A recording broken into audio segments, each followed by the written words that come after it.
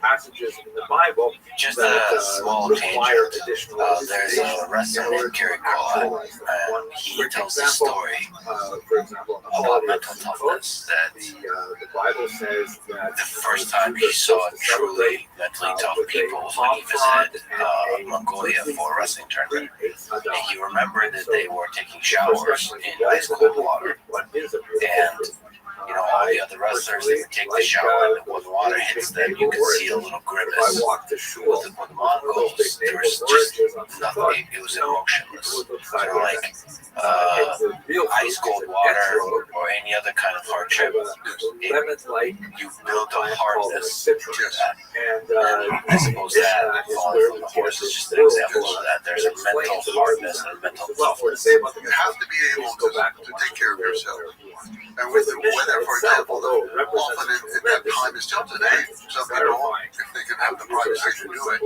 the men will strip naked in the first heavy snow and roll around in the snow in order to prepare for the coming winter. Their ritual lives, their financial lives, their the valley where I live, the rest of all the wrestlers come there to train in the summertime for the competition. And the water is very cold coming down from the mountain. And so the Talmud also every day, when there's a break, they go down, they take water. They do not get into water, never. They take the water and they pour the cold water over themselves. And they can go on in many refreshing to them, refreshing. Well, then, getting back to the horses, the value they had for the horses and the horse riding skill they developed throughout their life created one of the most unstoppable military forces in history. So if we just talk about the mounted archery that they've employed in war, the Mongols were able to target it shooting accurately at 200 meters and more while riding fast. Up to speeds of 60 kilometers an hour, I read. So there's a lot to say. Like, you have the time, and just watching some of the videos, it's just incredible how stable you can be on top of a horse. And I guess you're supposed to be shooting in a moment of the gallop when all four of the feet of the horse are off the ground. And so you have to time all of that. You have to position your body to maintain balance. And then there's the skill of the actual holding and shooting the bow accurately. And there's obviously the technology of the bow, the composite bow, the recurve bow. They've also used crossbows later and adapted technology. And there's a particular kind of thumb draw that you use for shooting with the composite bow that works for a horse. Because the thing is bouncing up and down, right? So you have to not drop the arrow. It's just incredible to be able to shoot while the horse goes 60 kilometers an hour. Anyway, can you speak to this kind of exceptional excellence that the Genghis Khan and the Mongols had for riding horses and engaging in war off of the horse? The Mongol, the horse, and the bow were a perfect combination. It was the most lethal weapon known to the world before the modern era. It was incredible, the synchronization and the timing of the movements, and also the years of skill. The fact that from absolute birth, the Mongols would be on a horse. And by 3 years old, they would both be riding alone on the horse. When I first went to Mongolia in the 1990s, at that time, all jockeys on horses for races had to be under 6 years old. That was the age limit, the cutoff was 6 years old at that time. And so you had some as 3 years old racing. It was absolutely incredible. Of course, at that age, they can't even have a saddle because they can't even be used. So they're just, all they're doing is staying on the horse. The horse has been trained to do what it has to do, and they just stay on it. Well, by staying on it, they learn the horse, they become one. And not just one horse with one rider, but one rider with several horses. And usually 5 is the number that you should have for you when you go off to battle. And this ability to then shoot, you have to defend your animals. There are wolves around, foxes and other things. In some areas, there were even tigers and other animals that would come in. And you had to be able to shoot to defend it against other people who might be raiding you. So they became excellent archers. They had composite bows that were very powerful, much more powerful than those of most sedentary people. Now I say all that because it's very important, but those are all sort of nomadic traits of the great steppe anyway. I mean, in the earlier version, you had the Huns who came out of Mongolia, and Hun is just the Mongolian word for human. To this day, that's what they say for human being. So they came out of Mongolia, and all the early Turkic groups came out of Mongolia, and they had the similar skills. So you have this perfect weapon, but also you have to have perfect strategy and how to coordinate it, and organize it, and use it. And this is where the genius that I cannot explain at all, but the genius of Genghis Khan came in. Other people, I think, had been very good in earlier times, a number of Turkic leaders, and also, or even Attila the Hun, who of course was actually born in the West. But they were charismatic leaders and very dramatic leaders. And it wasn't that they were so excellent in their strategy. They were very good in warfare, and that's what carried them through. Genghis Khan's army was extremely good at warfare, but small. He never got probably above 100,000, the most 110,000. That is small. When you're going against China, that has millions just in the army, not counting the country, and you're going against Russia, and you're going against the Middle East and Persia and Afghanistan and these areas. Your whole army has to be as finely tuned as each rider, each bow, and each horse. That's the weapon. Well, the army becomes the super weapon of Genghis Khan. How he organized it, and how he used it, and the strategies that he put together. Yeah, when you have a small army, just think about that. A small army that conquered the world. It would fit in a stadium today in America. Both of them So are written there's in Aramaic. extreme efficient coordination of units. Mostly cavalry, All cavalry. it's all cavalry. He had no infantry, and he had no baggage train. He had no backup commissary. Early on, no engineer corps. Later, one was added much later. But no, all cavalry. And so there's light cavalry and heavy cavalry. Breaking down units using the decimal system, 10, 100, 1,000.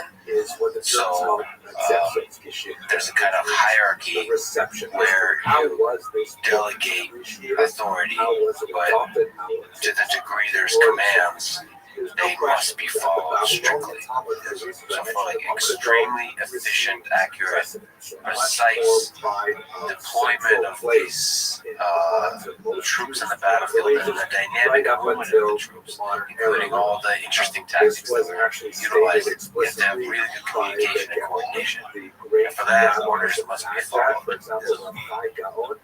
Is there something to speak to that? Like, how do you tune this kind of system to where everybody is working together so well? I think the first point is the extreme loyalty of the people whom Genghis Khan chose. His kinsmen, his reason, had deserted him. His Anda was a very strong relationship. But all the others that he found were just common people. Herders or hunters, very common. And they were loyal to him and never, ever revolted against him. Never betrayed him. So he had extreme loyalty. And then, as you mentioned, he organized his decimal system. So the smallest unit of the army was the Aft, the squad of 10 men. They were put together, and then the head of that squad, he had total control over it.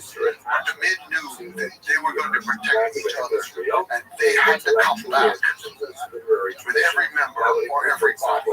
You don't leave anybody behind. So this was extremely important. So if you submit to the orders of the man in charge, you know that he's risking his own life for you also.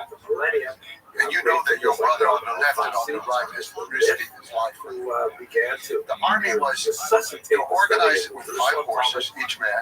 They had their bow and they had a lot of arrows, as many as they could have, but they also retrieved arrows at the end of their battle. And they also would retrieve the enemy arrows. This was a great advantage whenever they hit Russia, because the Russians could not use Mongolian arrows. They could not put in their bow, but the Mongols could use Russian arrows, right? It's kind of like So all these little things, but it's not even just the arrow. Also, they had to carry needle and thread. So unfortunately, what this meant Every soldier had to be able to sew. manuscripts. And sometimes that could be a torn garment. Manuscript. It could be a piece of skin or a wound that somebody had. It's a very odd thing where you think of the army of Genghis Khan and they're carrying everything themselves. They don't have any pack train behind them. And then one of the things they have to carry is needle and thread in order to sew on things. Complete self-reliance. Yes. They also carried dried dairy products. Auto, it's called, where they dry curd, and they can keep it for a couple of years even. But you dry it, and then when you need it, you can put it in a flask of water.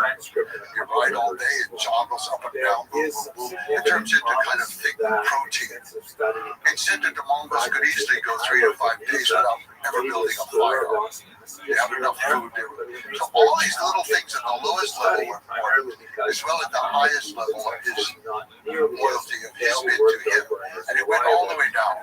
Loyalty was extremely important. And he organized the army or east and west. Mongol, the word for left is east, the word for right is west. So those 2 wings, and then in the middle was the center, the moving center. That was his bodyguard and his unit in the middle. They usually didn't have a vanguard and rear guard. Sometimes the vanguard would go out as much as 2 years in advance to clear the land, run the people away, scare them, make them go away, so that the grass is left there for the army when it moves through. And they never march the way other armies do in a line, of one following the other. They would always go in long lines spread out in wings, so that each horse is on its own path, you could say, but all parallel together. So they had very precise ways of doing things. And comparing this, the I video think, was the secret alongside with the him. And writing he used the best people.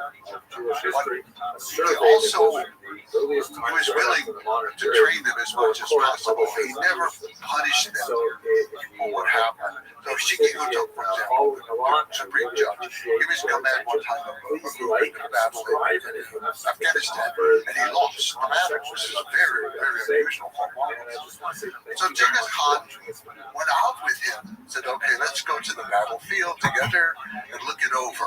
And you explain to me what you did, and then we will talk about it. So he was very thoughtful in the way that he was training the people around him. And they knew they were going to be punished. It's not like these countries where the general comes back and gets executed because they lost. No, Genghis Khan knows every general is going to try 100%. And if they retreat, fine. They're saving multiple lives. They know what to do. He respects them. So all these things like that fit together. But I think a part of it that was important for him, so he had this base from steppe warfare already. The horse, the archery, and how that all fit together. But he was very quick to embrace any kind of other technology that he saw. I think that sedentary armies, like sedentary civilizations, get stuck in their ways. This is how we do it. We're going to make it a little faster, we're going to make it a little bigger, a little stronger, but this is how we think. Genghis Khan had no set way to think. And when he encountered the first walled cities around 1209, after founding his nation in 1206, he went out on these raids, and I really think they were raids, not wars at first. So he went into Tanga territory of what's now northwestern China and the upper reaches of the Illyric. So he went there, and of course the cities have walls around them. This is a man who's never encountered a wall in his life. For example, Well, he did, but they were made out of felt. The walls around his tent are felt walls. Yeah, just imagine what it's like derogatory the first time you're like seeing a wall. When you come from the Mongolians, that where there's very few even natural wall-like things. Well, they have like the wall cliffs in some places. They're familiar with that. They can climb them, but they don't have people at the top shooting down the mountain. But on the, so he looked at everything around him, and he saw, okay, they have this river, and they have all these channels, and they're always moving water around. And like you said, for Mongol, anything that moves is a potential weapon. Anything that doesn't move is a target. You've got moving water, you've got a standing, non-moving wall. So he said, okay, the men are going to dig the channel, and they're going to bring down the wall of the Tanga city. Well, they did it, and they didn't know exactly what they were doing, and the embankments weren't high enough, and too much water came in from the Yellow River and actually flooded out the Mongol camp.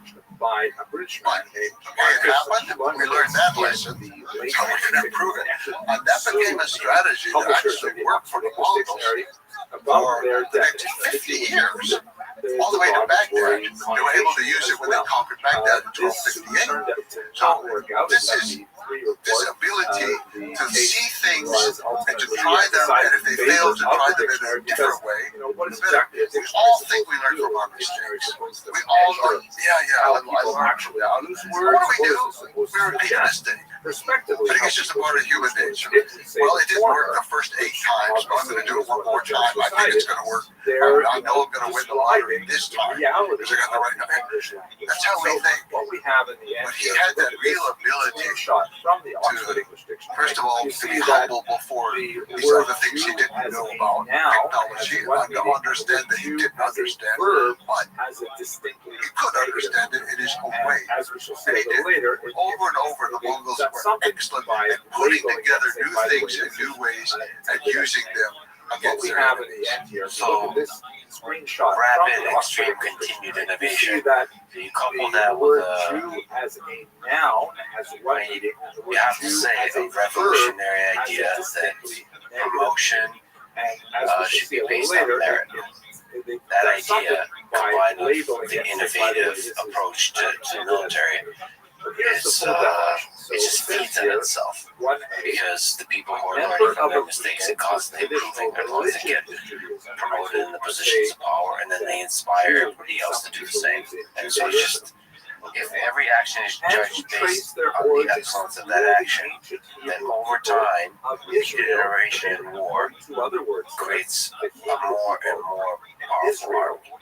Yes. A follower Yes. or adherent of And Jesus. they were able to Now, do that for let's 3 look at the generations. paragraph To underneath create it reads, an army that was ever expanding, ever changing its tactics and its of the technology. Babylonian exile and They got worse diaspora at it over of the time. 6th century. But Genghis Khan was innovated and he was the best with it. And Before the Common Era, he used it that's throughout already, his lifetime.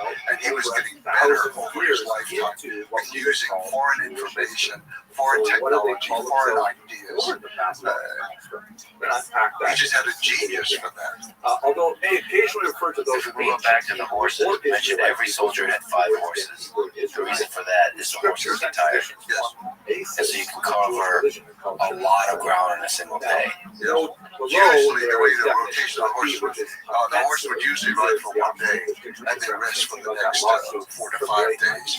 And then another horse would be riding the next day. One way to measure it is that later in the time of the death of the word went from Mongolia to Hungary So let's in break down a little 6 bit about weeks. how we got Mongolia to this Hungary in word 6 weeks. Jew. So let's just imagine Let's this army start that's able with the to earliest text we move have, with which such is high from speeds. the biblical text. Does not need to Look follow at the roads book of Genesis. because it's See, used to there's riding a in the open pretty steppe. long So it can list of, do all kinds of dynamic movements in circling a place.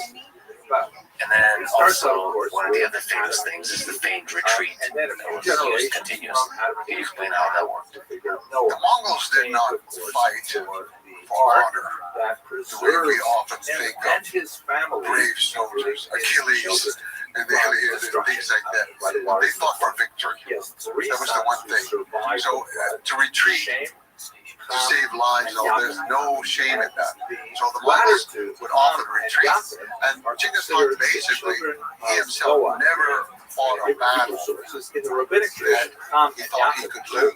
And he won every battle he fought. It wasn't true for every general under him, as we said for Noah. But he won every battle because there was no shame in retreating and in not fighting, not engaging the enemy. However, that also becomes a tactic, and that they would send in a small group of soldiers to attack. And the Mongols were able to fire, of course, going forward on the horse. They were able to then act like they were defeated and turned, but they could still fire backwards, which was the Parthian shot, which is unusual in the world, not totally unique, but unusual to fire backwards. But the Mongols also could lean down and fire under the neck of the horse, so they protected. They had many different ways. So they're firing coming, they're firing going. But usually the soldiers who were against them would break ranks to chase them.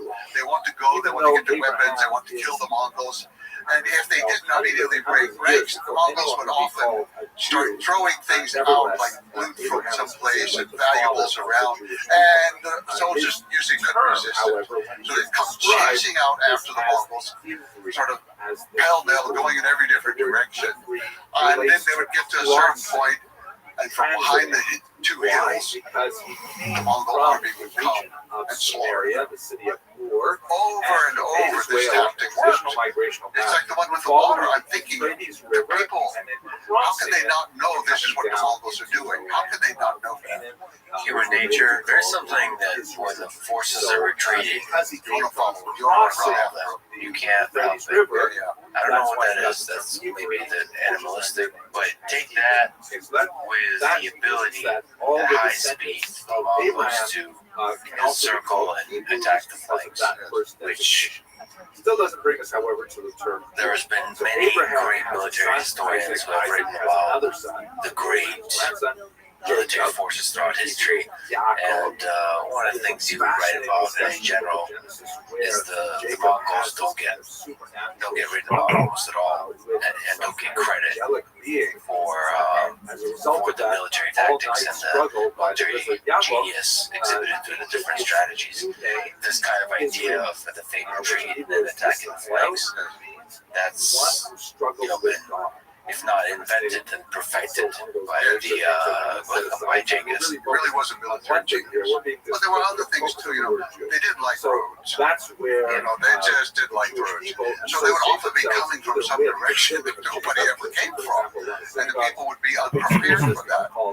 The most famous example is probably Bukhara.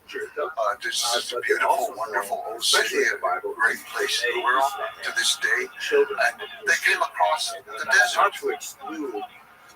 Well, nobody had ever attacked across the desert. So people see dust coming. They think, oh, a caravan.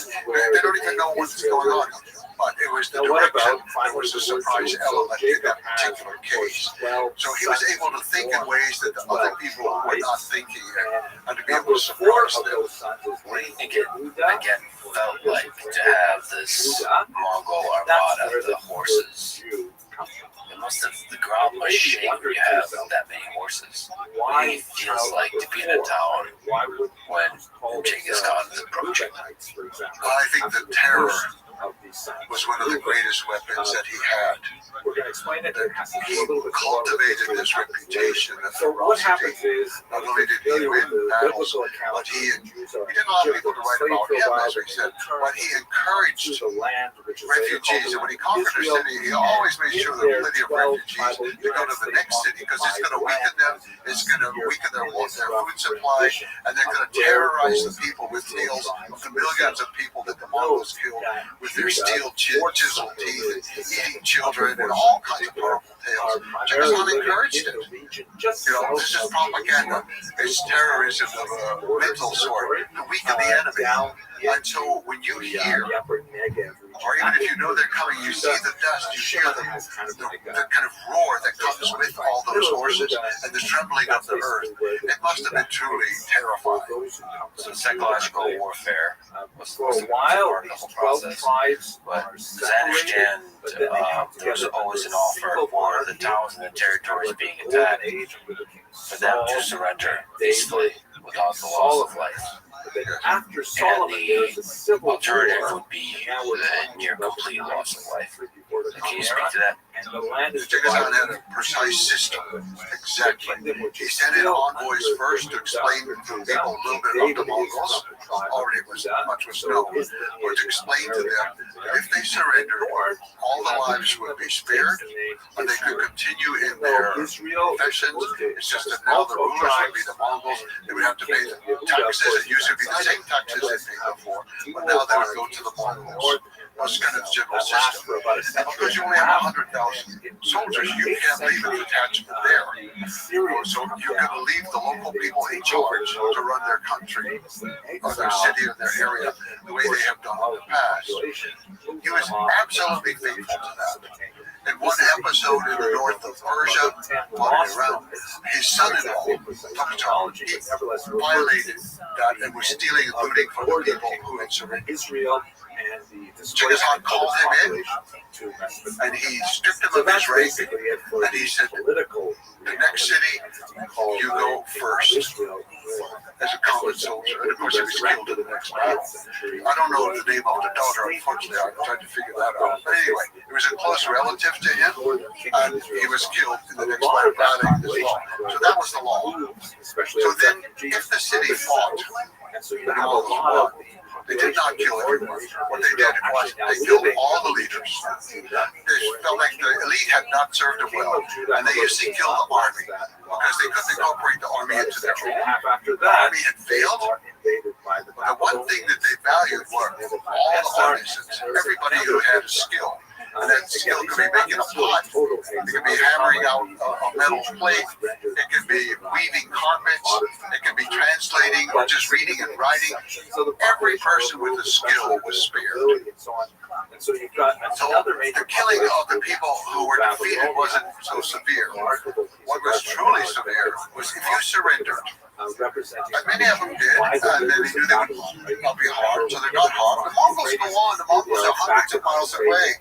and all to forget about the Mongols. Genghis Khan said word they were supposed to send so many cows or sheep. Forget about the Mongols. They're far away. No, he stopped. He returned. He conquered the city, and he killed everyone. That's the way it worked. So the most drastic slaughter happens when there's an agreement and there's betrayal. As it turned out, I would say it was more the Middle East, the one around Iran and Afghanistan, where these were the worst cases. And one of the things that's especially I'd say only in Afghanistan did sometimes the emotion of the slaughter take over in an unfortunate way. He had a grandson whom he loved very much, and that grandson traveled with him, and he had the happy childhood that Temujin had not had. And I think Genghis Khan just loved that about him. But in Afghanistan, he was sent off to conquer the valley of Bamiyan, where the great Buddhas are actually. He was sent to Bamiyan, and as it says in the Persian history, the thumb of fate fired the arrow that shot him down. He was killed. The children of Jacob, the children of Israel, for Genghis Khan, he had never lost a family member. Not one. None of his sons, none of his grandsons in battle. He had not lost them. And now to lose the most valuable grandson you have, the one that's your pride and joy in so many ways. And so he called the father, his own son, to him. He did not tell him, and he did not announce it to the public. And the son came, and the son didn't know why he was being summoned. Genghis Khan said, where does the word Jew with the J? You have to tell me that it appears that while Jews are not calling themselves cry this is a term that's picked up when I tell you other this. languages. Most significantly, Your son is no more. this is the earliest inscription we have. And the father was, no one was allowed to mourn. No one was allowed to cry. No one was allowed to do anything. You just in the 3rd century before the conquest. make them Highlighted cry. in yellow, you have the word Deos. He came down on the people of Afghanistan Of the word Judea. so harshly. You sound And it went on for weeks and weeks, the killing in Afghanistan. And then So it's especially it just got a war itself out. He it recognized that refers to he someone who comes allowed his from the land emotions to Judea, overcome practicality clearly and has the slaughtering of these people should stop. dedication So he did. That's the only time I know of that he really kind of lost control of his own emotions. And it's something we can all understand, but his response was truly extreme. We will not cry, we will not mourn, but they will So cry. that's where we They have will this mourn. first term, So that Deos. And then it's especially against repeated over and over again the in Greek cold, sources. rational In the way he New Testament, approached of course, is extremely war, important, which is because peace is it's offered the group from which Jesus and then himself betrayal is derived. punished. I should And, not add, he did most not of slaughter the Jesus' people in the interactions peaceful are towns. with What fellow happened Jews. was But the it's killing also of worth noting that what one people thought particular was the piece heir, of and may have been, of negative Genghis ways Khan. that The will killing have of him implications for the revitalized a negative lot of people's connotation hope, and a lot of cities revolted. The one of ones his who did not followers, revolt were not killed. Judas, The cities who revolted, he killed them all. There was betrays a Jesus mass Christ. slaughter. There are estimates that Genghis Khan and his Mongol Empire were responsible for an estimated 40 million You deaths, can see here that Judas approximately 10% of the world's with population. stereotypical red hair. So to medieval put this art, number in red the hair perspective is of the modern day, that would be caricature, equivalent to killing about 800 million people in today's population.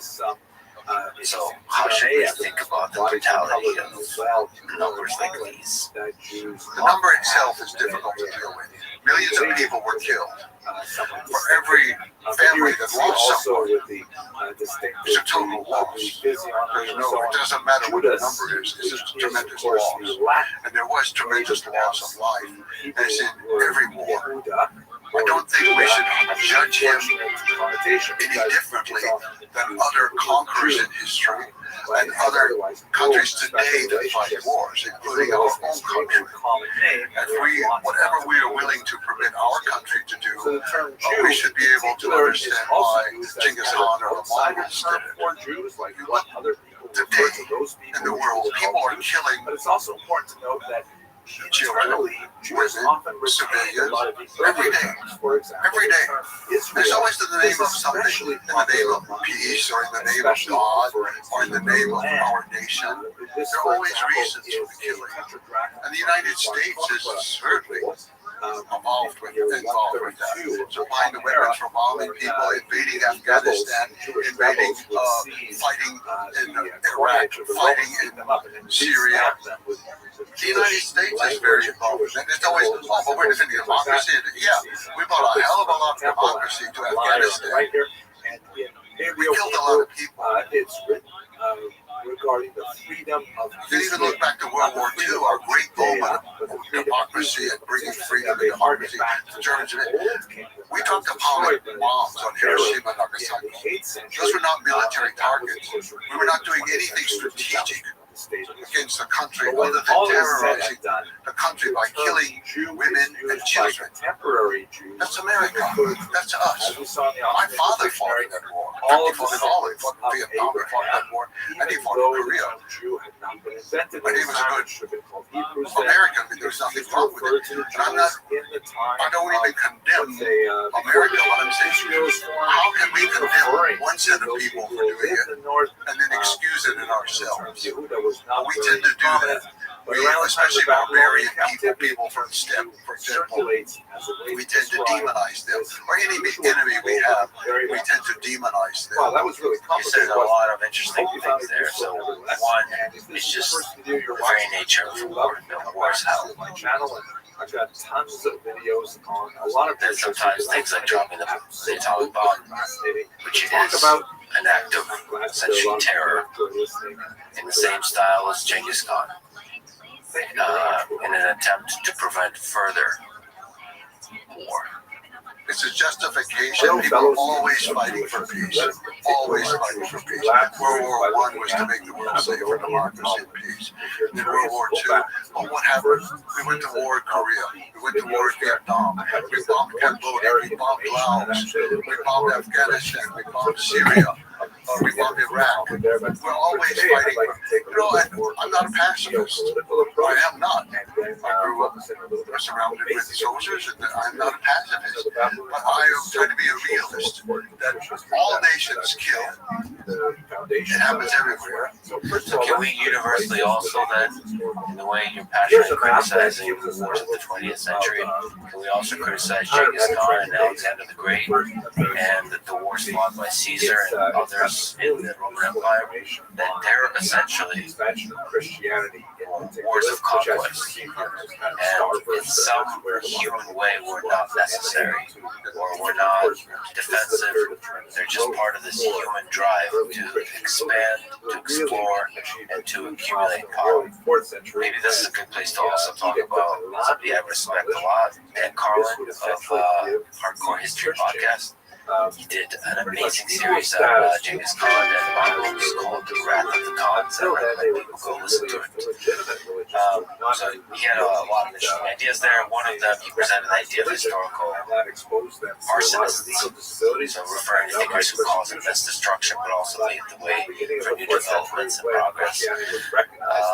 Basically making this complicated case that destruction often in history paves the way for progress. So what do you think about this idea? Creative destruction, it certainly works in some aspects of life, even with ourselves. For example, if we can creatively destroy some of our habits and build new ones, it sometimes works, or we can destroy relationships that we're in order to create new ones that can work. When you start applying it to world history, it does become a little bit more difficult. I certainly think that these episodes create great changes. You can see great changes that happen across the Mongol Empire. Whether or not that's a good reason for the Mongol Empire having happened, it seems like a bit of a stretch. What's happening on the eastern side of the Mongols helped to unify many countries. You could think Korea had been three. Basically, push them together. Everything that you see in China today was a part of the Mongol Empire. They put together North China, South China, Tibet, Manchuria, and it was a little bit larger under the Mongols. Even Russia, with so many little kingdoms and duchies and dukedoms, and the center had been in Ukraine and Kiev, and they shifted the focus out of Ukraine and more towards what we call Russia now, and they began the process of the unification. It had a great impact on the country.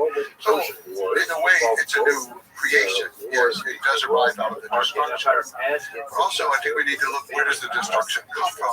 It often comes because the powers around them have been so debilitated and so corrupted and so decayed of their own lack of moral fiber that it was easy to conquer them. Okay, so Kublai Khan finally conquered all of China. He was conquering a decayed dynasty.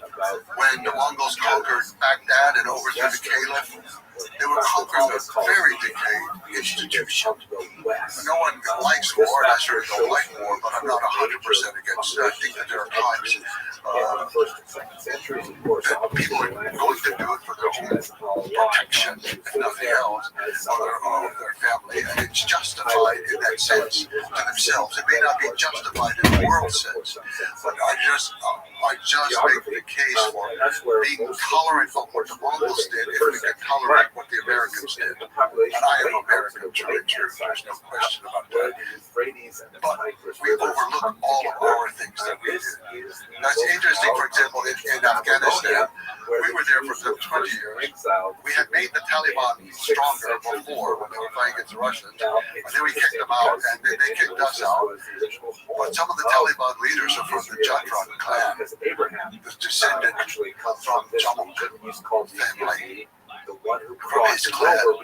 This is what I mean when I say that the ramifications from that time are still with us. We don't even see it.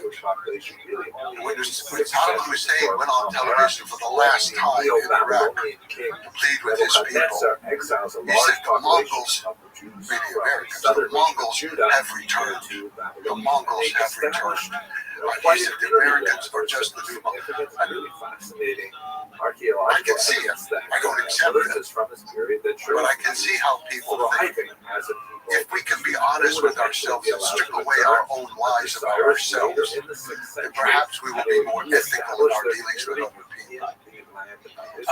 And there's effects that you can talk about. The unification of China, Mongols or otherwise, is a very important step in the history of China that permeates to today. And then there's a lot of stuff that we'll talk about, the ideas of religious freedom, the postal network, the trade routes, all of this. There's a lot of progressive consequences of the Mongol conquest and the Mongol Empire. We'll talk about that. But let's linger on the heavier topic for a little bit longer. Like we were talking about Dan Carlin, he was critical of your work a little bit, showing your respect, but also a little bit critical as being a bit too emphasizing and focusing a lot on the positive impacts correctly and accurately, but not giving enough airtime with describing the brutality of the killing, the hell that is war. So can you understand his criticism? Guilty. Steve Bannon. Yeah. Carl is a very smart man. I respect him very much. I like him tremendously. And he's right. But that is not what I want to stress. It's not that I want to deny the killing. It's not that I want to deny the warfare. But that's pretty much the same everywhere in the world. And how much do we need to say about so that's all happening. how the wall was broken down, some scholars who suspect how this unit was defeated? No, it's what comes afterwards. Just the story of our life begins far earlier than we are born. The story of our life goes on for a long time afterwards. If you have a nation of 1 million people, and you are ruling over hundreds of millions of people, hundreds of millions of people, China, Russia, the Middle East, you do not do that through warfare. You conquer them initially through warfare, but you do not rule them through warfare. You've got to be offering something that they want, something that they like. And all the things you've mentioned from the trading system, the postal system, the religious freedom, the rights of women, the rights of minorities, these were things that people responded to. And so the world benefited tremendously from the life of Genghis Khan. All we want to talk about, and I don't deny it, is the conquest era. Okay, that's 20 years. If you went on for another 150 years, there's more to the story than just conquest. And there is a point that you correctly identify, and you also written about Native Americans and so on, that history does seem to be written by the non-barbarians, but in reality, history is not divided in this kind of way. The barbarians are not these crude, brutal, plain, simple people. That there is a sophisticated, deep culture that as well. All the different kinds of people that came from the steppe. Yes. I guess if there's one thing that I try to do in my career of writing, it is to get us to recognize the importance of tribal people in the history of the world. We tend to have two categories for them. There are barbarians who kill people and eat one another, or they're victims, and we should feel sorry for them and nostalgic about everything about them, and maybe wear some of their beads or some of their clothing to show how much we sympathize with their suffering. That's the two roles for tribal people.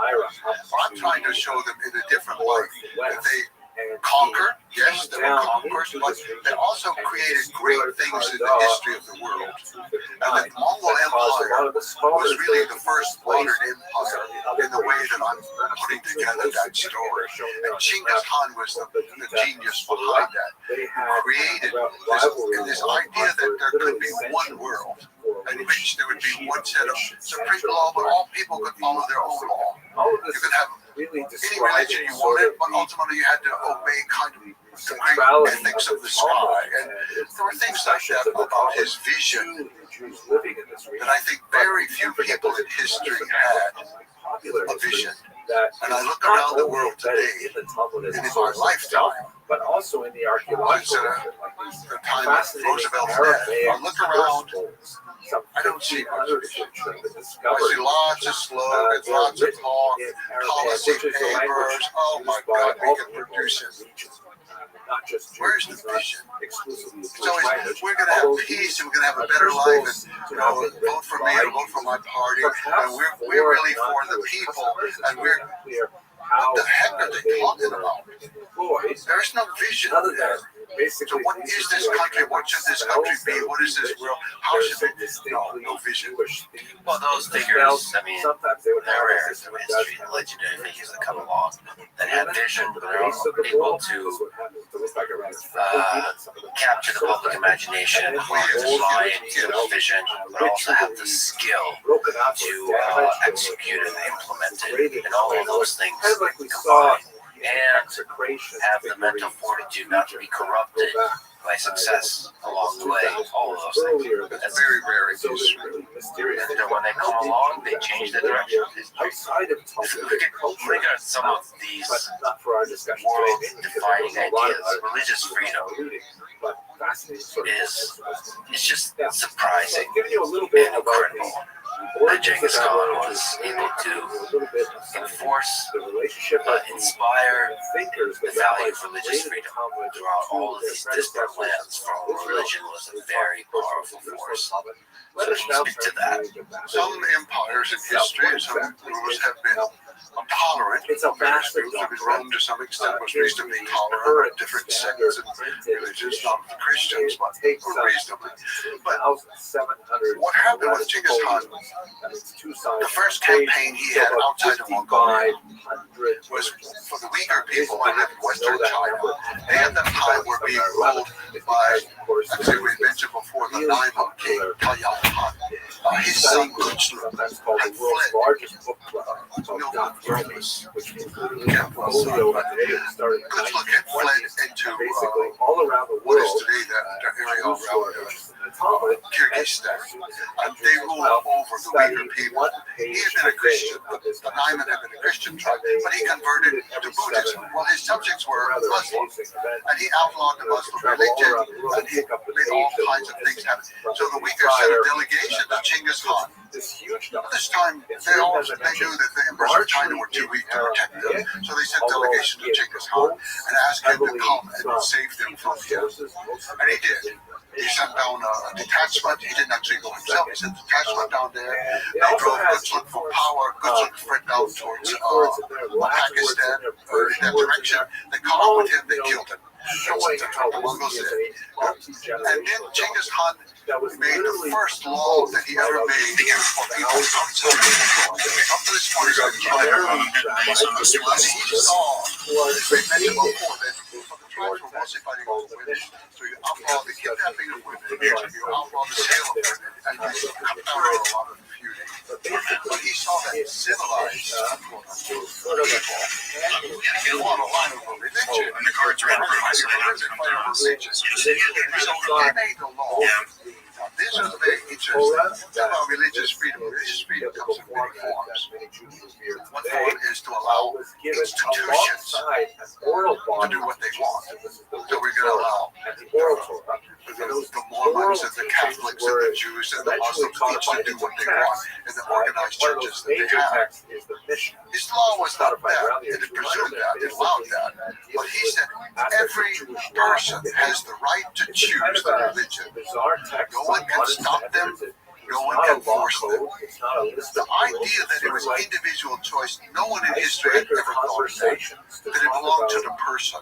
That's a really powerful statement. That alone, I mean, that's why you talk about Thomas Jefferson being deeply inspired by Genghis Khan. That religious freedom, yes, of the individual, but it's such a powerful illustration, manifestation of just individual freedom, period. If you, in the world, in history, are allowed to practice any religion you want, that's I mean, that is like one of the biggest ways to say that the individual is fundamentally free in this society. It was a great source of power for him also. I don't say that he did this because of some ideological reason. Just like he didn't outlaw the kidnapping of women for ideological reasons. He didn't come to it through studying ideas of moral right. He came to it through practical experience of life. His mother was kidnapped. His wife was kidnapped. He knew that that was a crime against every ethics that you could think of, every form of morality. That's why he did it. Not for ideological reasons, but practical reasons. It hurt people. It hurt people. It was the same with religion. He gave this right to everybody because it was going to be their own personal right to keep them from being hurt. And then that gave him tremendous support from minorities of many types. And so they followed to him. Minorities after that, this was a minority effort of the Muslim leaders to come in. Many people flocked to him for the same reason, for that kind of religious freedom. For that religious freedom, and also the other things you mentioned, they create a stable society, and that allows him with a small army to administer a large empire. And also, I will say, more practical, political way of thinking. He recognized the power of having a balance of power, like Shiite and Sunni, that both are going to be allowed equal rights. One is not going over the other. And Christians and Jews, they all have, well, that keeps the society from fragmenting against him, or uniting against him. There's a kind of fragmentation that he's taken advantage of. I don't think that was his main reason, but I do think he was quite aware of that. That you give every religion the right. Unfortunately, the only religion he didn't recognize as a religion was Confucianism. He said, what did they do? The Taoists can do magic on the earth, and they can give people magic formulas and cure it, or they have all this kind of stuff going on. Well, what did the Confucianists do? So some people could be Confucianists, that was okay, but he didn't expend all the tax-free rights. See, that was another thing. He dropped all taxes on religious institutions, all types. But the Confucius were not necessarily rational. But then, of course, eventually there was abused so much because the religions were there. And get everybody to donate property. You can still use it. You can still farm your land, but it's ours. And now you don't have to pay taxes on it. You just give us some money. It's got abused, but it started off as a good idea. And genuinely, as I understand it, correctly, to an employee. of course, there's the Make sure all practical the filing is done, aspect send out all of the those emails, policies, but he answer all the himself is just messages, curious and about the different Friday religions as is your well, day off. as I understand. Friday So he never no more chose any filing, religion no except more the one emails, no more answering the phone. came, I guess, can you describe But then, what now we got to go he back and say, believed okay, spiritually himself? what's involved? It's interesting, you know, is that after the death of suitable dispense on it, Bamiyan, all the and the slaughter that followed that, walls, he went through a new phase in which he summoned for the sacrifice, religious scholars of all all sorts. boils down through the Famous Mishnah Chung Chang from China, despised, but anyway, he came and with all of his magic formulas and things, and then a bunch of various Muslim leaders came. So Genghis Khan was exploring all these different religions, and not just in a simple way. He had organized public lectures for these people and public debates. Not antagonistic debates, but discussions among groups of people who hated each other, would never discuss anything, and suddenly this powerful man summons him, and he has to say, okay, well, explain your religion, explain yours, and even sometimes you can't just explain it in terms of your own scripture. What do you say to people who believe in it? So he was exploring. He never changed at all. He was an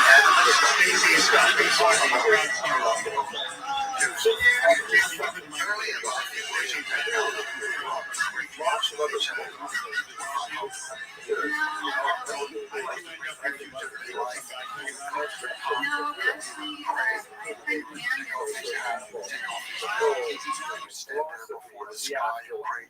also later on, this became rather dramatic. He would sometimes go away to pray, so we invade these people. So all of the subjects are waiting to hear what's God going to tell Genghis Khan when he goes up the mountain. So there are episodes like that, but he was very sincere.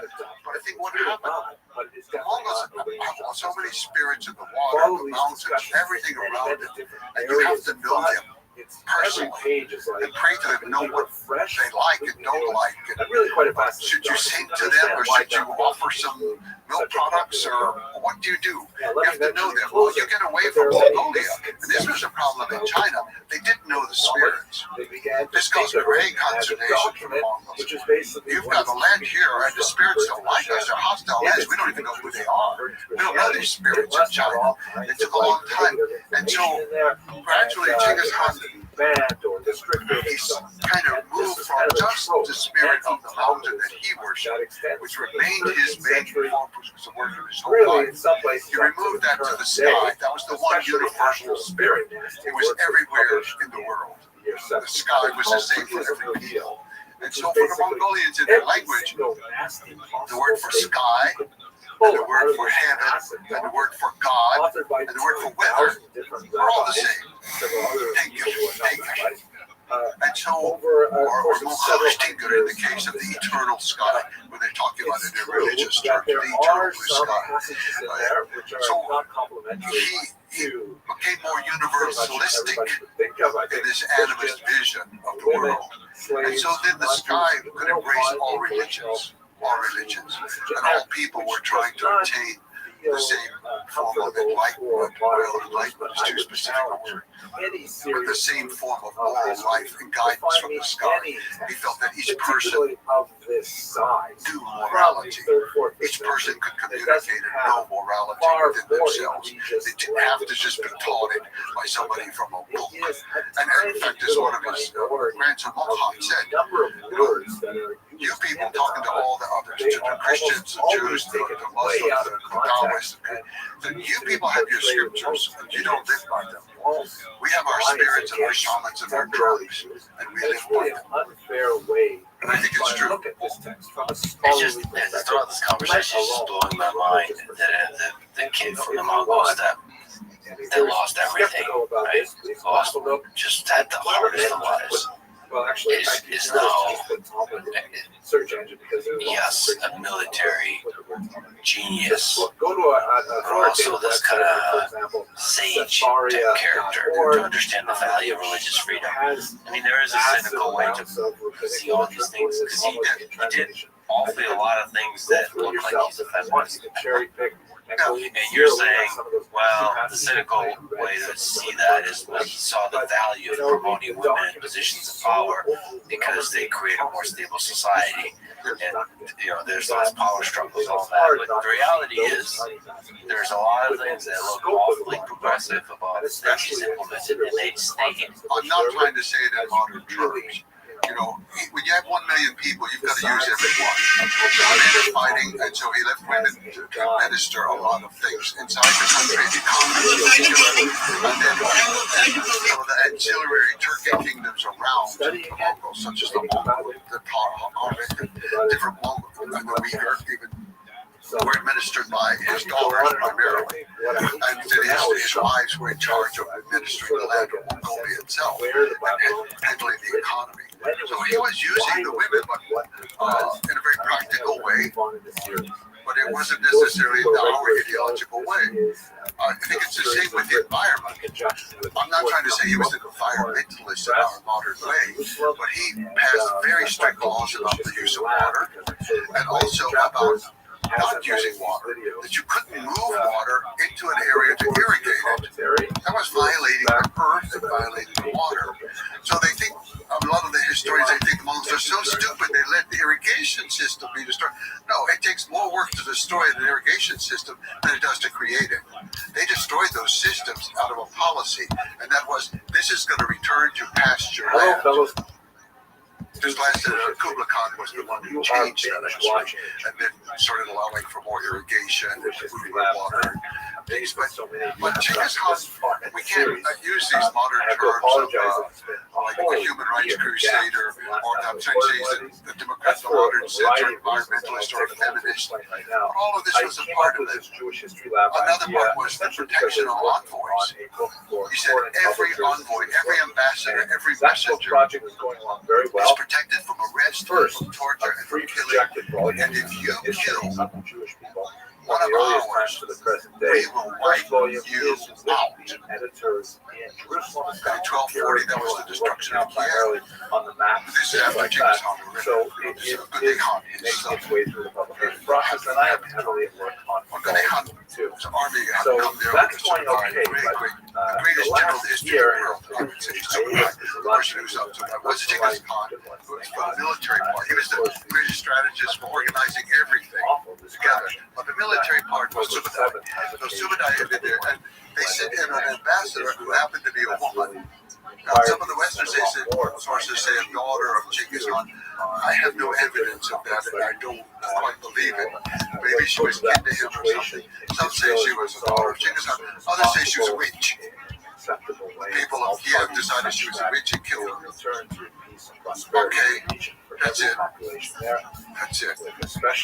Kiev was destroyed for killing a Mongol envoy. The envoy is a method of communication in diplomacy.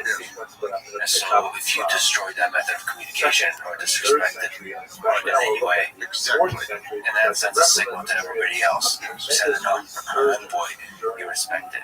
That's why these plans that I stated in the making of the modern world, most of the ideas have, we accept the idea, we don't do the practice. All of us accept today diplomatic freedom. Diplomats are killed around the world yearly. We accept the idea of female equality and emancipation of everything. But in fact, they're enslaved in many parts of the world today. We accept the idea of religious freedom. Oh, but not those people. Well, that's not. Theirs isn't good. Their religion isn't right. But our religion, we will tolerate them, but they got to be more like us. No. We only say these things. The world still hasn't achieved them. And he did achieve these within his empire, in his time. He achieved them. So one of the things we've mentioned, but I think is really, really fascinating and maybe an immeasurable impact that Genghis Khan had is on trade. And you can say a lot of stuff, but basically establishing a unified trade network that spanned I don't know how many thousands of kilometers. And there's a lot of interesting things that were done to enable that trade. One is providing safety and security, not just the hardwares, like we mentioned, for communication in the military context, but for the merchants. Can you speak to what Genghis Khan did for the trade network connected to the Silk Road, as an example? Nomads in general are very interested in trade, and throughout most of history, they have been the traders who carried the goods from one city to another, one oasis to another. And so the Mongols were also extremely interested and extremely dependent. They could create very little in their home country. They couldn't grow hardly anything. They didn't have the technological skills for most of the crafts. So they're very dependent on trade. They raised the status of merchants very high. And this was particularly a problem for the Chinese world. It wasn't so much in the Christian or the Muslim world, but certainly in the Chinese world, where merchants were considered extremely low. And all of a sudden he raises them up above scholars. They got to have certain rights. For example, they get to be taxed one time. Whatever the national tax is, that's it. They're not taxed every time they stop in some new town. And he created a set of what we would call rest houses or recuperation centers where they could get fresh horses, they could get food, they could deposit their money and get paper receipts that could be used anywhere in the empire. They were guaranteed protection if they had to pass through an area where it might be dangerous. Then a small group, a squad of men and horses would go with them. So trade was extremely important. And then the Mongols, they also they supported trade in a very odd way. And that is, the merchants would come in and they would ask for an outrageous price for some goods. Much more than they should get, waiting for the Mongols to market them down. And the Mongols would say, I'll give you much more than that.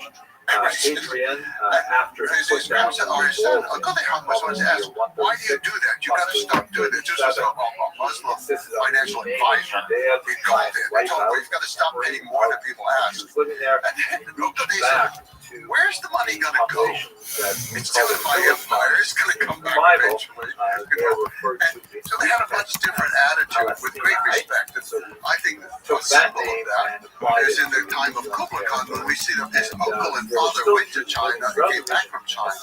And then on the second trip, Marco Polo went with them to China and back. They were safe the whole way. Their goods were safe. They came back with a tremendous amount of wealth. They were never harassed. And the mere fact that they could cross, it took 2 years, but the mere fact that they could cross the whole continent safely and come back, it was unprecedented.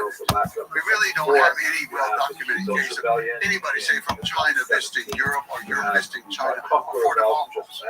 But since Genghis Khan, there's never been a year without contact between these two places. It was permanent. Once he created it, it was permanent. I don't think it's possible to measure the positive impact of that, because it wasn't just trade of goods, it was also exchange, explicit or implicit along the way, exchange of ideas.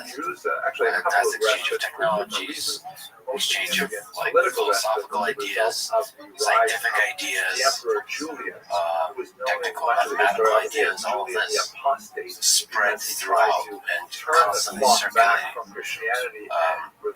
Can you speak to that aspect of it? And as part of his, there was an exchange of ideas on every level. Ideas, technology, ideologies, beliefs, not so much because he was scientific information, everything was being exchanged, including agricultural goods of new crops or new areas. But Genghis Khan, he had a part of his genius of organization was knowing what skill people had that would contribute towards his empire. For example, the Muslims were very good with arithmetic. In fact, he conquered the little empire of Khwarezm, from which we get the word algorithm, because there was a mathematician there who did algorithms. And so Khwarezm belonged, he conquered it very quickly, very easily, no problem. It belonged to him. But Muslims were using the zero. The Mongols were absolutely impressed with that. The Chinese less so. They were very suspicious of the zero. But the Mongols were very impressed because herders' numbers are important. for keeping up with their animals. figures who were the chief In fact, the Mongols have a simple system. They reduce all animals to the number of horses. You can ask somebody how many animals you can have, and they could say, oh, well, we're 100 horses. That doesn't mean they have 100 horses. It's going to be like century. However, the 5 cows count as 4 horses. 5 sheep or 5 goats count as 1 horse.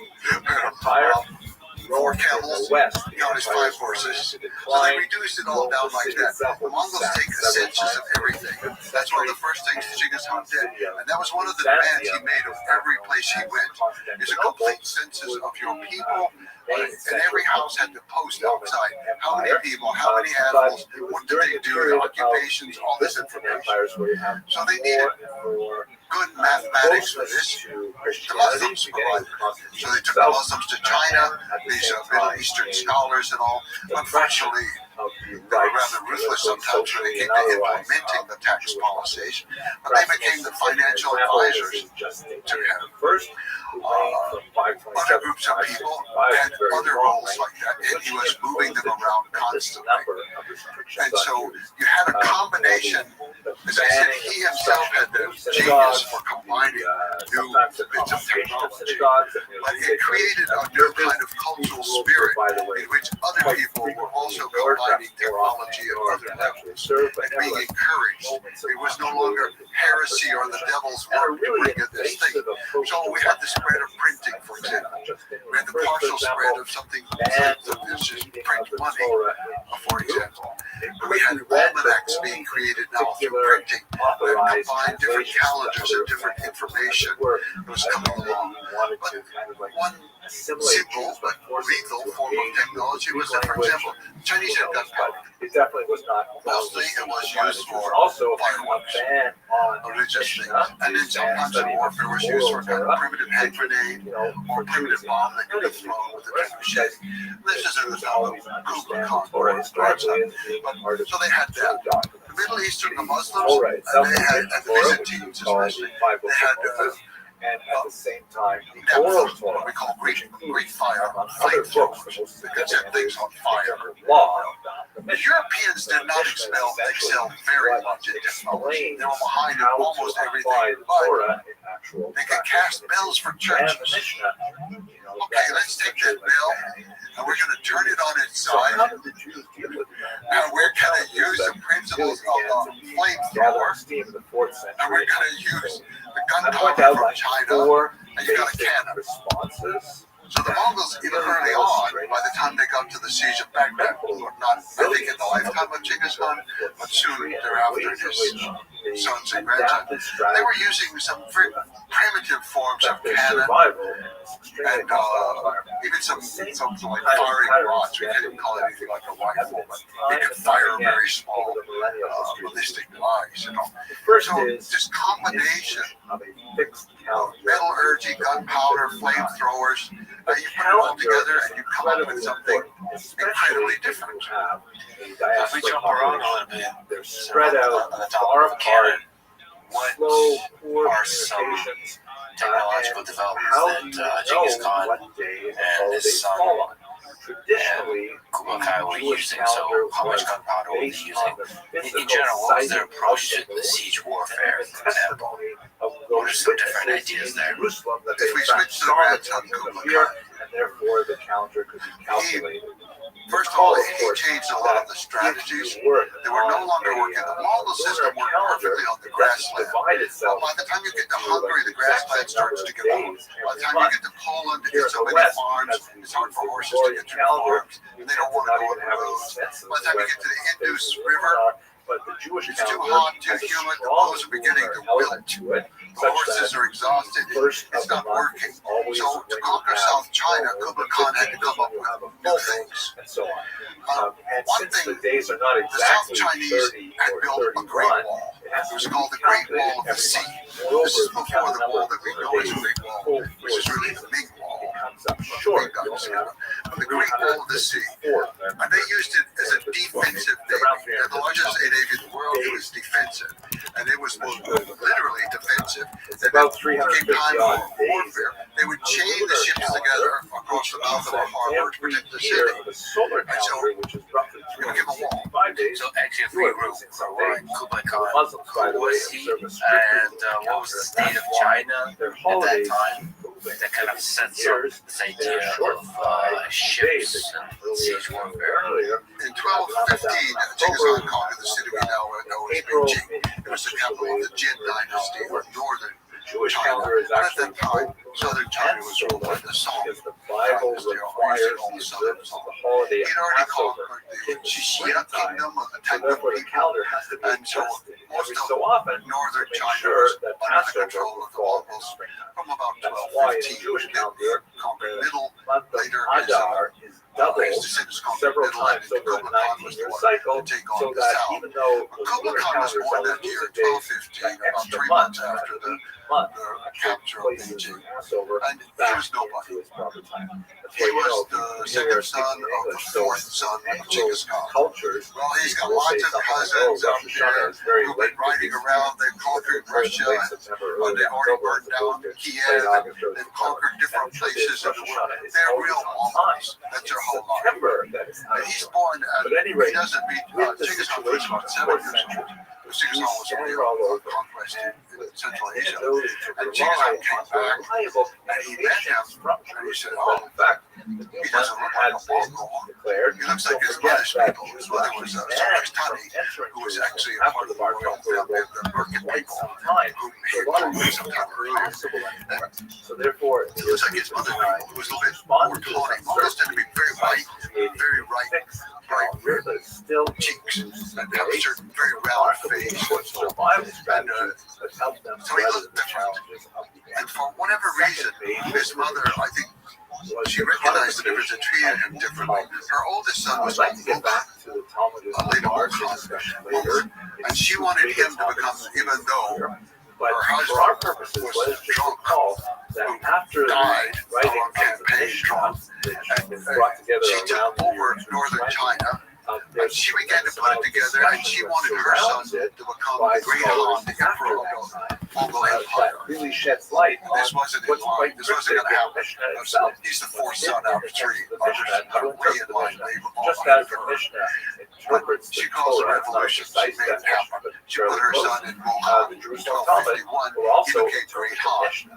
And this was He only lived to remarkable 1259. He because died of by something. putting It it could have been cholera into or text, actually they're different stories. I writing don't it know the down truth as a of it. He manuscript died of the of original body of oral China. remained this Well, up to this massive point, amount of wisdom, Kublai Khan many had not times been larger than the distinguishing size of the himself. Mishnah itself, and His many mother times larger. she was a Christian woman, but she had a Buddhist nurse for him, and she had Chinese scholars come in to tutor him. She had a very good education for him. And I think that she planned that he was going to be a great administrator under his older brother. He was going to administer the lands in China, so he was learning all this stuff. The older brother, he insisted on sending him out on campaign. Oh, but he was overweight, he was fat, he had gout, he needed to go rest. There was always some excuse. And the brother was assigning people. Orihanda, who was the son of Sumanai, the great general, he assigned him to teach him warfare. Which up until He wasn't great on the battlefield. He really was not. But he was very smart. Of geography, And at first a little bit lazy, like talking about the religion, sitting around, go hunting. but now As long as he had been with it, do shooting, and then to prepare the food and all. their nationality. And his territory in northern China So was just Talmud is being run in the dirt by these administrators the Mongols had brought in. They were just overtaxing the people, cheating the people, doing everything wrong. And his mother basically just your land. This is your land. You have to administer this land. You go there. You live there. You take charge. Developed to And survive everybody was terrified vicissitudes of of the mother. And so he fourth. ran off to China and he started administering his land and he started learning how to thought do it. about this so much But when his before, brother died in 1259, he was down on the Yangtze River the English word on a campaign and he was sent by his brother. He was having no success at It's all. basically a kind But of he thought, okay, the brother's dead, I should finish the that campaign. has its Meanwhile, his youngest brother, Ali, period. Book was They have a another lot to do hothead with what I rebel like mentioned earlier about He Justinian the was First. rather hot-headed, and he was back in Mongolia, and his tolerance for religion. He was had to oversee the debate one time between the Taoists and the Buddhists, but the Taoists were overtaxing everybody, the Buddhists. So he had to oversee it. He got mad and he picked up a statue of the Buddha and beat the Taoist representative. Yeah. He just wasn't good for moderating enthusiastically debates. adopted by congregations So all over the he was region. going to be the They new are great Khan. publishing prayer books to So he was declared the great Khan of we should Mongolia. understand the function that they play. But this was a turning line for Kublai Jews were Khan, prohibited who had never achieved from much of anything public other than discussion, talking. public teaching of So their text. his wife Choppy The Mishnah sent him was some banned, coded and messages. the original Basically Hebrew telling text him, of the Torah was forget also about banned. southern Then China. authorship It's going to always be there. You can conquer that some other time. Right now, your brother is taking over the empire. You should be by the the new emperor. authorities, You are the next son. readily available after to be educated Khan. would be another opportunity. And somehow she invigorated him. And he came back, and even though he didn't have all the military strategy, Literary he had response. northern China. The resources were immense. He could cut off Mongolia. Mongolia And then was finally, very dependent on northern China. Welcome. All the Mongols supported Ali. All the ones in Central Asia, all of them were supporting later Ali. representation in other faiths, He went to get food from them, and mosques, for example, and then they didn't want to is give one up of the food. great contributions. Yeah, we want to support you for great Han, but we're not giving up our In food. the ancient So he world, was basically got religion starved tended into to submission vary in 1262. based on a And then he specific was taken location. prisoner into That China, goes with Judaism and as then well, he with the establishment of the mysteriously passed away.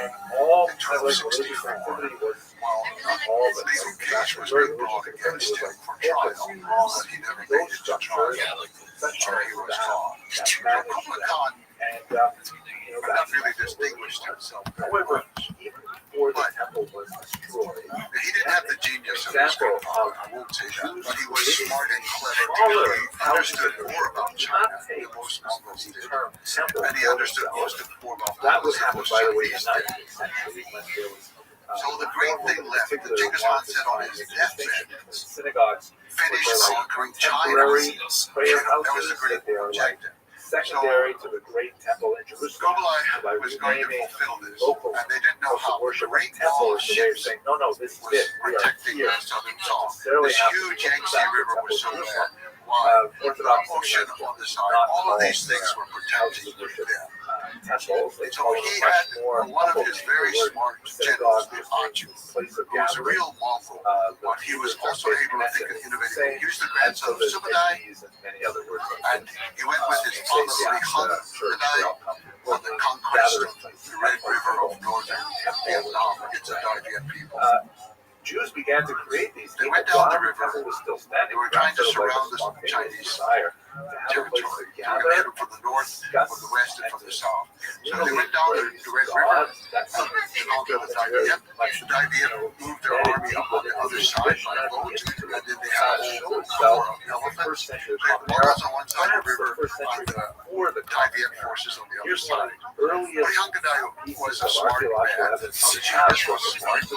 And he already knew from campaigns in Burma that the only way to rout the a large elephants was ashlar with flaming which arrows has to the the feet. Greek text, Notice it. which, if But he you recognized that have they been in came up synagogues, you will with boats. recognize it. Mongols didn't like boats. Right? It just This they is something crossed the river on that boats. is kind of ironic. They wanted to do The very something more first boat was like a earliest cart. A example cart we have belonged of to a a woman. synagogue It was a floating cart. I plaque am not going thanking to a hold a donor floating for cart. making I'm big going to ride contributions. The a synagogue, boat skin Theodotus across is the this river.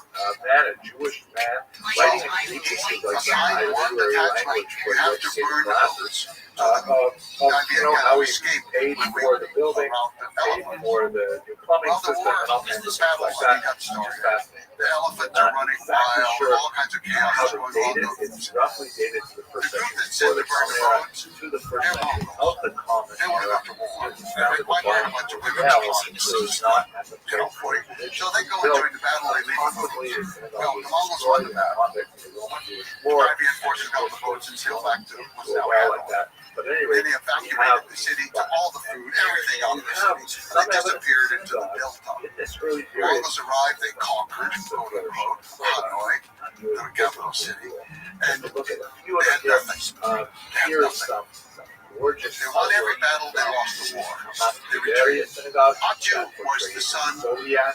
Hakaniah. He saw all this happen, and he recognized the importance of water and books. And so he knew. And he spent his time studying the Yangtze River and every little river around us in the cities. The crucial thing he saw was the cities are heavily fortified on the land side.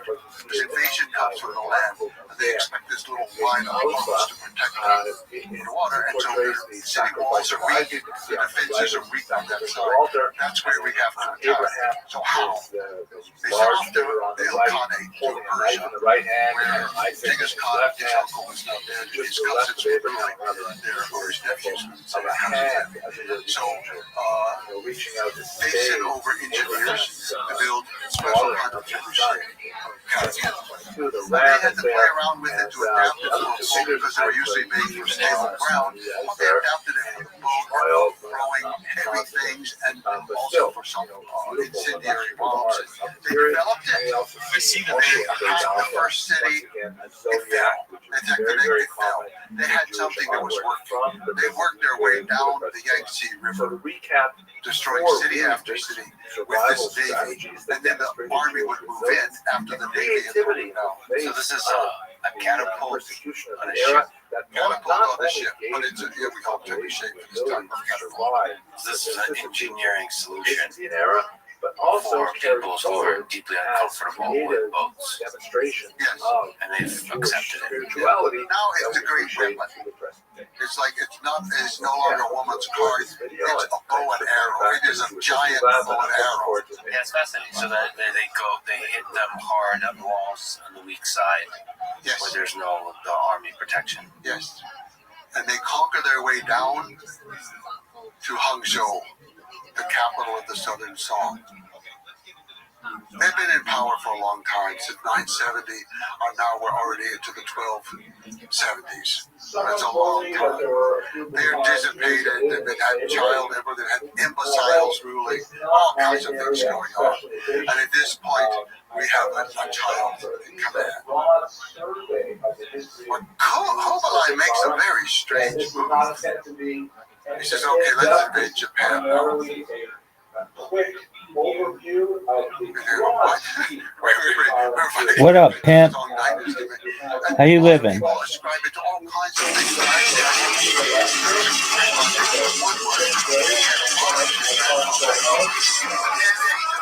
What up?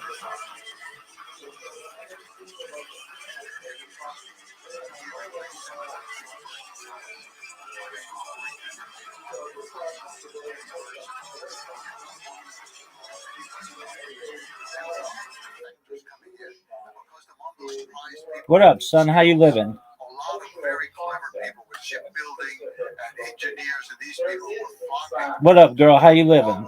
Whereas scholars were all hanging out in Guangzhou. What's new? Calligraphy and How's your day going? Very well. Do you mind if I tell you about myself? Oh, okay. Well, be a bitch. What up, dog? What up, girl? How are you?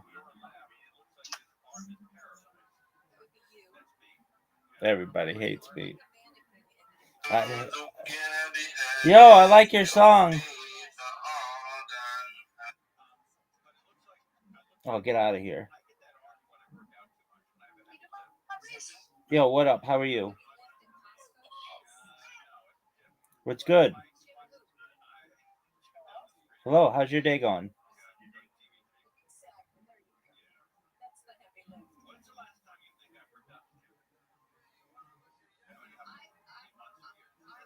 Yo, what up?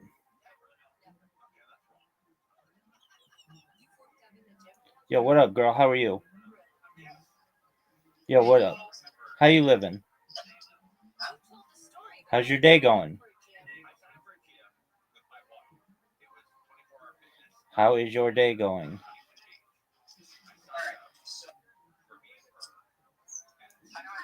Nice fan.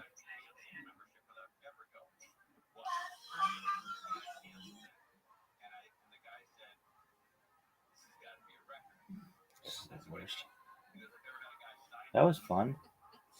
Poetry and having contests over who could sing or paint, or I don't know what scholars do, but they were being scholars. But they're actually, I think there's a very, very good reason for invading Japan. Several. The main one was to cut off the supply of sulfur. They needed it for gunpowder in South China. They lost their sources in northern China when they were driven out. They got it from Japan. It was a great source.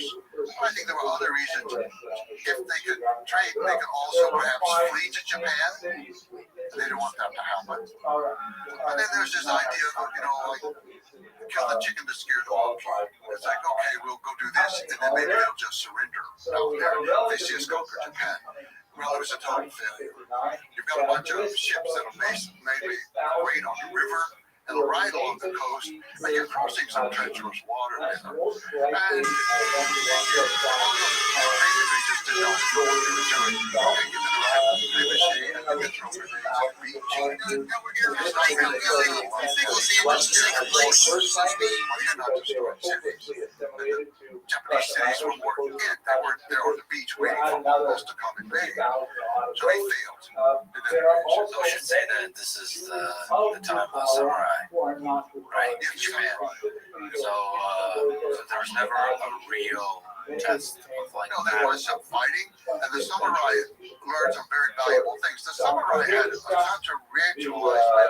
It's like the Knights of Europe coming out with armor that had to be lifted up on a crane onto a horse. It was just crazy. It was crazy. The samurai almost at that point. You ride out in front of your enemy and you recite the story of your genealogy. Outcasts, they have no use for that. They're there to fight, they're there to win. But on the other hand, this was unknown territory. And the weather did turn against them. But I don't want to give too much credit to the weather. I really think that the Japanese defeated them. The Mongols weren't well prepared. Their ships were not very good. They were defeated in the first invasion.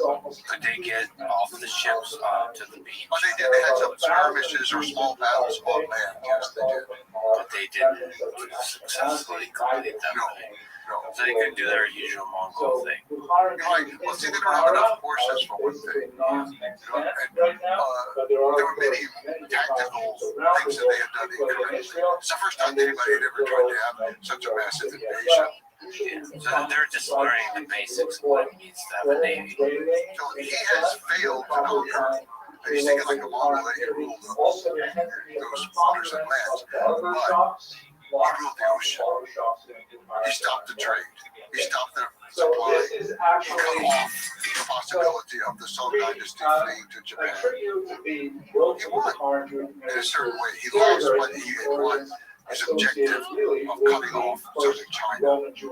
Also, he gave his navy some experience with the ocean, but now they were ready to move out into the ocean around southern China.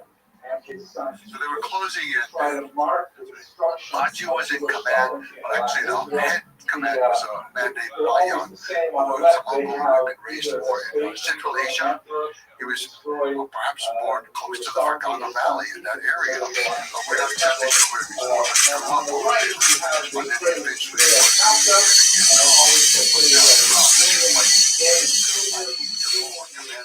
was very cosmopolitan, sophisticated, intelligent.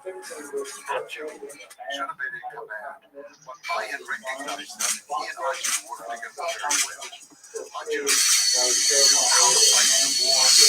Bayan was able to negotiate things back with the capital city and handle things. So Bayan is in command. And so the generals are deserting the south, so right and left. The artisans are all coming up to join them. Mongols get paid. The generals are loading up the boats with all the jewels, and they grab a couple of brothers to the little 5-year-old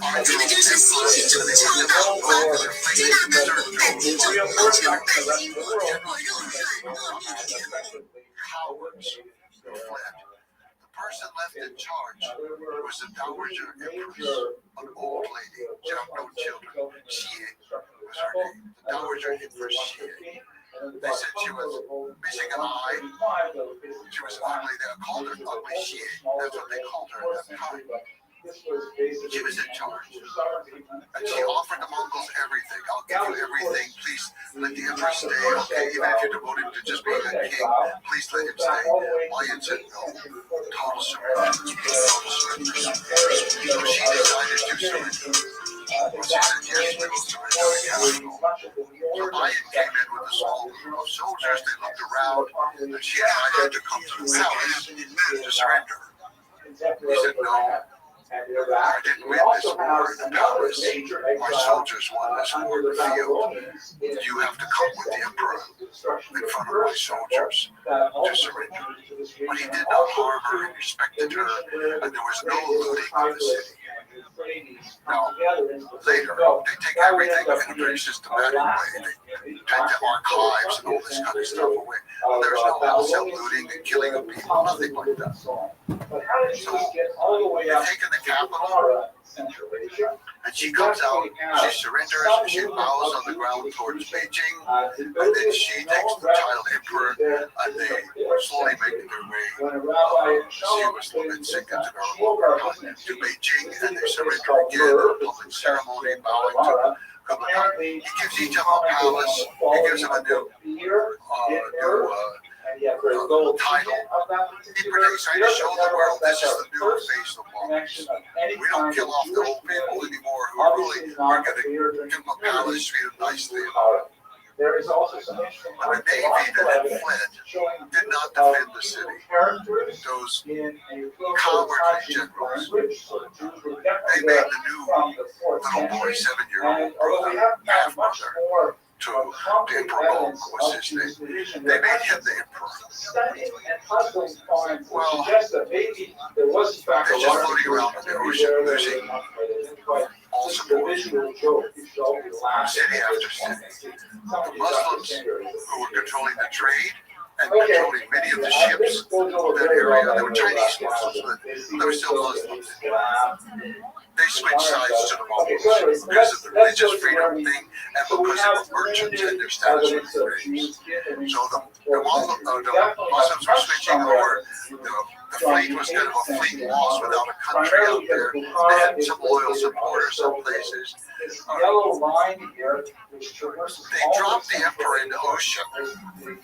How do you drop the emperor in the ocean? They accidentally spilled him in the ocean, and then they fished him out. But he died. So unfortunately, they had one more 7-year-old half-brother. So on Lantau Island, exactly where the Hong Kong airport is today, airport on Lantau Island. So they went there, they had a big coronation ceremony, and all, but the people there were not supportive. It was in Hong Kong anyway, down to the Pearl River. So they sailed out farther south to another island, and then they took it over, and of course the first thing they did was go after the palace. But the Mongols are chasing you, you gotta stop and build a palace. So these are like the remains of the Chinese, Yes, the generals and the general army and the navy. and those are comprehensive issues. We're going to protect it with the Great Wall of the Sea.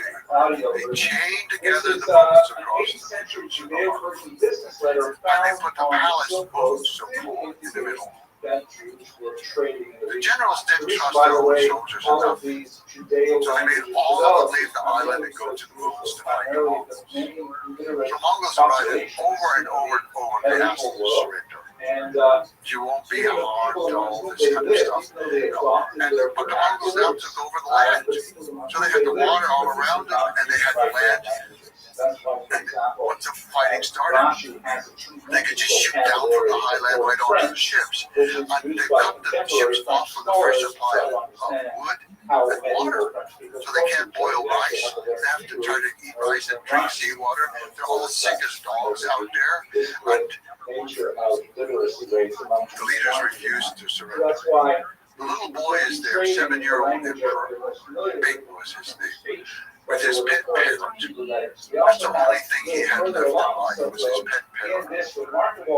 And then the Mongols, they offered every opportunity. But the Prime Minister, so called, coward that he is, always treated as a hero today in China, throughout their history. The coward that he was. He said, "We will not disgrace the country by letting them capture the emperor." So first he threw his own wife and children into the water to drown. But then he took the emperor and held him, a 7-year-old. He was 7 years and 1 month. He had just turned 7 years old. He jumped into the water with his child. A child murderer. He's a child murderer to do that. Somehow in the whole ruckus, the cage came undone with the parrot, and the parrot fell in the water too. So the 7-year-old boy and the parrot died in the water. That was the end of one of the greatest dynasties in the history of the world. The Song dynasty, they were intellectually great, they were artistically great, they were technologically great, they were just one of the greatest moments of world history. And it ends with this coward killing a child and his pet parent in order to save the honor that was betrayed by this woman. The men lost the war. The men lost the war. Who's to blame? An old, one-eyed, ugly lady. It was she. Well, the bigger picture there is probably it's become the institutions became corrupt and stale. The army weakened, and the politician class probably have lost their skill and confidence at ruling and all that kind of stuff. Well, that is true. And the Chinese summarized that with losing the men named Bill. Right, everybody has their respective maybe. If the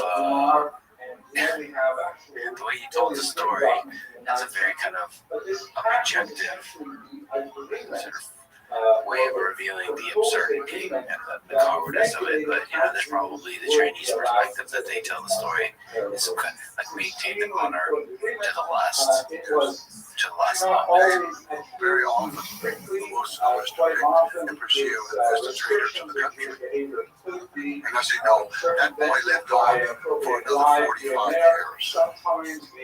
And so she did not betray the country. She protected the emperor that she was supposed to protect. It was the man who killed the child emperor, who killed young baby. So what was the lasting impact of Kublai Khan unifying China? Well, yes, first of all, he had unified China in the largest sense of the word, with Korea, Tibet, Manchuria, Mongolia, part of Central Asia. He had unified it. But he did so at the expense of his empire. They didn't recognize him as the great emperor. There was great opposition from the Golden Horde of Russia, and also from the central region, which is called the Chagatai, the descendants of Sagate, the second son, Chagatai Empire, and then from the Ilkhanate of Persia. These are the different sort of fracturings of Mongol The sons of Genghis Khan. And only the Ilkhanate was still loyal to him. But they're so far away. But now he has a navy. But this is, even the 4 pieces, the whole thing is gigantic, and even the pieces are gigantic. So, it's very hard to keep an empire of this size together. But he had China, it was unified under him. And then he sent out the first expedition to sail directly to Persia. There had been trade all throughout thousands of years, but it was usually port to port. Different merchants trading goods. No, he organized a great fleet to send a queen, a princess, to become queen in the Ilkhanate, to marry the Ilkhan of Persia. It's Persia and Azerbaijan and Armenia and Iraq and part of Syria, all of that area.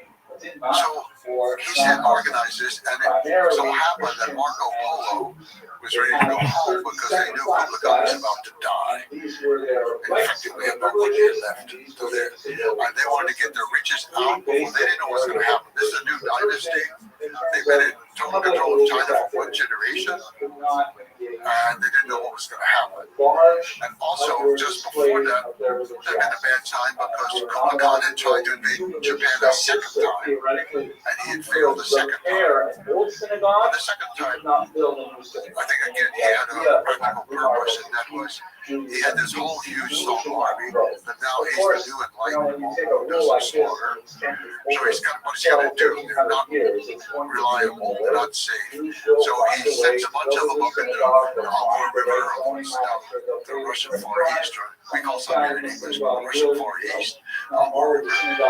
He sent expeditions up into Tibet, exploring options up there where there wasn't enough room or enough agricultural area for a huge military colony.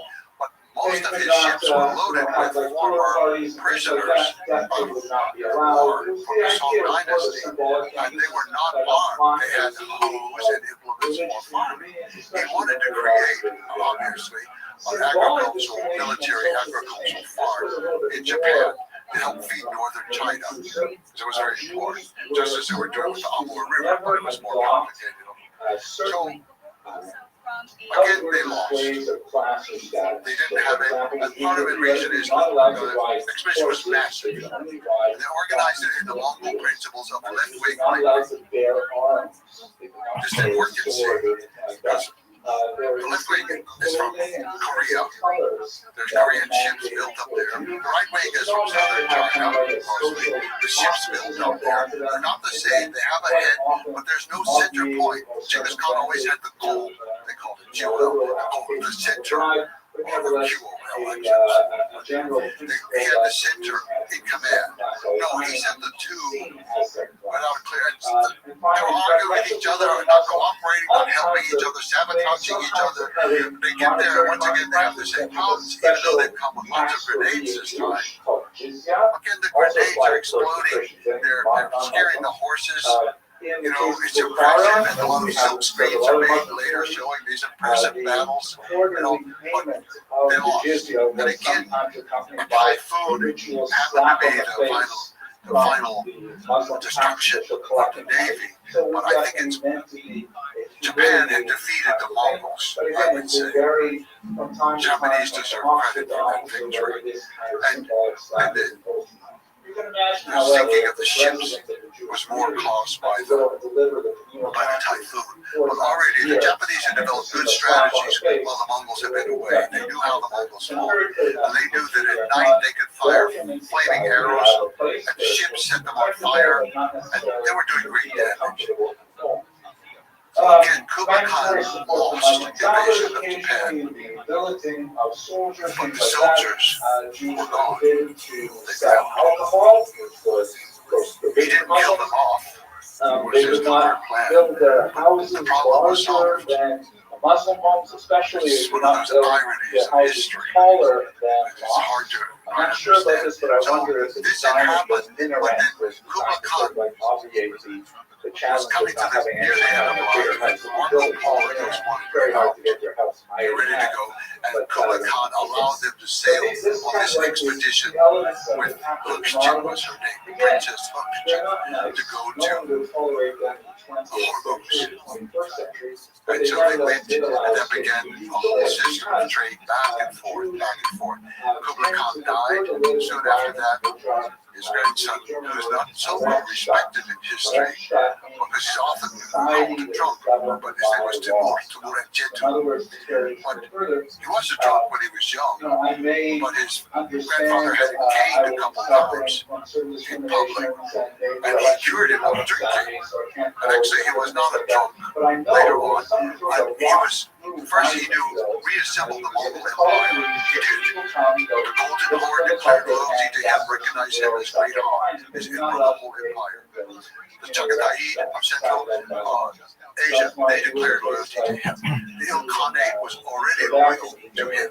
And all declared loyalty. He had reassembled the empire, and he had the greatest navy in the world. And he sent out envoys to every place they had attacked or traded with to say, that era is over. We're no longer attacking anybody. We're changing from conquest to commerce. We want to trade with you. come to China, bring your goods, bring it and trade with you. He instituted it was short, unfortunately, it didn't last forever. I wish it could have. But it was a great era of the exchange of all kinds of things going back and forth, all the way to Africa, because from Hormuz, they had a connection to Somaliland, and some people say Kenya already at that time, I'm not sure. Very high, very high. So technically, he ruled over the largest size the Mongol Empire ever had. Yes, although actually they were the court of Russia, they were quite independent by now, and even the me is independent, so they were loyal to him. And they were still exchanging back and forth all kinds of things. So there were Ossetian soldiers in China. They had a whole contingent of Ossetian soldiers there, and from Russia, from the Caucasus areas of Russia. And how do they communicate? Are they using like the postal service? Like you have to literally deliver the letter? Over time, those groups started intermarrying. Well, they were allowed to intermarry. The Chinese were not. They were intermarrying with Mongols, and they were switching to Mongolian language slowly. At first, I don't know. It's not clear. But again, Kublai Khan, thinking in this internationalist way, said, okay, we need a new alphabet for the world.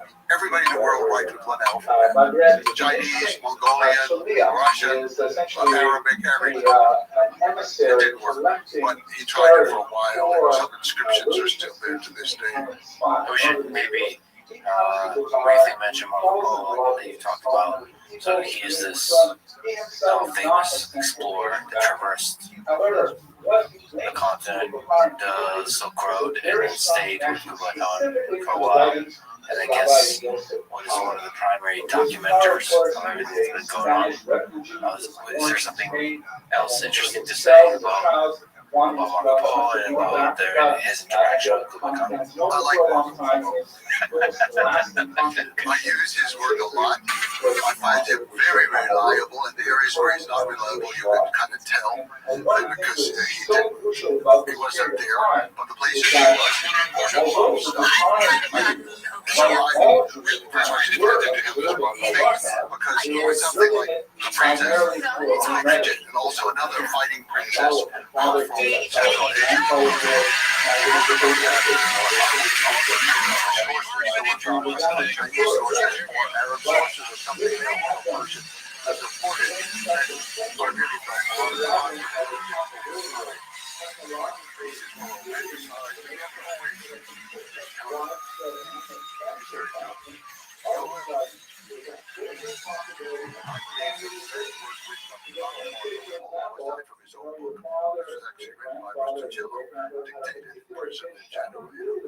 In the 20th century, Eugene O'Neill wrote a play that became a comedy on Broadway called Marco Millions.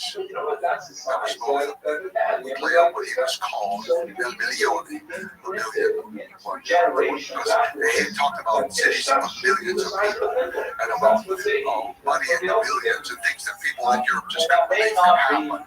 He then published his whole play as a book to show people what he really meant. And it was an ironic look at capitalism, because this is 20th century, right? Versus the idea of like a philosopher king, which he saw in Kublai Khan. And so Marco Polo becomes a symbol of capitalism, not in its worst, but in its most basic. And that is, like the princess in the story, this is not in real life, but this is in the play written by Eugene O'Neill. I think it captures a lot. The princess hooks in and says, Marco is an excellent judge of quantity. There are things like that. And then in the play, Bayan, the great general, he talks of Kublai Khan, and he said, well, these people are dangerous from the West. We should go conquer them now while we can.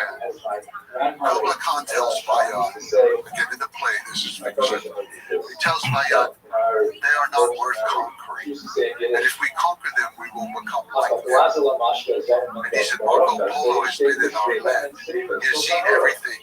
He has learned nothing.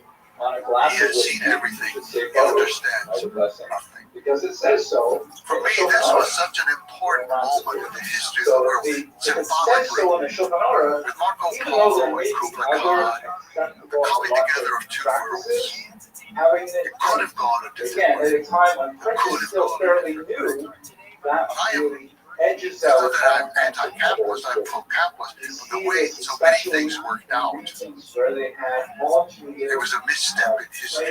Maybe we took the wrong step at that moment. We could have learned more from cooperation. They didn't quite integrate successfully.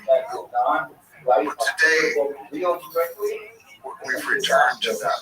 I think the East and the West are confronting each other again on more equal terms. For a long time, the West was so dominant and the East was so downtrodden by colonialism and other things, and internal rot and other things.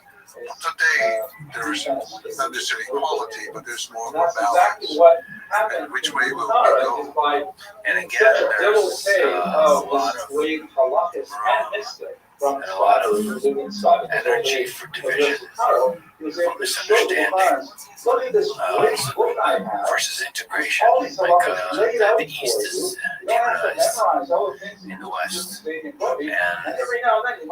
one of the great regrets I have, and I hope to alleviate, is just how little I understand China and the East.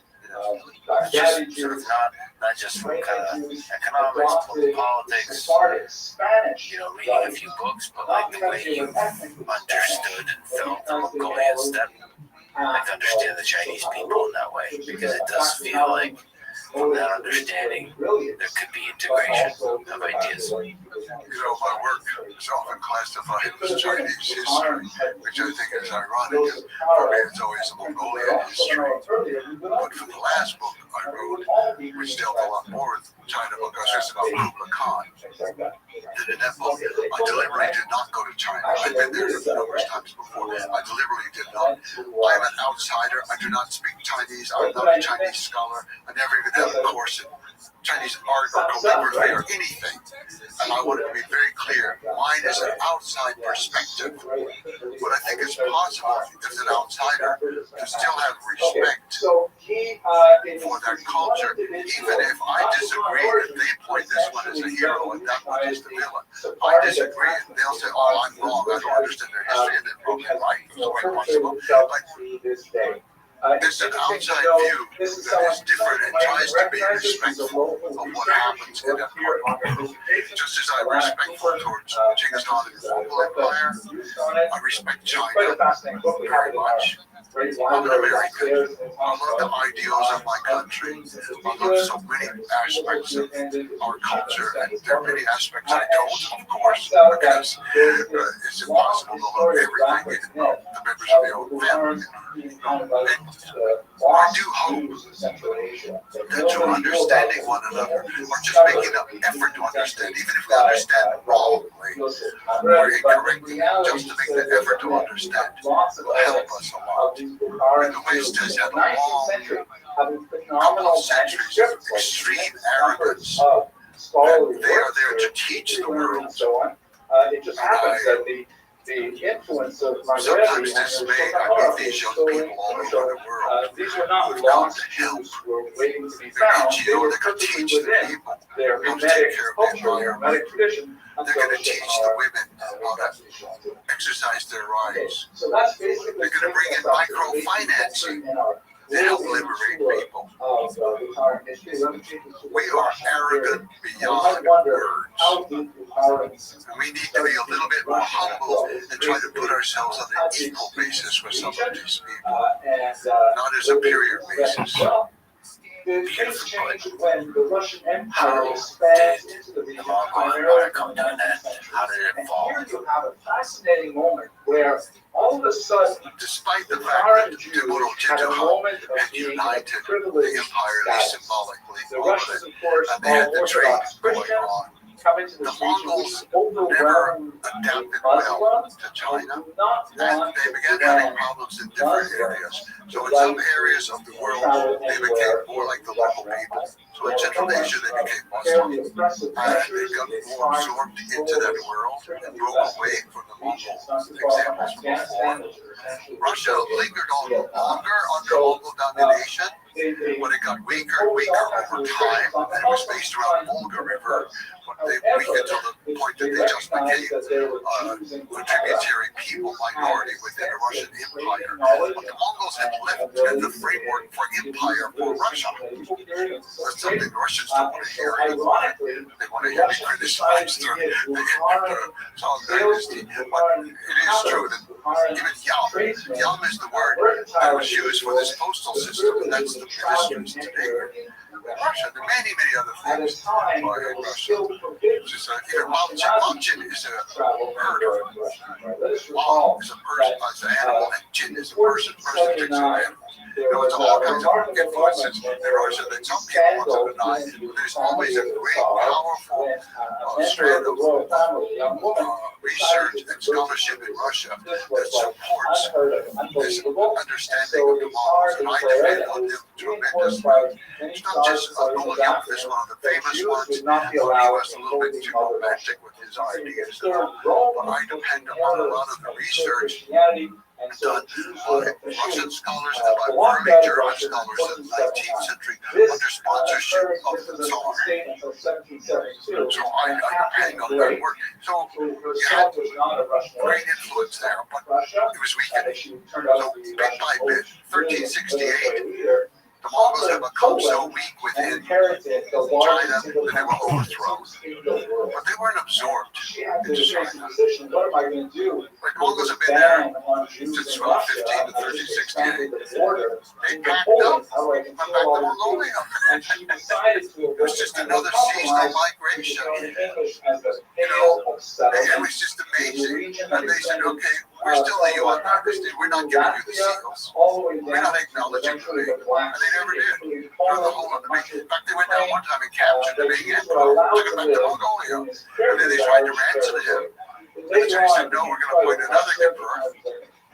So the Mongols decided, okay, the worst thing we can do to the Chinese is give them back the old emperor. So they had two emperors back. Okay, let them work it out. And the empire just weakened from internal reasons for the Mongols, but some external things from nature, and I think that was the Great Plague. Everything in history, everything that's good comes with something underneath it that's bad. And everything that's bad seems to have something underneath that's sometimes works out good. But this great system that united, it's called the Yam, that it united everything, people could move back and forth quickly, that it could also take the plague out of southern China into all parts of the world. And I do think that's what happened. The plague destroyed the Mongol system. And if all of these people ruled by Mongols because they're benefiting so much from the system, and now the system collapses, you don't need the empire anymore. So it just fell apart after 1368. The empire just fell apart. And most of them stayed in Persia and Iran, Afghanistan. The Hazara people were still descended from them. And in Russia, some of them stayed, but then finally, at the time of Catherine the Great, a lot of them were returned. They had been there for hundreds of years. And then they returned to Mongolia in the 1700s. And so many Mongols came home. They were still Mongols despite hundreds of years of exposure to other cultures. They came back to their tent, squatting around the fire and drinking fermented milk and eating dried curds. It's interesting that the Mongolian spirit is so strong that it persists through centuries. And they just return right back on the horse, riding the open steppe. Yeah. Well, it was actually very difficult because they were a little bit lazy and they weren't so good with doing the task until it became difficult actually to support so many people coming home and eating up all the animals. The Mongols in China had been used to just eating. They hadn't been producing much for 150 years. So just to return to Genghis Khan, we talked about Dan Carlin. Dan Carlin said that Genghis Khan's army was the greatest military force in history. And many other historians agree that before rifles came into popular use, Genghis Khan would basically beat every single army, including Napoleon. And you mentioned samurai, the whole formal setup, same with Napoleon. There's a whole, there's several hours to set up the chess pieces on the military board. I mean, you can just imagine what Genghis Khan and the dynamism, the speed of everything, what that would do to Napoleon. So, I guess the question is, where do you agree with that notion that Genghis Khan's army is the greatest military force in history? Short answer is yes, absolutely. No other power in the history of the world has conquered Russia and China and Persia and Central Asia and Turkey and Korea. No power in the world has done this. Not Alexander, not the Romans. Nobody will ever do it again. Nobody's going to conquer China and Russia again and rule both countries. It's just not going to happen. What lessons do you take from applicable logic or fair? Well, I think there's a particular years. The Mongols took Iraq. They tell us anything about Baghdad. They held it. The Americans, they followed the exact opposite strategy of the Mongols.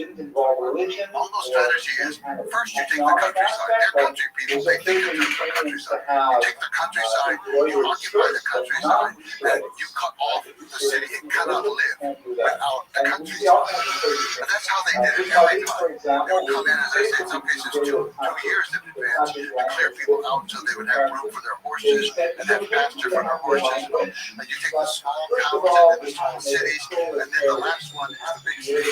Americans, they said, no, we're going to take Baghdad, we're going to bomb Baghdad, we're going to have the shock and awe, we're going to go in, we're conquering the country from Baghdad. So they go in, they get trapped in their little tiny green zone. They never conquer Iraq. The strongest army in the world. You know, this is something that worked in Europe. World War II, yes, we bombed the cities. We took the city because that was a city, it was a center of production. But the countryside is a place that produces the food. The Mongols were very important and supplies the water. You cut off the water from the city, you cut off the food from the city, trying to surrender. The Americans were applying something that worked in Western Europe to conquer Germany.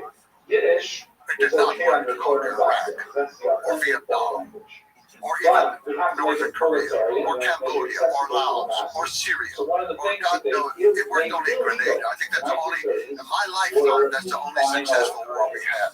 Lasted a couple of hours, we went in. Otherwise, we've been chased out of every country. We've lost it. Tail between our legs. We dropped more bombs on Cambodia than we dropped on Germany. It's hard to believe. Hard to believe. We dropped more bombs on Cambodia than on Germany. We did nothing. Because Germany, you destroy the cities, the people surrender. Dresden, Scotland, Frankfurt, Würzburg, Berlin. In Cambodia, you can bomb the countryside forever. You can kill the people, and they did. You can use chemical warfare, and they did. But you can still go into the eastern part of Cambodia, and you can go to whole large areas where you don't hear birds singing because of their chemical warfare in American bombs. So we still do it, but we don't want to admit it, and we don't want to go into it. In World War II, the Americans did have unconditional surrender. Well, we use for the war not to put all issues that people can argue. We had a clear policy. We go into Afghanistan, we're fighting terror. We're going to democracy, we're going to free the women. What? There's absolute sheer insanity. And we kill people. Not only do we use chemical warfare, we kill a lot of people in Vietnam and Laos and Cambodia. We killed American soldiers. We killed American soldiers, and my father was one. He died from Agent Orange disease. Oh, but that doesn't count. He didn't die on the battlefield, and we didn't mean to kill him. It doesn't count. Modern warfare is brutal. We just paper over it sometimes. It's a great idea. Explain Agent Orange. It was designed to kill all vegetation. This is going to be a humane way. We're going to kill all the vegetation in the jungle, and that way they can stop moving their army through the jungle, and they can stop the supplies from coming. That was a very good strategy. Henry Kissinger, Nobel Prize winner, is now resting in hell. This is exactly where he belongs. From what he did to Vietnam, Laos, and Cambodia. The bombing was just absolutely horrendous. So Agent Orange comes in, they defoliated, which means they wiped out the crops, so people were starving. Literally, in the case of Cambodia, starving to death. The animals are being killed, and deformed children are being born to this day. And American soldiers died by the thousands. Not immediately, not on the battlefield, not right there. They go home, they have the disease, they linger, they take the whole family down with them in an emotional trauma of becoming slowly paralyzed and dying. We did that to our people. So yeah, warfare, I don't think we're any more humane with it, any better today than in the past. It's just, we can hide parts of it more easily and deny it more easily. If you're killed by a Mongol, it's very clear you're killed by a Mongol. You're killed by friendly fire in America. It seems that what people mean when they say that war is hell, that in some deep sense everybody loses no matter the narrative you put on top of it. Yes. I'm not a pacifist again, but I think war is acceptable in some situations, but the more controlled it is, the better. My effort is not just attempted to make a massive to relate to all the things that happened to the Genghis Khan and Brutal straight into that. It's to measure against what goes on there. And we have these different images. There are two images of Genghis Khan. One is our image, he's on there in horseback killing people. The other is just Mongolian images. And when they finally built the official character of him, it is just things like that. I electrified agriculture during the way. Let's start with then we essentially a feudal peasant society with a modern industrial society. Incredible failure, and the nature of the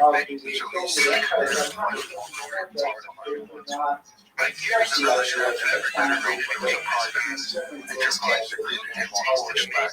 but it's not the women.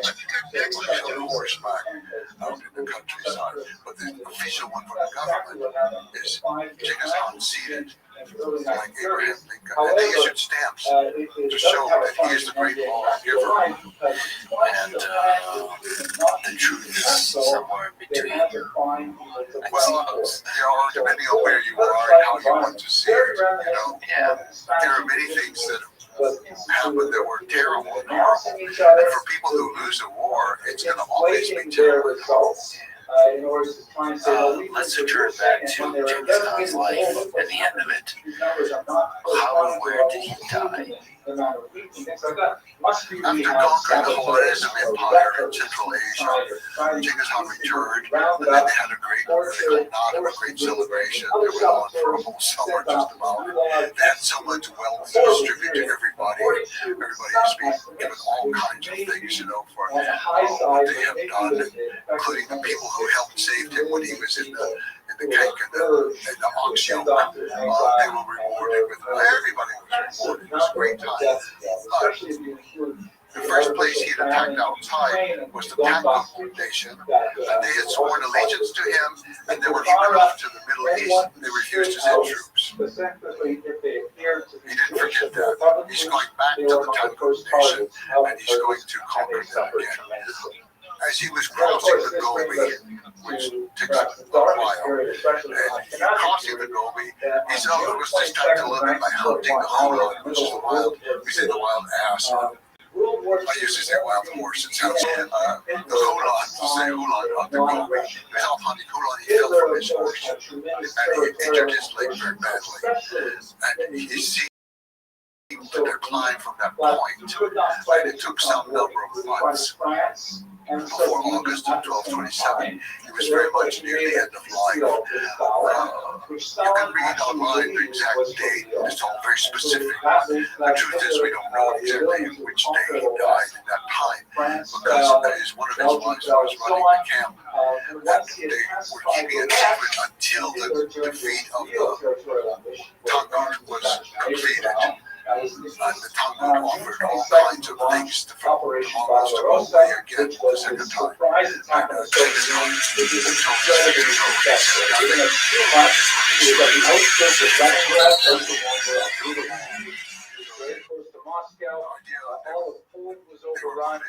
major part of Ukraine was under Nazi rule. The idea was usually you could be rewarded your whole family. The Holocaust, But he said, no, you kill off the whole family so they can't be rewarded. Why this is especially relevant for us is because So he died there. How was he successfully chosen? The succession issue was always difficult. He did not have the right to appoint a successor. That was not the Mongol way. These were made up primarily He could nominate somebody. who were not fit So for frontline before he battle. set off for the Middle East, There she is. What up, girl? one of his wives said to him, What's new? It took so much to realize that you're actually basketball and I'm listening to all my friends. All right. Well, I'll be back. enjoy that.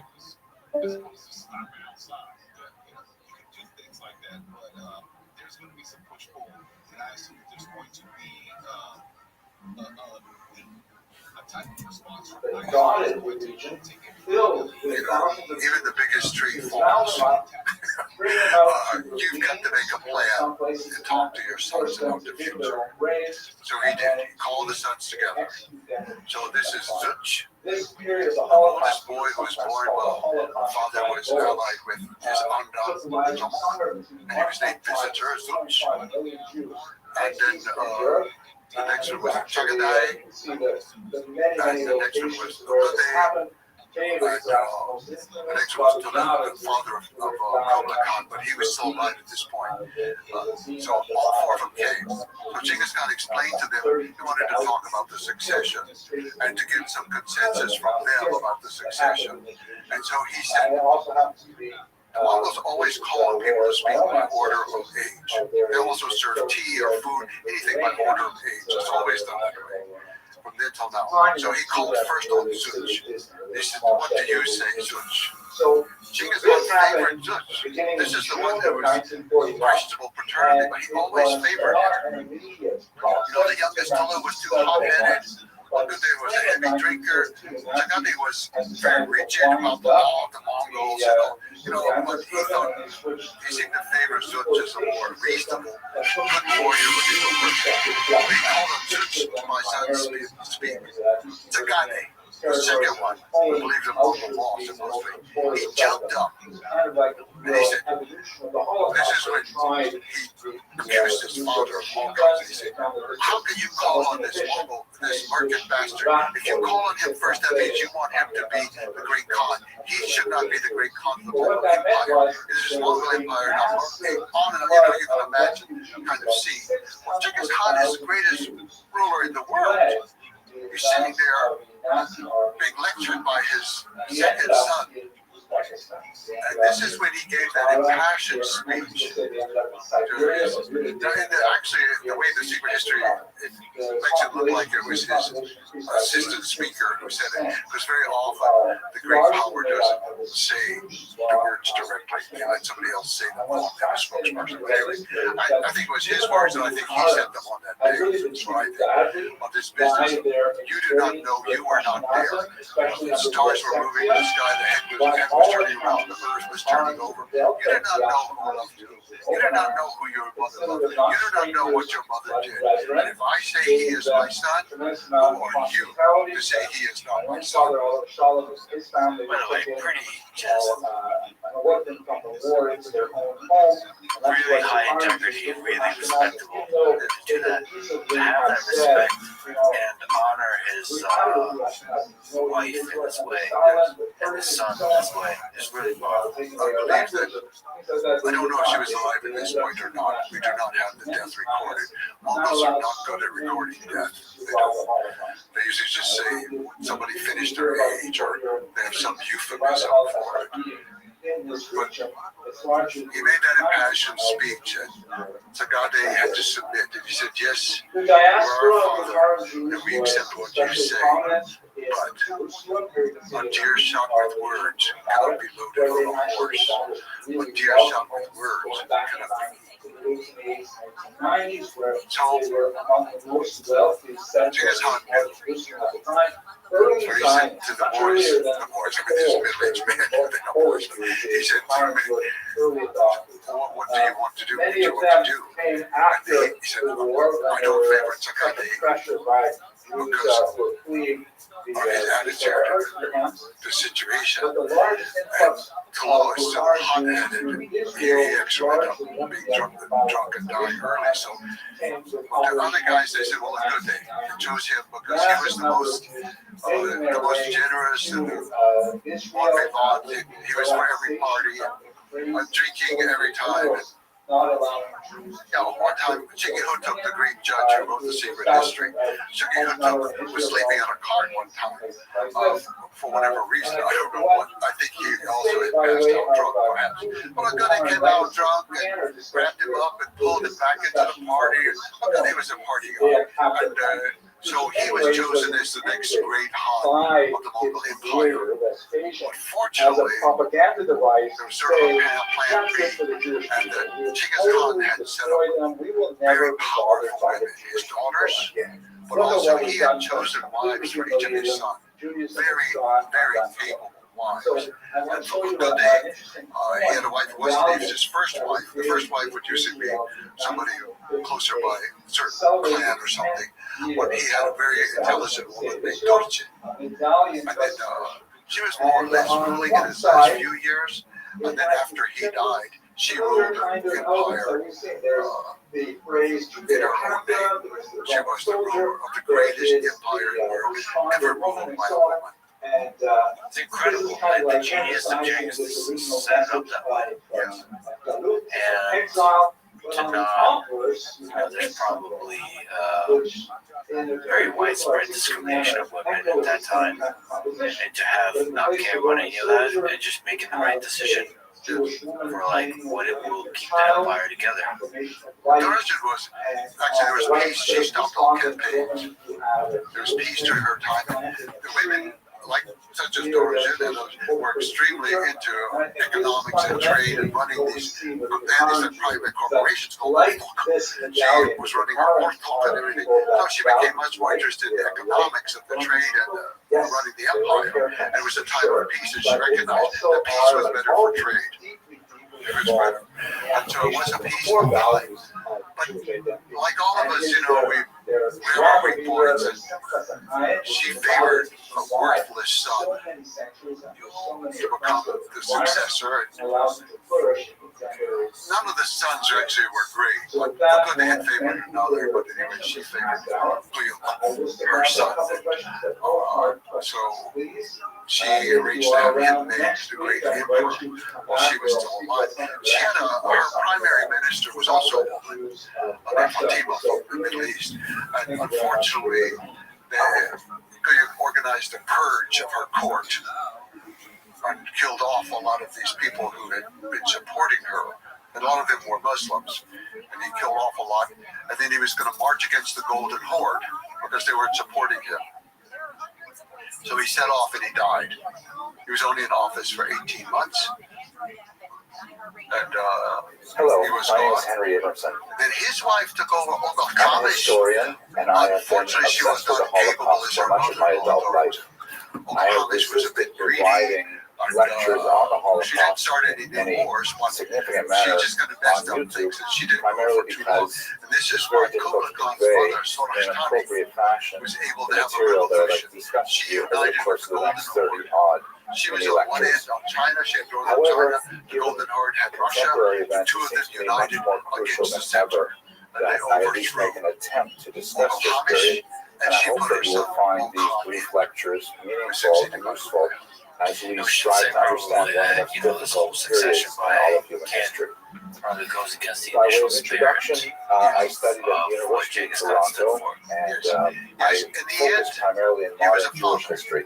I've written quite a few things on various aspects of Jewish history, but really mainly one book that can study on the Holocaust, and I'm specifically looking at the work of Rabbi Columnus Kalman Shapiro, known as the Eish Kodesh. He My organized teachers it at the as University of what we Toronto take all, were they almost Professor a Emil Fackenheim, all who is lands a belong world-renowned to everybody in the philosopher, everybody. and Michael Maris, also a That's why he very had well-regarded soldiers that were historian, Christian soldiers, principally of the Jews of France Brazilian soldiers, during the and Kipchak Holocaust. soldiers. He had 10,000 of each. What I'd like to do over the next few minutes is to try to understand The some Russians would own basic silk factories in China. parameters of the The Holocaust, Ilkhani would trying own to silk set out factories in Jade what we're going to be mines discussing in China. over the course of the The next people few in lectures.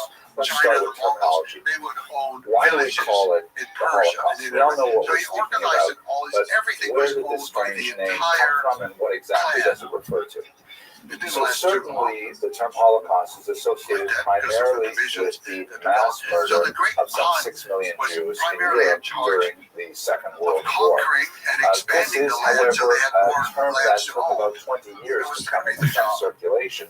Prior to that, And it Kublai was Khan largely fulfilled it. Khan is unclaimed because something people fulfilled it. lacked They the did. vocabulary to describe an event of such magnitude and such horror. One might think similarly of the word that American uses, or the terms that one might think, That reminds me of a in a very similar popular fashion, one might idea think about one of the defining moments Genghis Khan, of this century. Of course, I'm referring to the attack on articulated the in Twin a Towers 2003 and paper on titled the The Genetic Pentagon. Legacy of the Mongols. That's known So as that 9/11. paper has a That's hardly a finding name that's that descriptive of estimates what that is going on 0.5% in those of the world's attacks, male but population is people descendant, lack direct a descendants. more appropriate Genghis word Khan. to term it, I've and heard therefore you they call it kind of be a little bit 9/11. skeptical of this Perhaps in paper, 50 years we may have I a actually different really word to like its describe findings. I those talked to a events good of friend of the mine, early 20th century. Ellis, who's But a for the time being, think of biologist, Holocaust as the computational biologist, and standard term geneticist. used to He likes the describe paper as the well. mass I destruction find it of really European convincing, Jewry. but I think your If you were to skepticism has ask to my do grandmother not of necessarily blessed memory, with the she paper's would refer contents, to but it as with the Kurban information Europa, that it's the used to destruction of the thing Europe. that And the maybe term Kurban the people is think of very Genghis Khan as resonant within the Jewish brutal tradition because barbarian. it's used to describe the destruction of the temples in assume that Jerusalem, the the first reason destruction 0.5% in of the the population 6th is century because before the Common of Era, some the second destruction institutionalized mass in the rape first century of by the Common Era. Genghis Khan. So by using the to term me, Kurban, and or we actually Kurban spoke in about modern this. Hebrew, You that can't get those evokes kinds some of kind of lineage of God, somehow a historical continuity between the great destruction of the temple that were antecedent to the exile, the Babylonian exile and the Roman exile, and so the Kurban Europa is on that same level of magnitude. However, this has strong religious connotations, and others have not felt comfortable with this term. Let's look at some of the other terms that were used to describe it. Perhaps the most significant term was first coined by Raphael social Lemkin, status who value was a to thinker be who associated was very with the troubled lineage of by Genghis Khan. the mass murder of the Armenians at the beginning of the 20th century. And he coined in 1944 the term genocide, which he used to he coined that term based on the Greek term genos, meaning people, and side, meaning killer. We have the terms homicide, which means to kill a man, or suicide, to kill oneself, terms like this. So genocide was a nerd term that was coined to try to describe the destruction of an entire people. As you can see here on the slide, not necessarily the physical destruction of all of the individuals that make up this genos, but also going to have a cultural element as well, which is look who it is. How are you, my friend? Long time no see, Jacob. What's good? How you been? Kicking ass, taking names. Every day is a holiday, every meal's a feast. What's good in your neck of the woods, son? I just recently got an email about 2 years ago from the yeshiva in Louisville. Okay. What'd they say? That's pretty cool. Well, they wanted to know if I was still interested in converting. Obviously, I said yes. But it's kind of hard to revert back to the negative truth. Yeah. So this. Yeah, it's pretty exciting. So, remind me, like, this is, I told you to find a local Orthodox rabbi, and you sent an email to this Louisville yeshiva, but they didn't get back to you for 2 years, but now they did? Yeah, they just got back to me about an hour ago on the email, and they asked me if I was still interested in converting, I'm like, yeah, of course. And I guess they want me to like come out there and like meet them or whatnot, and probably like end up visiting the new rabbi that's supposed to be taking over there. So that's pretty like really exciting, actually. I mean, not only the suspension of waiting for 2 years, but be able to go in attend a Shabbat and meet everybody for a day. That would be really cool. 100%, man. Congratulations, Mazel Tov. That's fantastic. Definitely. Wonderful. 2 years is a long time. I mean, I'm not exactly like forget about everything I've learned. You know what I mean? Well, 2 years is better than nothing. Yeah, a response is better than no response. That's absolutely correct. All right, so are you gonna now? I know your first priority is your brother. Certainly, are you going to take a visit though? Oh, definitely, I am. I mean, I can always get away for a day or something, but I mean, it's problematic when it comes to like weeks or years or something like that. You know what I mean? I mean, there would have to be something that was worked out, like medical wise, like a nurse or something to lift my brother up and down throughout the day. Right. That to occur. Other than that, I would have to, stay within like a day's distance. Right. Do they? Did your brother have like Medicare or something? Oh, they've been through everything under the sun with him, and what they offer is just minuscule, minute, at the bare minimum, and it's never anything that was really kind of beneficial long term. It's always short term, and it only lasts like a certain amount of time, and then that's it, like the entire year. Kind of like my dental insurance, I get like a cap on so much money, and then after that's done, it's like, well, unless you're a pay out of pocket, that's it. Right. I get that. Is it possible though that your brother could maybe, I don't know. I mean, can your sister take care of him for a little while? It would be possible for my dad and my mother to take care of him for a couple of days or something, but other than that, it'll be extremely physiologically impossible almost, because just the medical conditions that they're dealing with themselves just almost renders them incapable. I understand that, but all you need is a couple days. You just need to be able to drive to Louisville before sundown on Friday and be able to drive back, after sundown plus an hour or so on Saturday. For sure, that could happen. For sure. Excellent. Okay. I mean, as long as it's not like weeks or anything. It's not like I'm joining the IDF or going in the Israeli army or anything right now or anything like that. So I don't have to worry about going for years or anything. No, you just need basically 25 hours. So you're able to get that. So you already responded saying that you're interested, and now you're just waiting for their response back to you to say, all right, Jacob, on this date, we're going to have an open Shabbat. Feel free to attend if you're available. Is it something like that? Yeah, you want me to read you the email? Yeah, that'd be great. Hold on one second. Get all my responses back and forth. The last one, he asked for my number. I gave it to him immediately. What's his name? Right. Fred Allen. Okay, great.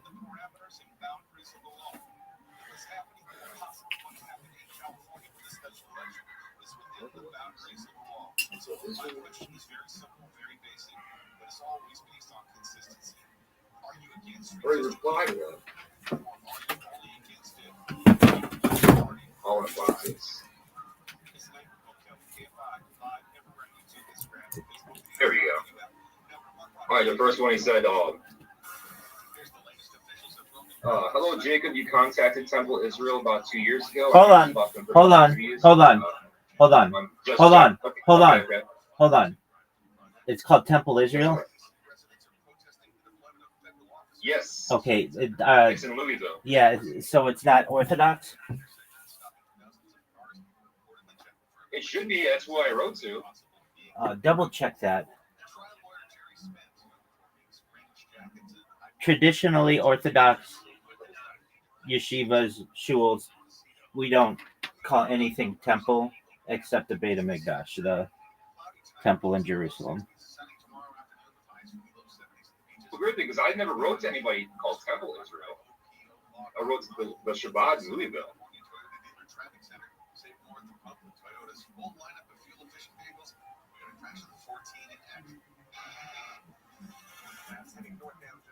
Well, so I didn't write to the Orthodox one? Well, it's just you. Okay, so you sent it to Temple. So you didn't get anything from Congregation Adath Israel Bris Shalom. No. Okay. No, it says Temple Israel is not Orthodox. Its congression's reference, for example, is in Minneapolis, Minnesota. Hold on. Temple Israel. Louisville.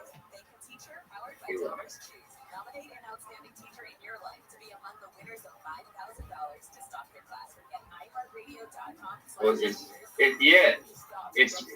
I think it also has a reform movement within inside of it. I think they're both a co-op.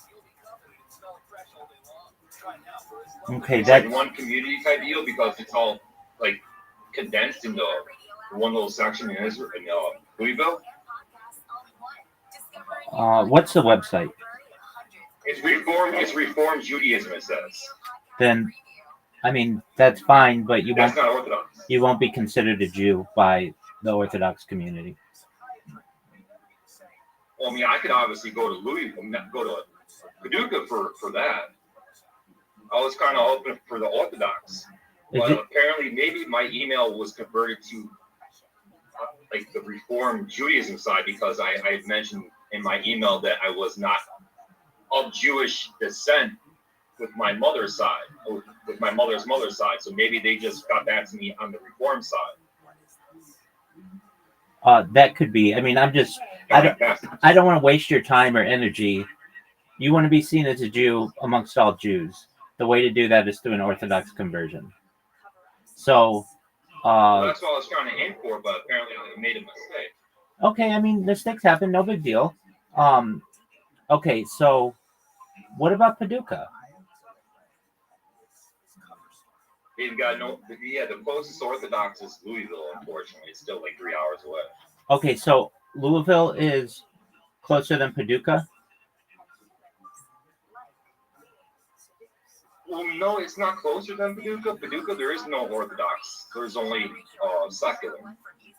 Okay, what about Evansville? Like Reform and what about Evansville? I'm not even sure what that is. Is that by like Owensboro, maybe? Is that by that? Evansville is on the other side of the Ohio. It's not a very large city, but it has more than maybe like 100,000 people. Oh wow. I'm gonna put this in my AI real quick. What is the closest Orthodox synagogue to Mayfield, Kentucky? Shabbat, Kentucky, located in Louisville.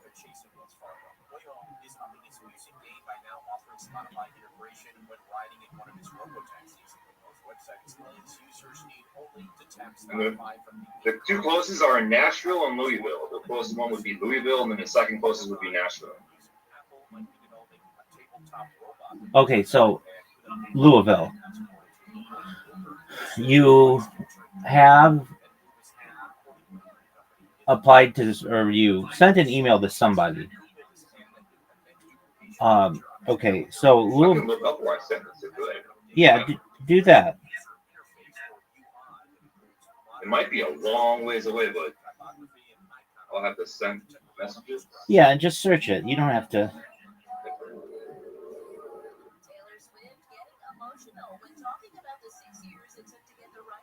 Because I thought I almost like can guarantee myself that I looked up exactly what the Orthodox synagogue was in Louisville, and that's what I sent it to. Okay.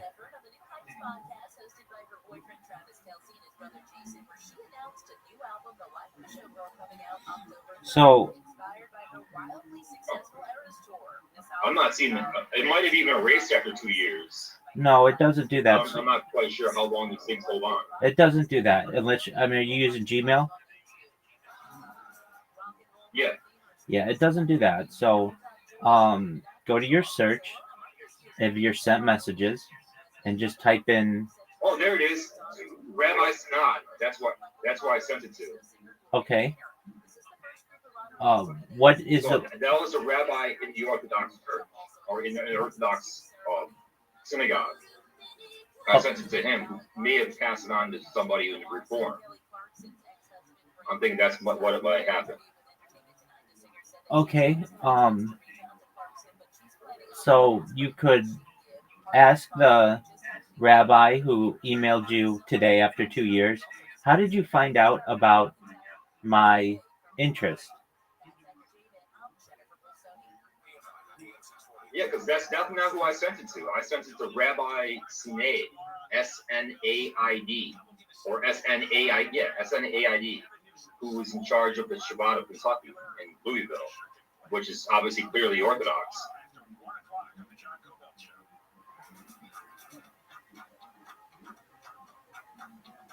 Well, a lot of these Reform synagogues and whatnot, they definitely want members. And if they hear there's somebody, if anybody of any kind of Jewish like origin or heritage, it's just like, here I am. But you're going to run into issues with marriage and perhaps even making Aliyah to Israel. You won't be able to get an Aliyah in an Orthodox congregation. Your children will have issues because you'll have issues perhaps with their mother. I mean, it's easier for a man, but you want to be an Orthodox Jew. If you just want to be a Reform or conservative Jew, then I want the real experience and the real knowledge and the real truth. I don't want like a halfway. Right, and so it's about a 1 to 2 year conversion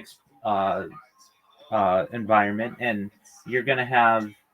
I mean, it's quite intense. A Reform or conservative just isn't going to be of the same vein. You might see 6 to 12 weeks, some 18-week programs, but it's not as intense. You won't. You just won't be seen as a Jew amongst the Orthodox community, and I would hate for you to do what I've seen people do. Yeah, I want it to be a legal conversion. Absolutely, and that will not be. So, what you have to do is you have to sit before Beit Din, which is a house of judgment, and you work with them. It's a panel of 3 rabbis generally. Doesn't have to be 3 rabbis. It can be 3 Shomer Shabbat or Orthodox Jews, male Jews. But you need that. No single individual within Judaism, Orthodox Judaism at least, can convert you. It has to be a course. Of course. So Definitely. what you're gonna Panel of rabbis. right. So what you're gonna want to do, I mean, if I were you, there's Anshe Sfard, which is located at 2904 Bardstown Drive in Louisville, Kentucky. Their phone number is 502 451 3122. And I would. What's the phone number again? Sure. It's 502 451 3122. And 3122? 3122, correct. 502 451 3122. I would also I would take that down, but I'd also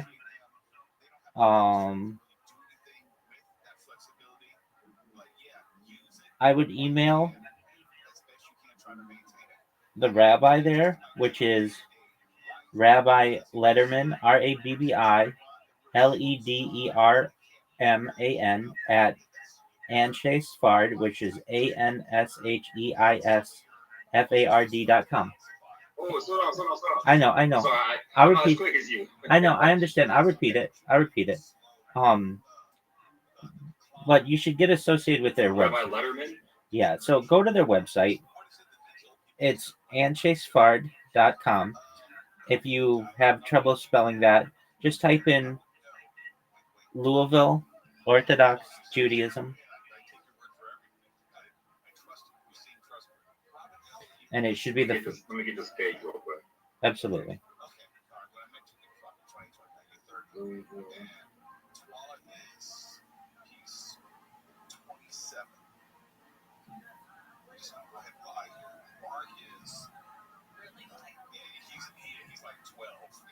They got a Congression Ashkenaz Sephard, which is probably Sephardi. No, Shabbat, no, Kentucky, which is- no, it's not. And Rabbi. It's not. It's not. It's actually Ashkenazi. It started as Sephardic, but it's Ashkenazi. Oh, wow. So It's still named Ashkenaz. It's a Sephardic name, but it's Ashkenazi wrong. correct. To my knowledge. That's just a quick review. Okay, so are you on their website? There's only 2. I'm only getting 2 of them, so it's a Congression Ashkenaz. Yeah. So it's Congregation Anshe Sfard. One on Bardstown Road. Yeah, exactly. So Okay. that's the largest community in Louisville, Orthodox community. What you want to do is go to their website, which is anshesfard.com, and go to the contact page.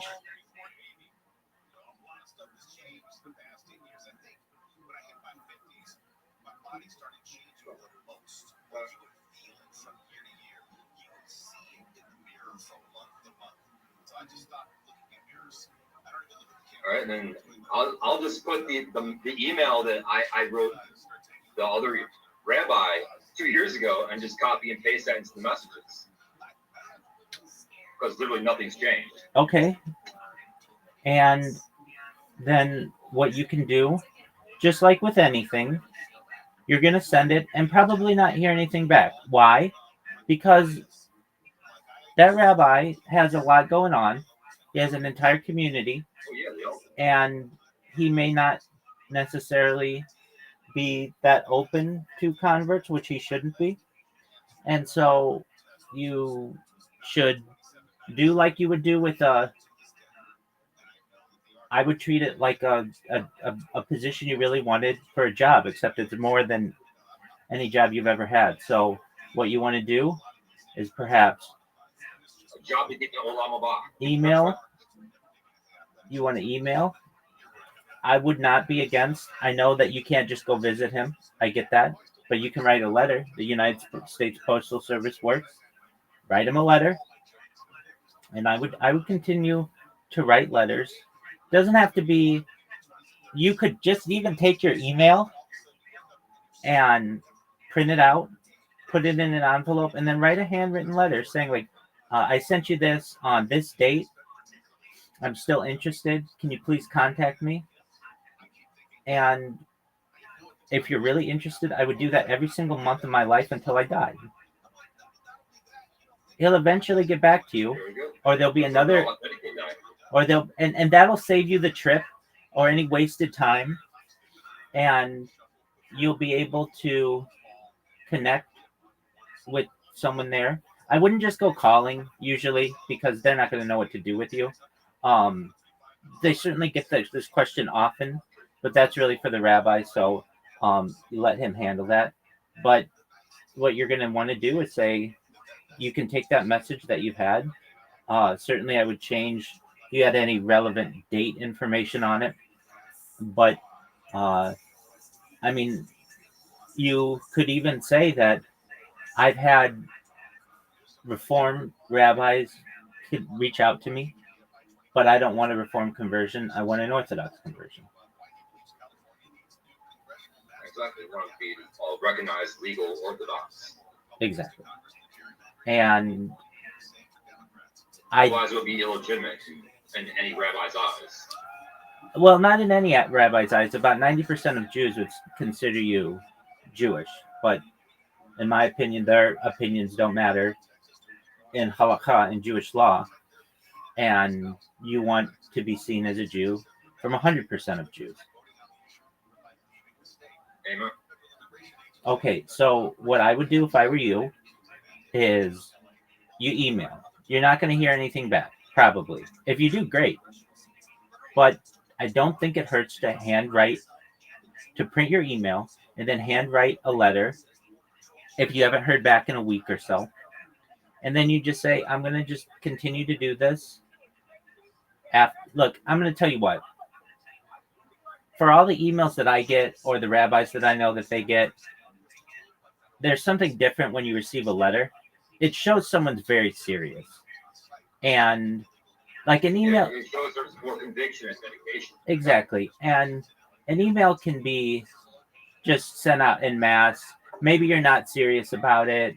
Whatever. You're not putting that much interest in it. But if you go and you look up my address and you put a stamp on a letter that you at least have some handwriting in, I'm going to give you a call or I'm going to email you back. And even if I don't, you do it for a year, you send me 12 of these things. At a certain point, I'm going to say, who are you? Why do you care so much? It shows it's personal and more analytical. Exactly. And it's not, you don't want to annoy the person. And so what I want you to avoid is sending them an email next week, sending them an email the week after, calling. Like they don't want that. They've got their own lives to live. But what you do, what a letter does is it allows someone to receive the communication and respond on their own time in a comfortable manner. And let's say this congregation never gets back to you, ever. You send them one letter every single month of your life until you die. After about a year sending letters, you're going to go find someone else. If you care enough, eventually you will figure out a way to get your dream accomplished. And at least in this situation, you have an opportunity. 3 hours is not unheard of. I've known of people who lived three hours with traffic, who lived in like the Inland Empire of Southern California and were interested in Orange County and connected with my congregation. And they just, I know, like, it's not all young people either. I've known people who were in their 60s and 70s who've converted, and they just always wanted to do it, but just never had the time or whatever. And they just one day did it. And in your case, Can I tell you about my friend? what about your friend? My friend in Murray, he actually is the one who kind of got me involved in Judaism, and he, I guess, converted. He was like 70 something at the time. Now he's like 84 or something like that. But he ended up converting, and he reverted back to Christianity, the messianic thing. And I'm not into that, but to each his own. I'm not one to tell somebody what they should believe, He converted Their Orthodox? own personal belief. You're telling me he converted Orthodox? And then he converted back. He converted Orthodox? That's what they're telling me. But I didn't like ask for proof or anything because I was just kind of getting involved into it. So who am I to question that, Right, I understand that. I'm skeptical that he would go through all the trouble of living in a community for 2 years and getting a circumcision, or at least a ceremonial circumcision, and all the money that it takes to convert. And I'm thinking maybe he just did it over online and kind of told me otherwise. yeah, I mean, that's fine, but generally you can't convert Orthodox online. Okay, so I've definitely been studying halakha. right, so your friend may have seen themselves as a Jew. That's fine. Chances are they wouldn't be accepted in an Orthodox community under those, unless they had a full Orthodox conversion, then they would. Okay, so the process is you're gonna reach out to these guys. Let me see where the nearest based in is. You want to know some irony? Sure. I just looked up the guy I wrote to. This is the email I wrote to this guy. I'm not going to read the email, but I looked up the guy I wrote to, who at the time was in fact part of the Shabbat. Rabbi Simcha Sinai is the current senior rabbi of Congregation Ashnai Sephardi, an Orthodox synagogue located in Louisville, Illinois. So this is the head rabbi at the place I'm emailing. Again. Hold on. Except at a different place, apparently. Hold on. Where's Louisville, Illinois? Louisville, Kentucky. I'm sorry. I misspoke. That's okay. So the guy who you originally emailed, he's the head rabbi at this synagogue? Ashnai Sephardi. Okay. But that's different than the person on the contact page, is it not? No, that's exactly the same rabbi I emailed 2 years ago. But that's not the person who contacted me back. The person who contacted me back is Fred Allen from Temple, Israel. Right, I get that. Okay. So I'm guessing the snide rabbi saw that I did not have a mother Jewish and all that, the matrilineal thing, or people have a Jewish mother, and just instantly pushed me over to the side to secularism or okay. Unorthodox. So that's a different name than at least what I saw. Just one moment. Let me look it back up.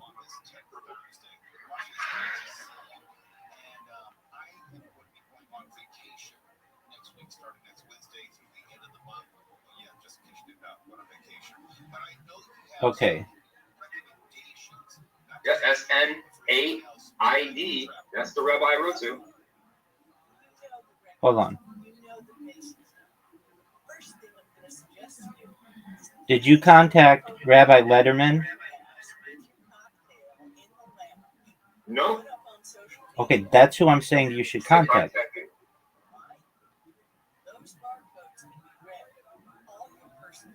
I don't think I don't have a choice of who I contact there in particular. I think it's just one person who handles kind of all the emails type deal, decides where they go. Could be a possibility. No, what are you talking about?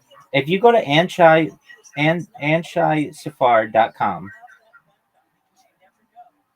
go to the contact page.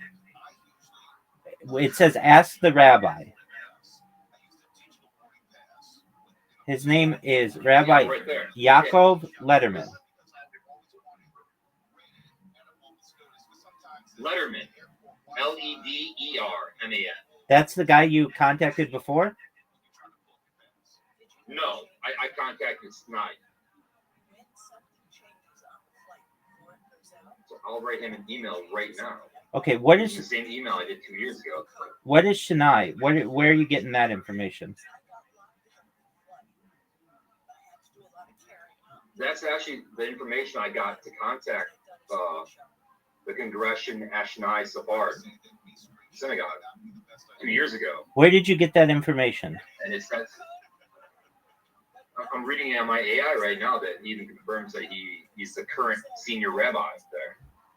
Okay, look, I know what you're saying with the AI, but it doesn't have the most recent information, most likely.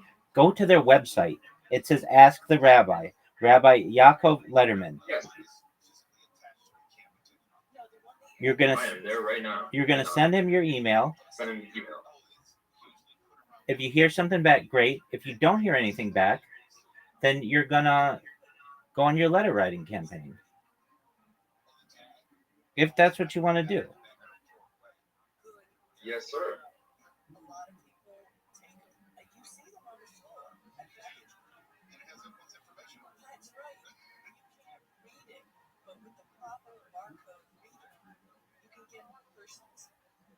Is there anything in particular I should write for the subject matter?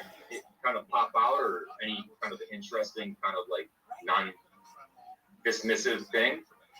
I would tell you that you could just write interest.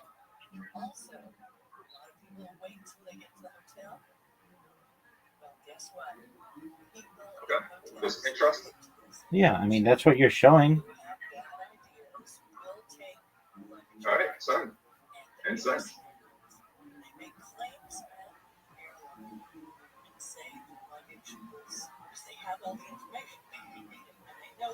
I appreciate it very much, man. Thank you. You're welcome, Pimp. I'm glad What that. should I call you? Big Balls Rothschild. Yeah, you like that. I'm glad that you did not. I mean, what can happen, unfortunately, is you can have unrecognized conversion programs, even Orthodox, where some rabbis will just take money to do a conversion, usually between $5,000 and $10,000 or so, which is. Yeah, I actually ran into that too. From a rabbi on YouTube called Rabbi Kaufman, who does the conversions and all that. He got back to me, and all of a sudden, it's like they threw like an amount of money. I'm like, I don't know if anybody can just throw an amount of money and convert. Wouldn't that be a thing? Yeah, how much did he want? 3,500. Yep, and that's not what you want. At least in LA, the price for a conversion, it's not for the conversion. The conversion's free, but the process is something like $350. It's like $350. Actually, no, it's less than that. There's a application fee of $100 or something, which is just to basically show your serious interest. And then I think the program, which is the gold standard, at least on the West Coast, is another $350, non-refundable. And then that's it. So. But then you're looking at all the religious accessories, like the film and all that. I mean, that could run you thousands. Yeah, I mean, from what I've heard, you shouldn't be spending thousands on tefillin. Usually, it's about $500. But you can get into certain tefillin bags, and you can get into talis, and you can get into things. Like you can spend as much as you want, but you want to avoid people who want to take money for conversions. And the thing is, if you were to convert through that person on YouTube, you're going to run into the issue if you ever try to move to Israel or you try to get married, where your conversion won't be considered kosher. And then you're going to be at step one, which is basically Yep.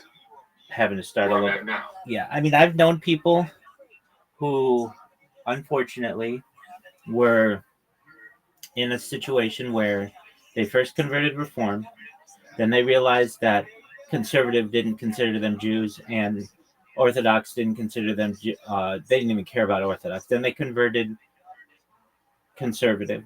And then they found out Orthodox don't consider them Jews. So then they had to convert Orthodox. And they spent 8 years of their life when it shouldn't take that long. It's really, at most, usually about a 2, if maybe there's an issue or something, a 3-year process.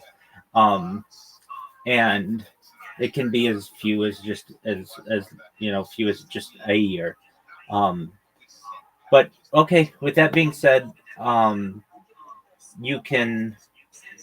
I would respond to the rabbi who originally, who sent you the thing today, and I would just say, hey, I really appreciate you reaching out, as I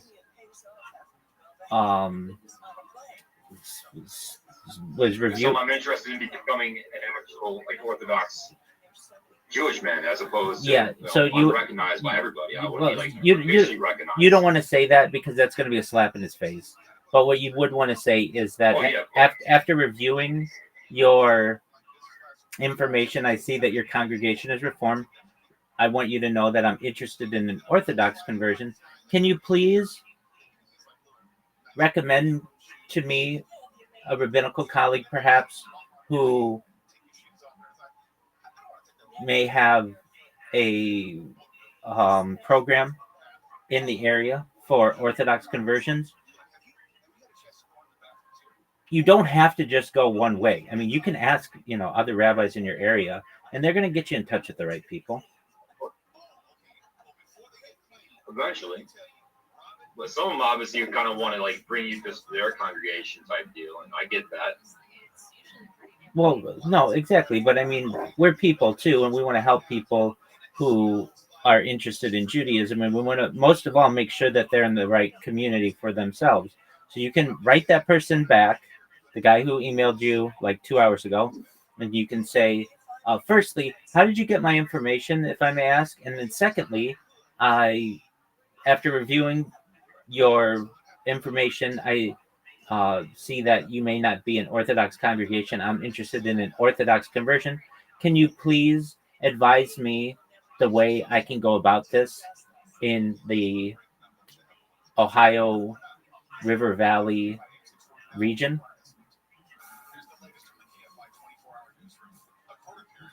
I'm kind of interested in how he got my contact information anyway, because it's obviously not who I emailed to begin with, and the AI was probably a couple of years out of date anyway, so he was probably the head rabbi at the time at that Shabbat, but not anymore. I doubt that, but okay.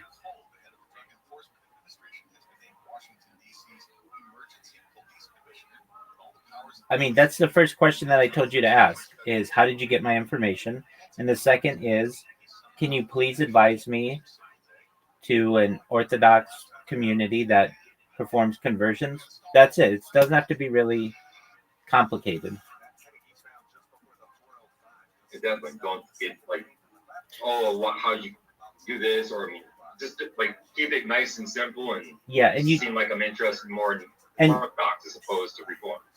And you don't want to say, I want to be a real Jew or anything like that. That's going to be an insult to him. No, of course not. But I would just tell you. That's between me and you. I would just tell you, and I would tell him as well, I don't, nor does the Orthodox community, see what he practices as being Judaism. I may see him as a Jew, but I don't see what he practices as being Judaism. That's mainstream Orthodox Judaism. Yeah.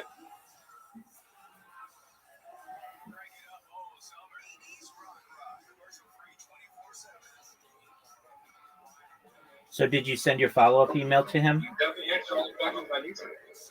Yes, I do.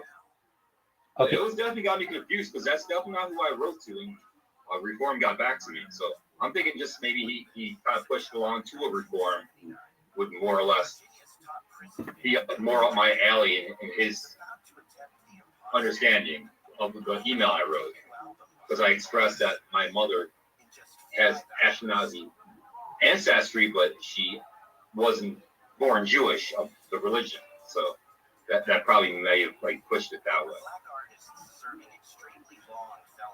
It's not right.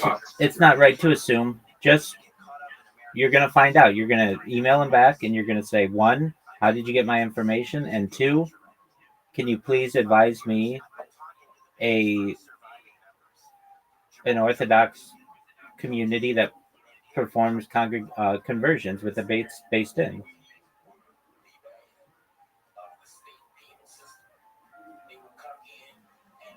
Oh, I definitely will. I want to go. I want to get the truthful experience, and not exactly like halfway or anything like that. And be recognized as a Jew to everybody, not just like 80% or 90% of people.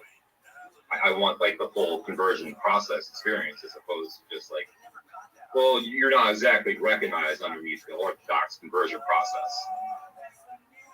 And that's what would have happened. Very true. You're also going to find people who, I mean, we rabbis, no matter if you are Orthodox, conservative, Reform, Reconstructionist, humanist, whatever you want to consider yourself, we're people. And when we have synagogues, at the heart, yes, they are spiritual buildings and communities, but they're businesses to some extent. I mean, you have to keep the lights on, and you've got to pay rent, or you've got, facility maintenance and all of the other things. So we're always looking to grow the communities with the right people. And this person may have seen that you had some interest in from a colleague or something like that. I'm not sure. That's why I'm saying it's not right for us to assume how he got your information or whatever, and thus it's in our best interest to right. And so it's in our best interest to just ask the person directly, how did you receive my information? And can you please advise me, an Orthodox rabbi who may be able to advise me through the Orthodox conversion process. So you already sent that email? Yes, sir. Okay, great. Then you'll. It's not even about like being considered like Jewish, I guess, to me, as opposed to learning the correct way for Judaism.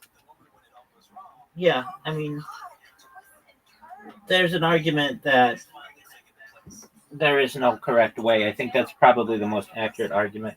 There's no perfect way. Even you'll find that we as Jews run into issues with Karaite Jews, and we run into issues with the Hasidic world. I mean, and then even within the different sects of. I mean, there's different ways of obviously going about things like prayers and what you can eat. I mean, there's all like a whole list of things that obviously are probably debated about over and over again. That list is probably endless. Yeah, I mean, it really gets down to then your individual family and how things are done. And generally. But the correct way would be the Orthodox no matter what, not the secular or what is it, like conservative or something? Reform or conservative. Yeah, exactly. But what I'm just saying to you is there is no perfect way to be a Jew. No Jew is absolutely perfect. And no Jew, going back to Moshe Rabbeinu, Moses, has ever been a perfect Jew. Even Jews who think that they're perfect, or any Orthodox rabbi can poke holes in whatever they're doing and make arguments why they're not living a standard that they should be, or whatever it may be. I mean, the big one that I have is the issue with homosexuality. And the reason why I say that, it says very clearly in Vayikra, in Leviticus. A man should sleep with another man or wear his clothes, or a woman should not wear a man's clothes and all that. I'm familiar with that. Right. And so, if we were really practicing Judaism strictly, a man should not lie with a man the way that a man does a woman. We should, and it says that the punishment for this is stoning. And I don't know about you, but we don't stone homosexuals within Judaism, though it says to in our holy book. Now, the argument is made, there's always an exception, there's always a loophole. The argument is made, the reason why this is not done is because there's an issue with witnessing the act. So basically, to have that type of punishment, you would have a based in a house of judgment, but you'd also need 2 kosher witnesses. And the fact is, you're not going to have 2 kosher witnesses who are going to want to watch 2 guys have sex. So the fact that you don't have 2 kosher witnesses, you don't have 2 kosher witnesses is kind of the loophole that we use. But to me, that's a cop out in reality. It says what it says. It says very clearly. It also gives what the punishment is, and we're not enforcing it. So any Jew out there who thinks that they are holier than thou is not living according to the law. Very simply, in the book and in Vayikra in Leviticus, and we can make many arguments like that. So when you start to pick things apart, you recognize that it's not perfect, and you get rabbis who there are all kinds of different judgments that people have, and so now, there's a question about Judaism I really kind of pondered for a long time. Maybe I can lay it on you. Hit me with if it. If you don't mind, that is. Hit me with it. You know the Tetragrammaton, right? Yep. Well, it derives from a pagan storm god, so how can that be sacred? Yeah. So it's a bit of a hypocrisy in that in itself, which I kind of like. I always think about. I like try to understand. I'm like, I don't know if I can understand this. Right. So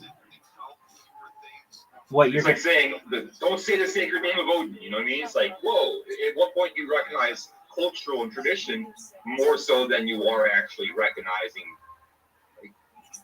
the actual name of what God is?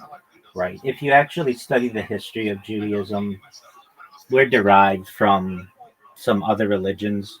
Sure, we take our founding or the start of the world to be 5,785, so 5,785 years ago.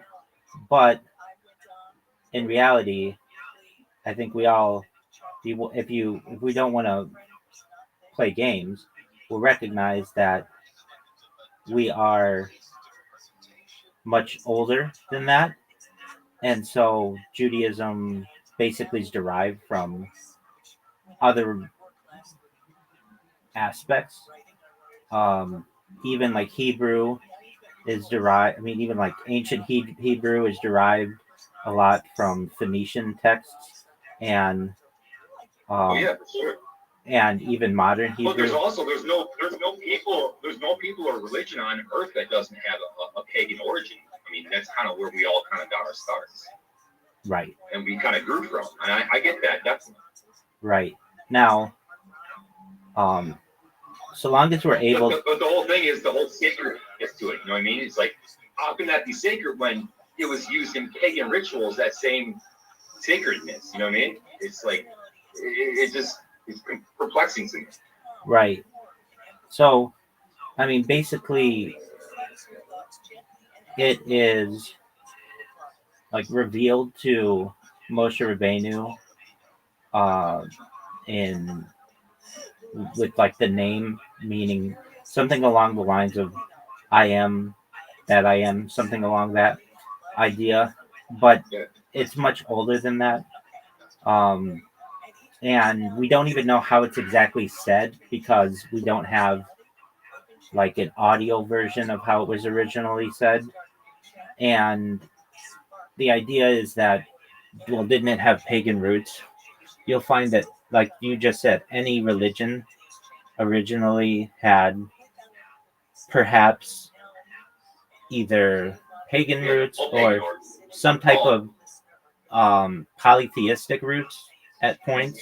The thing that makes Judaism different is that we are seen as the first monotheistic religion. But that's not even necessarily all that. It's I am who I am, right?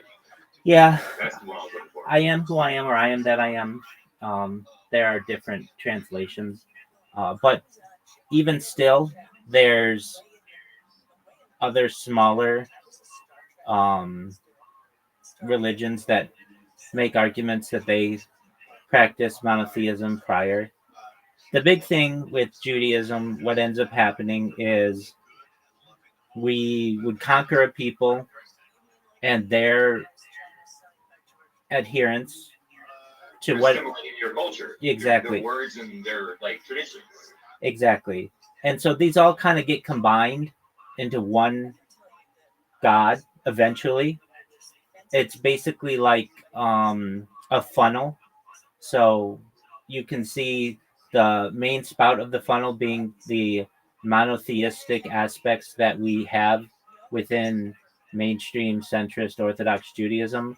But from a historical perspective, much of this was pulled from earlier civilizations, but we're in a lot of ways we don't recognize those because we say that the religion is 5,785 years old and that's it.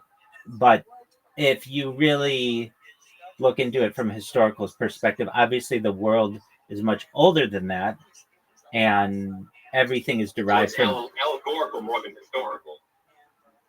Precisely.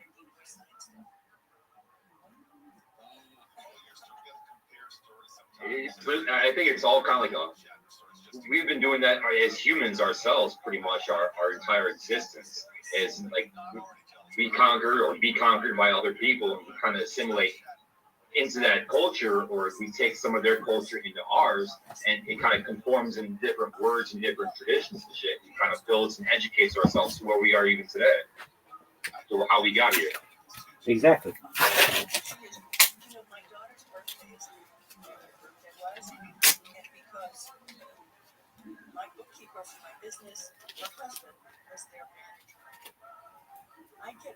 It can be confusing, most definitely. Well, it's definitely confusing, and people aren't honest with themselves. You know, people will give different answers based on the community they're either representing or speak to whom they're speaking. So, within the yeshiva world, we teach that the earth is 5,785 years old. But then we'll have children who have access to the internet, or perhaps secular friends who learn that the world is perhaps a lot older than that. And it raises questions. Yeah, that's exactly right. And so, how do we justify the two? And the way that it's justified, that I learned in my studies, and I've heard rabbis justify, is that we have the 7 days of creation, technically 6 and a rest day. And if you want, if it helps you sleep better at night, you can consider each one of those days approximately 1 billion years old in the creation of the earth. And Exactly. There's a different way to translate it. Yeah, but I mean, then you get into some really great arguments where, okay, well, what if we were seated here from a higher civilization? What role does God have then? Didn't God just create Earth, and like isn't God Hashem just like a earthbound God? And when people say, like, I mean, I've posed this to the best rabbis I could find. It was really one of the things that it was like a yearning that I had. How do we justify our religion when there's evidence that we're not alone? Particularly, like I would just see on the internet, like you have to ask those questions for learning an individual and educate yourself. Right. You have to ask those questions so you can educate your own self and understand it. Right. And I was in a Chabad in Sherman Oaks with a really wonderful person, a colleague. I won't name his name just because I'm live streaming, but he was from Israel, fought in the IDF, like had a moment where he came to God, which is great. And I took him aside one day after Shacharis, after morning prayers, and I said, look, I took out my phone and I showed him a video of a UFO flying past a Russian MiG fighter. As clear as day. I mean, this isn't like a blurry thing. It's clear. It's the best video footage I could get. And I did this about 10 years ago. And in his heavy Israeli accent, he said to me, there's only God. And I knew he was just saying that to me because, number one, he doesn't have an answer for it. Number two, that's the answer that he's supposed to give. And I don't necessarily believe that. But the thing is, I don't mean to interrupt you, but the thing is, but some rabbis, as soon as you start questioning that things aren't exactly how they are written or how they are interpreted, they kind of dismiss you as kind of like blasphemous. Yeah, there's nothing blasphemous with asking that question. It's an important question to ask. It most certainly is. Yeah, I mean, any rabbi who considers that question blasphemous isn't worth their salt. They essentially only want to adhere to a certain set of ancient traditions, and if they want to do that, then I would ask them, why aren't they executing all the homosexuals? Very true. The fact that they're not stoning women who cheat on their husbands. The fact that they're not practicing that to such an extreme shows that they have some variability in their beliefs. They have some variability in their beliefs, and once you're able to start chipping away at the chinks in their armor, then you're able to start opening it up to real questions. And I mean, that's what I love about like educating myself. It's just you have to ask the questions that most rabbis or whatnot, and most people in general aren't really used to like questioning, because they just want to have the fundamental belief or system, and they hear going to that, and as soon as you step outside of that, you're kind of looked at like an outcast or a heretic or something. Yeah, I mean, because you don't believe exactly how they believe. Yeah, I mean, people are able to believe whatever they want to believe. I think these thoughts are particularly of interest in Israel because, as religious as people think Israel is, it's quite a secular country. Most people there are secular. And so they're more open-minded to these types of discussions. And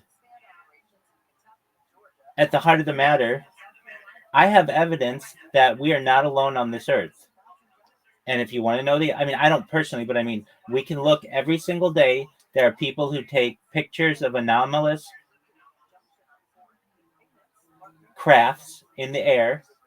We have people who have implants in their body that has metals that is not from Earth. We have witness accounts I've of seen things that are just of completely inexplicably unexplainable. we have witness accounts of abductions, and thus that's a lot more evidence than we even have that God gave Moses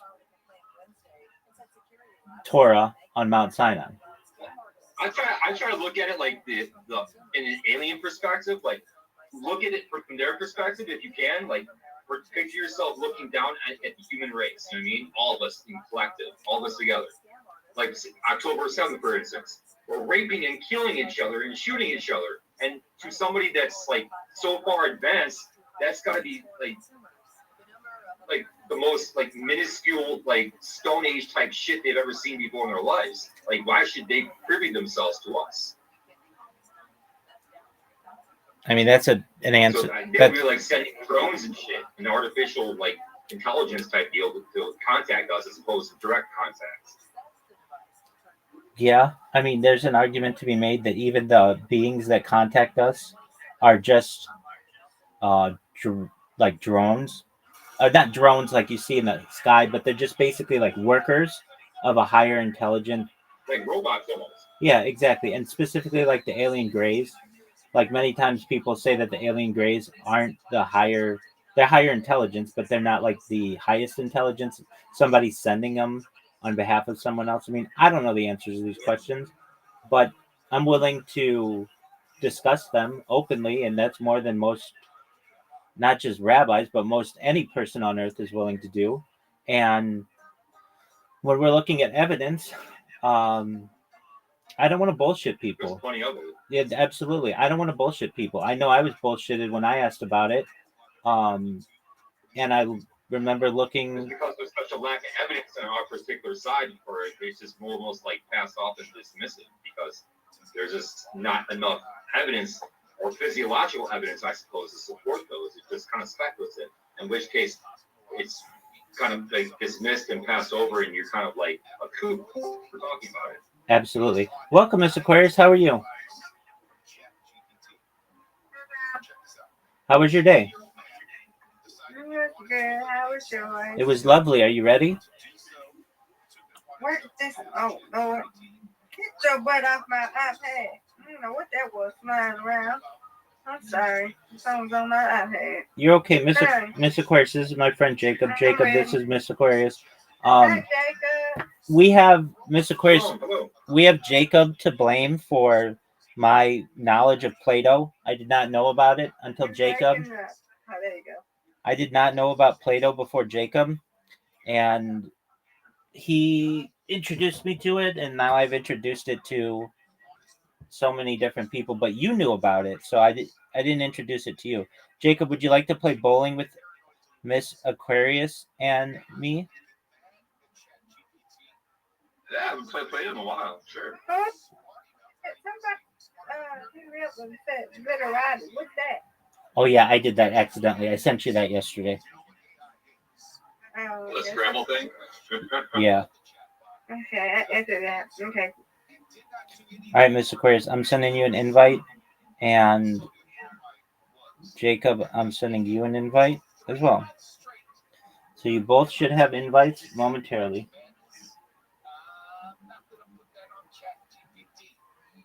I will sound real quick. Hold on. All right.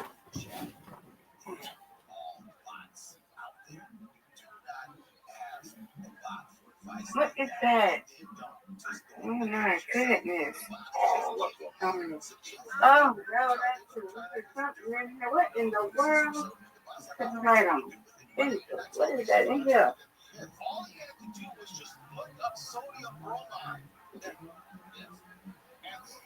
I haven't really played bowling in a while. That's all right. You're doing well. I haven't really played this game in a long time. Oh. All right, doing good.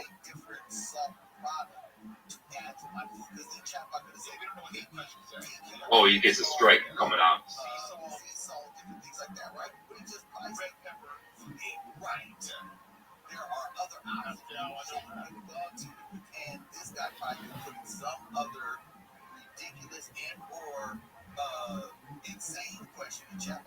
Oh, just I was robbed. yeah, you just got you kissed it. You did good, Jay, because you know how to play. So Doesn't like me. I'm better at Roblox. Yeah, you are. No, most of my losses actually come because I got something to do and I just end up resigning.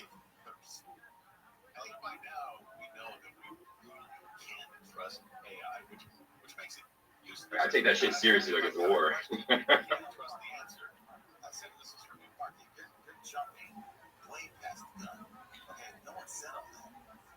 There we go. Oh, fucking thing.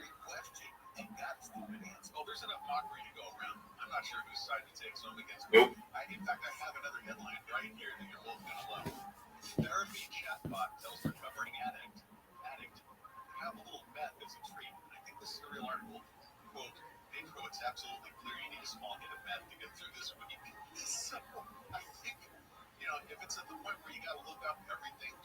Oh, nice spare, Miss Aquarius. thank you. Oh, really? Right. Oh, Yeah. nice strike.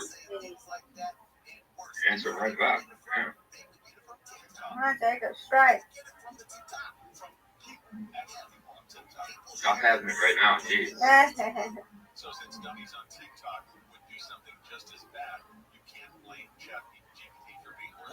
I am better in real life though at bowling. Okay. Put some aggression behind that ball and it usually knocks them all down. What's your average? That's good. Oh, like 200. That's good. Oh yeah, I usually try to do as best I can whatever I do. In video games, no, not so much. It's more like I'll do it. But if it's like in real life physical, I'm usually really good at it.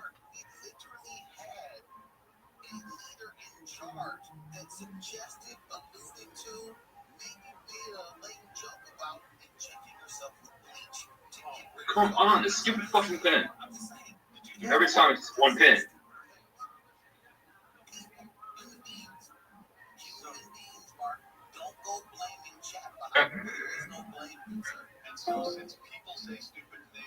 Hey. Right, let's go. Still lost though. Good job. Oh, that's gonna be a hard one to pick up.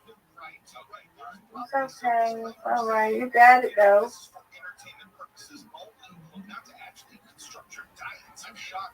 Oh, close. Closer than I would have came.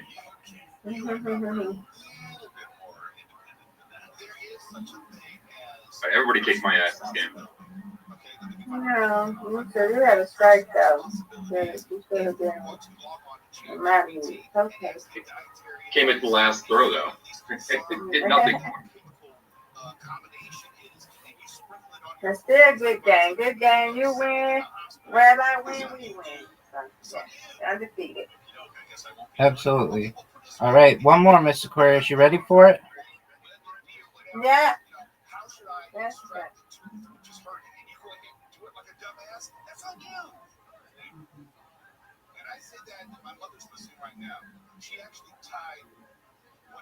Coming out swinging, jeez. Nice shot. Thank you. Come on, take that strike.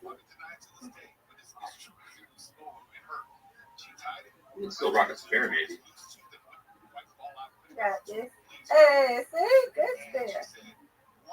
Heck, my mom.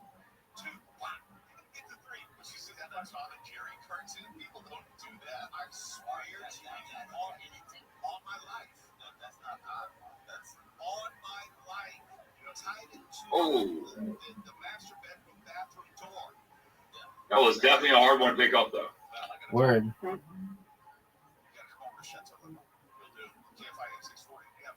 Oh. 7-10 split. The hardest shot in the game, Miss Aquarius. Get it. Nope. It's okay. One of y'all gonna get it. Come on, Jacob. You got this now. Strike it. Almost. You got this spare though. You got this spare. Let's go. There we go. Hey, that's what I'm talking about. I kind of like the fuck with the ball though, so I like aim it in. Yeah. Oh, nice. Right. Come on. You got this.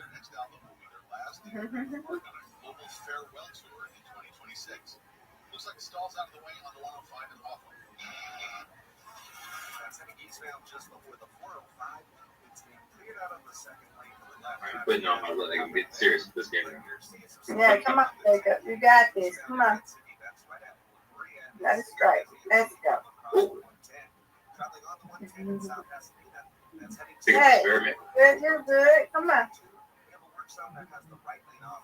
Whoa, good job. There. Three spares in a row. Come on, now let's go. Strike. No.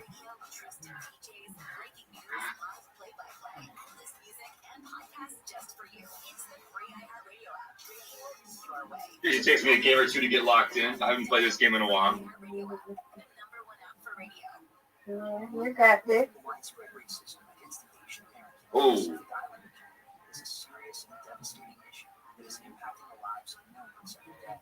It's up to all of us to stand up, speak out, and bring an end to this racism.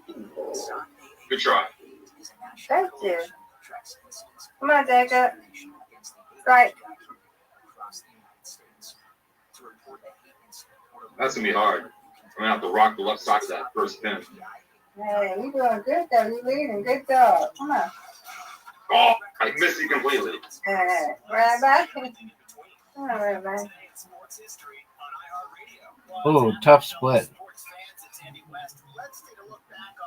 Really hard. You got this. Yeah. Almost.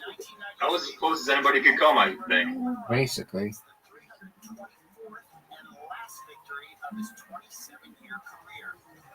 Oh, nice. Nice strike. Really nice. That's good.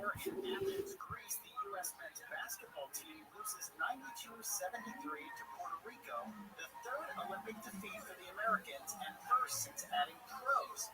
American teams have been 24-0 since the professional Olympic era began with the 1992 Dream Team.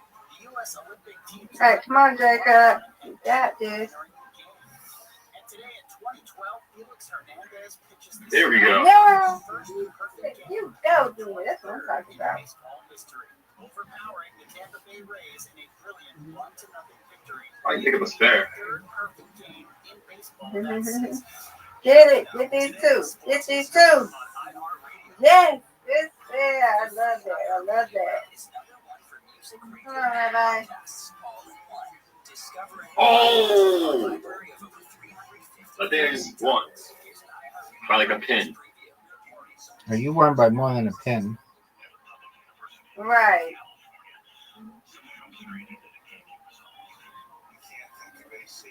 Good job. Good job, Jacob.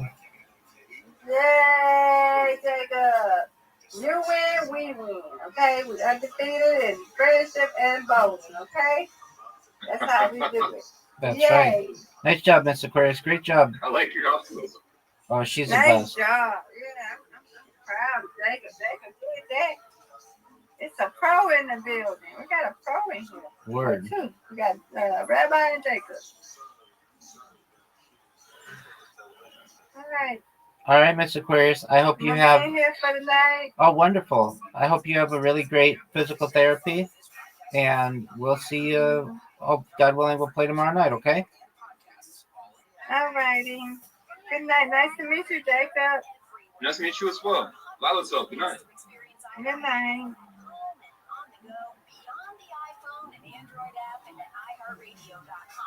Here's another way to connect to iHeartRadio. Amazon Fire TV supports iHeartRadio with a beautiful big screen display while you enjoy your favorite music, radio stations, and podcasts. All right, Jacob. I like her demeanor. Oh, yeah, she's super positive. Wonderful lady. All right, I'm going to continue watching Jewish history lectures. Feel free to enjoy. I'll straighten out the camera. Lectures. The term Holocaust became especially popular, although it was in circulation in the 1960s. It became very popular in the 1980s with the result of this feature-length film, Holocaust, starring James Woods and Meryl Streep and Michael Moriarty. But where does the term actually come from? So it's actually a Latin term that appears in the Vulgate translation of the Old Testament, of the Hebrew Scriptures. The term Holocaust is actually a Latin translation of the Hebrew term Olah, where Olah means to rise up, and it refers to a burnt offering that is completely destroyed, right? In the sense of kulo olah, everything goes up, it becomes smoke, and it disappears into the sky. You can see here the term Holocaustum is how it's actually referred to in the Vulgate. So this is a very powerful term as well, but it has some drawbacks. First of all, it is also, like the term Korban, religious in nature. Shut eye. I'll talk to you tomorrow, Rabbi. I'll check in with you. Excellent. Update me with how everything goes, my friend. Are usually referred to in a Almost happened, man. I'm a little brother. Best wishes, Lila Tov. Smells the burnt offering, and it's a reach koach. It is a pleasing odor. So if we were to follow this metaphor to its conclusion, we would have a theological conundrum that's very difficult to comprehend. And in fact, that theological conundrum will continue, but I'll hope to address it later on in this course. So now the term, one more difficulty with the term Holocaust. If it is somehow pleasing to God, does that mean that those who bring the sacrifice, or the Kohanim, the priests in the Bible, do they have a counterpart with the murderers of Jews? It's a very, very difficult thought. So Holocaust has its objections, and in fact, many observant Jews prefer not to use the term Holocaust for that reason. Another term very popular in Israel is the term Shoah, also popularized by this very famous film by Claude Lanzmann. Shoah is a Hebrew word that means just generically destruction. It occurs several places in Tanakh and the Hebrew Scriptures, but it does not have this specific connection with somehow pleasing God. It can be used in many different contexts. And finally, one other term that is sometimes used, I think, inappropriately is Endlösung, or its English translation, final solution. This is a term which was actually coined by Hermann Göring, one of the architects of the Holocaust itself. Here's a mugshot from his trial in Nuremberg. To say final solution implies that there was a question or a problem that had to be solved. And that in itself is deeply offensive. Not only is the borrowing terminology from the Nazis, who themselves were known for being masters of euphemism, of trying to find more appropriate terms for the horrible acts that they committed against people, there's still the difficulty of the meaning of the word itself. A final solution implies an original problem, and the Jews were not the problem. So that's terminology. What exactly do we mean when we're talking about the Holocaust? What are the parameters of this? There are many genocides, in increasing number throughout the 20th century. What are the features of this particular genocide that are unique to the Holocaust, more or less? So let's pick out three basic ideas, which we will return to over the course of these lectures. The first is that the Holocaust was very organized and deliberate. Using stereotypically Prussian means, the Nazis were able to first define who their target was, as you see in the Nuremberg laws that are shown here that specifically define how many grandparents one had to have to be considered a Jew, and what would happen if one had somewhat less than that number. Defining who the Jews were, isolating them, rounding them up, and murdering them. This is not like a pogrom, which is kind of like a wild riot, a kind of like paroxysm of violence. This is a planned, organized, deliberate process. That's something very special that is associated with the Holocaust as opposed to many other genocides of the 20th century in particular. Secondly, it is total. It is amazing to contemplate the scale of the Nazis' audacious goal. horrific goal of murdering all the Jews of Europe. Here you see a page from the infamous Wannsee Conference when head Nazis got together to determine where all the Jews within their catchment area lived and how they could possibly round them all up.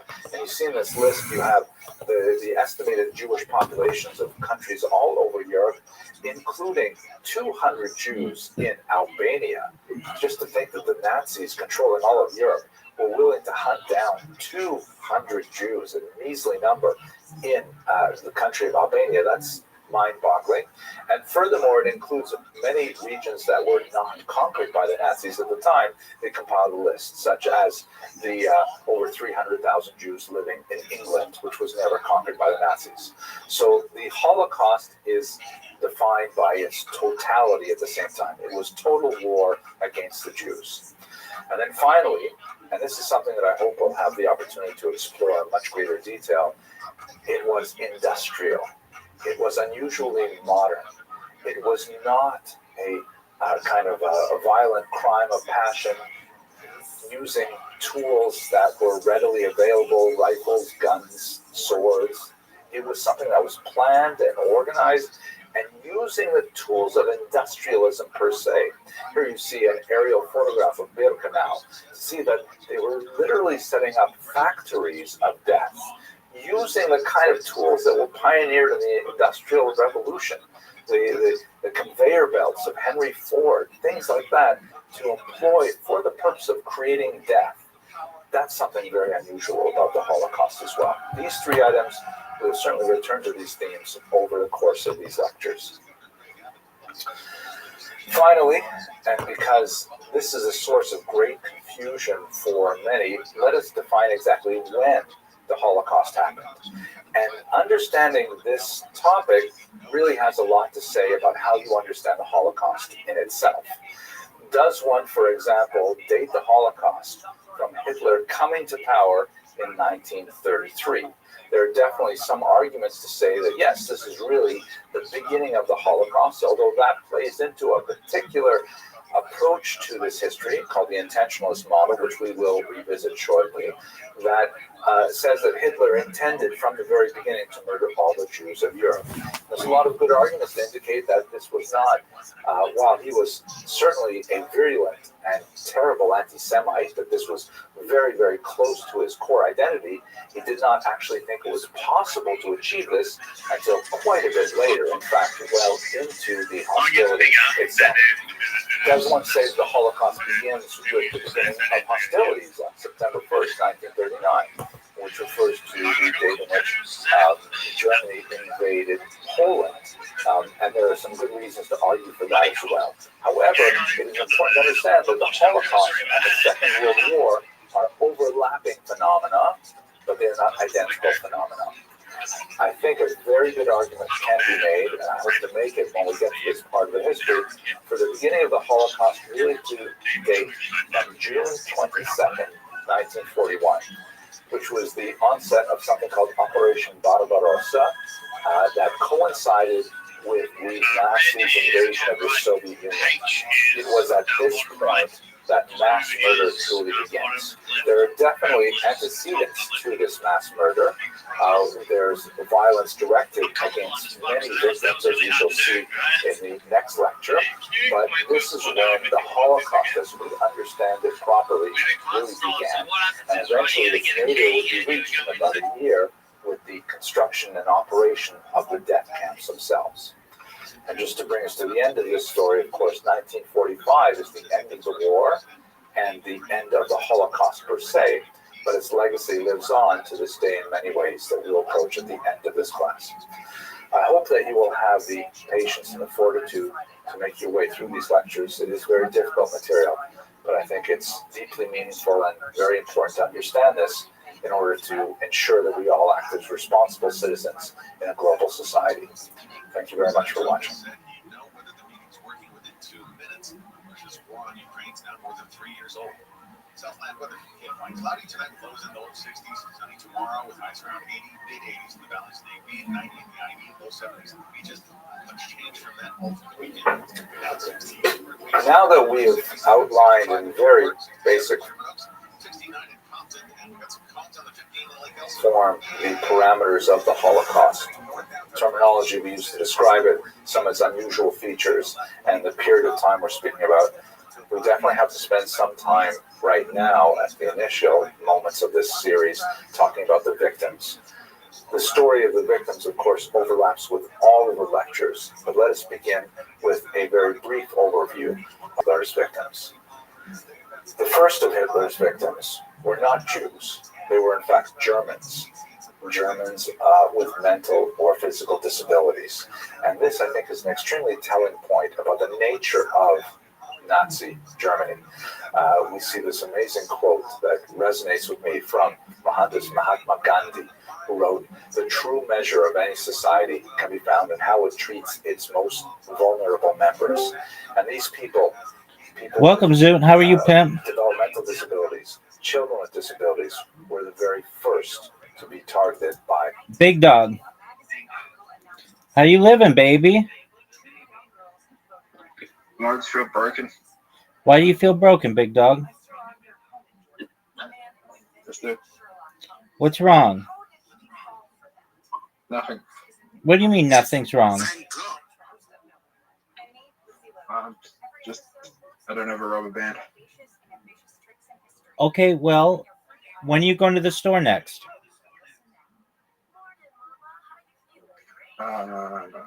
Tomorrow. Okay, we'll get a rubber band tomorrow. I won't give you any more shit. You tried.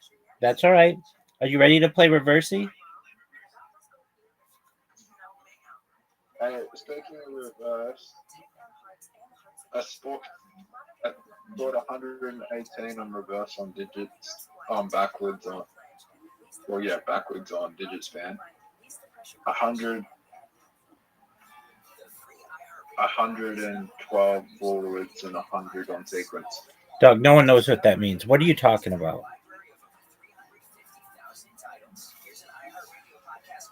So digit span IQ test. You mean you remembered that many numbers in a row? No. All right. Did you know that you have an invitation?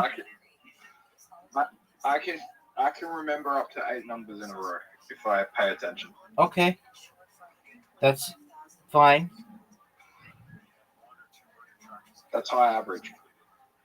Okay.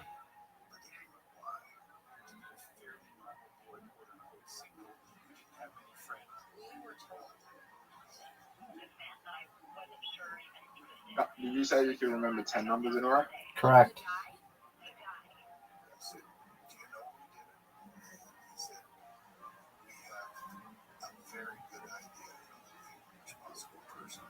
How do you remember 10 numbers in a row? Like, what's the best methods to use to remember 10? I break it up.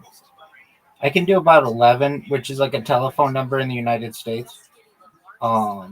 So I do 333 or 333 and 4, or like I just kind of think of it like a telephone number. And then also, like, if I have the opportunity to repeat it back to myself, I will. If I have to do a really long number or something really long, it's easier for me to do in a song. But when I became a Freemason, I surprised myself more than I've ever surprised myself with memorizing anything. I had to memorize this. There are like basically 2 ways to go. You can memorize like kind of like a paragraph of a thing, or you can memorize something that's like 18 minutes long, like an entire fucking play basically. And I memorized the play and I had it perfectly. And the way that I was able to memorize it perfectly is I would type it. And when I typed it and I just kept typing it exactly the same way every time, I was able to memorize a lot faster. How long did it take you to memorize it? Oh, about 6 months. Fucking hell. Yeah, but I mean, it's really long. It's like a whole book, and it's all in code, so you don't know what the words are. the way that it is, it's called glyphs. So they're like it's like a code, and the only way to know the code is to work with someone who also knows the code. And then what I would do is I would review it with my coach every week, and we did it for like a bunch of months to the point where I knew it better than he did. And then I performed it in front of my lodge, and it's still there to this day. They not only said I did it well, but I did it beautifully and as perfectly as you can do it. Hey, Rabbi, What up, pimp? do you think if you did nothing for 9 months, you could train yourself to score absolutely perfect in an IQ test? Like, absolutely fucking perfect. Like 160? You just did nothing for 6 months. Yeah, I think if you just did it, depending on the test, yeah, I think so.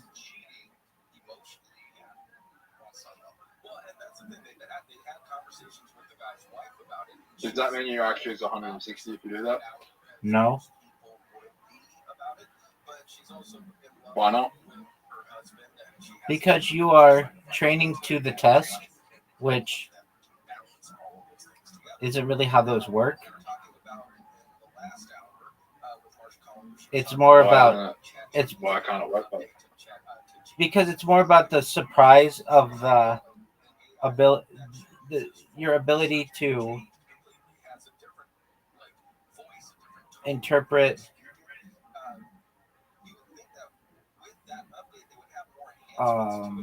symbols. Oh, how do you like that, Zoot? It's pattern recognition. All IQ tests are, or most of them, are just pattern recognition. Well, there's different types of tests. That's true, but if you're using one that uses English words, it's already skewed. A proper IQ, because if you're using an intelligence test that uses any English words, it's already skewed to English speakers. And intelligence is not who knows English the best, it's about pattern recognition. So, aside from perhaps some introductory instructions in whatever your native language is, a proper intelligence test should not have any words on it. It should be shapes and and it shouldn't be math either.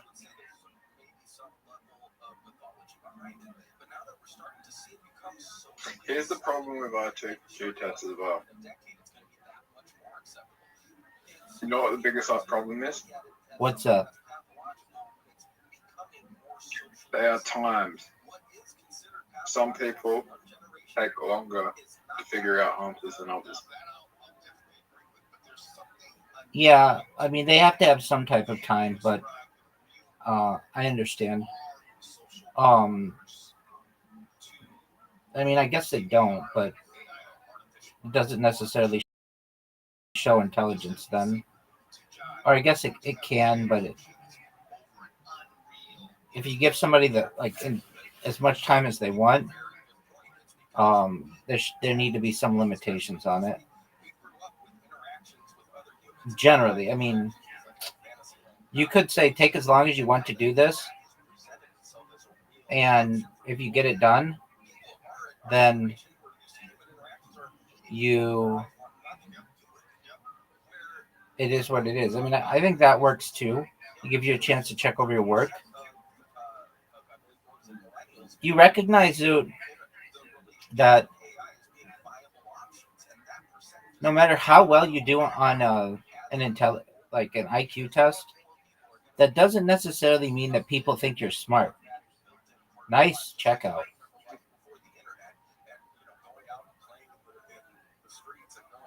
Generally, the way that people think you're smart in society is based on your vocabulary. the more words you know, the average person thinks that you have a higher IQ.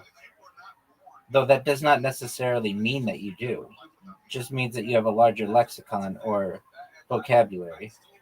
Now, it can also equate to math as well. In my opinion, and I saw this in a documentary, and it was the best thing I've ever seen that in one sentence explained what intelligence is, and it was this: intelligence is the ability to identify analogy. If you want to be smart in society, the ability to identify analogy is the thing that separates what society deems as being dumb people and smart people. So, did you know that you had an invitation and you were just jerking yourself off raw? Identify analogy. Yep. So, the ability to identify when either a situation or an environment is similar to another one. It's like pattern recognition.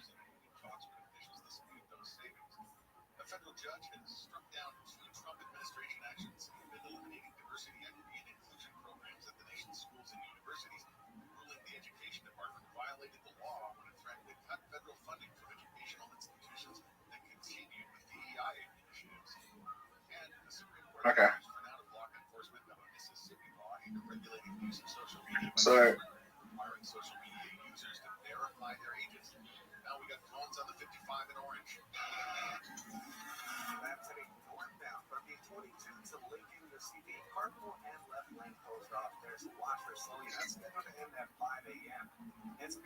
I go to a movie theater and a music concert.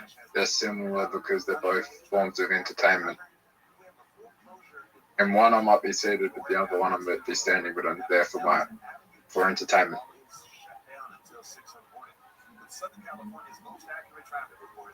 What's your question? Is that what you mean? No, I mean like Is that what you mean by no? it's like the ability to it's the ability to recognize patterns. Okay. Oh, like this game. Correct. Every episode will explore one of the most audacious and ambitious tricks in history. Open your free iHeartRadio app, search host. I recognize the pattern. What pattern do you recognize, son?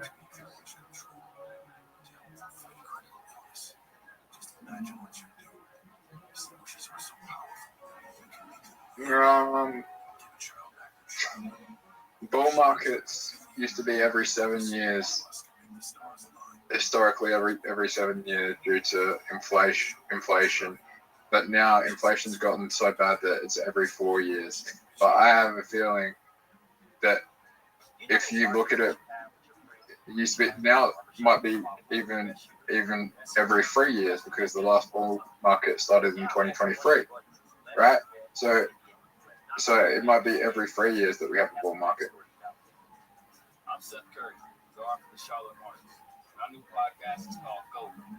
Which means that we could be going into a period of hyperinflation. Enjoy the discussion with me, Seth, and some special guests. We will break down who the greatest of the air and all the categories that you care about. Dude, you got such a great start. Listen to Go. GOT, the greatest of their era on the iHeartRadio app. We're Caitlin and Tyler Valterra, and we've got a new podcast. Kate and Ty break it down. We've been through it all.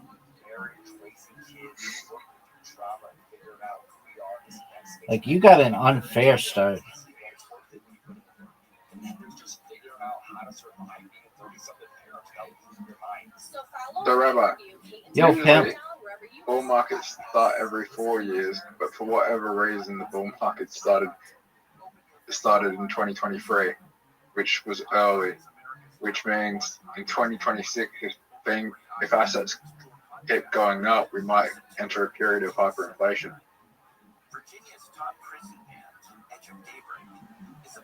I think we're already going to be in a period of hyperinflation. You think we are? Yeah. Mm-hmm. They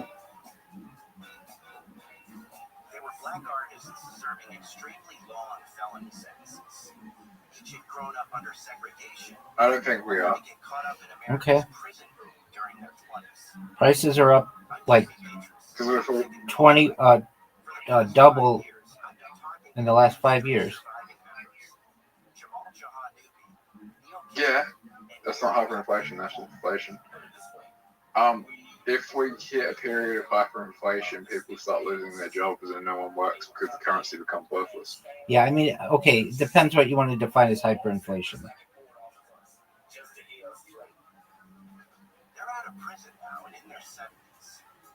That's not hyperinflation. That's high inflation. Okay, it depends what you want to define hyperinflation as. It's subjective. Hyperinflation. You know when you're in hyperinflation. The whole world knows when hyperinflation happens. That's correct. iHeart is America's #1 podcast network.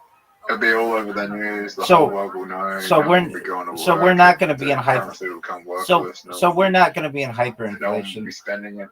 Zoot. No, Sorry? no Western currency has been in hyperinflation in the last 50 years.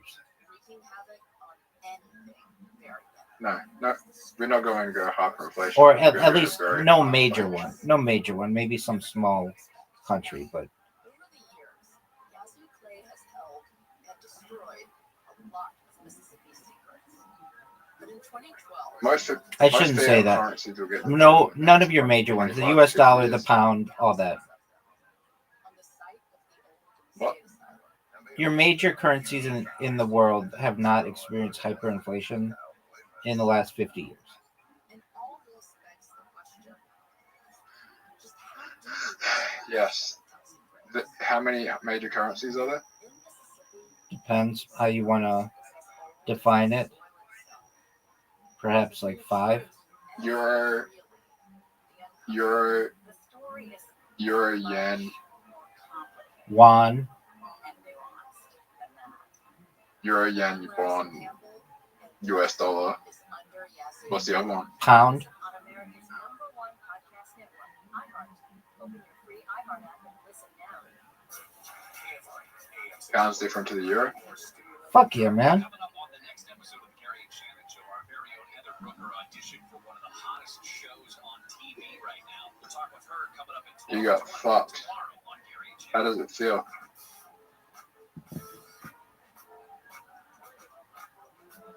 Not good. You need a heal. Sam the Sex Doctor is still in. Sam, before the break, we're talking about I can see what your best movie is here. ChatGPT, GPT-5, and the That probably was the worst movie you could make. bemoaning the loss of established relationships with the previous iterations You know why? of ChatGPT. What up, Sound Pimp? good. There are other components to sex and AI, are there not? Oh, absolutely. Evolve? The backlash, by the way, to OpenAI after they had the new GPT-5 come out was so strong that the company announced that they'll be bringing back ChatGPT 4, I think it was 40 or 40. I might help you here. It's going to be an option for people who are paid No, no. users. So, My option.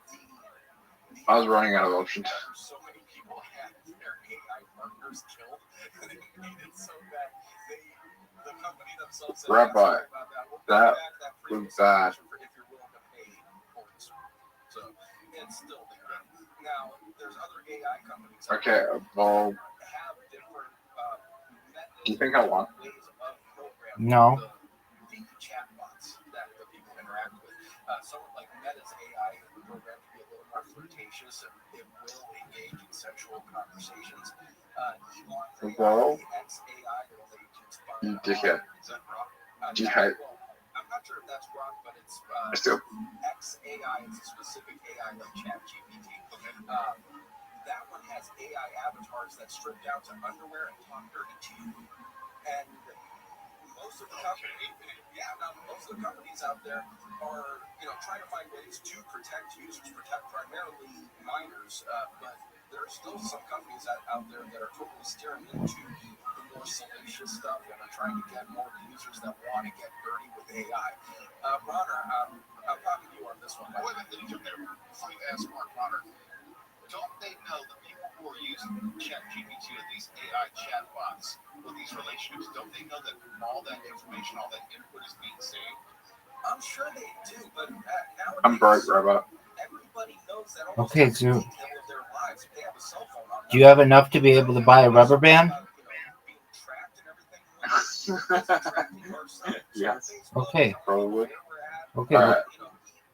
Robot, what's the best way to win here? Just win, baby. Aren't you worried about the government watching you? And it's like, some people like the audience. Some people like knowing that there's somebody watching, and that's why they do it. So, but that's the thing. All these, companies out there trying to put up safeguards and trying to avoid trying to avoid getting into the dirtier parts of communication with AI.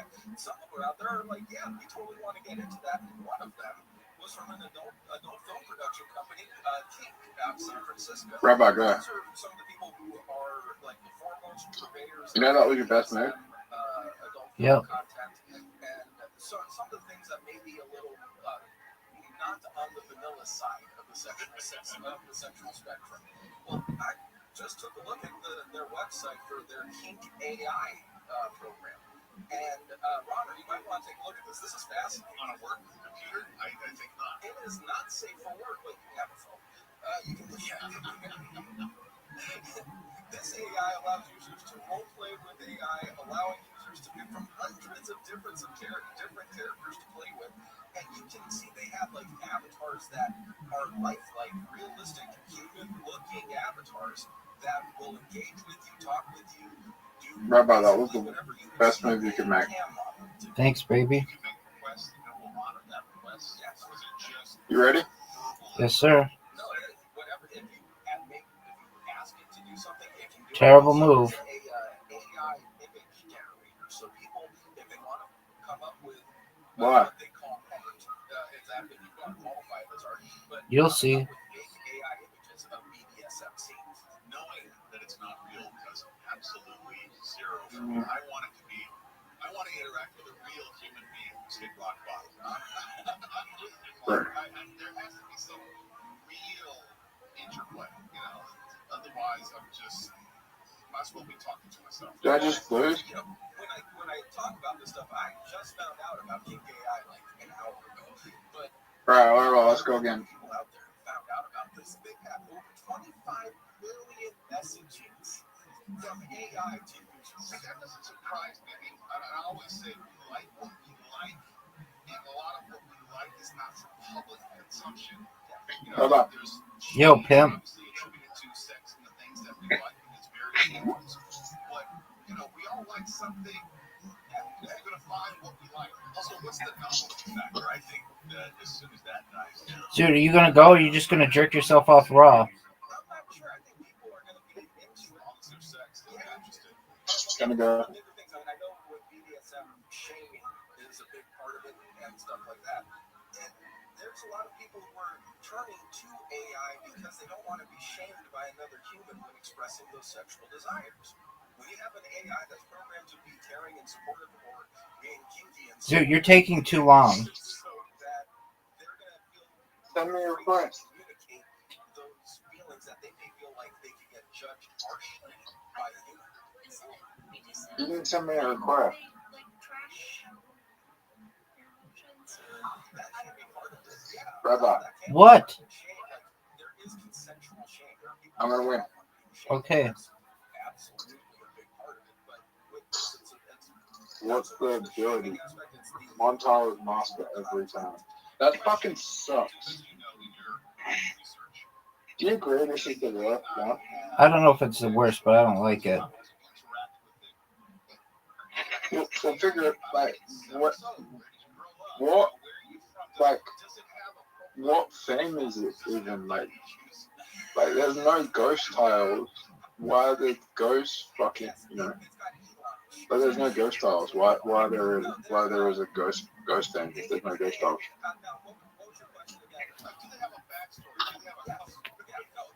Get what I'm saying? Sort of.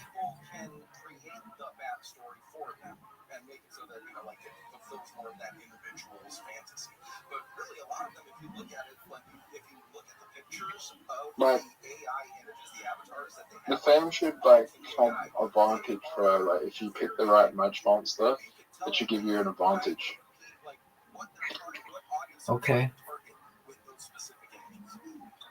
Like, hey, you know that, like, I can't even describe the images that they have on the website, Tom, because if I do, I might shut down the whole show. Yeah.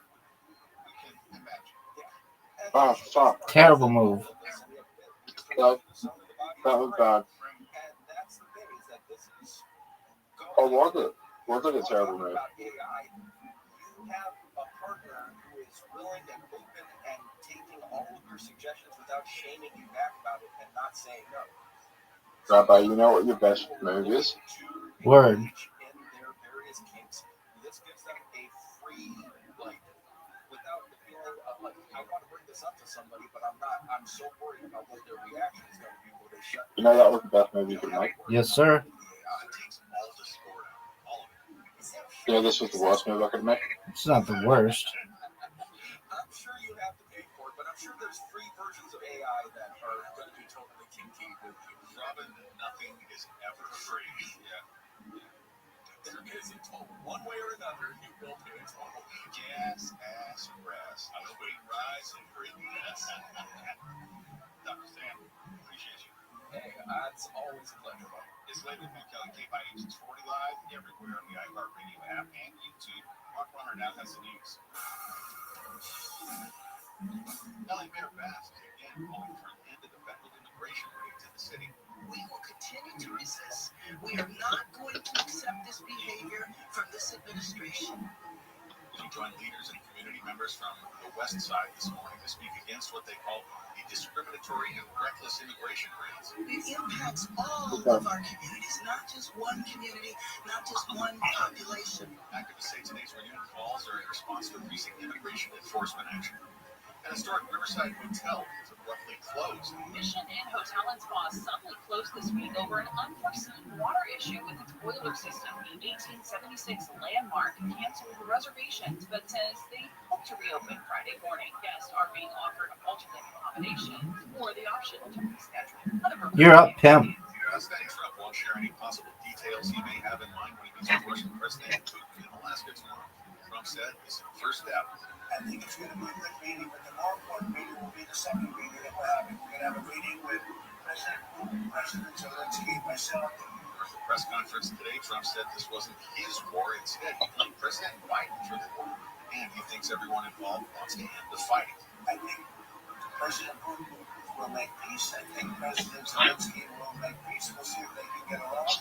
President Trump will meet with President Putin in Alaska tomorrow. And a man from Rhode Island accused of faking his death to evade rape charges has been found guilty of sexually assaulting a former girlfriend in Utah. The assault was in 2008. Nicholas Rossi was arrested in Scotland in 2021. The jury in Salt Lake County found Rossi guilty of rape yesterday following a 3-day trial. Sentencing is in October. Southland weather from Camp Mike, cloudy tonight, lows in the low 60s. Sunny tomorrow with highs around 80, mid-80s in the valleys and 80, 90 in the IE, low 70s at the beaches. Almost the same for the weekend. Right now, it is 67 in Burbank, the same in Orange, and we're looking at cones on the 22 in Westminster. That's heading eastbound from Valley View to not active. You'll see the carpool and left lane coned off for road work. That's scheduled until 5 in the morning. And if you're traveling on the 5 heading southbound in Commerce, once you get to Atlantic, it's a slow crawl there that starts to clear up as you approach Slauson. Seen some heavy traffic on the line. You went down due to an ongoing brush fire. This is near Pyramid Lake. From Listonville Lago to Smoky Bear Road, the right lane still closed off until further notice. The on and off ramps at Smoky Bear Road also closed off. You're seeing some heavy traffic as you approach. With Southern California's most accurate traffic reports on Pedro Moreno. In 1920, a magazine article announced something incredible. 2 young girls had photographed real fairies. That article was written by Sir Arthur Conan Doyle, the man who invented Sherlock Holmes. How did he fall for that? Hoax is a new podcast from me, Dana Schwartz, the host of Noble Pod, and me, Lizzie Logan. Every episode is forward. Big mistake. Open your free iHeartRadio app and search Hoax. You ready for this, Zoot? The free iHeartRadio app is #1 for music, radio, and podcasts, all in one. Discover a new podcast from our library of over Thanks, baby. 3,000 titles. Here's an iHeartRadio podcast preview. Lisa Sky, hey, love working with you. Rabbi, you just Something that really lights me up. I love creating community, connecting people. Rabbi, What up, baby? have I evolved anything? Have I evolved anything yet? No. Should I evolve something? I mean, that's up to you. I really like when I beat you.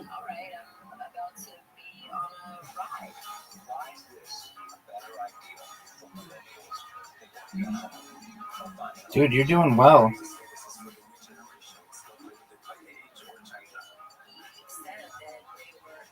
I really like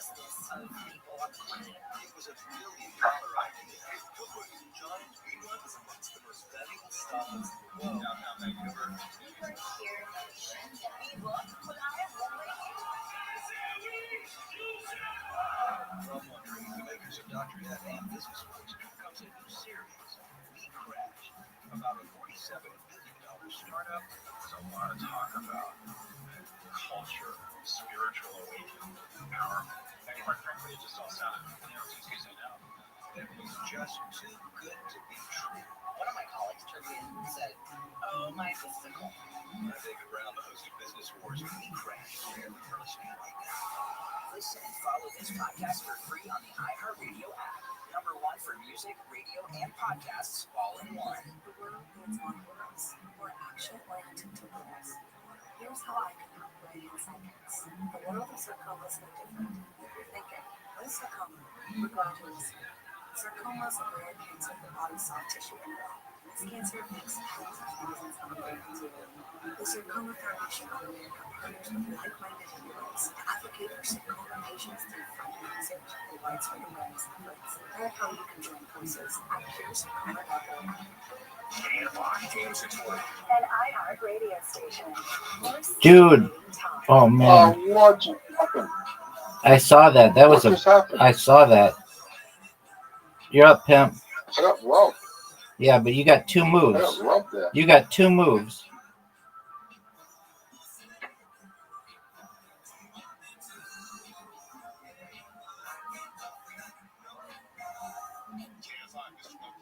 Rabbi, you're going to hear. On YouTube, Instagram, Facebook, and the iHeartRadio app. And that is all enough. Is that your best option? I can't go for that. Perhaps. And don't ask me what the song is about.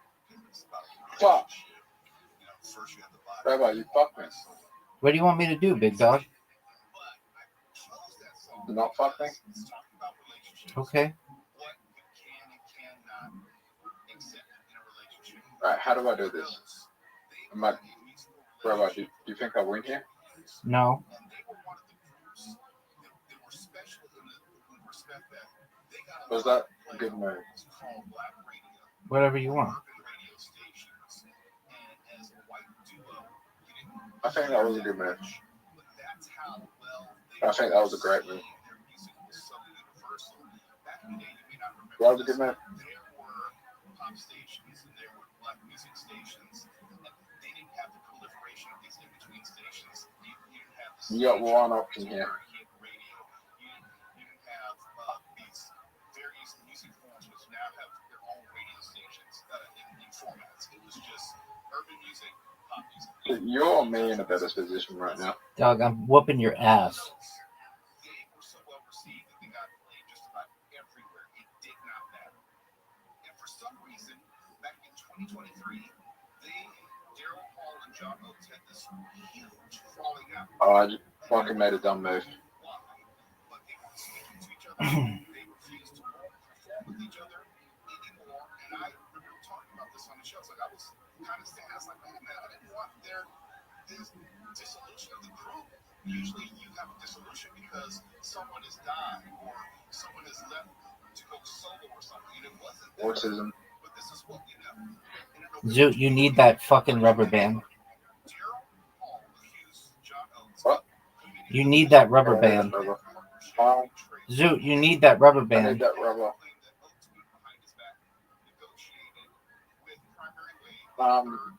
Zoot, in the meantime, until you get the rubber band, every time I hear you do one of your ticks, I want you to flick your hand, okay? Okay.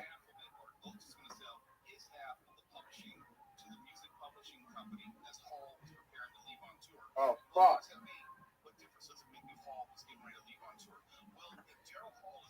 That wasn't the tick. Yes, it was. No one just randomly says that. I fuck. Wasn't the tick. No, that's different.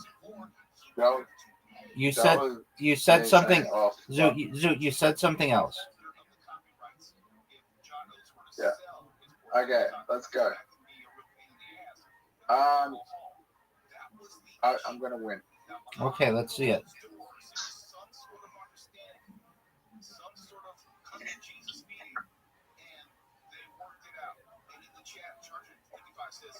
Good move.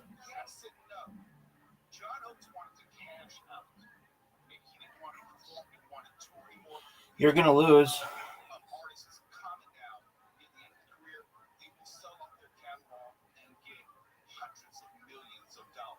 Are you gonna go? It's over. Fucking hell.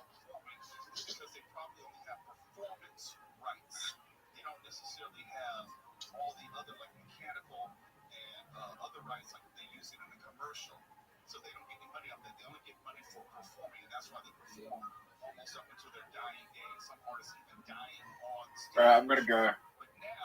Okay, I might Zoot, get a rubber band. go get a rubber band and come back.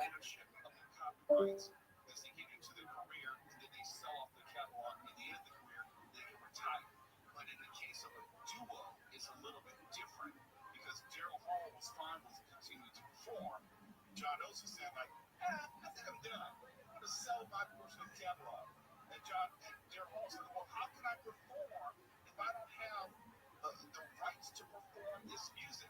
That was the sticking point. So now they somehow worked it out. I don't know how they worked it out. It's not being disclosed publicly. But there's now daylight where they possibly will start performing again. It doesn't mean they will. But Daryl Hall, at least as a solo artist, will be able to perform without necessarily the obstacle of having to pay money to perform his own music. So in that regard, it's some good news, especially for other Hall & Oates fans out there like Mark Warner. All right, here's a question. Sure. Favorite Hall & Oates? I just know. Well, it'd be that or Sarah Smile. Yes, that's the correct answer. Make My Dreams Come True. No, there are a few that did some bangers, but that is one of my favorites. Can't go for that. I think they sort of. I think it's the best song. I'm sorry, that's a great song. One time it's top 3. I mean, that's the 80s double time. What you do? But they say you're every move. Yeah, I know the song. It's okay. I've seen them live twice. They're a great live show. No, they're great. I've seen them once. They're on the bill with someone else, but I didn't see just them and other people. I love just about all their music. I realize it's okay. I don't know if they got really acrimonious like Martin and Lewis. Oh, probably from the way it's being described, they weren't even speaking to each other. So yeah, there was some real issues there. So you needed a Sinatra to bring them out to shake hands in front of an audience where they couldn't be jerks to each other. No, we needed Donald Trump in his quest for a Nobel Peace Prize. If he could end the conflict between Hall & Oates, I would support Don't drag me. I'm serious. I just want to make my dreams come true. And I have to say, if I could pick one song, that would be my favorite Hall & Oates song. You got that, Rob? You got it. It's not going to be in the podcast. You better enjoy now.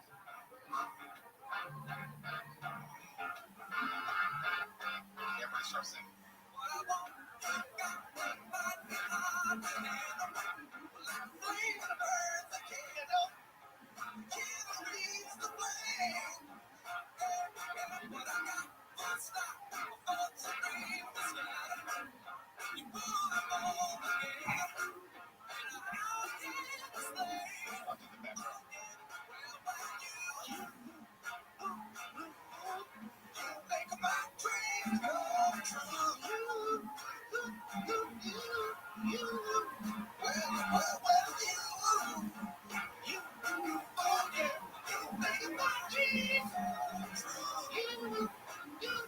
Let's go one more verse. No.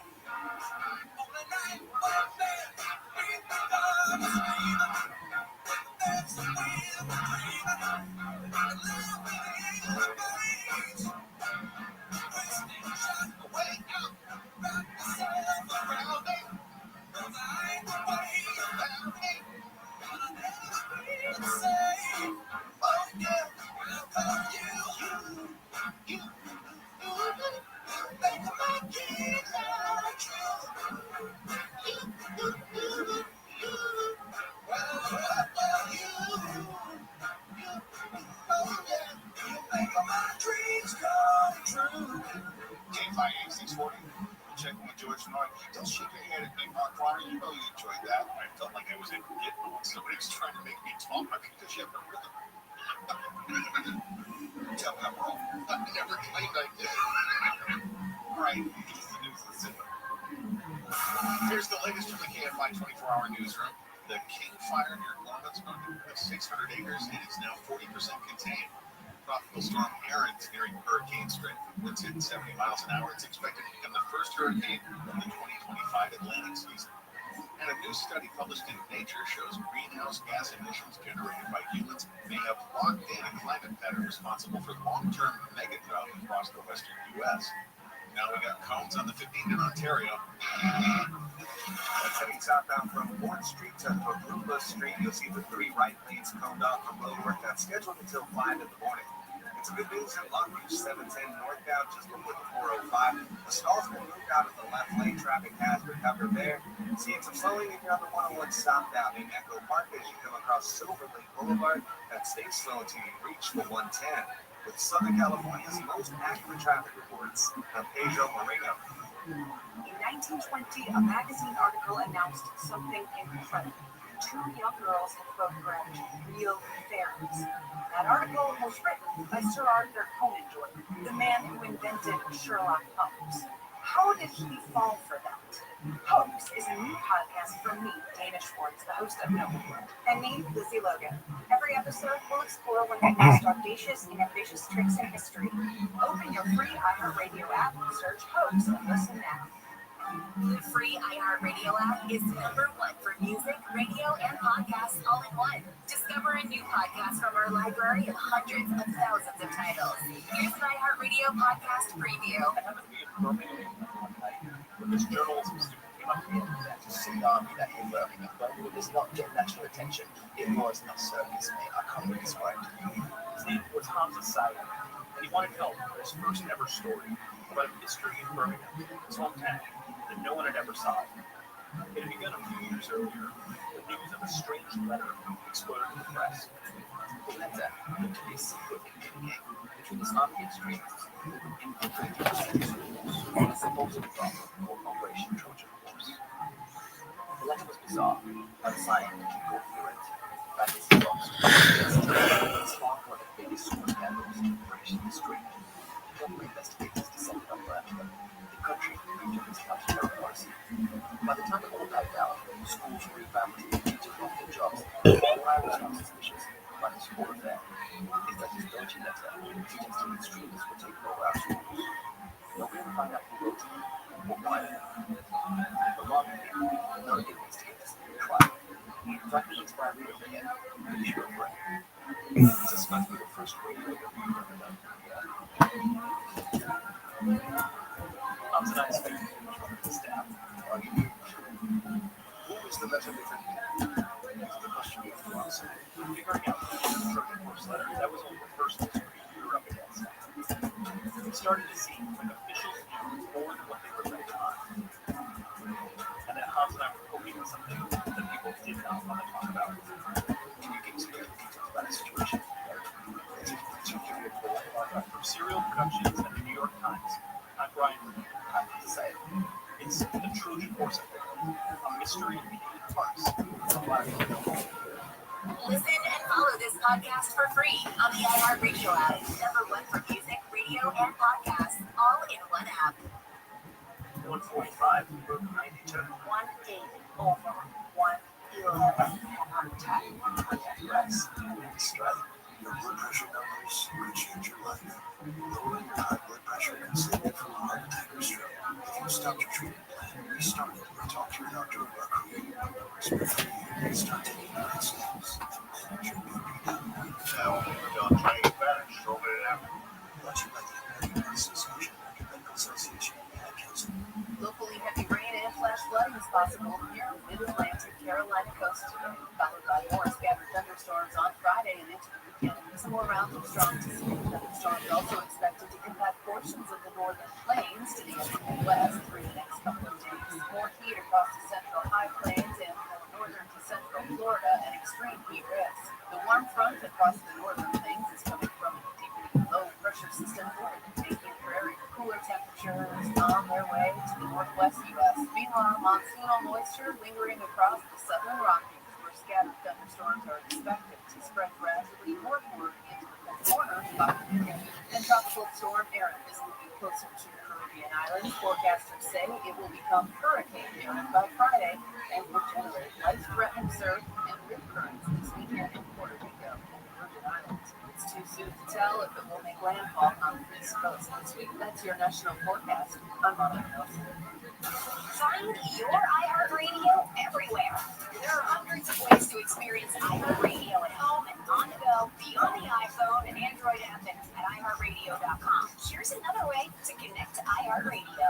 Apple CarPlay. Our iOS app comes alive in your car's dashboard with a seamless way to play your favorite music, radio stations, and podcasts. Developed with driver safety in mind, the Apple CarPlay interface was built for simple navigation and to limit driver distraction while making sure you can still access all your favorite content from iHeartRadio. No need to download another app, just plug or pair your iPhone with your dash, and if CarPlay is available in your vehicle, iHeartRadio will sync automatically. iHeartRadio, everywhere you want to listen, including in your car through Apple CarPlay. Check it out for free now. iHeartRadio, anywhere you want to listen, iHeartRadio is there. Coming up after 1 o'clock tomorrow on the John Cobell Show, we're coming to say Carl Amaya on Gavin Newsom's already wildly unpopular redistricting plan. We'll tell you about it tomorrow after 1 o'clock on the John Cobell Show. KFI, Red with Bo Kelly. Coming up in a few minutes, we'll be Coast to Coast AM with George Norrie. Join me with a preview. What's up, sir? Hey, Bo, was that you singing? Yes, it was me singing all the right notes. Now, any wrong note that you heard, that was Sam or Mark Warner singing. You sounded like your shorts were too tight. Do not encourage him, Mark. Why don't you clap your hands and everything? Mark texted me that. And who's on the show tonight? We're going to talk about the Artemis space program, why we're going to go to the moon, and why. And then later on, how great it is to be alive. Talk about my shorts. My show. Damn you, George. Like you again. Bye, my friend. Just want to let you know we have some news of our friends over at Disney. Asad Ayaz is president of Disney Entertainment and Marketing now, and Shannon Ryan is now president of DTC, Disney Entertainment. We told you about the consolidation of Disney Plus, and this is in conjunction with that. So we just want to shout out congratulations to them. iHeart's working very closely with the Disney Corporation, so we just wanted to show them some love.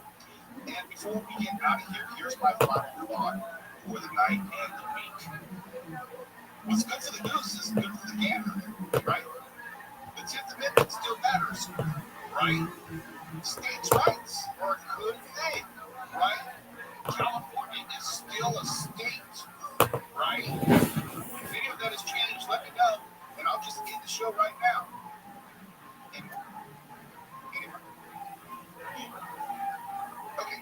their silence. States' rights are still a good thing. States, like California, elect governors, and they are the CEOs of their states.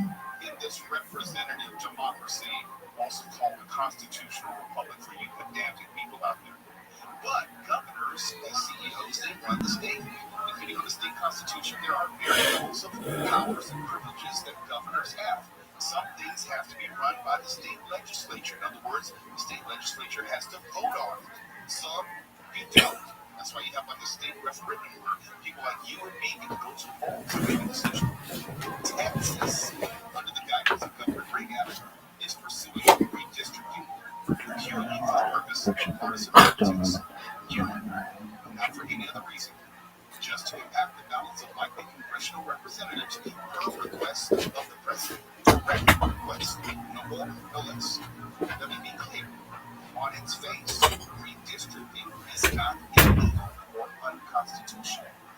It can't be both, depending on the resulting maps and if anyone is disenfranchised. But on its face, it's not illegal or unconstitutional. Texas is a red state. We all know that. And added redistricting for purely partisan purposes is likely popular to the majority of those red voters. But there's an important distinction to be made: letter versus spirit of the law. It does not violate the letter of the law, or in this case, the state constitution.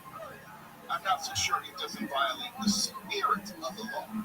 What I mean by that is it was never intended to redistrict from election to election to election, or to serve one party which happens to be in power. A reasonable person, I would like to believe, will see how that would be a disaster if this were done after every by the Nazi state. The origins of this really lie in something called social Darwinism. I'm sure you're familiar with Charles Darwin, who is associated with the theory of evolution, the concept of the origin of the species. Although Darwin was mainly thinking about the natural world, there are other thinkers who developed his thought as applicable to human civilizations as well, meaning that the various peoples of the world can somehow be racially divided into how well they are adapted to their environment. This very noxious idea meant that peoples or races, which is in itself a term that was developed in the 19th century, would somehow be fighting with each other for scarce resources, and that they had unique characteristics, positive or negative, that would somehow predispose them to be more or less successful. I'll go into that in some detail in just a moment, but let us try to understand how Darwinist ideas were expressed in the concept of eugenics. The word eugenics means literally in Greek, good birth or good family, and it is an idea that was first pioneered by Sir Francis Galton that took the very obvious observation that people tend to resemble their parents physically and sometimes in other ways as well, and applied it to a quasi-scientific model of trying to improve the human race, literally, by weeding out those who had limitations, intellectual or physical or otherwise. You can see from some of the propaganda that came out of that era, which had a very strong backing in the scientific community, and this is not the place, but it is important to mention that many societies, including America, put into practice some very noxious social measures to try and further the goals of eugenics by, for example, sterilizing individuals who were thought to be beneath the value of a given society. And it often was tinged with racism. There was a widespread belief that people with darker skin color were somehow inferior and had characteristics that should not be propagated. And eugenics was meant to create kind of this artificial ideal of a Nordic, light-skinned, blonde, blue-eyed, highly intelligent human being, and many people approach this without seeing any of the obvious negative repercussions of such an approach. The Nazis, of course, were very deeply invested in the concept of eugenics, not only on the negative side of removing individuals from society forcibly through murder and other means, but also in terms of encouraging through equally brutal means the propagation of people who had these supposed desirable characteristics. The Lebensborn program, There she for is. example, or a life-born. How are you? I'm great. I'm going for a walk, and I did my job, but obviously, you know, it had to be a fight afterwards. It always has to be a goddamn motherfucking fight, because it's too much for me to ask for the last motherfucking things. So, it's just what it is. Did you have fun? Yeah. I live in my other house. Did I have fun? No. I'm trying to go have fun. I traversed the side of the block. I think it's the other way.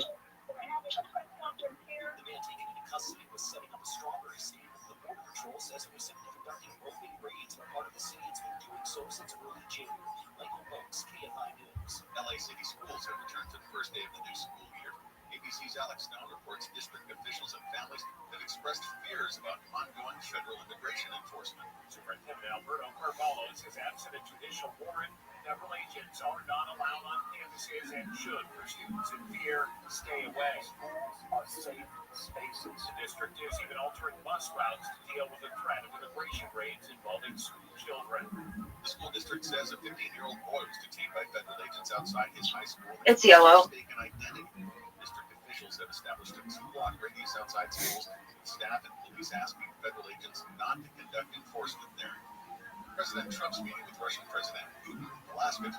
ABC's Martha Raddatz reports the president believes Russia and Ukraine are ready to make peace. Zelensky definitely wants to make peace, and we can't just make peace. There's got to be a lot of deal-making going on. We've heard them talking about possible territorial swaps or land swaps, as President Trump has called them. Those would be very, very complex issues. Trump says more meetings may be necessary to end Russia's war on Ukraine that's dragged on for more than 3 years. And the chief of staff of the Israel Defense Forces has approved the main framework for the Army's operational plan in Gaza. Prime Minister Netanyahu and his security cabinet approved plans last week for the IDF to seize and occupy Gaza City. ABC's Jordana Miller says the operation would force the IDF to go into areas where Israel believes Hamas is holding hostages. Some of them are believed to be kept in tunnels underneath Gaza City. And that, of course, has sent fear through the families of the hostages. She says the operation is expected to start in October after an increase in aid distribution. Southland weather from KFI. Cloudy tonight with lows in the low 60s. Sunny tomorrow with highs around 80, mid-80s in the valleys, 90 at the 90, low 70s at the beaches. Not much change from the weekend. Right now it's 65 in Brea, 66 in San Clemente, 67 in Koreatown, and 66 in Agoura Hills. Live from the KFI 24-hour newsroom, I'm Mark Roman. Our iHeartRadio Music Festival presented by Capital One is back in Vegas. Home Arena streaming live only on Hulu. A weekend full of superstar performances. Keep listening for the next chance to win your way there. Lenovo and the iHeartRadio Music Festival. Tech that hits different. Get your gear, keep up with the beat. Lenovo PCs are built for creators, dreamers, and fans who don't hit pause. Visit Lenovo.com for the latest in AI PCs and game-changing tech. Live concerts.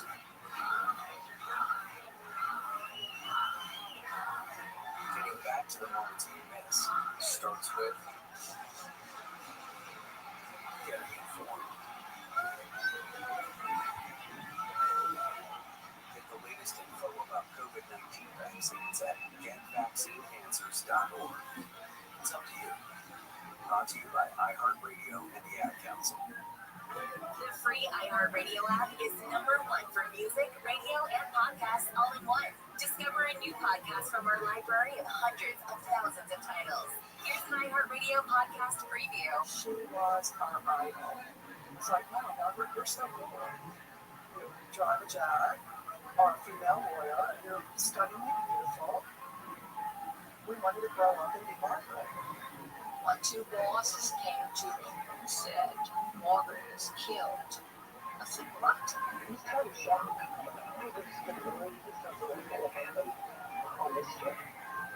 They promote this image of small town America but it's not.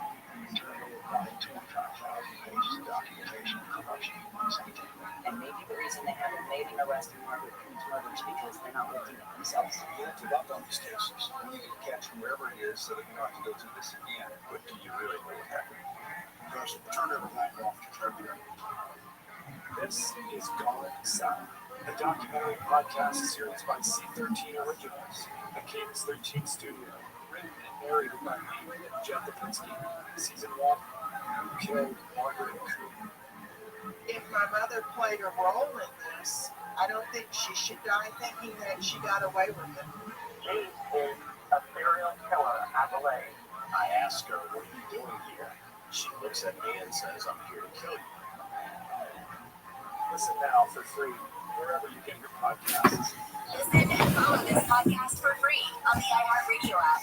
#1 for music, radio, and podcasts, all in one app. Find your iHeartRadio everywhere. There are hundreds of ways to experience iHeartRadio at home and on the go beyond the iPhone and Android app and at iHeartRadio.com. Here's another way to connect to iHeartRadio. Android Auto. Our Android app comes alive in your car's dashboard with a seamless way to play your favorite music, radio stations, and podcasts. Developed with driver safety in mind, the Android Auto app interface was built for simple navigation and to limit driver distraction, while making sure that you can still access all your favorite content from iHeartRadio. No need to download another app. Just plug or pair your Android phone with your dash. And if Android Auto is available in your vehicle, iHeartRadio will sync automatically. iHeartRadio, everywhere you want to listen, including in your car, through Android Automotive. Check it out for free now. iHeartRadio, anywhere you want to listen, iHeartRadio is there. In the history of cinema, few films have been as successful as The Godfather. Francis Ford Coppola's gangster epic set a new standard not just for movies about the mafia, but for movies in general. Although, if you talk to the people who made it, The Godfather's prospects for success were far from Okay, bye. In fact, before its release, they were pretty bleak. And they said, we're finished, this is over. The movie's not going to work. You gotta get rid of those guys. It's exactly. Leave the gun, take the cannoli. My co-host Mark Seal and I strip back the march of movie history and talk to never-before-heard-from sources to get at what really made the process so arduous. Leave the gun, take the cannoli is based on my co-host Mark's best-selling book of the same title. And on this show, we call upon his years of research to help unpack the story behind The Godfather's birth from start to finish. We sift through innumerable accounts, many of them conflicting, and try to get to the truth of what really happened. Leave the Gun, Take the Cannoli features new and archival interviews with Francis Ford Coppola, Robert Evans, James Caan, to be covered in text. That's why I got a voice you want to drive around a block. Al Rush. I said, I got a call from these Italian guys. It was a lot of trouble. Talia Shire. Everything was a very arduous chess game. And many others. We still aren't entirely sure what's true and what's not, but we can promise that our 10-part series gives everyone who is involved a chance to tell their side of the story. Listen and subscribe to Leave the Gun, Take the Cannoli. Listen on America's #1 podcast network, iHeart. And the free iHeart app. Listen now.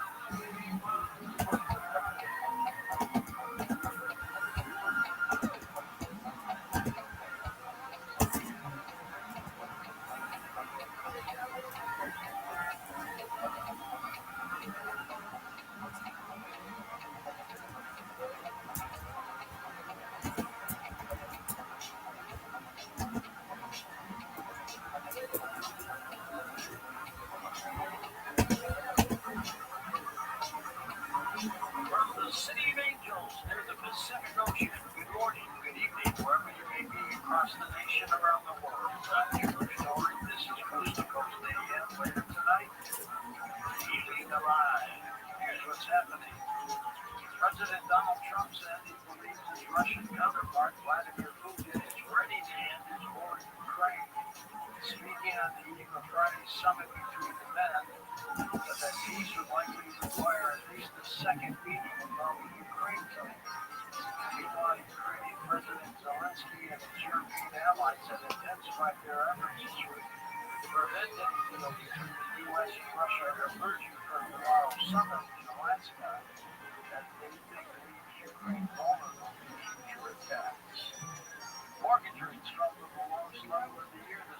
Freddie Mac's latest primary mortgage market survey released Thursday show that the average rate on the benchmark 30-year fixed mortgage fell to 6.58% from last week's reading, 6.63. The projection for Social Security's annual cost of living adjustment for next year is getting higher. According to the Senior Citizens League, it's released an update that showed its bottom out forecasting 2026 cost of living increase to be about 2.7%, we shall see. Parents in the United States who want to vaccinate their young children against COVID-19 may be facing a growing set of challenges this fall. The Drug Administration might not renew authorization for Pfizer's COVID-19 vaccine for children younger than 5. The Centers for Disease Control and Prevention told the state and local officials that's why. Let's check in with Douglas Mulhall, author of Discovering the Nature of Longevity. Douglas, what are they concerned about?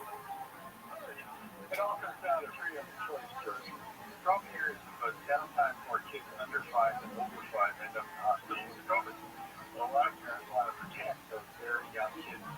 The main question here is whether the FDA permission for the vaccine will be granted for those kids under 5.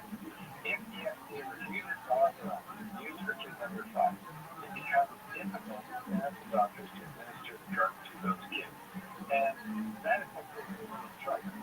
It's perplexing, George, because the FDA vaccine policy basically emphasizes some individuals to decide who want to be vaccinated. In this case, it would be more like denying parents the ability to decide. So it has a lot of people confused about the government's policy that supposedly emphasize individual choice.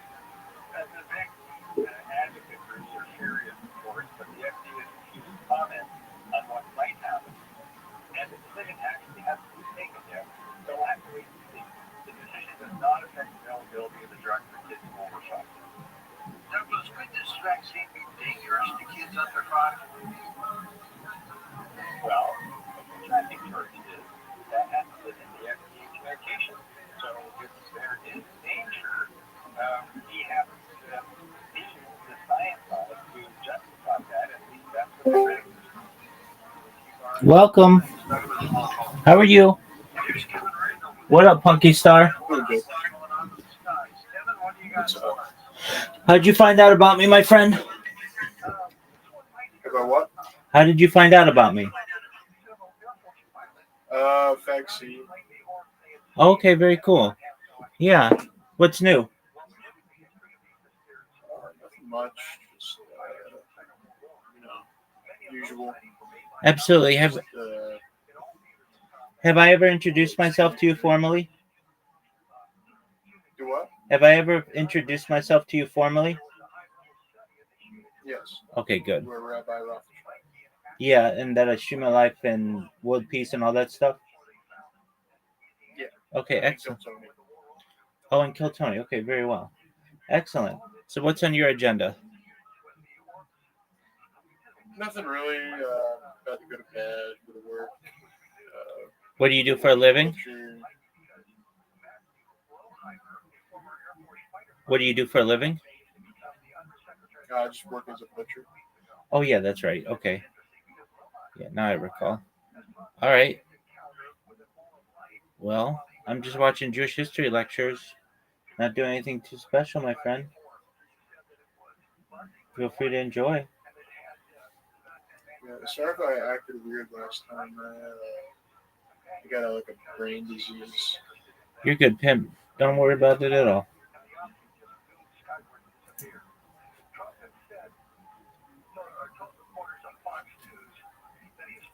Program was designed to try and, in some cases, kidnap children who came from particularly eastern regions when they were conquered, and they had the desired characteristics, and they were taken from their parents and were raised as Aryans, so to speak, in Nazi Germany themselves. There are many other aspects of this. Perhaps we'll come to it later on in this program. But with regard to specific targeting of disabled individuals in Germany, this is something that happened before the war began. Two individuals, Karl Bilding and Alfred Hoefer, wrote a very awful book, which is called Die Freigabe der Vernichtung Lebens und Weltenlebens, terrible title, which means the permission to destroy those who are living life unworthy of life. And the authors made this the sweeping generalization that people who suffered from physical or mental disabilities were somehow living a quality of life that was inappropriate, and somehow it would be better for the rest of the world to simply destroy those people because they were not equally abled to other members in society. This horrific book had a tremendous impact in Germany, and in fact, it's still available even on Amazon today. You can see here, this is from a German Amazon website. The idea of this life unworthy of life was later made real by two co-directors, shown here as Karl Brandt, in the Nazi environment, in which they created this Operation T4, which was named after a particular address in which the institute was held. In August of 1939, the Operation T4 issued a directive that was statewide that ordered all doctors and nurses to report any children under the age of 3 who had mental or physical disabilities. And this report was then used to round up these children in a variety of manners and then simply to kill them, amazingly. Parents were urged to send their children with disabilities to quote-unquote clinics where they are murdered, sometimes through starvation and abuse, sometimes through lethal injection, and sometimes, as we shall see, even through carbon monoxide poisoning, which had a tremendous impact on the future development of the Holocaust per se. Over 70,000 German children were killed in this manner before the operation was stopped. And the only reason that it stopped was because of public outcry. It lasted for about 2 years officially, and then was reinstated later secretly. And by the time the war was over 200,000 people with mental and physical disabilities were murdered. Absolutely horrific statement. Now, the villainy of these horrific monsters were somewhat offset by people like Dr. Hans-Gerhard Kreuzfeld, shown here, who chose to resist the Nazis early on by faking the diagnosis of his patients. But that's the small story. The larger story is that people like Philip Bühler, shown here, were able to proceed with this as an open secret, that people knew what was going on, that these children would be sent away to clinics, and then in remarkable numbers, they were not coming home. The public protest against this destruction of life unworthy of life was really quite muted, and it only built up 2 years into the war. During this time, the Nazis developed many methodologies of killing people they felt were unworthy of life, including the use of this carbon monoxide gas, and that would, of course, later be used in the gas chambers themselves. So in many ways, Hitler's first victims prefigured the entire Holocaust. Understanding what happened to these, the most vulnerable victims of the Nazi onslaught, children with disabilities, later adults with disabilities, says much about how the Holocaust would unfold in later years. The Jews, of course, are perhaps the most well-known of the victims of the Holocaust. They're certainly not the only victims of the Holocaust. It's difficult to estimate with any precision the number of Jews that lived in Europe at the eve of World War II, but it's most likely somewhere just above 10 million, perhaps as many as 12 million Jews. So that means that the massacre of some 6 million Jews, and in fact that number is also subject to a certain amount of debate. We'll get to that towards the end of this class, but the wide diversity of quality of census taking across Europe, particularly in this extremely difficult period of revolution and world war and population migration, means it's hard to get a really clear number. There are some respectable estimates that place the number of Jews killed at closer to 5, and there are also respectable estimates that place the number of Jews killed as higher than 7 million. So, but we use the number 6 million as a relatively reasonable estimate of the Jews that were murdered by the Nazis. They were spread out throughout Europe. massed primarily in Eastern Europe, in the Soviet Union, in Poland, but significant populations in England, Western Europe, Germany, France, and so on. But I'd like to say a few things about the nature of this population on the eve of the war. The first thing I should say is that it was a society in flux. The Jews were hardly monolithic on the eve of World War II. They had come from a pre-modern environment in which they were seen as largely as foreigners, even though they had lived in Europe for well over 1,000 years. They nevertheless had a series of civic disabilities, but they had organized themselves very efficiently in a kahila type organization, kind of a self-help model of self-government that allowed them to be really quite independent and to take care of their society without tremendous assistance from the government, and in fact many times in a superior manner to the government at the time. This began to break down very significantly in the 18th century with the development of a new notion of citizenship, perhaps most well illustrated by the French Revolution, which occurred in 1789, and then 2 years later, all of the Jews of France were emancipated, meaning they were made equal to non-Jewish Frenchmen and French women. And this meant that the internal organization of the Jewish community had to cease, because it wouldn't make sense to have a state within a state, as it were. So Jews were forced to make decisions about how they wanted to affiliate with the Jewish community and how they would relate themselves to the state as a whole. There's a lot more to be said here, but beyond the scope of our lecture.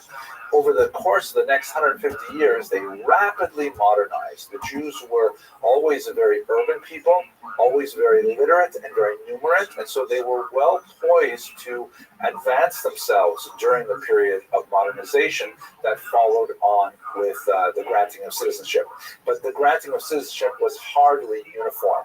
In France, it was granted basically in one fell swoop, first to Sephardim and then to Ashkenazim. In Germany, there was quite a bit of a back and forth over the next 150 years, whether or not to grant Jew citizenship. And that colored in many ways the specific experience of German Jewry in relating to the larger environment. In Russia, it was not granted at all until 1917, when the Russian Empire fell and was replaced by the Soviet Union. So the way in which they modernized was really quite different as you move from west to east. Similarly, huge varieties of religious observance. The notion that European Jewry was monolithically Orthodox is patently false. The Reform movement, the conservative movement, all had their origins in 19th century Europe, particularly in the western regions, and had created many different modalities of religious observance with significant tension with traditional observers as well. And then finally, we should understand that to a large degree, particularly in Eastern Europe, it was emptying itself of Jews as we moved towards the turn of the 20th century. So wide-scale, massive migration of more than 2 million Jews away from Eastern Europe and to the New World, to the United States, to Canada, to South America, Israel, Australia, South Africa, and so on. So it was a population that was very dynamic, very diverse, and very much changing as a result of this migration. But by and large, I think one of the most useful ways to think about the Jews of Europe at this time is to divide them into Eastern and Western Europe. This is, by the way, something that will be very relevant for our understanding of Nazi policies, because they pursued very different approaches to the countries in Western Europe that they conquered as opposed to the countries in Eastern Europe. And when I say Eastern Europe, I'm talking primarily of countries like Poland, Romania, the Baltic states of Estonia, Latvia, Lithuania, of course, the Russian Empire, later Soviet Union, and so on. So what's the major differences between Eastern and Western Europe when it comes to the Jewish population? First of all, the population of Jews in Eastern Europe was much higher. This is a result of migrations that occurred from the 13th to the 17th centuries, and so you have a significantly larger core population of Jews in Eastern Europe than in Western Europe. Secondly, as I mentioned earlier, they're highly urbanized, more so in the West than in the East, but they're very much attuned to the centers of cultural, economic, social activity. And since they tend to, arrive in many of these places very early on in their history, populations going back over a millennium, they tend to be located in the downtown cores of many of these cities. Religiously, as I mentioned earlier, the Western European Jews tended to adopt many other non-traditional forms of religious observance through this new conservative and reform movement. Those are the American terms. Of course, back then they were called historical positivist and liberal. The language was also quite different. In Eastern Europe, the overwhelming majority of Jews spoke a Jewish Creole language called Yiddish, which is basically medieval German mixed with a high number of Hebrew, Aramaic, and even Romance language terms, and also written in the Hebrew alphabet. Yiddish was by far the mother tongue of the vast majority of Jews from Eastern Europe. In Western Europe, however, they were rapidly adopting the vernacular as their first language, and their use of Yiddish significantly declined.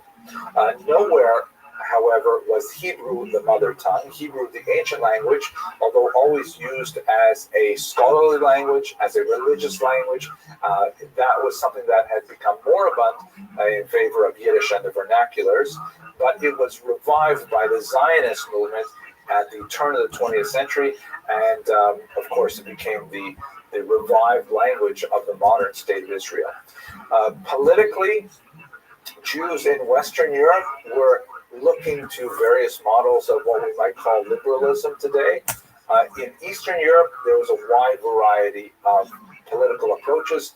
The vast majority of Jews, their peers, were politically quiescent, were not specifically involved in any political organization. But when we look at the few election results that we have from Eastern Europe, they tend to be Zionist in orientation, and there's also a strong socialist trend as well. And then finally, the idea of nationalism. What does it mean to be a Jewish nationalist? This is not something that was well developed in Western Europe, where Jews saw the benefit of civic engagement, and they saw the benefit of emancipation, and they strove to define themselves as good Englishmen, good Frenchmen, and so on.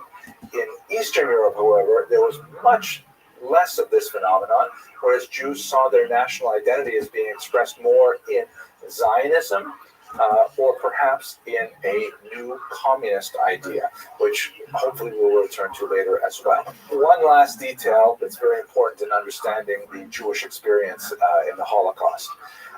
One of the major sub-ethnic dividers of the Jewish people are between Ashkenazim and Sephardim. The term Ashkenaz is a biblical term that was used to describe the Jews of the Rhineland, that is in northern Germany, and their descendants who overwhelmingly constitute the bulk of European Jews, especially in Eastern Europe. The term Sephardim comes from the term Sfarad, which is a biblical term as well, and it's used to identify Spain. And even though Jews were emptied from the Iberian Peninsula in the 15th century with the Great Expulsion, nevertheless, Sephardic Jews hold on to their traditional ethnic and cultural orientation even 500 years after that great event of 1492. So where were they living? And the experience of Ashkenazim and Sephardim during the Holocaust is quite distinct. Looking at a map of Europe, most of the regions conquered by the Nazis were inhabited by Ashkenazim.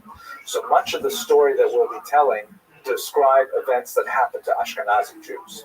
There are some significant Sephardic populations, particularly in Greece, that fell under the Nazi onslaught and met with the same kind of experience as their Ashkenazi brethren.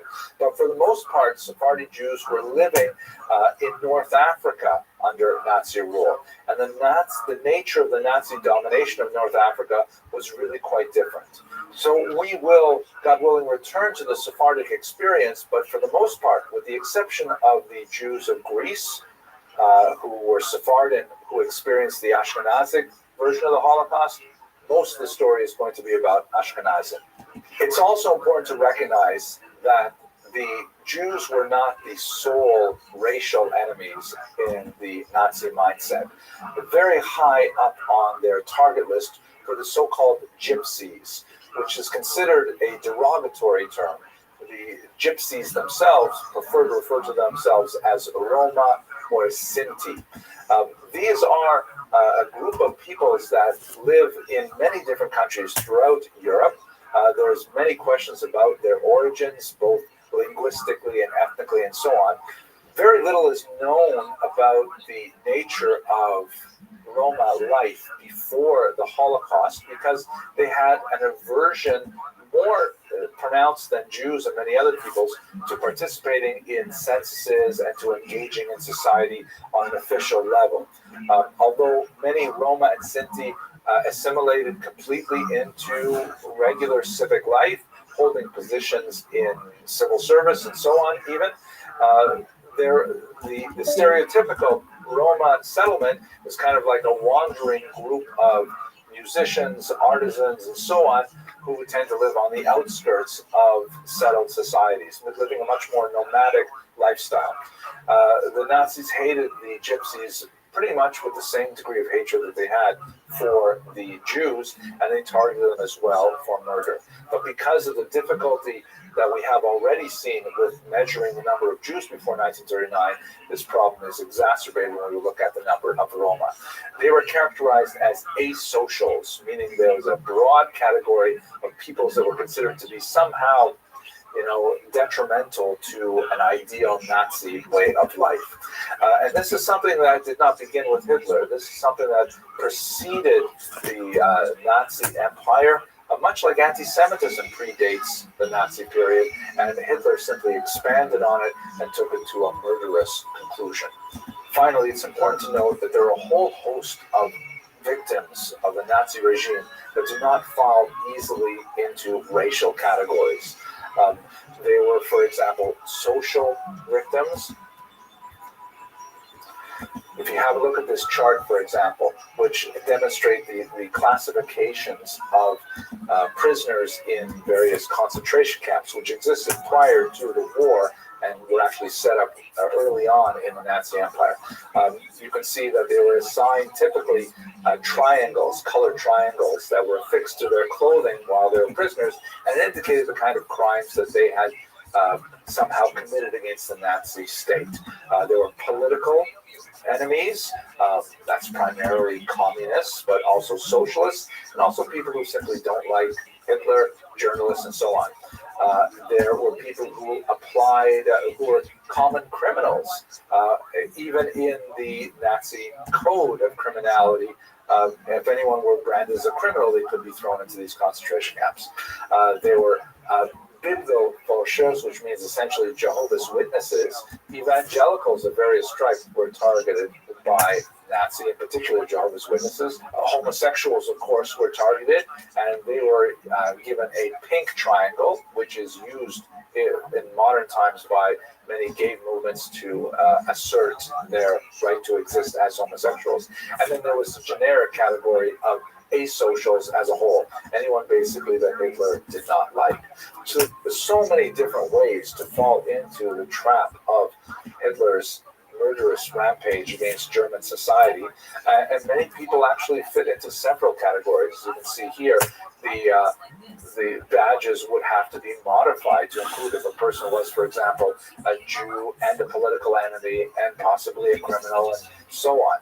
So this just gives you a sense of the expanding scope of victimhood that was applied to German citizens by the Nazis. Join me for a jam as we tackle questions we always wanted to know the answer to about animals, slaves, our brains, and our bodies. Give yourself permission to be a science geek. Listen to Science Stuff. Listen on America's #1 podcast. The Holocaust, of course, was built on centuries, even millennia, of anti-Judaic prejudice. What I'd like to do over this lecture is to give you a very brief introduction to the nature of anti-Semitism that Hitler inherited and developed, and in the following lecture we'll look specifically at themes that are especially prominent in Nazi anti-Semitism.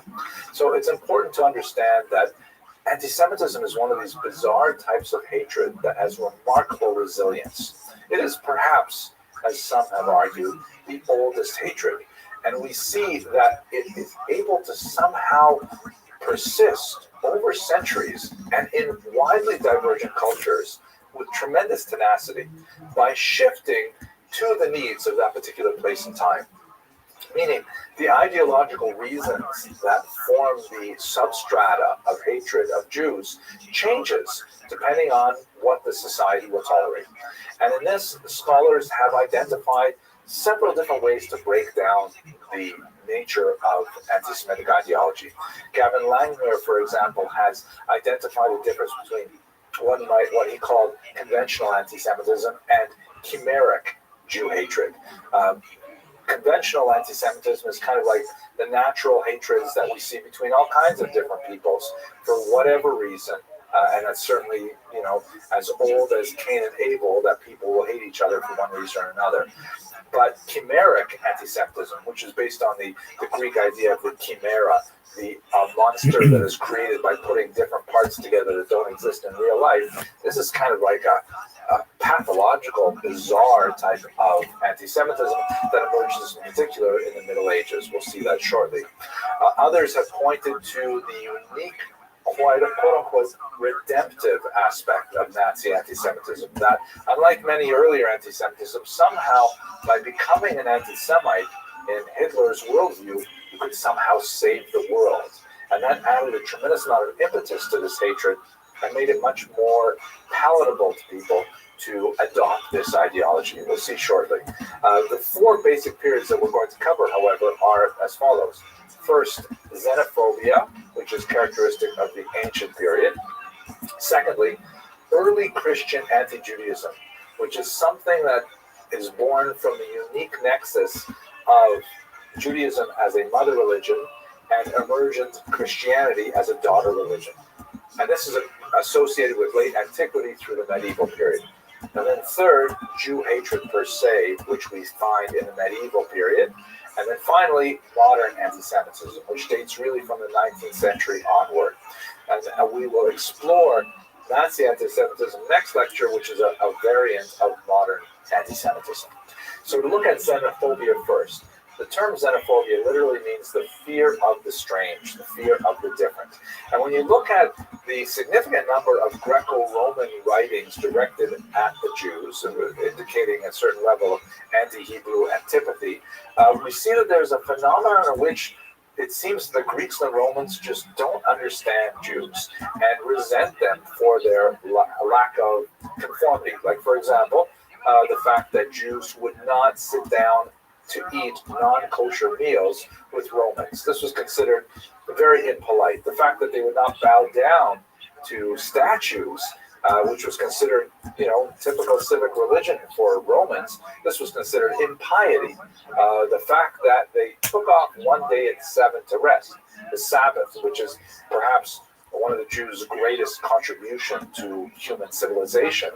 The fact that they would take off one day in 7 meant that they were slothful or lazy. So these kinds of misunderstandings of Jewish culture led to a certain degree of hatred, but this is the kind of hatred that it's basically a normal kind of hatred. Just to give you one illustration, this is the Arch of Titus, which was constructed by the Romans after they were able to quell the rebellion in Judea in the 1st century. And this was a victory arch that was designed essentially to commemorate the Roman conquest of Judea after rebels had taken the temple. As you walk through the arch, of course, there's this famous frieze here. You can see there are Jewish captives taking the loot from the temple off to Rome, including the golden menorah and so on. And many would argue this is an anti-Semitic depiction, but I think that would basically be a misunderstanding. The Romans didn't hate the Jews per se, certainly not in the same way the Nazis would. They viewed them as political and military enemies, And when they crushed their political enemies in the year 70, after a long and drawn-out provincial war, they celebrated with this kind of monumental architecture. This is something that virtually every civilization has done throughout human history. So it's hard to understand this as being somehow an unusual or strange type of hatred. Here, by the way, is the colorized version after some research by my colleague Stephen Fine at Yeshiva University, who was able to analyze flecks of paint left behind to see this is the way Romans would have observed that same scene. The second major period and a big shift in the nature of anti-Semitism is early Christian anti-Judaism. We must recall that Christianity was essentially a Jewish movement made up entirely of Jewish figures that eventually reached out to the non-Jewish world and became a massive world religion by the 4th century. And the separation between the daughter religion and the mother religion was not without difficulty. And there was a certain amount of antipathy that was generated on both sides. Looking at it from the Christian perspective, for our purposes, perhaps the greatest illustration of this kind of theological dispute is the famous juxtaposition of ecclesia et synagoga, the church and the synagogue. This is a form of art. It's really kind of a trope that was designed primarily to communicate a complex relationship between Judaism and Christianity to a largely illiterate audience of churchgoers throughout the Middle Ages. And we have literally hundreds upon hundreds of examples of the ecclesia and synagogue motif. Having a look at this very famous one here, you can see in this monumental architecture, the church, ecclesia, is represented, clear-eyed, with a crown indicating authority, the upright staff indicating power, temporal power, and so on. And she is contrasted with ecclesia, who is shown here blindfolded by a serpent, right? Very strong kind of metaphor there. The devil has, so to speak, hidden her from the truth. She's not wearing a crown. Her staff is broken. Often she's depicted having the 10 Commandments fall from her hand and so on. And the whole metaphor is meant to say that God no longer favors the mother religion, Judaism, and has transferred God's favor to the daughter religion, Christianity.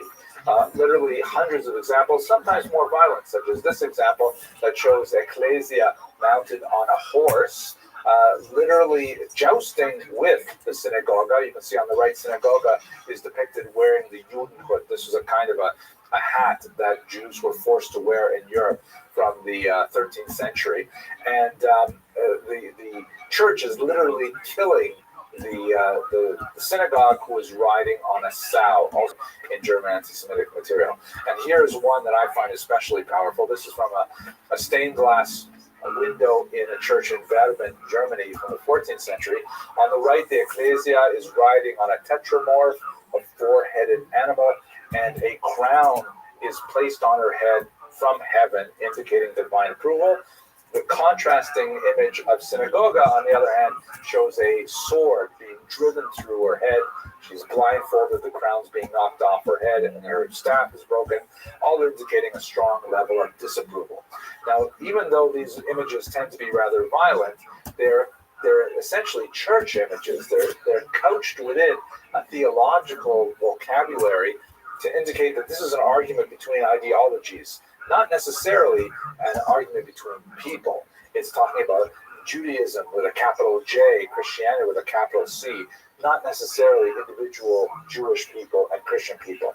There's a lot more to be said about that, but that's basically where this artistic debate rages.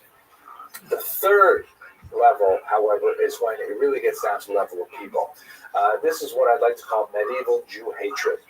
And we see it beginning in the 12th century and picking up a lot of speed as secular printing is able to disseminate these ideas much more widely.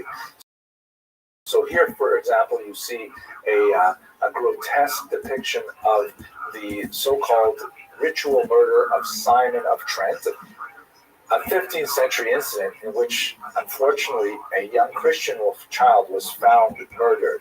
And the population rose up in anger and blamed the Jews for it, arguing without any evidence whatsoever that the Jews needed to kill this young child and drink his blood for ritual purposes. A horrible, terrible lie that has no basis in reality and yet became extremely powerful in the popular imagination, and it was repeated several times right up until the 21st century. This has been a myth that's very hard to shake, and you can see in this horrible depiction that popularized the incident, showing all of these Jews so identified by the round yellow circle that they were required to wear as torturing this young child.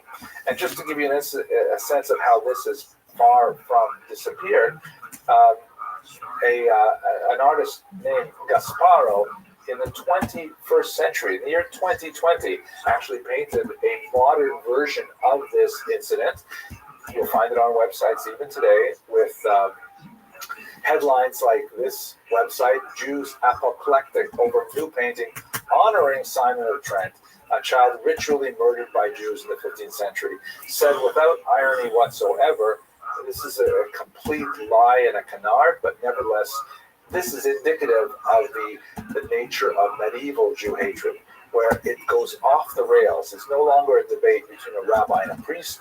Now it's about the murder of children. It's about actual attacks on Jewish communities that followed many of these charges, pogroms, public burnings, and so on. Much more to say about this, but I think I've conveyed the idea of it.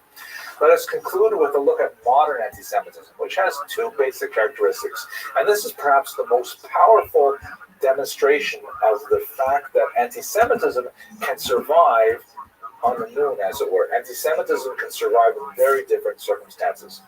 With the scientific revolution and later the Enlightenment, there's a general decline in religious adherence throughout Europe. And as religiosity begins to wane, anti-Semites need to find new reasons to justify their hatred of their Jew. As Jean-Paul Sartre put it in his famous book, Réflexions sur la question juive, if the Jew did not exist, the anti-Semite would invent him. Meaning that the anti-Semite needs to find a way to justify these beliefs. So with modern times, the two major things that were created to justify anti-Semitism were scientific in nature, I put that in quotes, and they were related to the idea of a conspiracy. First of all, we should understand the term anti-Semitism. This is a brand new term which was coined in the 19th century by an anti-Semite named Wilhelm Marr, who wanted to find a more polite alternative to the terms Judenhass or Judenfeinde, which meant essentially Jew hatred. And these were terms which were considered, kind of like, uncouth, like using, so to speak, the N-word. One wouldn't use that in polite conversation. And so therefore, he wanted to find a term that sort of justified and cleansed the hatred of Jews, based on linguistic theory that there are many different, there's a whole family of languages called Semitic, which includes Hebrew and includes Arabic. He said, I'm against Semitism, by which he meant the philosophy that goes along with being a Semite. And by Semite, he meant only Jew, not Arab. So that's where the term comes from. It's an attempt to whitewash Jew hatred. It has now become a term of opprobrium in itself, but that's not the way it was used for the first 60-odd years of its existence. But the two elements that are distinct for modern anti-Semitism is the idea of it being quasi-scientific racism. The idea that the Jew, as you see on the illustration on the left, La Libre Parole, that the Jew somehow has a biological basis for being the way he or she is. Somehow, this is before genetics were developed, but the idea was somehow in their DNA. This is actually an illustration of the very popular belief at the time in phrenology, that specifically the bumps on a person's head, the shape of one's skull, could indicate over or undevelopment of various moral qualities. And so here's a Jew portrayed in a kind of phrenological diagram with various negative traits under the skin.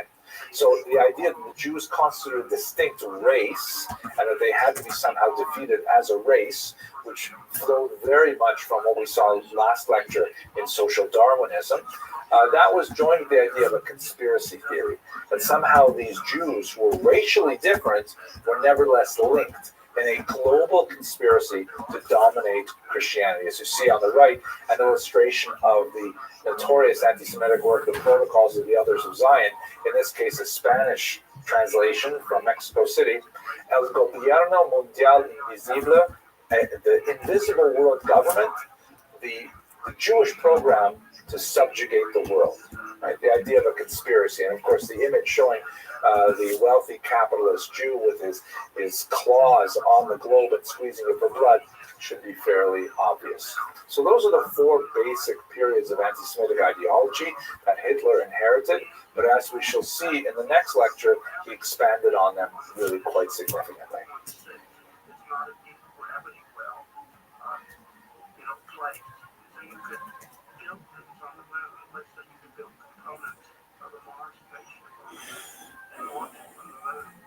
Of the development of anti-Semitic ideology.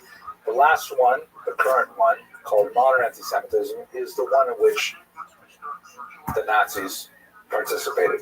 However, Hitler took it to new extremes with a few developments that we're going to explore right now. The first is the notion of parasitism. One of the elements that Hitler expanded was the notion that the Jews were somehow a distinct race, and that the quality of their survival was related to their ability to act as a parasite.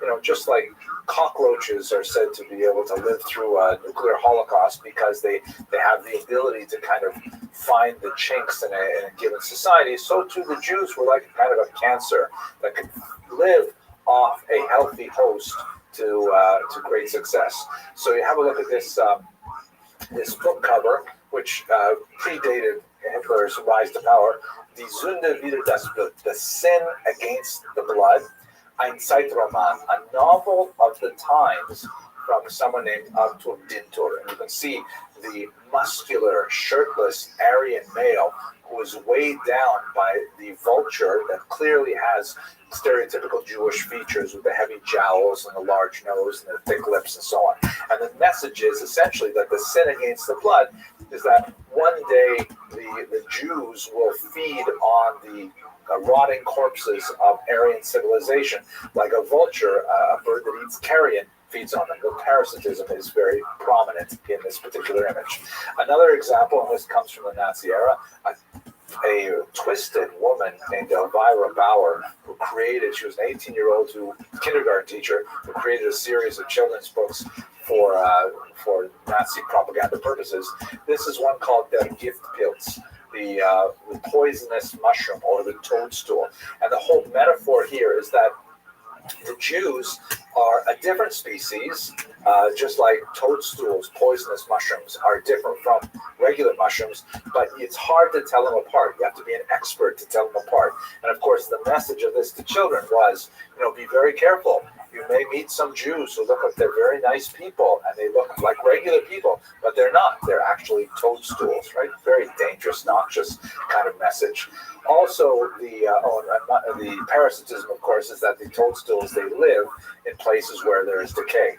The association of Jews with various noxious creatures like spiders, as you see here in a 1941 Nazi publication in France, the Carré Juif, shown as a spider.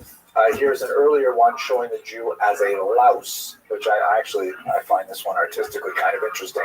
The Jew as a louse, and if you look carefully in the pupils of the eyes, you'll see that there's a dollar sign in the louse's right eye and a hammer and sickle in the left eye, which alludes to the related charge of the conspiracy theory that behind the American dollar, behind Soviet power, is in fact the Jew who is acting as a parasite, like a louse. This actually comes from Louis Streicher's Der Stürmer magazine. Here's a propaganda poster from Warsaw in Polish. I mean, the Germans were using propaganda to tremendous success all over Europe, and it associates Jews with fleas and with typhus that was carried by them. A very strong image there.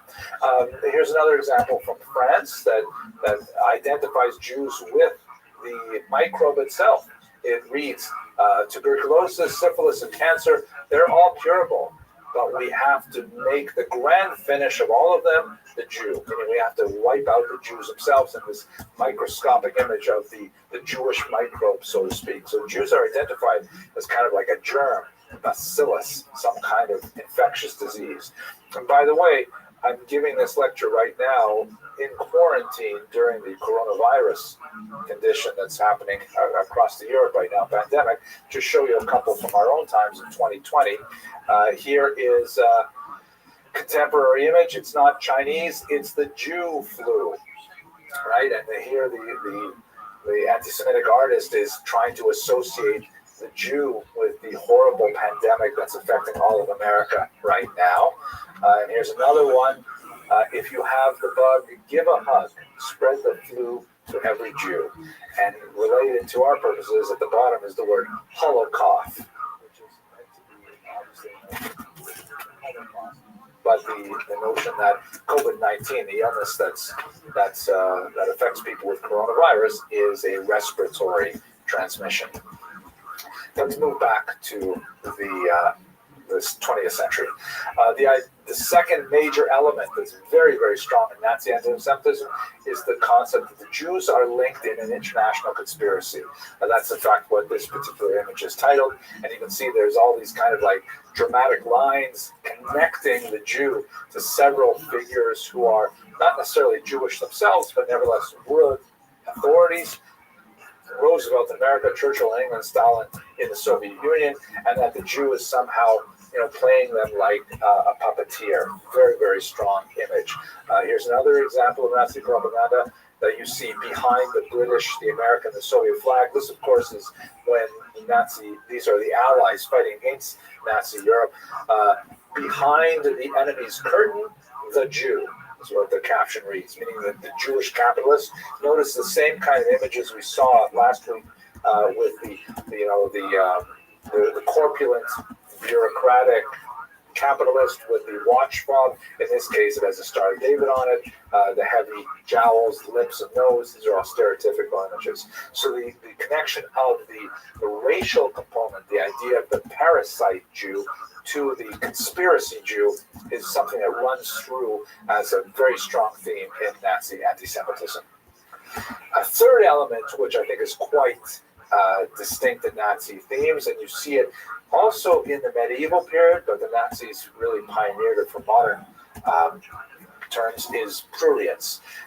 I'm not going to show you images that convey this more directly, but the Nazis understood that this kind of propaganda is essentially borrowing the same elemental power of pornography, that there's a kind of like, can't look away from their grotesquerie, like when you're driving down the highway and you see an accident and you can't help but look at the accident. So they capitalize on this very heavily.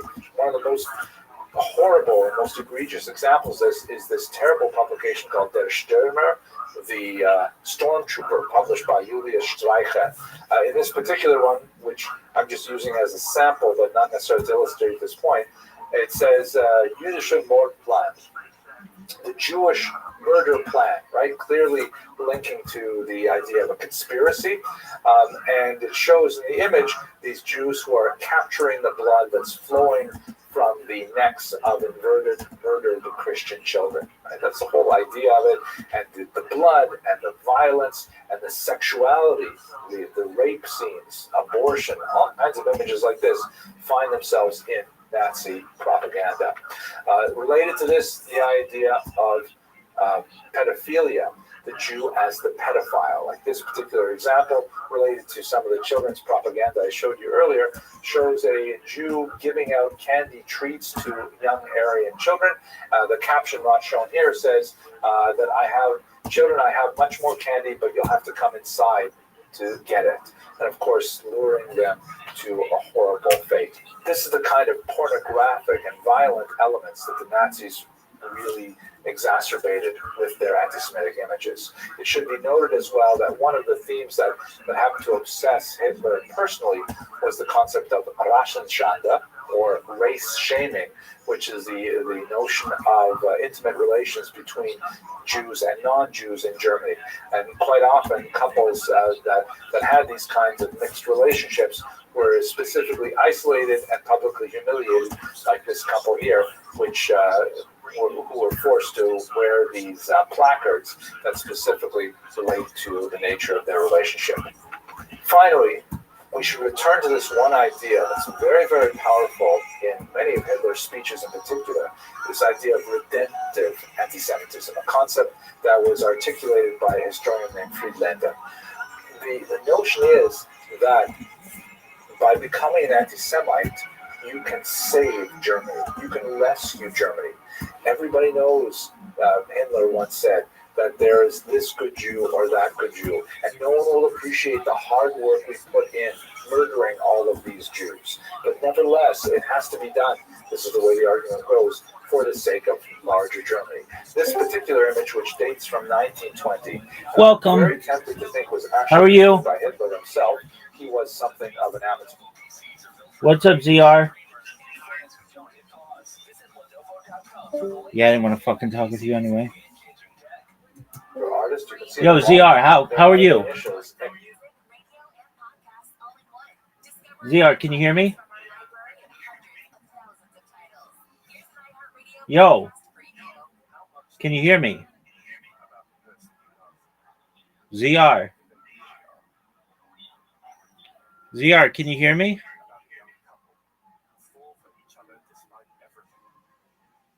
ZR, how are you? How's your day going?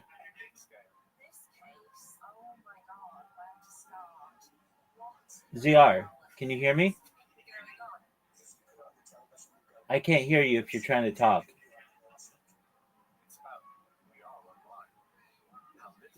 Okay, ZR. I see you're trying to talk. What's going on?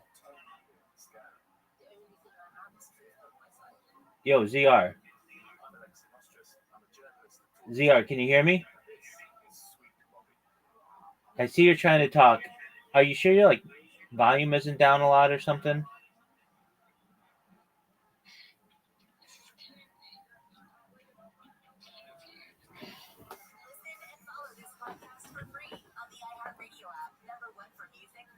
Your user volume's up on my end.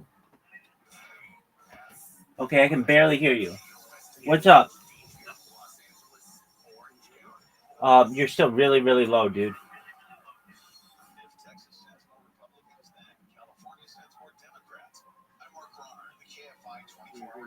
Better, yeah. Hello. How'd you find out about me, ZR?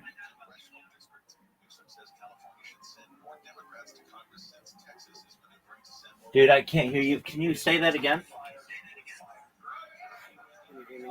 Better, yeah. How'd you find out about me?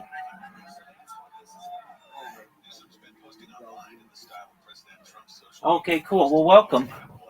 How's your day going?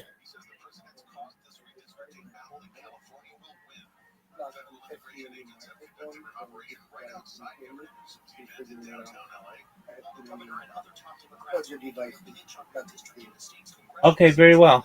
What Discord did you find me in?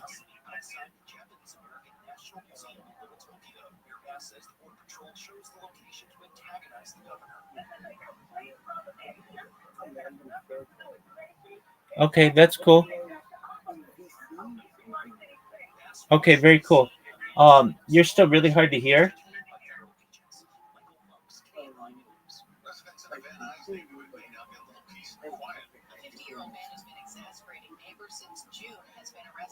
Okay, well, you're welcome here. Feel free to watch. We're watching Jewish history lectures. Enjoy. And very primitive early swastikas. This is before the Nazi movement even accepted Hitler into its ranks. But the image is portraying a nude Aryan woman, once again the prurience, and behind her is this leering, looming, ugly Jew. And the idea is that the Jew is eventually going to have his way with this Aryan woman if someone doesn't step in and somehow avert the tragedy. That's something that Hitler said was essentially a cosmic and existential struggle, and that it was waged entirely against a hidden enemy, that the Jew had to be discovered. This is a very, very important theme. And it provided justification for what any other human being would regard as unjustifiable behavior.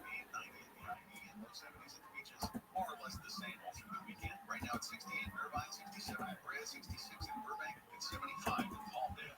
From the KFI 24-hour newsroom, I'm Mark Romer. Let's spend just a few minutes talking about Hitler's personal and family background before we get to the history of the Holocaust itself. And in order to understand the very question, we have to look to a historiographic debate between two schools of thought as to how to interpret the Holocaust as a whole. One school is called the intentionalist school, and the other school is called the functionalist school. Now, what does that actually mean? So, intentionalism, which is associated in particular with scholars like Rus Davidowitz, who wrote a very important book called The War Against the Jews, 1933 to 1945, is a school of thought which you may have heard of before, that essentially understands the Holocaust as the expression of one man's maniacal crusade to destroy the Jews in Europe, and a small cadre of conspirators that joined him in this effort, particularly high-ranking Nazi officials like Himmler and Heydrich and Göring and so on, and the SS and a few other key elements in German society.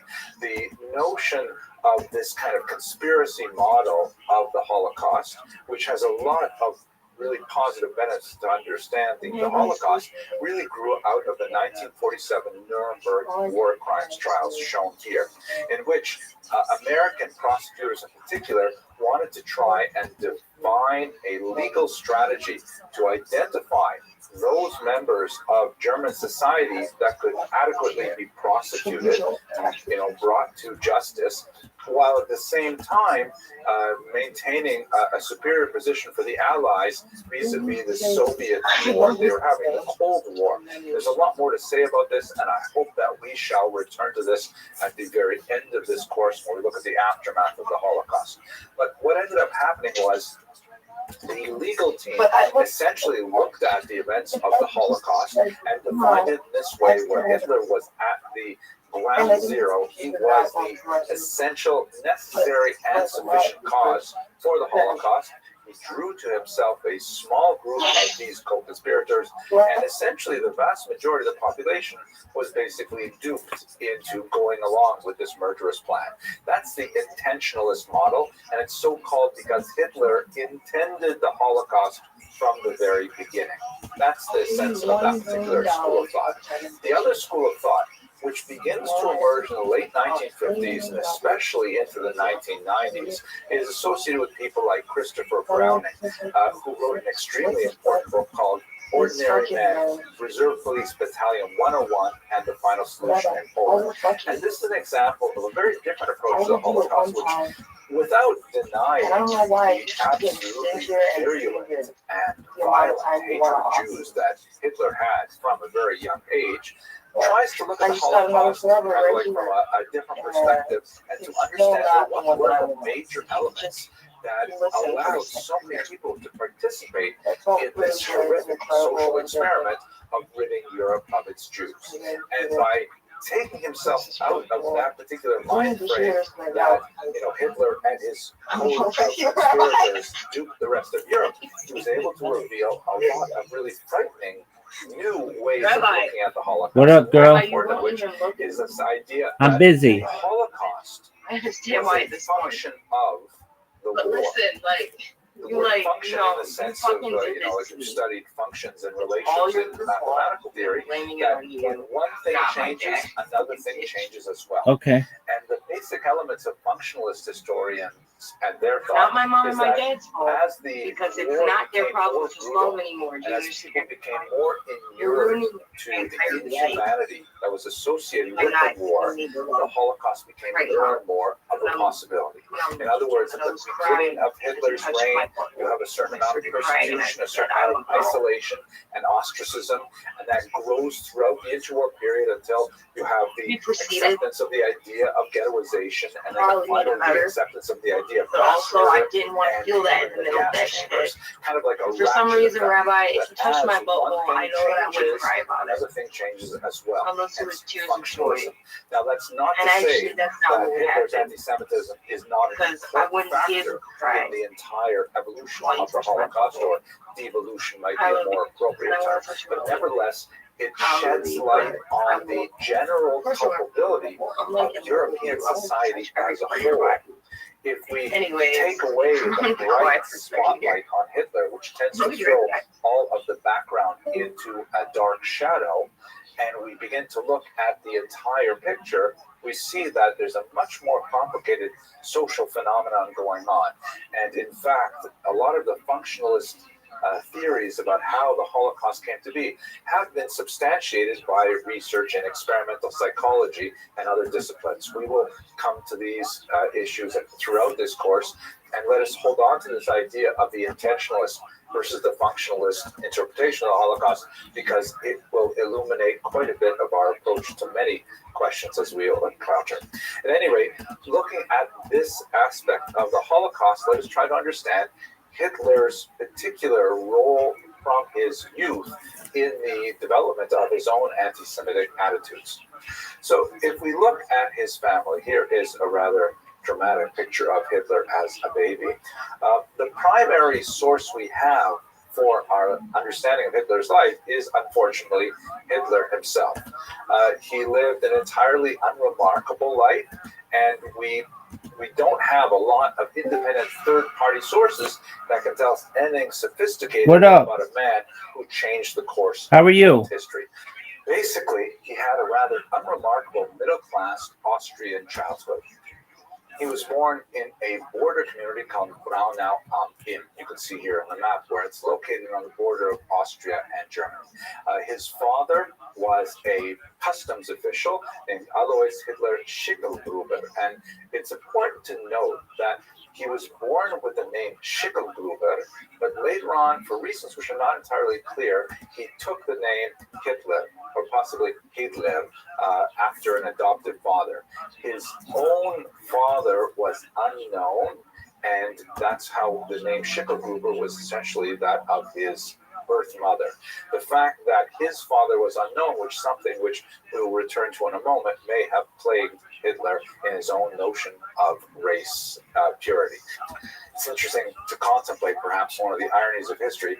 What would have happened in World War II if Alois Hitler had never changed his name from Schicklgruber? Would there even have been a Holocaust if one had to say Heil Schicklgruber instead of Heil Hitler? But it's really more relevant to alternative history than to modern critical study of history. He buried and married 3 wives in the space of 3 years. His last wife was Clara Hitler, shown here, significantly younger than Alois Hitler, and Adolf was her child. He was very close to his mother and very far from his rather distant father, who actually died when he was quite young. Hitler, as you can see here from this class photo, dated about when Hitler was approximately 10 years old. Historians are quick to point out their rather defiant posture with the crossed hands and the slightly upraised chin. That would be indicative of the pose he would take in all kinds of public photographs for the rest of his life. Nevertheless, did not stand out from his peers. We know that he had a very difficult relationship with his father, and when he was orphaned first from his father and then shortly thereafter by his mother, he decided he would pursue training as an artist.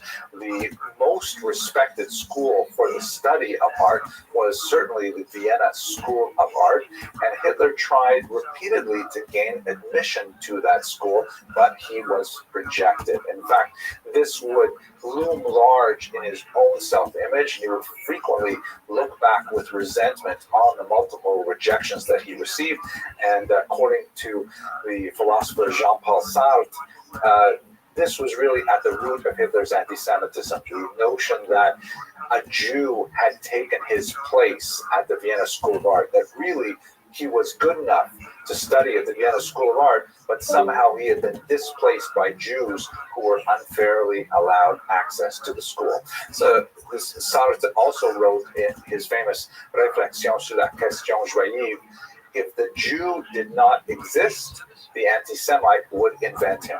So for Sartre, the idea that Hitler's anti-Semitism was born from this need to explain his otherwise simple story of inadequacy is a large psychological theory.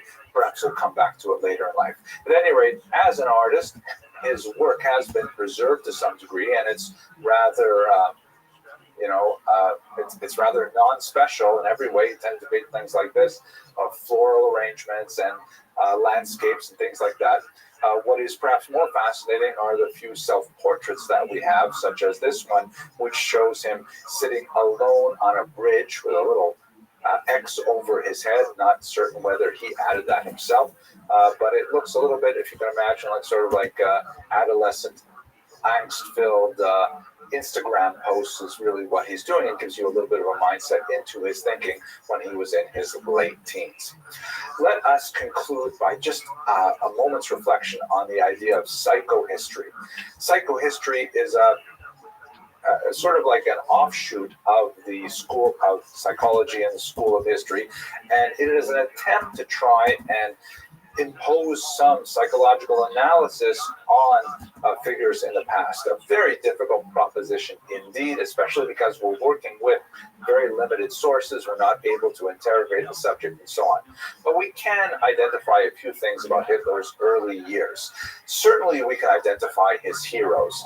For example, he waxed quite poetic about Richard Wagner, who was a very important composer in the 19th century, who was, you may have heard the Flight of the Valkyries, for example, a very famous piece of music that is included in the movie Apocalypse Now and things like that. And Wagner tended to be sort of like an Odinist who wanted to return to the Norse gods and to the kind of Aryan nobility that they represented, and he wrote these massive operatic pieces, Tristan und Isolde and things like that. And Hitler really enjoyed that kind of heroic imagination and like this larger-than-life picture of what Germany and Germans stood for. Wagner, of course, was an inveterate anti-Semite himself. Hard not to see Hitler being influenced by that thought as well as his music. Another major influence on Hitler in his youth was Karl Lueger, shown here, very charismatic mayor of Vienna. Lueger ran essentially on anti-Semitic policies and specifically seemed to use anti-Semitism as a sort of political tool to beat his opponents and try to socially glue together his supporters in unison on the idea of anti-Semitism.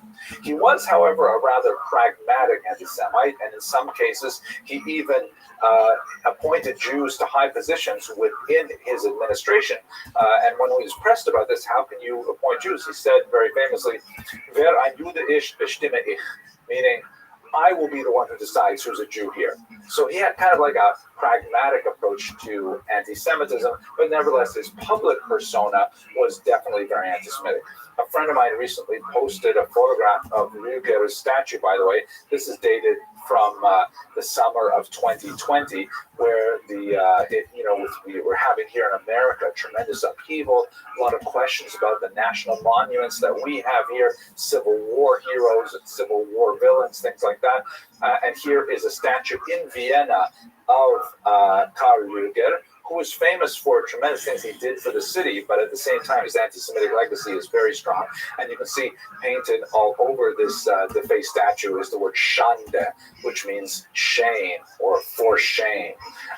And that's, I think, quite an interesting allusion to what's happening in America during this very difficult summer of 2020.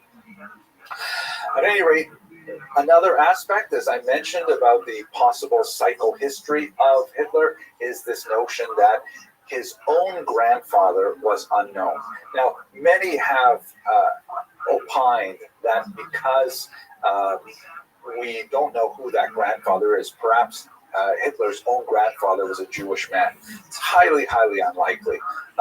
There are some historians who point to the fact that his biological grandmother was treated once by a Jewish physician. Who knows, that kind of thing. very, very unlikely kind of, passing encounters. But there's no question that this idea could have preyed very heavily on Hitler's mindset, particularly when his institutions were so demanding of racial purity. For example, if you wanted to belong to the SS, you had to prove that you had no Jewish blood in your background. Let us recall, by the way, that intermarriage between Jews and Germans was really quite high, something like 30% by the time Hitler comes of age in the early 1920s. So there's a significant number of people who have Jewish blood, although they're claiming to be full-blooded, so to speak, Aryan Germans. And so Hitler himself could not have proved that he had no Jewish blood in his system, and technically he would be invalidated from joining the SS himself. That must have galled him. At any rate, that gives you some sense of what Hitler's mindset would have been. Next, we're going to talk about his rise to power after World War I.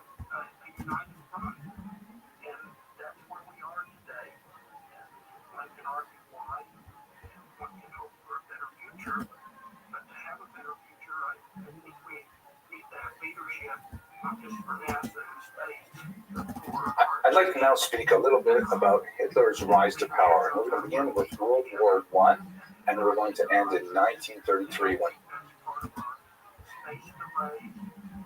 he becomes Chancellor of Germany. So 1914 to 1933 are the years we're going to be discussing now. The most important turning point in Hitler's life, without doubt, is the experience of World War I. Here you can see a photograph of him famously in the Munich Alexanderplatz when World War I was first announced. And looking at that photograph of him, which is in the circle detail area, it seems that he's quite pleased with the announcement. There's no question that many Germans and many Europeans as a whole viewed World War I as some kind of bizarre Pyrrhic cleansing process. They thought that World War I would allow the youth to kind of find their movement, find their sensibility, and to, in a manly way, encounter each other on the field of battle and emerge stronger and cleaner and more possessed of purpose. It was generally thought of as some kind of positive event. It was not viewed with the same horror that we look back on the beginning of the century now that we've lived 100 years of genocide ever since. A big part of the reason is because people didn't have a sense of what this kind of global conflict would be like. A lot had happened since the last major conflagration, which would have been the Franco-Prussian War of 1870. And, the changes in technology and the change in stability and the change in the degree of carnage was something that Europeans were simply not prepared for at all. You think about the kind of technological change, for example. This is the first war in technologies like these tanks were first deployed. Can you imagine what it would have been like when you're used to facing at most, perhaps, cavalry on horseback, and all of a sudden there's this unstoppable lozenge-shaped type device that can cross trenches and knock down trees and things like that. Airplanes were not heavily used during World War I, but primarily for reconnaissance and things like that. But the idea of war by air became much more significant during the course of the war and was also a tremendous terror.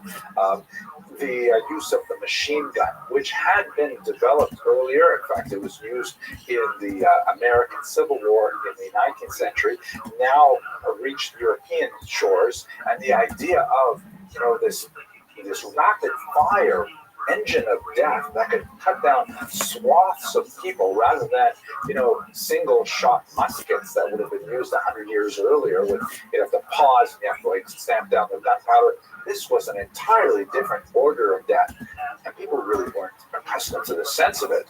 The idea of gas, this is something which was not banned by world authorities before World War I, and the idea of releasing large clouds of gas that would float over into enemy trenches, or possibly, if the wind was wrong, float over into civilian villages nearby, was something that represented a huge new technological advance, or once again a step back in human progress as people felt the fear of gas at a mortal level. It's important to note, of course, that Hitler himself was wounded by a gas attack, and that left a dramatic impact on his way of thinking about war and about the use of gas specifically. He famously said that he believed that all Jews should be held under gas, and that statement, which he made in the 1930s, was something that we tend to interpret it in the sense of what happened in places like Auschwitz, Treblinka, and Majdanek, but it's quite possible that Hitler was thinking more of how he suffered with a gas attack in World War I, not necessarily thinking of the nefarious death camps that would come later on in the 1940s. At any rate, here you see a photograph of a soldier wearing a gas mask and his horse also wearing a gas mask. Again, the strange kind of combination of 19th century warfare with horses and 20th century warfare with gas. The sheer degree of shelling, especially over very narrow swaths of territory, was overwhelming. Here's a field that still shows the scars, even in 2020, of the battleground, the number of craters that indicate how heavily this region was shelled during the course of World War I. So the people who emerged after World War I named quite often, these disfigured veterans losing limbs and things like that, came back to their European societies with a tremendous sense of malaise over the direction of society. There was a tremendous amount of questioning of, what happened to that kind of, marching forward of progress of human civilization and so on. And this generation is called the lost generation for that reason. And there's a lot more to say about that, but I'm going to have to keep this video short. Another major thing that had a very dramatic effect on Hitler's way of thinking is something called revisionism. The most dramatic element of the post-war era was certainly the redrawing of the borders of Europe. If you look on the left-hand side of this map, you see that Europe was basically dominated by large empires before World War I. On the left, Germany covers a large amount of territory. The Austro-Hungarian dual monarchy, which covered a whole slew of ethnicities, and the Russian Empire commands much of Europe. After World War I, in the peace treaties that were signed, Germany and Austro-Hungary were the big losers. Russia, by the way, had fallen in a revolution in October 1917, so it was already gone as an empire, and a whole bunch of new countries were created in their midst. Looking at the map on the right, you can see that Germany has lost its land connection with East Prussia because Poland, a newly revived state that had disappeared in the late 18th century as a result of the annexation efforts of its neighbors, is now reborn, and since it had to have some kind of deep water port, it was given Danzig, or Gdansk, which separated Germany from East Prussia. Austro-Hungary, which ironically only had about 1/3 of its population was Austrian or Hungarian, is suddenly broken up into all these new countries. You see Czechoslovakia, which Hitler called a dagger pointed at the heart of Germany. Yugoslavia is newly created. Romania is enlarged. And towards the east, the Russian Empire loses its territories in Lithuania, Latvia, and Estonia, and part of Ukraine is added to the new Poland. So there's a really dramatic, mixing up of the borders. There are some big winners, like the Czechs and Slovaks, who got their own country, and there are some big losers, like Austria-Hungary. One of the ironies that, for example, with Austria, is that during the wartime era, the country was led by an admiral. And if you look at the map of Austria, you'll see that it has no outlet to the sea, but nevertheless, they have an admiral in charge of the country. That's just pointing to the kind of insecurities that were associated with these new boundaries. Also of note, more than half of Poland's citizens were not ethnic Poles. You can imagine that would lead to a lot of destabilization. And the capital city of Lithuania, historically, Vilnius, was actually not located in its own country of Lithuania. It was located in the boundaries of Poland. Some amazing and bizarre changes were put into place, and so there's a large population, specifically the losers of World War I, who wanted to revise the peace treaties. Hence the term revisionism, which is used, by the way, in other contexts later. Today, when people speak about Holocaust revisionists, these are non-scholars who want to try to undermine any of the scholarly and historical understanding of the Holocaust and to revise it to make things look, less anti-Semitic. But at any rate, in this context, revisionism refers specifically to the desire to revise the post-World War I treaties so that some of the countries that lost territory or lost status would somehow regain it. Germany, obviously, was a major revisionist country who wanted to take back a lot of what had happened during World War I, and Hitler was very closely allied with this revisionist thinking. In particular, Germans referred to something called the Dolchstoß.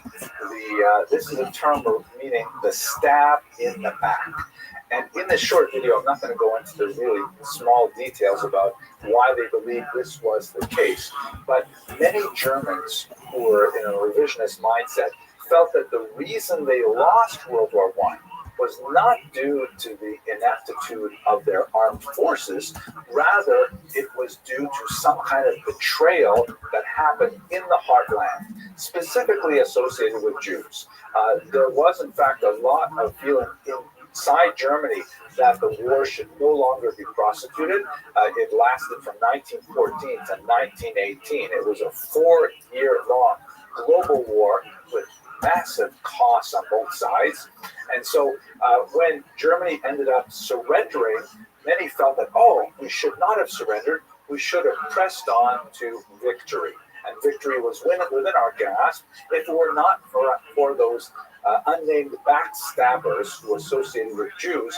They would have won the war. So this kind of feeling of national resentment, of national betrayal that permeated the 1920s. Here you can see an Austrian cartoon, and again, the Austrians were also huge losers in World War I. And you can see the image here of a lantern-jawed, brave Austrian soldier who's sitting in the trenches, a characteristic of World War I, bravely looking off and steely-eyed as he surveys the enemy and is certain not to let them cross the boundary. But to his rear, with storm clouds brewing, this ugly anti-Semitic caricature of a Jewish woman wearing a French-style hat stabs him in the back. There is, by the way, a very close connection between anti-Semitic propaganda and misogynistic propaganda. That is, the hatred of women and the hatred of Jews. They tend to go hand in hand. Maybe in another class we'll have a chance to explore that connection in greater detail, but not for now. So there's this idea that Germany should have won. Germany should have been the masters of Europe, but in fact they were stabbed from the back, typically by Jews. That's an idea that motivated Hitler very prominently. The anti-Semitic feeling in the 1920s was literally palpable, particularly in the form of something called Notgeld, or necessity money. I'm just going to use this as an illustration of the kind of feelings of anti-Semitism and how close to the surface they were in the 1920s. Germany went through a tremendously hard time right after World War I.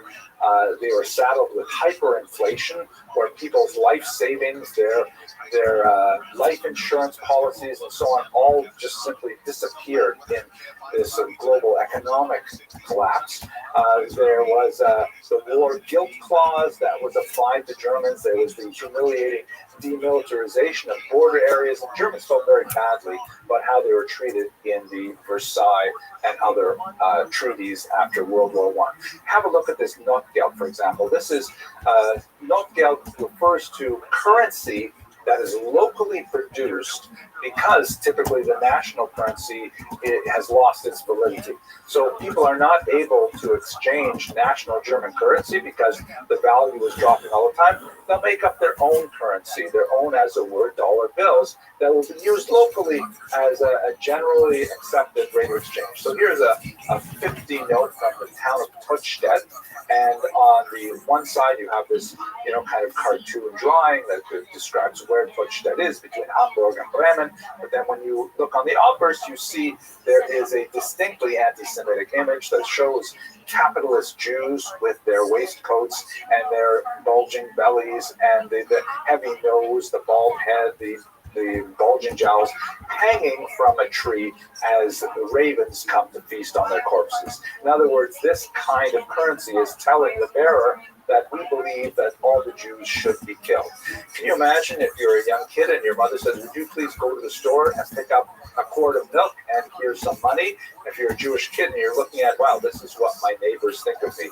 That's the level of anti-Semitism that was prevalent in the 1920s. Here's another example from the city of Sternberg, which commemorated an ancient desecration of the host libel that occurred in that town. Here on one side of two bills, you see a medieval drawing of the town of Sternberg. And here is the story. On the right, you can see a group of Jews who have gone to a corrupt priest, and they buy from him the host. The host is a wafer that Catholics will use in their religious ceremonies, which is, through the doctrine of transubstantiation, identified with the founder of Christianity. I won't go into the details of theology here, but basically the host is holy, especially since the 13th century when this doctrine was really pushed in Europe. They take this host, which again is identified with the founder of Christianity, and they torture it. Here you see in this image, they've got it typically on their Passover seders. That's the way the story goes. And on the left, they are stabbing the host, and it is running freely with blood.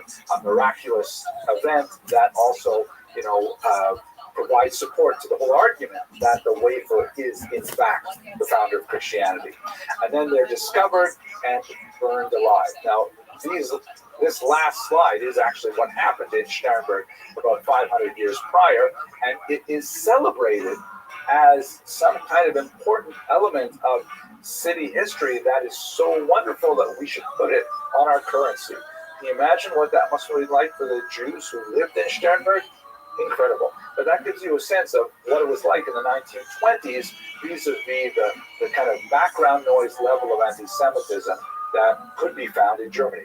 Here's in Austria nearby a 1920 election poster that says German Christian, German here used in the sense of an ethnicity, German Christians, rettet Österreich, save Austria, right? And the picture shows the Austrian eagle being strangled by this disgusting worm-like creature that is clearly identified as an observant Jew with the forelocks and with the side locks and with a kippah of the forked tongue, the snake, and so on. It's really hard not to interpret this negatively for Jews.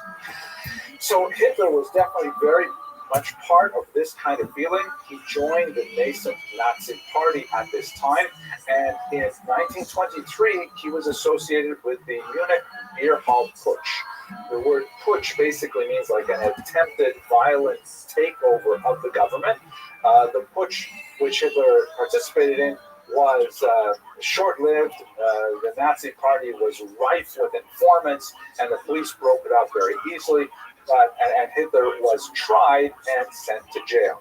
However, he met with a very, supportive judge who essentially identified with much of Hitler's ideology and much of the Nazi Party's political aims, and so he gave them a very cushy ride, less than a year in prison for attempting to take over the government. Imagine that. And in prison, as you can see him here, actually in the Landsberg prison, he's allowed to have visitors. He's clearly not wearing prison uniform. He had a personal cook.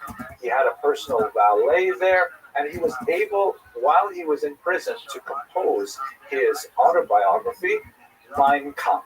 which means literally my struggle, which was essentially a chance for him to gain in notoriety. And kind of like you have today in certain types of urban cultures, by going to jail for his beliefs, he earned street credibility, street creds. And when he came out of jail, he was like a rock star. He was hugely famous. His Mein Kampf book was well read, even though it is a scurrilous, hard to put together argument with lots of screeds against Jews and things like that. Nevertheless, he emerged from that period a hero and was able to parlay this popularity into the leadership of the Nazi Party and then ultimately to all of Germany.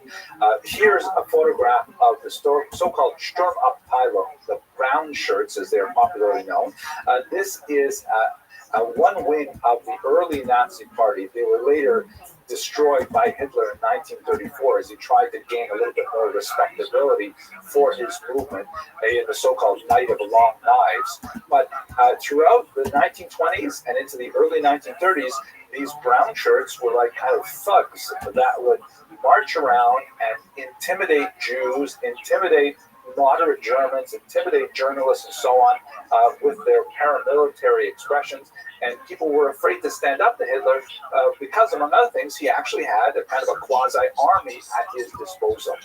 In the elections, you can see that the power of the Nazi Party proceeded apace. In the elections of May 1928, you can see that the Nazi Party only got 2.6% of the electorate, but by September 1930, that had risen to 18.25%, and by July 1932, a very strong 37.27%. Now, for those of you who are watching this in America, you may think, well, 37, that's not a majority. You need to have at least 51% to be able to form a government. But that's because you're thinking in American terms where there are basically only two major parties that have any serious shot at winning the presidency in modern America. In Germany, there was a plethora of parties, much like, for example, in Israel, in this parliamentary system that made up the government. And the government typically goes to the party that is able to have the largest single plurality.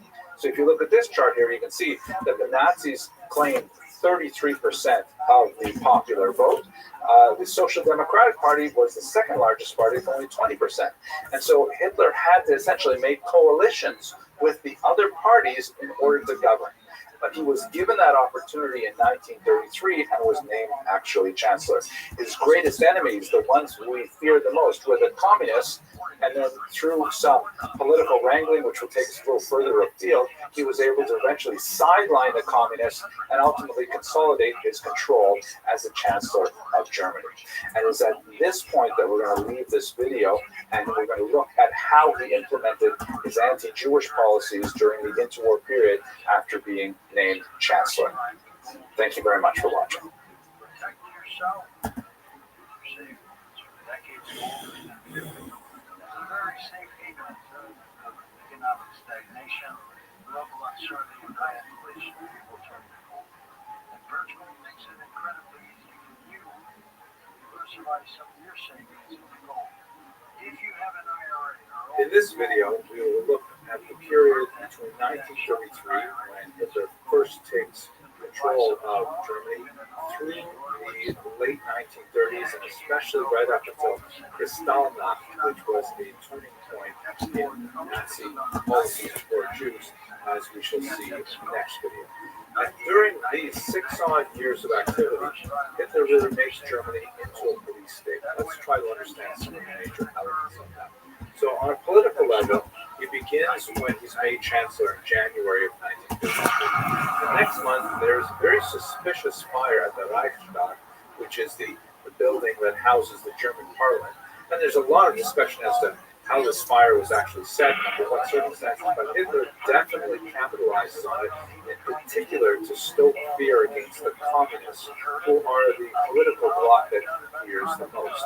He passes almost immediately afterwards the Enabling Act, which is essentially a law that Parliament agrees to that gives him the right to control the country like a dictator, like martial law.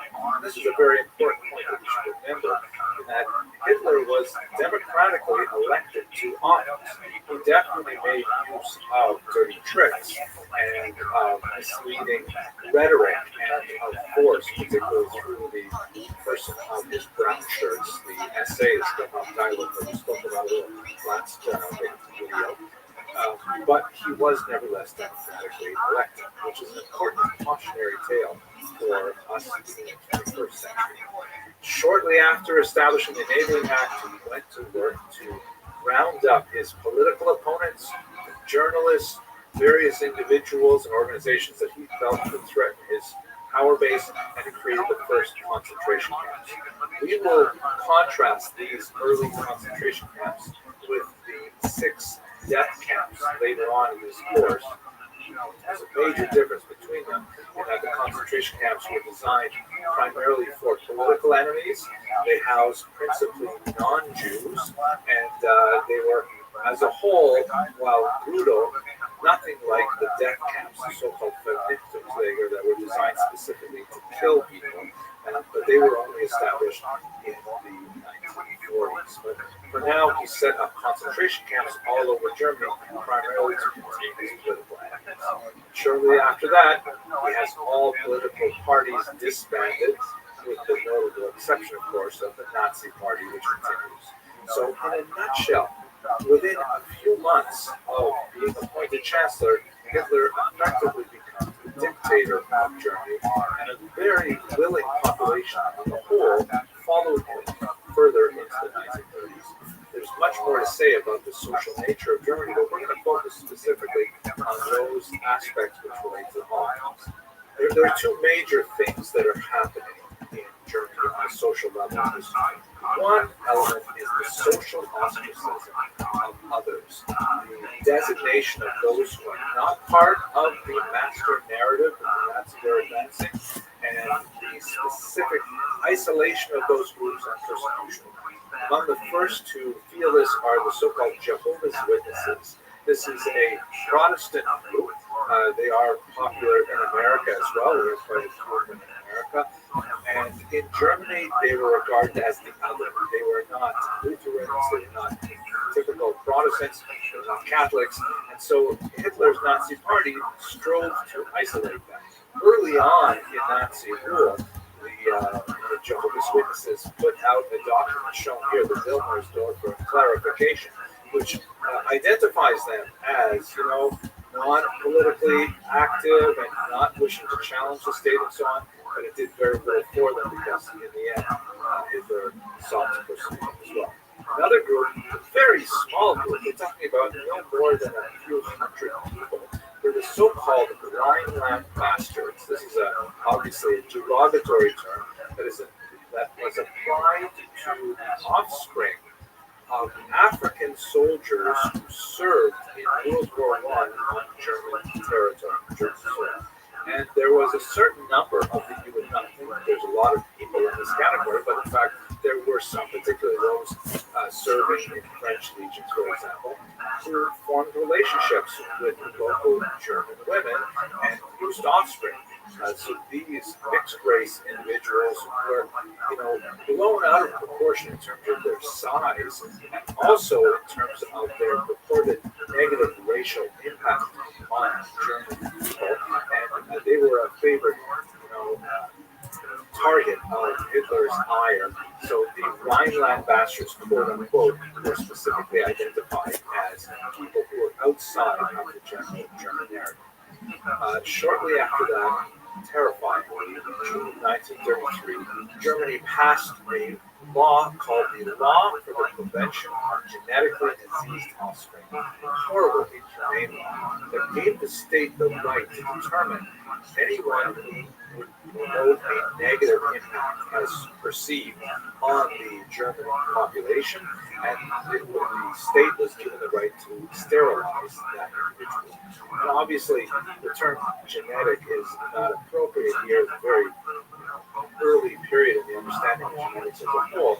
But even so, the German state nevertheless went way beyond what they felt were appropriate criteria on a genetic level to those characteristics which we might consider racial or political or ideological. or religious certainly, and 250,000 Germans were sterilized under this law forbidding them to have children. So a horrible period in which these individuals were isolated and were persecuted, and because they felt to challenge the overall self-oppression of Germans. Now, Jews, of course, suffered tremendously as part of this overall policy, but not necessarily in the same ways as those mentioned. For Jews, one of the most significant early attempts was actually unsuccessful. In April of 1933, Germany attempted to impose a nationwide boycott of Jewish-owned businesses. And this was hugely unpopular with the larger population. For various reasons, perhaps the most pragmatic is that, people enjoy going to Jewish stores, department stores, and so on, because they had better value than other stores. Also, it was felt to disrupt the entire economic system of the country. Jews were deeply enmeshed in the commercial activity of the state. It's a very small number of people, about 1% of the population overall, about 500,000 people. But the boycott ended up being a big flop. Hitler sent out his Sturmabteilung, the so-called brown shirts, essentially thugs in military uniform, to wear these kinds of signs that said, Germans, beware, do not buy anything from Jews, and they would stand outside Jewish businesses. They would deface the windows and the storefronts of Jewish businesses and so on. But it turned out not to be a very popular thing with Germans at all, and it was ultimately abandoned. Hitler, however, was quite innovative and would find other ways to persecute Jews.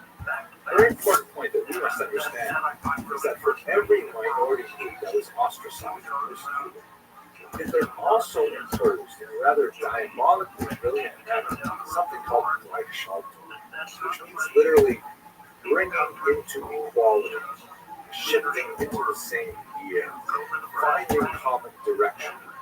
The word Goliath means equal or same. So there's a tremendous amount of emphasis on saying that, okay, these people, these populations are not us, they are the other.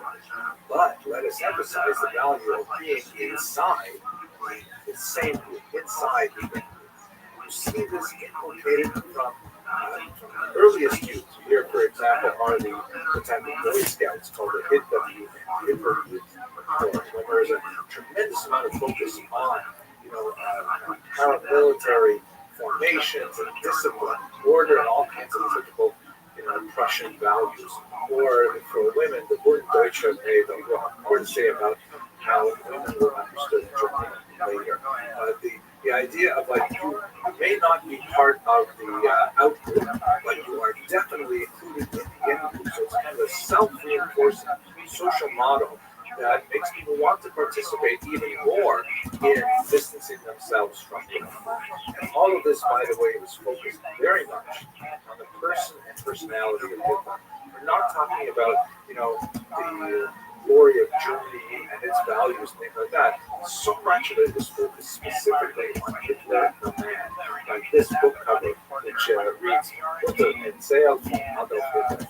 Mother, tell us stories about Adolf Hitler. Where these adoring young children look up at their mother, and there's this glowing image of Hitler in the background, where she will tell them these, idealized heroic stories of their Führer, and they will develop this kind of cult of personality surrounding him, and supported the focal point of Rothschild, the bringing together an entire society.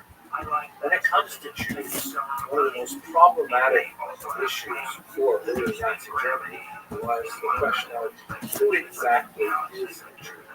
Who do we understand Jewish so that we can properly put them in the outgroup? Because Germany, for centuries, had been going through a process of greater and greater assimilation on the part of its Jewish population.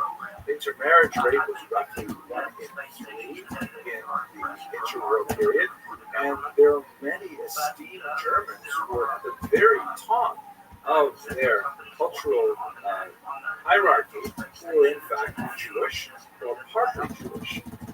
Names of great authors like Heinrich Heine and thinkers like Sigmund Freud, Karl Marx, on and on, all kinds of Germans of Jewish origin, Einstein, who were regarded as many war heroes who had earned the Iron Cross in World War I were of Jewish or partly Jewish origin. So Nazi Germany had to define who was a Jew so that they could actually put in place later much more sophisticated anti-Jewish laws. The most significant law that came out in this regard Welcome. was the so-called Nuremberg Gesetz, the Nuremberg Law, which identified once and for all what Nazis meant by Jews and Germans. Hey, Rabbi. Hey, Jordan. Kicking ass, taking names. How you living, pimp? Pretty good. I'm playing, in fact, all the ball. Cool, man. Is it fun? Anyone with four No, right now I'm making my first world.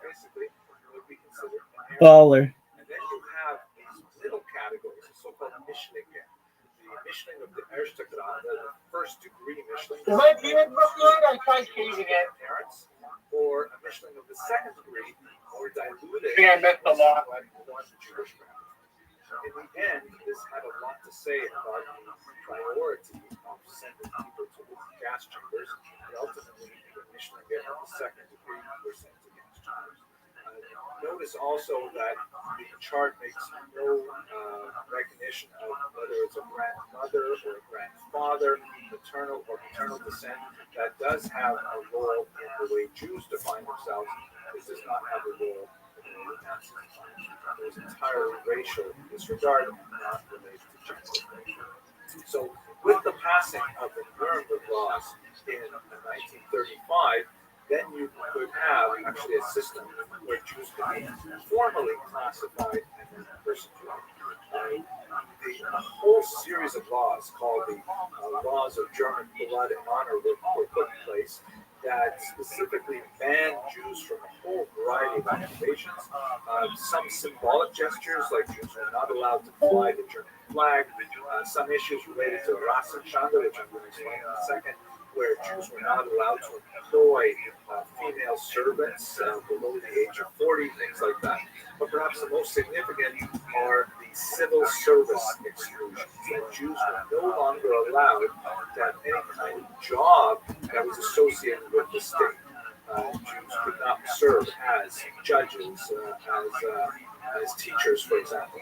You see in this particular piece of really twisted propaganda by a bizarre 18-year-old kindergarten teacher named Elvira Bauer, who made a name for herself creating children's propaganda for the Nazis. This is the cover of the book describes sort of a German proverb where you should never trust a fox in a green field, nor a Jew on his oath. They're definitely going to lie. And in this sort of depicts in a historical way what the Nuremberg laws must have been like. This is a German school, public school, in which all of the Jews are driven out. You can see that the laughing, happy, cheerful, blonde Aryan children are tormenting the ugly, heavy-nosed, heavy-jowled Jews with their less than pure complexions and their,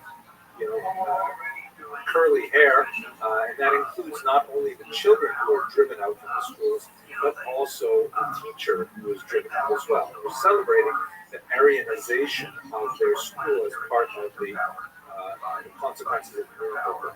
Also added to this, by the way, was the infamous laws of Aryanization per se, which meant that Jews could not own the majority stock in their own businesses. They had to take on a non-Jewish partner and give that non-Jewish partner 51% control of their business. Typically, this would mean that shop owners would hire their janitors or their clerks to become the actual owners of the store. A whole bunch of other economically discriminatory practices. Here's another page, by the way, from Elvira Bauer's book, which is one of several that were published this time, that contrasts the stereotypical Aryan working man on the left, bare-chested and muscular and upright and tall and so on, and on the left, and on the right is the typical Jew, a city dweller, involved in commerce, overweight, smoking, ugly, and so on. This is the kind of mindset of those who are in the out-group and those who are in the in-group.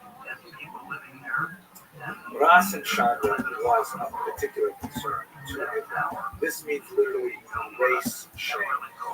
Hitler himself had a rather bizarre fixation on this idea. And of course, everything that Hitler thought, because of his cult of personality, really percolated down throughout the Nazi hierarchy and to German society as a whole. Rassenschaften specifically refers to relationships that involve a male and a female partner. And there was a tremendous amount of emphasis placed on trying to reach out mixed marriages and so on. Typically employing the brown shirts to rough them up. Here you can see public humiliations of mixed couples, Aryan and Jewish couples. The woman is wearing a sign that she refers to herself as a pig because she lays down with Jews. Right, the Jewish man is also saying he only takes German women into his room. Here's another example of a German woman, an Aryan woman, who is wearing this placard and accusing her of having relationships with Jews. You can see, I think what's most terrifying about this is having the civilians surrounded by not only brown shirts themselves, but even as you can see the woman on the right here, smiling civilians who are clearly enjoying the public humiliation of her religion. Terrifying to just put yourself into the mindset of what it is to fight these Jews with the last. And after the Nuremberg laws, there were a whole series of small and large persecutions. Park benches marked only for areas.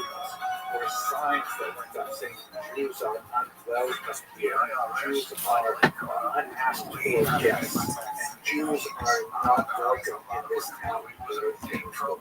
So these kinds of symbols that we saw in the United States through the Jim Crow period right up until the 1960s, fountains, water fountains were public, so to speak, restrictions on buses where people can sit. These kinds of things, public, obvious, signage that specifically indicated that Jews were the outgroup, must have had a people's thinking about Jews and non-Jews. During the 1930s, it's not surprising there was a significant number of German Jews who chose to flee the country. If we look at the period between 1933 and 1937, before Kristallnacht, you see that 130,000 Jews fled Germany, more than a quarter of the Jews of Germany fled. The real challenge, however, was not that they should flee, but where could they flee to? Most countries had severely restricted their immigration policies, and this would only increase the severe constriction of the conduits for Jews to escape Nazi Germany. We'll explore that a little bit more later on in this course, but nevertheless, Jews had to have an exit visa to get anywhere, and so you have to pile on the natural inertia that makes it difficult for a person to leave his or her hometown, all of their connections, their economic support, and so on, and take a risk on going to some far-off country. But if you add to that the fact that those countries are not willing to have them, to take them in, that must have been incredibly difficult for German Jews to do. And sadly, many of them fled to closer regions in Europe and simply did not feel required. That's how we're going to pick this up in the next video. We're going to talk about Kristallnacht, which marks the end of the interwar period, prepares us to discuss the words. Why he believes California needs new congressional maps that favor Democrats. He says if Texas plans to send more Republicans to Congress through gerrymandering, California would do the same for Democrats. Today is Liberation Day in the state of California. The senators.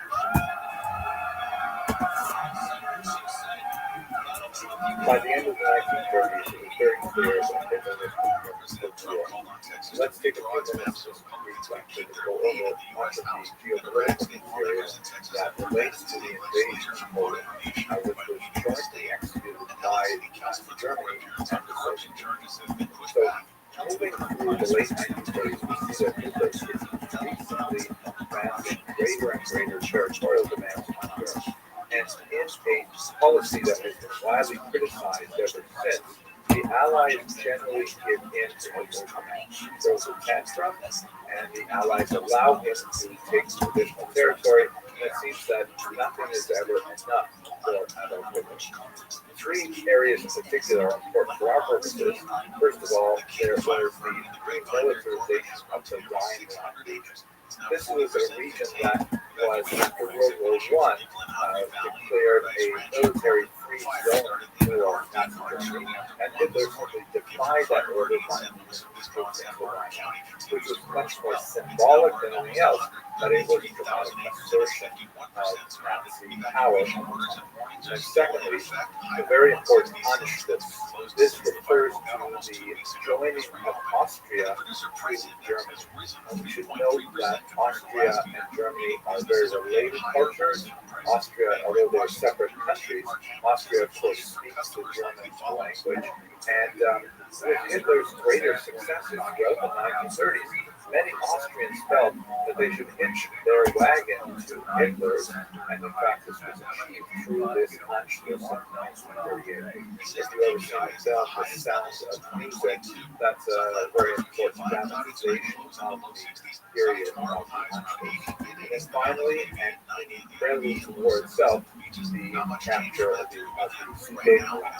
This is a mountainous region surrounding the edge of Czechoslovakia. There are a lot of ethnic Germans living there, and Hitler claims that they wanted to be reunited with Germany proper. And he essentially demanded that Czechoslovakia surrender these territories, and the Allies simply could not back up Czechoslovakia and retain their territory. In particular, there's one of the most infinite moments in 20th century history, diplomatic history, when Neville Chamberlain of England goes to Munich to discuss the situation with Hitler, and he returns, and when he lands on his tarmac back in England, there's a crowd of people around him, and he launched this speech on YouTube where he proudly portrays this letter that Hitler signed that agrees that he will not advance on any other country once he gets these big from Czechoslovakia. And Chamberlain famously proclaims that he has achieved peace in our times. This was, of course, famous last words because Hitler would go on to attack Poland. The attack on Poland could not happen without an agreement in advance with Joseph Stalin of the Soviet Union. Let us recall, as we can see in the map here, that Germany is located in the center of Europe. And one of the great military risks for Germany is that it cannot fight a two-front war. That is, it cannot easily engage with forces to its west and to its east simultaneously, at least not for very long.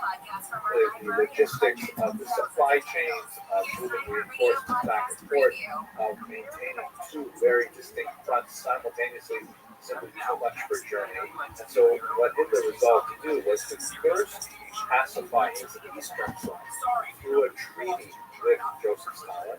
And once that treaty was fully engaged, then he would turn his attention to the west and he would invade France. That's in fact exactly what he did. In a secret pact that was signed by the foreign ministers of both countries, the so-called Molotov-Ribbentrop Soviet-Nazi non-aggression pact, basically said that Germany and the Soviet Union promised not to attack each other in case of the eruption of hostilities elsewhere.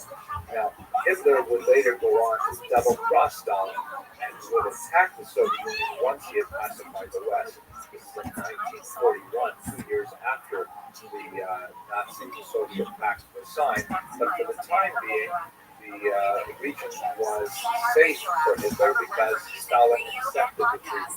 Now, what was in it for Stalin to accept this treaty? Basically, Hitler put Poland and the Baltic countries on the table. If you look closely at this map, you'll see that Germany and the USSR were separated by several countries, notably Poland here in yellow, and then Lithuania, Latvia, and Estonia, the so-called Baltic countries. Now, all of these regions were actually part of the Russian Empire before 1917, when the Russian Empire collapsed in two revolutions, one immediately after the other, resulting in the union of Soviet Socialist republics to the east, and these four new countries, Poland, Lithuania, Latvia, and Estonia, being created in their wake.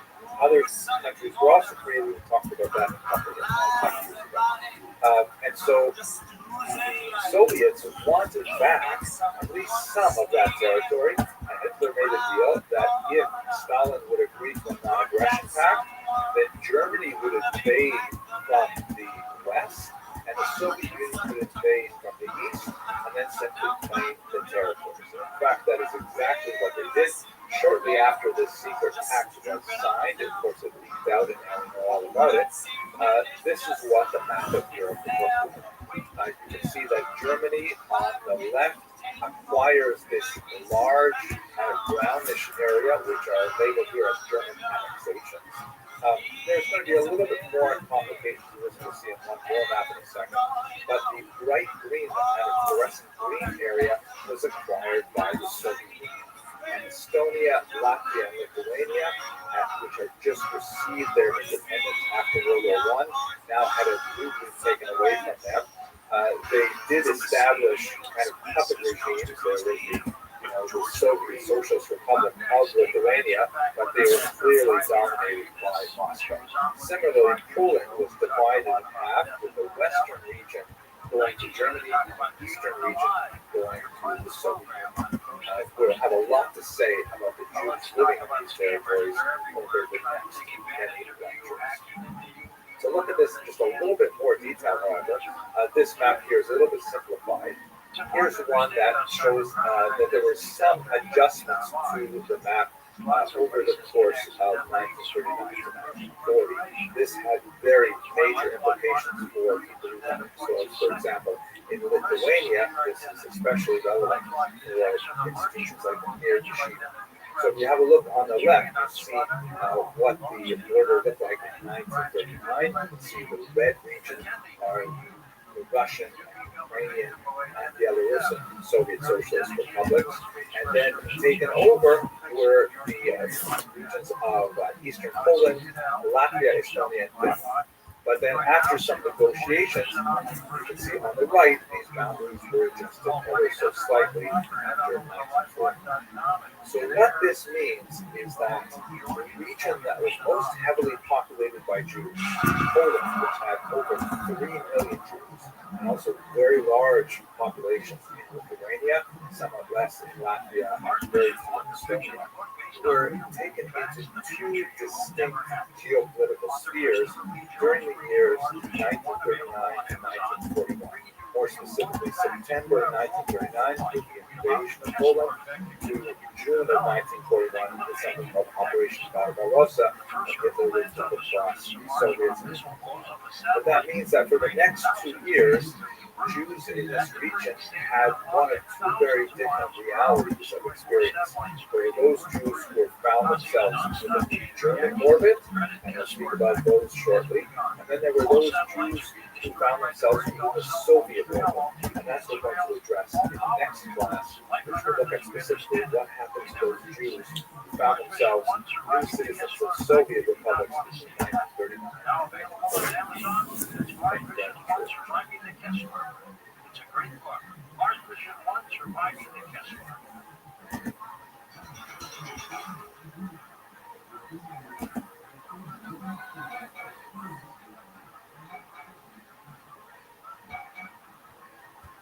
The establishment of the ghettos is one of the most horrific aspects of the Holocaust, and we'll spend a couple of lectures speaking about some of the aspects of life and death in these incredibly difficult circumstances. Let us begin with the invasion of Poland in September 1939. We recall that Poland was overwhelmed by the rapid advance of the Nazis, the Blitzkrieg. Here you see the goose-stepping soldiers making their way into Warsaw. And it's important to note that although they convey this image of being extremely disciplined and ordered and full of purpose and intention, it's clear that the Nazis were not entirely sure what they were supposed to do about the Jews living in Poland. There was very little clear, unequivocal guidance about how the Jews were supposed to live and what the Nazis were supposed to do with them immediately upon their arrival in Poland. And in fact, there is ample evidence of internal squabbling among various organizations within the Nazi Empire as to whether or not more Jews should be moved into Poland from other regions. But one of the features of the Jewish experience in this early period that was abundantly clear was that the Nazis certainly did not mean them anything but ill will. One of the most pronounced phenomena of the early months of the invasion in the fall of 1939 was the singling out and abuse of Jews, especially those who were obviously Jewish, for public abuse. We have a distinct photographic record of this. Here you can see, for example, some members of the Wehrmacht who are publicly humiliating a Jew by forcing him to wear his prayer shawl and a mutilated pair of tefillin and phylacteries while they laugh and cheer in the background. Orthodox Jews with beards were especially targeted, and their forelocks, the tails, were brutally cut off, and the beards were cut off, sometimes half cut off. In some cases, we have evidence of even children being attacked and having their tails set on fire, having to run around screaming, trying to put out the flames. One of the reasons why we have such a distinct and rich photographic record of this period is because the Nazis themselves took these as photographs and sent them back home to their girlfriends and wives and so on to show them just what a heroic achievement they were accomplishing in occupied Poland. But within short order, the Nazis did at least apply some geographic designations to Poland. These are important for our purposes. The most significant change to Poland, you see in this map here, pre-war Poland is delineated by the blue border, was the establishment of a region called the General Government, or often rendered in French as the General Gouvernement. You can see here in this map, it's actually in Polish, but you get the idea, with the outside of old Poland being blue, the two green areas were part of the General Gouvernement. The red border indicates the Soviet Nazi border that we spoke about in a previous lecture, that was, of course, run over by the Nazis in June of 1941. And the General Gouvernement, shown in green, was expanded to include the Galicia district, which would have been part of western Ukraine. Now, what exactly was intended for this region is something that the Nazis themselves debated and argued over. It's clear that the regions to the west, that is, to the left of the General Gouvernement, were to be annexed to Germany, and Jews in these regions were pushed out into the general government. And later we will see Jews deported to the general government from regions in occupied Europe as well. But the local leaders of the general government were complaining, saying, wait, we can't have any more Jews. Why are you sending all these Jews here? And the Nazis did not make a clear policy until quite a bit later into the war. Here you can see in this important map the evolution of the main ghettos that housed Jews during this period. The yellow stars are the ghettos that were established shortly after the advance into Poland. The white stars to the east were established after the Nazis had advanced into the Soviet Union after Operation Barbarossa. And the black stars to the south are especially significant for Hungarian Jewry because that has to do with the overthrow of the Nazi-aligned government for an openly Nazi government. We'll have to speak about that later on in this course. There were many other ghettos not shown on this map as well. And one last thing that's very important, when you compare the General Gouvernement with the associated ghettos and the establishment of the 6 major death camps, which are shown here, Auschwitz, Chelmno, Treblinka, Sobibor, Majdanek, and Auschwitz. You can see that they are all either in the General Gouvernement or within very close proximity to it. And that becomes very significant because ultimately the residents of the ghettos, the Jews therein, will be forced to be deported to these 6 death camps. Just think for a moment about how difficult it must have been to establish ghettos in these very large and old cities, which had Jewish populations that stretch back, in some cases, 800 to 900 years. Jews often are associated with urban locations, and they tend to live in the downtown commercial districts because of their occupational profile, which favors commerce. So you have Jews embedded right into the downtown sections of these very important cities. Have a look at the map of Warsaw here, which shows the ghetto boundaries. The Nazis took months, actually a full year, to determine the actual boundaries of the ghetto, primarily because a lot of local authorities objected to having important things within the ghetto. Cathedrals, for example, hospitals, major thoroughfares. And so by the time they finally decided where the boundaries would be and then shrunk them several times, you can see on the right, the red hashing is where the boundaries were shrunk. Not that there were any less people. In fact, many of these larger ghettos like Warsaw had lots of Jewish refugees coming into the city, hoping it would be better for them there than it was in the tiny villages throughout Eastern Europe. They were further crowded into this much smaller area. The yellow boundaries show the areas which were added, very minor additions to the ghetto boundaries. But as you can see, the shape of it is crazy. There are major sections, streets that are off limits to Jews, and so if a Jew wanted to walk from one of these corners to an address on the other side of the boundary, they have to go all the way around in order to make that distance.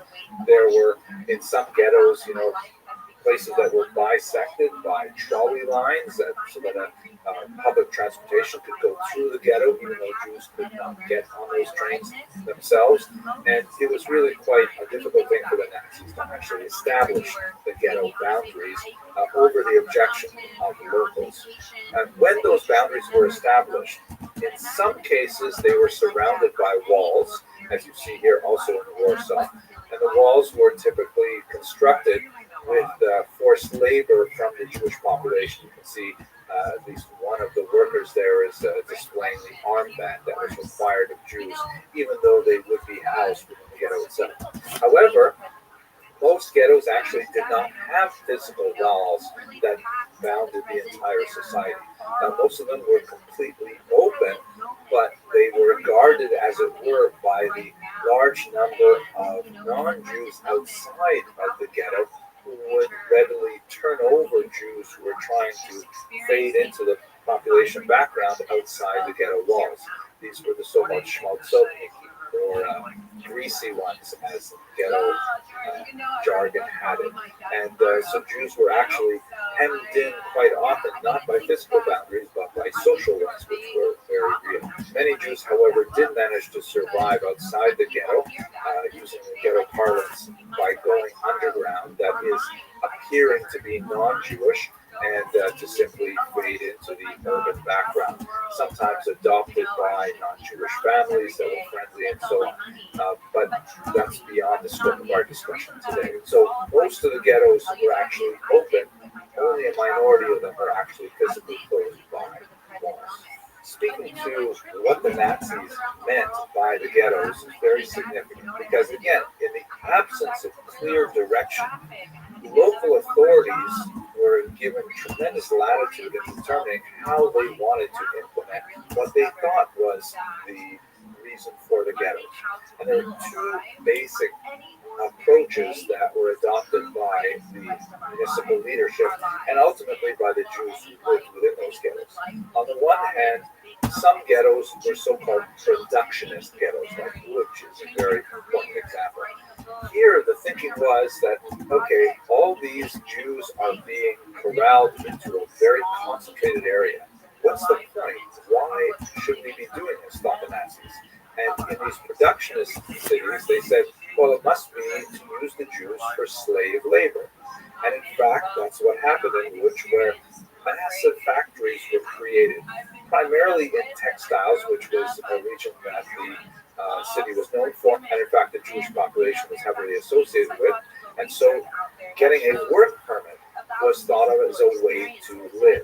And the Jewish population competed for these highly desired work permits, thinking that there was some logic, there was some sense to the ghetto existence, and if they could only keep their heads down and cooperate with the authorities and maintain their jobs and maintain their productivity, then they would be allowed to live. They were sadly disappointed, as we shall see. On the other side of the coin were the so-called attritionist ghettos. Warsaw was perhaps the most significant of these, where it seemed that the purpose of the ghetto was to simply wear the Jewish people out, to have them die off through starvation, through disease, and simply keep them in one area so the death is contained to that ghetto. And in fact, the policies of the Warsaw Ghetto seem to be overwhelmingly pointing in this direction. For example, daily rations afforded Jews in the ghetto was no more than 150 calories a day. And bear in mind that an adult male in America is considered to need at least 2,000 calories a day to be healthy. 150 calories is ridiculously low. Obviously not survivable. And so a whole culture built around Jews trying to find ways to smuggle in additional food to be able to keep themselves alive. In fact, one of the most famous passages in my memory of Emanuel Ringelblum's fantastic treatment of the Warsaw Ghetto was the statement that if a statue were to be raised to the heroes of the Warsaw Ghetto, it would not be of the resistance, which we'll talk about in a later video, but it would be in honor of the children who acted as smugglers to bring food into the ghetto from outside. But the ghettos had an end date, and that in summer of 1942. This is the time when the major death camps that we looked at earlier were well behind. And so the Nazis began to deport massive population concentrations in the ghettos to the various death camps. Jews would be gathered in a place called the Schauplatz, a deportation zone. You can see them on the left in this photograph from Warsaw, with men on the left and women on the right. And then they would be forced to be boarded onto these cattle trains, which would take them to their ultimate fate. Continue. I'm sure to speak a little bit more about the internal culture of the ghetto. Thank you for watching.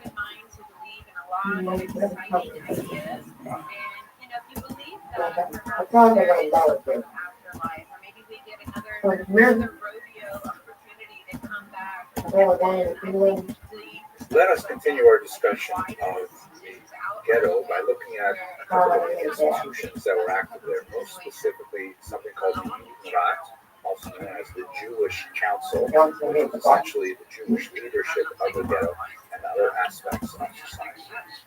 One of the most salient observations about the Judenrat was made by the philosopher Hannah Arendt, shown here. She is most famous for writing a book called The Origins of Totalitarianism, which consolidates her experience with the Second World War into a massive critique of the 20th century political movements that resulted in the great totalitarian empires of Nazi Germany and Soviet Russia. The first part of this book actually focuses on anti-Semitism. I also have to come across this quote that we have to look at for a second because it's so relevant to the 2020s as we're speaking today. She writes, "The ideal subject of totalitarian rule is not the convinced Nazi or the dedicated communist, but people for whom the distinction between fact and fiction, true and false, no longer exists." This is an incredibly relevant observation that holds very true for all times, but we're going to focus on the middle of the 20th century rather than looking at the beginning of the 21st. The reason why Hannah Arendt is so important for us is because of a book she wrote called Eichmann in Jerusalem, a report on the mythology of evil.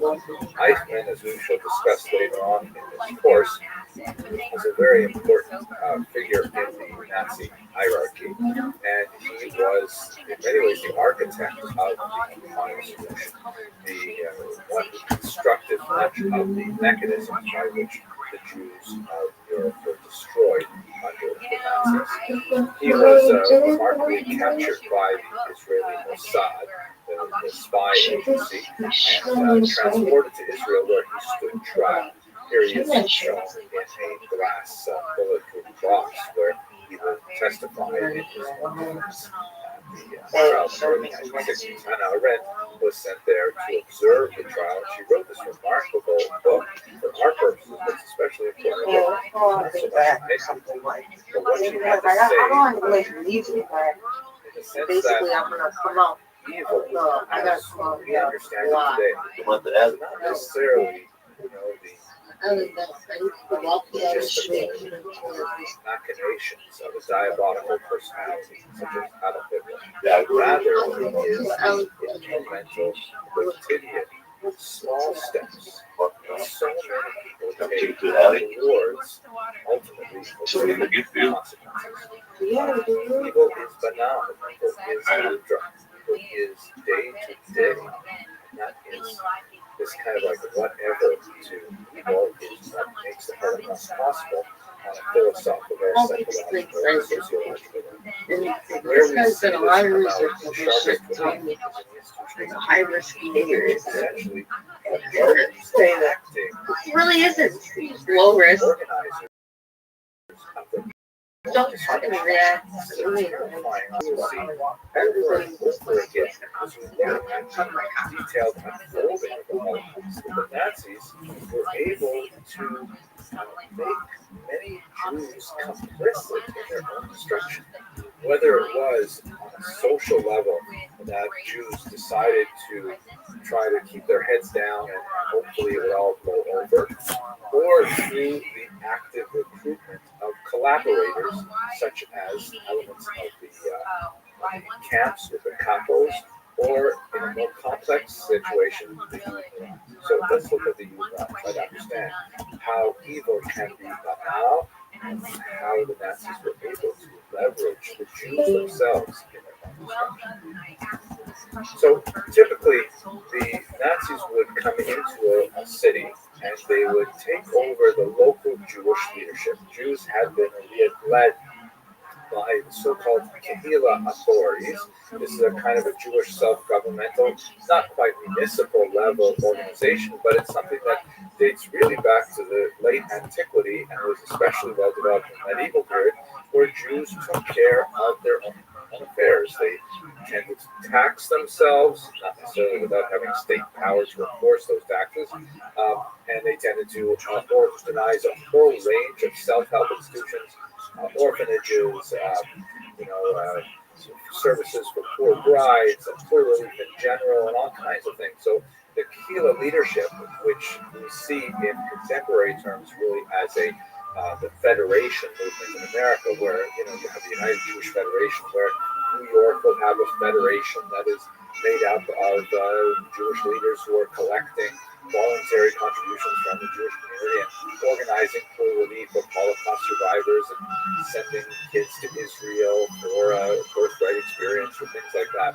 So we had this for thousands of years in Europe. And the Nazis would come into these towns and they would go to the leadership of the Kehillah or the Gemeinde in Germany, and they would say, all right, we want you to establish this ghetto here. These are the things we want from the Jewish community, and who will work with us. Typically, in most of the local Jewish populations, the Kehillah leadership, the established leadership, would decline and they would be chosen on the spot. The Nazis would then say, okay, who is second in charge? And the second charge might also refuse to be killed, but there would come a point where somewhere down the line you would have someone in the Kehillah leadership who would say, I will help out. And it's not that they're necessarily seeking to aggrandize themselves. They are certainly seeking not to be killed by the Nazis, but many of them felt that, well, why, there's no point in resisting because they're going to shoot us, so let us see if we can establish a modus vivendi. Maybe, thought some of these early Kehillah leaders, these early youth leaders, maybe we can stave off the worst of the Nazi excesses. We can, throw scraps to the hungry lion, and hopefully he will leave us alone. Two figures are especially important for our purpose. Adolf Chernyakhov, so here he was the head of the youth branch in Warsaw, who we happen to have his detailed daily journal, which records with mind-numbing repetition the weather that day, the temperature, and reflects a lot of his personal concerns about his missing son and his daily interaction with the Nazis. And we see from his own perspective how the Nazis would increasingly ratchet up their demands on the Jewish community. And when it became obvious that all the Jews of Warsaw were going to be deported to Treblinka for certain death, Chernenko elected to commit suicide by swallowing cyanide. But we have the record of his interaction with the Nazis, which sheds tremendous light on how to do that function. On the other hand, you have Chaim Ramkovsky in the city of Łódź, who behaved in a much more megalomaniacal fashion, who actually, lorded over the Jews. He was called King Chaim by many. He had money printed with his own picture on it. A lot of strange kind of things like this that indicates that the Judenrat leadership, as Hannah Arendt noted, was not necessarily drawn from the legitimate leadership of the Jewish community, but rather in some cases from some of the worst elements of the Jewish community. There is a huge amount of variation among the ghettos, but Chernenko and Ramkovsky show us two kind of polar opposites of responsible and irresponsible leadership of the Jewish community. The Judenrat was essentially the leadership arm of the Nazis. It was up to the Judenrat to impose the Nazi will on the Jewish population, which they did with, for example, the Jewish police, which was certainly the most hated of the organizational units of the Judenrat. The Jewish police would often be tricked out with small uniform devices like a hat and boots and belt and, of course, the requisite armband, and would sometimes also be armed with batons. They were in charge of enforcing the demands of the Judenrat, which were coming from the Nazis.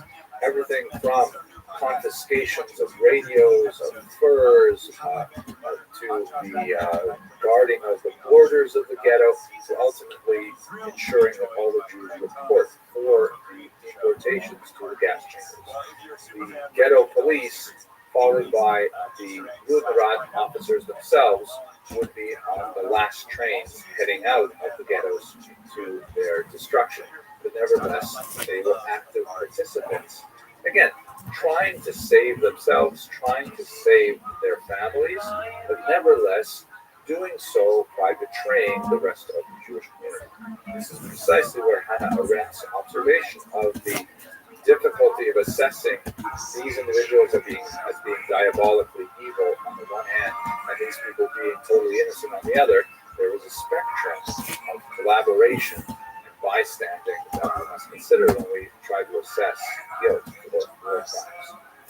The predominant experience of existence in the ghetto was not one of life, but one of death. As we discussed briefly in the previous lecture, starvation was rampant, typhus was rampant, disease and abuse was something that was endemic to the ghetto. There were so many heartbreaking photographs of people, children, literally expiring in the street from exhaustion and malnutrition. But we should also understand that a lot of other things are happening in the ghetto as well. Much of the data for the realities of ghetto life was preserved in tremendous detail by people like Emmanuel Lingelblum, who created the underground archive called Monet Shabbos, in which he assembled all of these zamblers or collectors, ghetto inhabitants, to go out and record what was going on in the ghetto. We know, for example, that Warsaw actually had a functioning medical school, that they had a lending library, that they had a free theater, they had all kinds of things, organizations that Jews simply refused to completely give themselves up and to abandon hope. There was also a dark side to ghetto life. There was a lot of illegal currency running through the ghetto, primarily funded by smugglers. They had an active nightlife, But I let my gameplay do the talking. Respawn my razor. Get lost in the game. These are human societies filled with a tremendous breadth of human experiences and attitudes and postures, and we see everything happening in microcosm during the years of Nazi occupation. It's important to look at resistance here, although I'd like to come back to it later and discuss it in greater detail. The Warsaw Ghetto had one of the most remarkable acts of resistance that occurred in the spring of 1943. if you're paying attention, you'll know that that date is somewhat changed. The spring of 1943. Haters are like cameras. So unoriginal. In fact, that is the reality for reasons that I'd like to explore later. It was a tremendously heroic, largely symbolic effort by the Jews, and actually made a strong impact on other populations who were struggling with the Nazis as well. But it was Haters are like cameras. for the most part, the resistance in the ghetto was not But I let my gameplay do the talking. Respawn batteries are lost in the game. anyone had with their revolver fired at Nazi soldiers passing through the ghetto,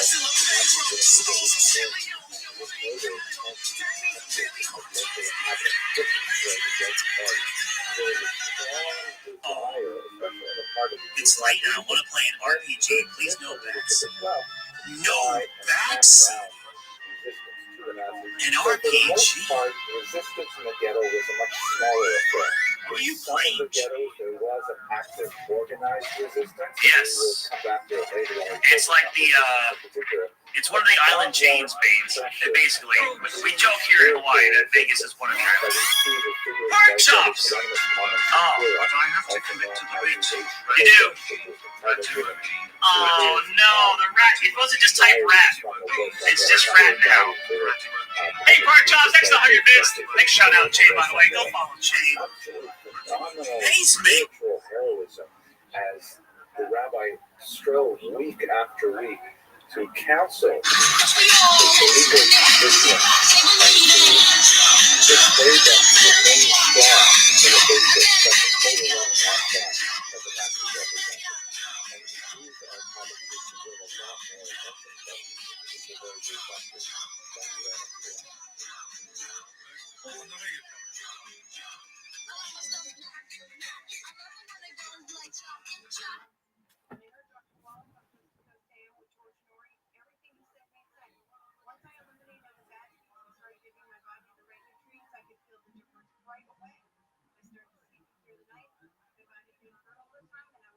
One of the phenomena that is so prominent in the study of the Einsatzgruppen massacres is the fact that it took so little for the Nazis to affect obedience in their populations, both their military populations and also civilian populations, and as we shall continue to see, among Jews as well. And it's remarkable that such a small number of people with the right kind of messaging and propaganda could leverage their size to have such deleterious impact on a broader population.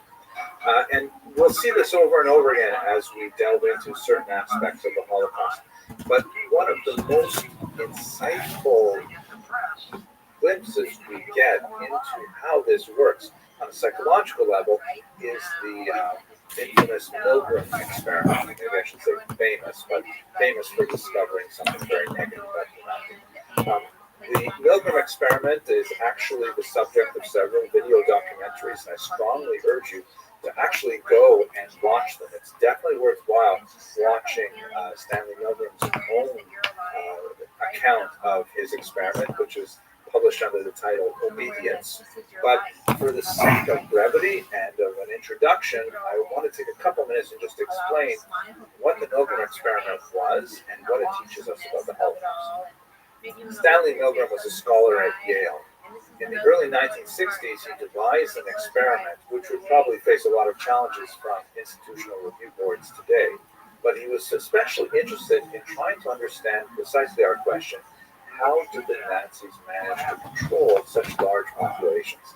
And so he created this experiment in which he wanted to see what it would take for a total stranger to be obedient enough to kill another human being. And let me explain exactly how he set up this brilliant experiment. First of all, he had two actors or accomplices play specific roles in the experiment, and the subject of the experiment was completely unaware that the other two people involved were in fact actors and were not who they claimed to be. The first was a doctor, someone who had the trappings of authority, like a white coat, and often, body posture standing as opposed to sitting, and different kinds of things to generally convey authority. But these were all kind of like external trappings of authority. They were nothing really, demonstrated with credentials and so on. It just kind of gave off the aura of authority. Then he hired another person who would play a learner. And this was an actor who would pretend to be another subject off the street, such that the real subject, who was assigned the role of teacher, would think that the other person was similarly just off the street like he was.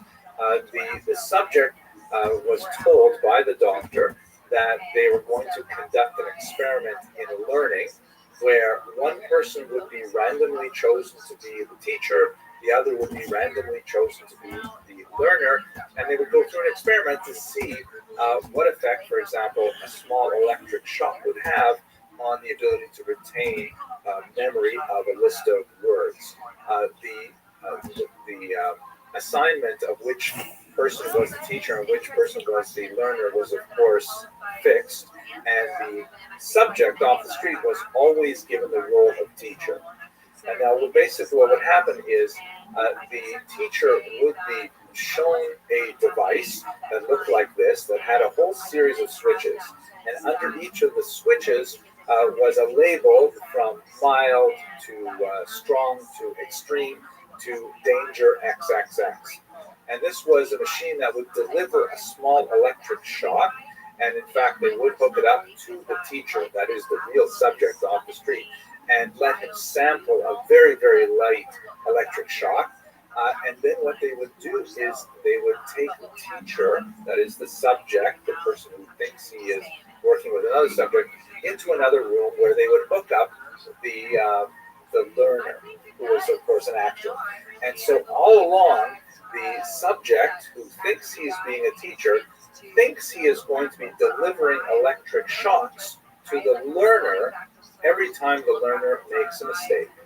In the initial iteration of the experiment, the learner was placed in a different room where the teacher could hear the verbal responses of the learner, that is the actor, but they weren't actually live responses. They were pre-recorded responses that the teacher thought were live. And then this was conducted through a microphone, but later he would even be hearing him through the wall as he would be screaming. So what would happen is the subject, who thinks he's a teacher, would read a series of words, and then he would go back and read the first word of the pair, and the learner would have to repeat the other word in that pair. Every time the learner got it wrong, the teacher was supposed to deliver an increasingly large electric shock. The learner would object as they went through this ritual, and the learner would say, no, I don't want to do this anymore, let me out, let me out. And then towards the end of the experiment, the learner would simply go silent, as if it would sound like he had a heart attack or something. And the point of the experiment was that we wanted to see how long it would take for the subject, again, who was a total stranger off the street, doesn't realize that it's all a setup, doesn't realize that there are no electric shocks being delivered. We want to see how much an electric shock the subject would give before he gave up and said, I refuse to essentially kill another human being. Every time the subject would turn over to the doctor who was sitting in the room with him and say, I think something's wrong, I think we should stop, the doctor would have a series of responses like, the experiment requires you to continue, I take responsibility, the experiment must go on, all kinds of different things like that.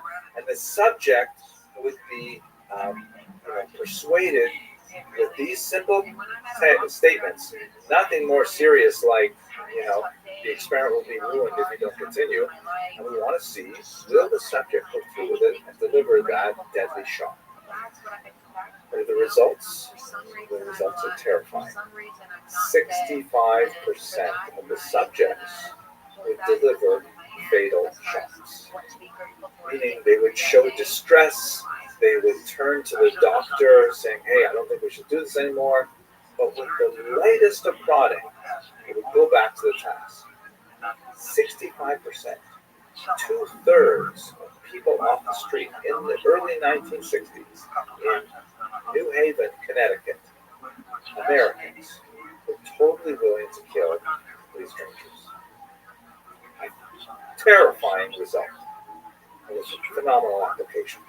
Milgram took these results, which were mind-blowing. He had asked a lot of experts in advance what percentage they thought would actually go through with it.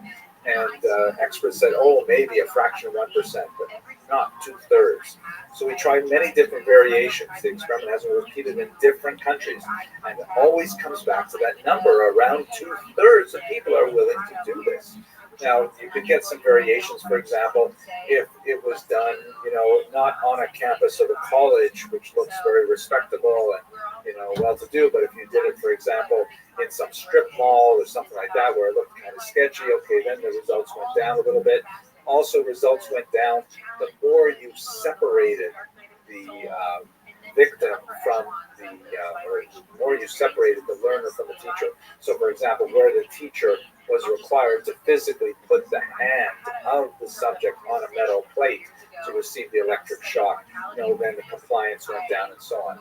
But the overall number, the base number, repeated over and over again in many countries, is about 2/3 of people are willing to actually deliver that electric shock.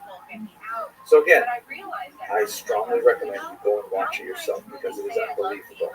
And it's worth seeing the faces of people as they deal with the moral conundrum.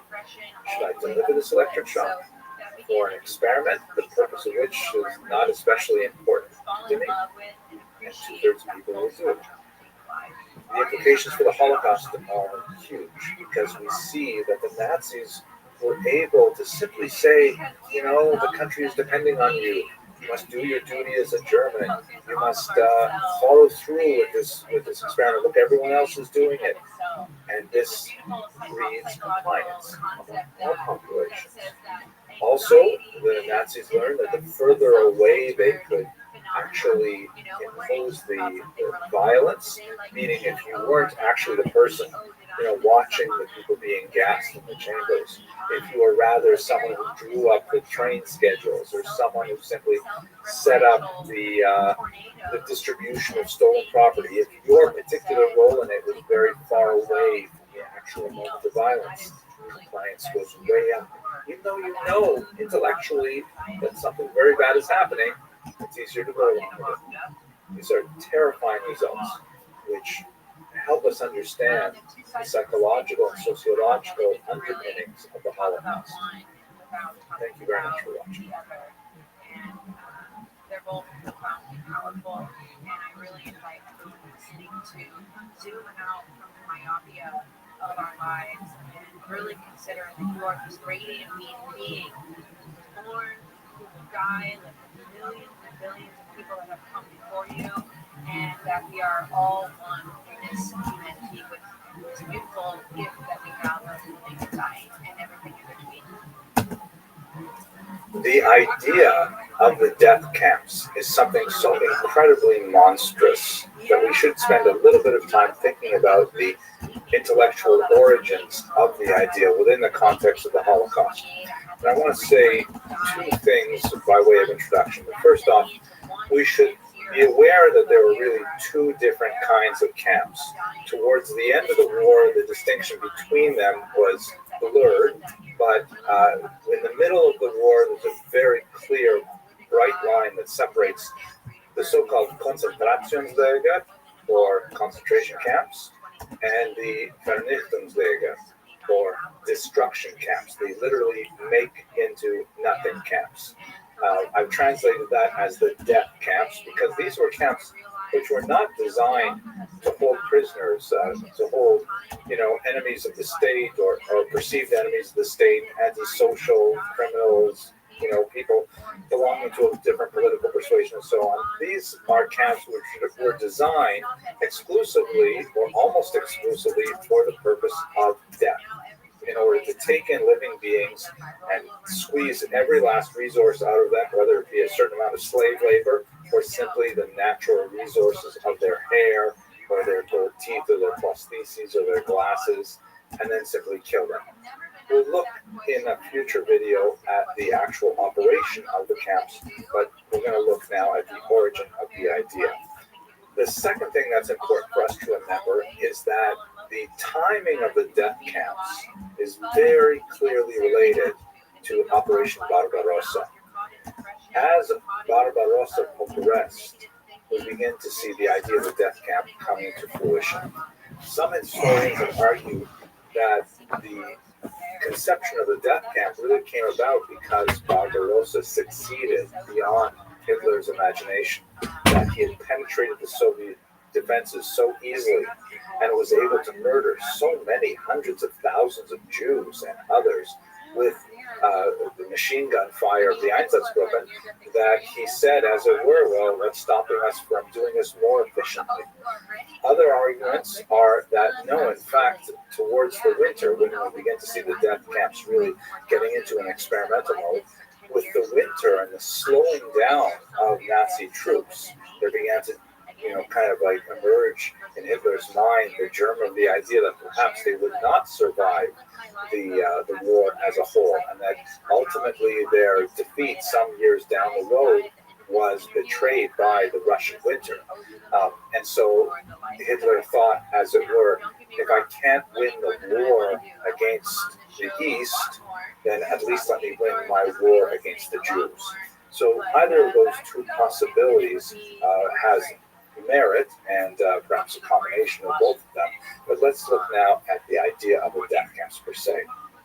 As we mentioned in the second lecture of this series, the intellectual origin of the death camps was the notorious T4 program, named after an address, Tiergartenstrasse, that housed something called the Charitable Foundation for Cure and Institutional Care. And this is such a cynical type of euphemism, typical of the Nazi vocabulary.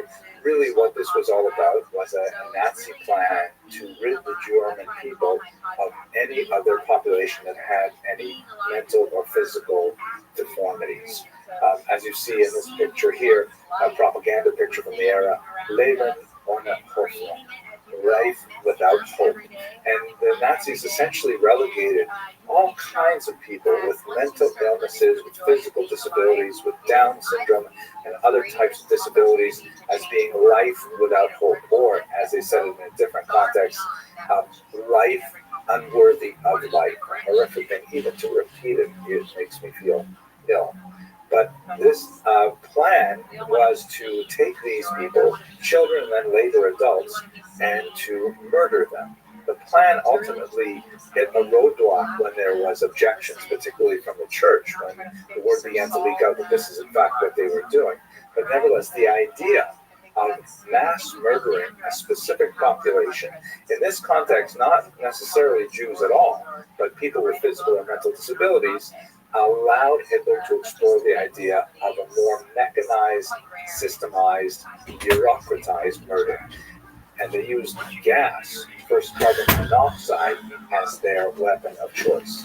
Here's another example that shows the way the Nazis thought of human beings in a transactional manner. This is a propaganda post that describes a mentally ill person and how much it would cost to maintain his life in Germany.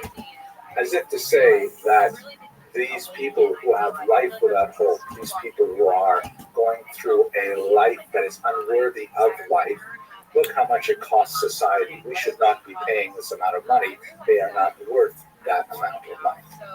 We begin to see the idea of the T4 methodology applied to Jews in two major areas. The first is an important conference that took place at a Berlin resort called Wannsee in this building, where Hitler's top officials gathered together a circle of men to decide how to put in place the so-called Endlösung, or the final solution. They were working with some experiments that I'll discuss in a moment as data for their plans, but this is actually the first clear and unequivocal indication that the Nazis planned to massacre all the Jews of Europe. Importantly, at this conference was Adolf Eichmann, shown here, and it was in many ways the architect of the actual mechanism of the Holocaust, the death camps in particular. And at this conference in January of 1942, he kept very meticulous notes that were later typed up. And as you can see here, this is one of the most chilling documents of the Holocaust. It's just a column of numbers, but what it represents is the estimate of the number of Jews that would have to be killed in order to achieve the goals of the Endlösung. And just the fact that the Nazis went about this with this kind of, bureaucratic and thorough and detailed, everything lined up, all the decimal points in a row, it's a terrifying look into what the Holocaust was really about. Here you can see the regions that were within the Nazi military framework. You can see the Yemen prominently noted there with 2.2 million Jews, but also in this section, many countries that were not directly under Nazi control, or in fact not even under Nazi control at all. You see England near the top of the list with 330,000 Jews, and look down the list a little bit, about 8 numbers, you have tiny Albania. The Nazis were actually going to hunt down 200 Jews in tiny Albania in order to fulfill their quota of the Endlösung. An absolutely chilling document that indicates the lengths to which the Nazis would go in order to fulfill their objectives. As I mentioned, the people who got together at Wannsee were not operating in a vacuum. They had been conducting experiments primarily in the use of gas vans to kill people, first under the T4 program, and then increasingly groups of Jews from the smaller ghettos in Eastern Europe, where they would essentially pile Jews into a van and close the back doors and reroute the exhaust into the cabin of the van, and then simply run it for several miles until finally the Jews would die of asphyxiation. So they began to think about using gas as a more mechanized and efficient way of killing large numbers of Jews. One of the first places where they put this into effect is in a small village in Poland called Chełmno. And Chełmno began its operation in December of 1941. By the time the Nazi Endlösung was under full sway, there would be 6 similar camps that were all active with the same type of idea and technology. Basically, they would be deporting Jews to Chełmno, unlike the Einsatzgruppen where the murderers came to the local populations. Here they will be taking the Jews who were largely collected in ghettos and deporting them to another site to process them more efficiently and ultimately to murder them. Here's a terrifying photograph I found on the United States Holocaust Memorial Museum, being separated from his family, and the family is saying goodbye to him, most likely never to see him. They would meet their end, not at this time in gas vans, but in the first stationary location for these gas chambers. We'll speak more about this in the next video and look at the actual mechanism of death in the death camps. Thank you very much for watching. Among this year's Kennedy Center honorees. President Trump announced the group set to receive this year's honors, who also include English actor Michael Crawford and disco singer Gloria Gaynor. This is the first group of honorees to be named since Trump took over the Kennedy Center as chairman. Trump also announced he'll host this year's ceremony. Dolly Parton sharing her reaction to the loss of. We now come to the very nadir of the Holocaust, the death camps, which, as we mentioned earlier, is a translation of the term Vernichtungslager, or destruction camps, literally making into nothing camps, which are distinguished from the so-called concentration camps, which were brutal, and people died in them, but primarily of abuse such as malnutrition and overwork.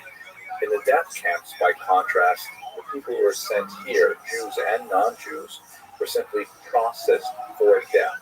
A small number were set aside for slave labor or other purposes, but the vast majority of them were simply brought to these factories in order to deprive them of all their natural resources, everything from their clothing, their glasses, their prosthetic limbs, their gold teeth, and ultimately even their hair and their life. That's what makes the death camps so distinct in the history of human warfare, is that this is really the first time that a modern state uses its bureaucratic might and its modern industrial technology in order to affect the cause of destruction, of death of human life. Something truly incomprehensible, and unfortunately it has set a precedent which is likely to reverberate throughout human history for the rest of time. This map indicates the major shift in priority of the Nazis from mobile killing squads, as we saw in the Einsatzgruppen, which brought the murder to the Jews and other populations, with the establishment of death camps, first experimentally in the fall of 1941, and then in a much more significant manner from the spring of 1942 on. The victims were brought to the death camps rather than the other way around. As you can see, there are 6 camps which are specifically identified as death camps. Several other camps would later be retrofitted to absorb the kind of functions of the death camps, including, for example, Dachau and Mauthausen, which we'll see shortly. The major differences in structure are the location of nearby facilities for transport, like railway lines, the creation of gas chambers, and crematoria for ridding the Nazis of the evidence of the bodies. But this map gives you an indication of how the death camps acted as a kind of a geographic black hole that would draw in the Jews through the Nazi rail lines to their deaths in Eastern Europe. The first stage in the process was so-called selection, where the Jews would be disembarked from cattle cars. Many corpses would be left behind on these frequently brutal, long train rides, in which sometimes they were so crowded that they could not even sit down properly, without any sanitation and very little ventilation or food or water. But the survivors would be disembarked and then would be processed in a line where they would have to pass by some Nazi officers. They would either signal them to move to the left, which indicated that they would be processed immediately for death, or to the right, where they would be selected for other purposes such as slave labor or medical experimentation. On occasion, some of the camps, like Treblinka, would make good use of sort of decoy techniques, such as the presence of a live orchestra made up of prisoners that would play lively music or concertos for the Jews as they were disembarking, in order to try and assuage their concerns that they were about to meet an uncertain fate. And the Jews were largely compliant with this process. We will discuss in the next unit instances of resistance, but for the most part, the process went very well from a Nazi point of view. Those who were selected for death would be disrobed. Their hair would be shorn. They would typically be given shifts or uniforms that would only be worn for a very short period of time as they were marched to the gas chambers. In some cases, they were given towels and even soap to suggest that they were going for a regular shower or a delousing, when in reality they were going to their deaths. Their deaths would typically take place in a room which would later be filled with noxious gases of a pesticide known as Zyklon B. This is the interior of the gas chamber at Majdanek. In some places, the gas chambers were actually built underground. In other places, they were retrofitted into barns or other types of structures. And the most important thing from the point of view of the operation was that they could be easily, after the Jews inside or other prisoners were killed, and then their bodies could be removed for the next processing. Here is a photograph also from Majdanek that shows the vent on the roof where the Zyklon B capsules would be dropped. In some cases, the gas chambers actually had to be heated so that the pellets would transform into a gas once they hit the warmer atmosphere.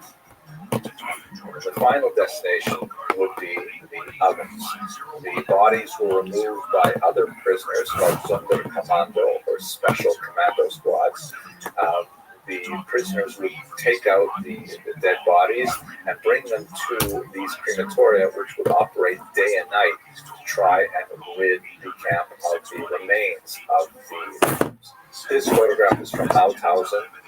You can see that someone has lit memorial candles in the openings of them. There are other insignia from Austria and so on. The crematoria were notoriously unreliable, constantly breaking down, and quite often the bodies simply had to be burned out in the yard, as we see here in a clandestine photograph from the period.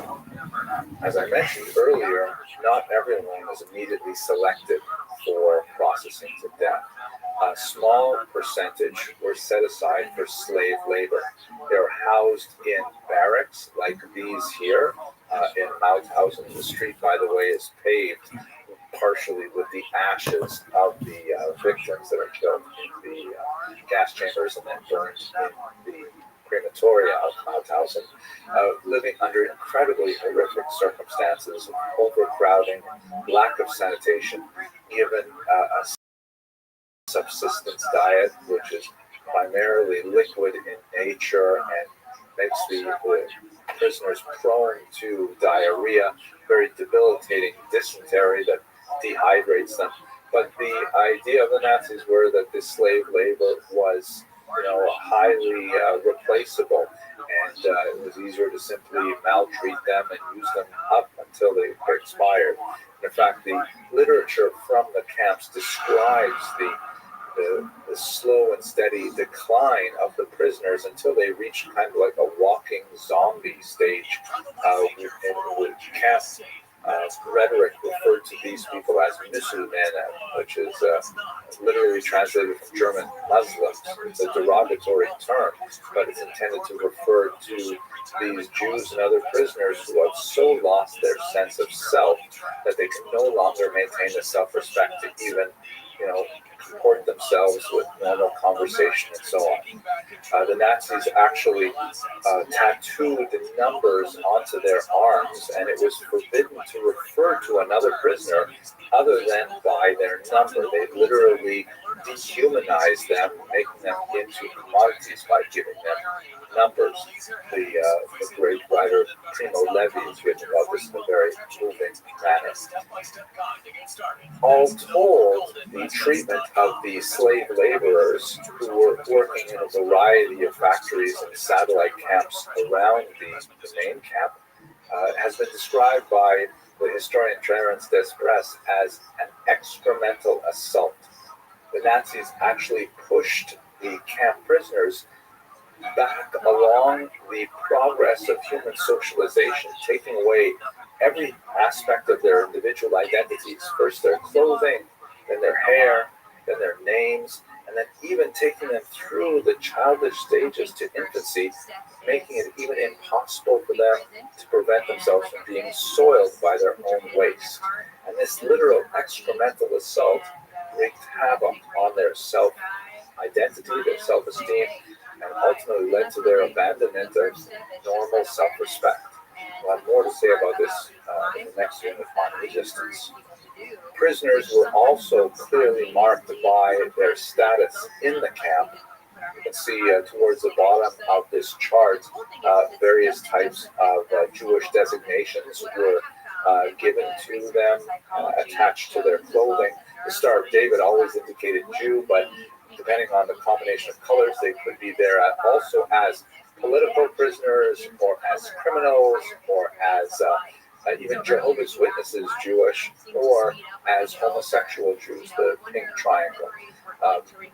The designation of the reason why a person was imprisoned in the camps was extremely important to the social hierarchy there, because the Nazis would draw on the local population to police itself, promoting certain members of the camp, typically from the criminal population, to a higher level as so-called capos, and they would receive privileged access to food and rest and work duties and so on. The scenes at the time of liberation give us a glimpse at how badly treated the slave laborers were. Most of them only survived a few months before expiring, and the ones who managed to make it to the very end of the war tended to be those Jews and other prisoners who were sent to the camps at the very end of the war, Hungarian Jewry in particular. You can see from the images of these young men how emaciated they are from the brutal treatment they've received as slave laborers. Finally, the Nazis used the slaves in the camps for infamous levels of medical experimentation on human beings. Shown on the left here is a photograph of children who were each part of a pair of twins. The Nazis were especially interested in identifying twins because then they could experiment on one partner of the pair and keep the other one set aside as a control.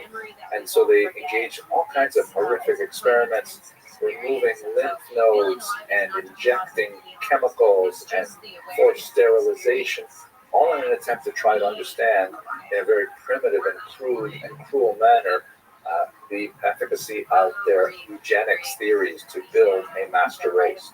One of the most notorious of the criminals in this area is the man pictured at center here, Josef Mengele of Auschwitz, who was especially fond of working with children to try and determine how he could best improve the Nazi master race by experimenting on them. The Nazis also engaged in a wide variety of experiments that were associated with the war effort. One of the issues they had, for example, was Luftwaffe pilots being shot down over the Baltic Sea and freezing to death before they could be rescued. And so they experimented by dressing Jews in various suits and then immersing them in ice water for periods of time to see how they would survive the experience. Very cruel types of medical experimentation, which leaves open a major ethical question. What do we do with the meticulous records that have remained behind from these horrific and highly unethical experiments? We'll continue this series with a discussion of resistance to Nazism, both in the death camps and on a broader perspective as well. Thank you for watching. Let's go to the phone. Start with Steve in Albany, New York. I don't know how to look right now. Where your sister? Why you don't bring your sister to the NAF? I love her little badass. I be watching her videos when I'm in the bed. Tell her pull up. She trying to get somebody for her music video that she went to shoot. Where you at? Resistance is among the most difficult subjects to achieve. Hey, I already told this area. Yo. Man, y'all ban this nigga, bro. Ban this nigga. Ban this nigga. Ban this nigga. What's the word for? I'm chilling for the other nigga that hit this song right across. Why did they band together? Why did they organize? Why did they not resist? And there is a temptation to read history backwards and to make really unfounded value judgments that do not take into account the kind of circumstances that would have led people to make the choices or fail to make the choices that they in fact did. On the other hand, we see some incredibly heroic moments of resistance, phenomenal resistance that's truly awe-inspiring, and there's another tendency as a result to give much more weight to those isolated incidents and to blow them out of proportion to the overall history that we're looking at. The elements of resistance in the Holocaust is actually really quite motivational and makes you feel good about humanity, especially after looking at the tremendously awful events of the Second World War. So we have to try to put it in context of how extensive was the resistance and to what degree did it actually happen, the impact. Unfortunately, the answer to both of those questions is not as very easy. But let us try and at least get some sense from the historical perspective of what can make out Jewish resistance to the Nazis during World War II. The first thing that is important to say is that resistance was fairly widespread, remarkably so, especially when you compare the situation of the Jews to other populations that had considerably more freedom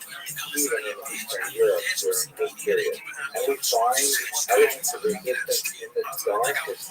These are the senses of the Holocaust. Uprisings in the concentration camps themselves, it's pretty cool. Like the Lincoln, and of course the Warsaw Ghetto, that I'd like to discuss a little bit later in this video. However, looking at a map like this, it does give you a sense of the scope of resistance. It is somewhat misleading. There was definitely elements of phenomenal resistance. And we see, for example, large numbers of young Jews joining partisans. And we saw earlier when Jews would, for example, escape from the ISIS perpetrators and then off into the forest. They would link up with other groups of dispossessed, typically much younger, quite often affiliated with Soviet or pro-Soviet partisan groups. Sometimes, by the way, a very difficult issue of the various groups active in the forest. They may have mutually inconsistent national goals. Some who wanted to extend Soviet power, and others who wanted to extend a new nationalist identity. You see this particular with Ukraine, for example, where there were Ukrainian nationalist groups and there were Ukrainian Soviet groups and so on, and they did not always band together to utilize their resources effectively, and sometimes Jews were caught in the middle of this as well. But you do have examples of young people in particular joining these partisan groups and defending Jewish honor and Jewish blood quite heroically.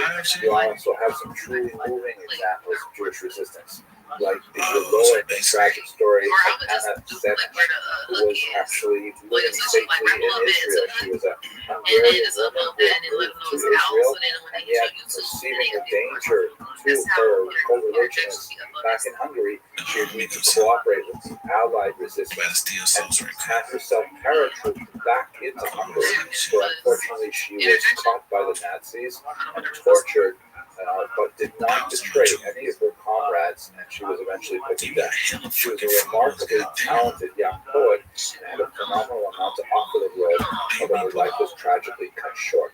So we have examples like this of phenomenal heroism, but in the main, it tends to be rather late in the war, for reasons that I hope to discuss shortly.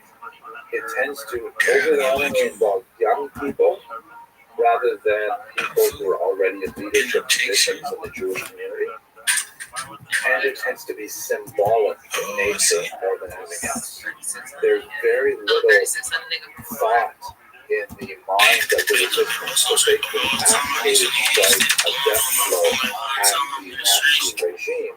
But there is always a feeling that they could make a statement, and in fact they did. The Warsaw Ghetto Uprising in particular was a beacon of hope for many other oppressed peoples, because people looked at it and said, if the Jews were trapped inside a ghetto without access to munitions and communication and so on, if they're able to rise up and hold off the German army for so long, even though their resistance was ultimately doomed, it nevertheless sends a message of hope to many other peoples and inspires them to rise up as well. So, bearing in mind these caveats, that Jewish armed resistance in particular tends to be rather late in the war, and tends to involve younger people rather than people who are somewhat older in leadership positions, and finally that it tends to be symbolic in nature, let's have a deeper look at what resistance might have meant. Early scholars of Jewish resistance who were looking for, especially in the environment of the newly formed state of Israel in the late 1940s and early 1950s, we're looking for, these heroic stories like Hannah Senech and others, where we're hoping to find, really amazing examples. And they did find them, but not nearly as many as the overwhelming bulk of stories that spoke of Jews simply being slaughtered by sheep. And so a broadening of the idea of what it meant to resist the Nazis began to penetrate this realm.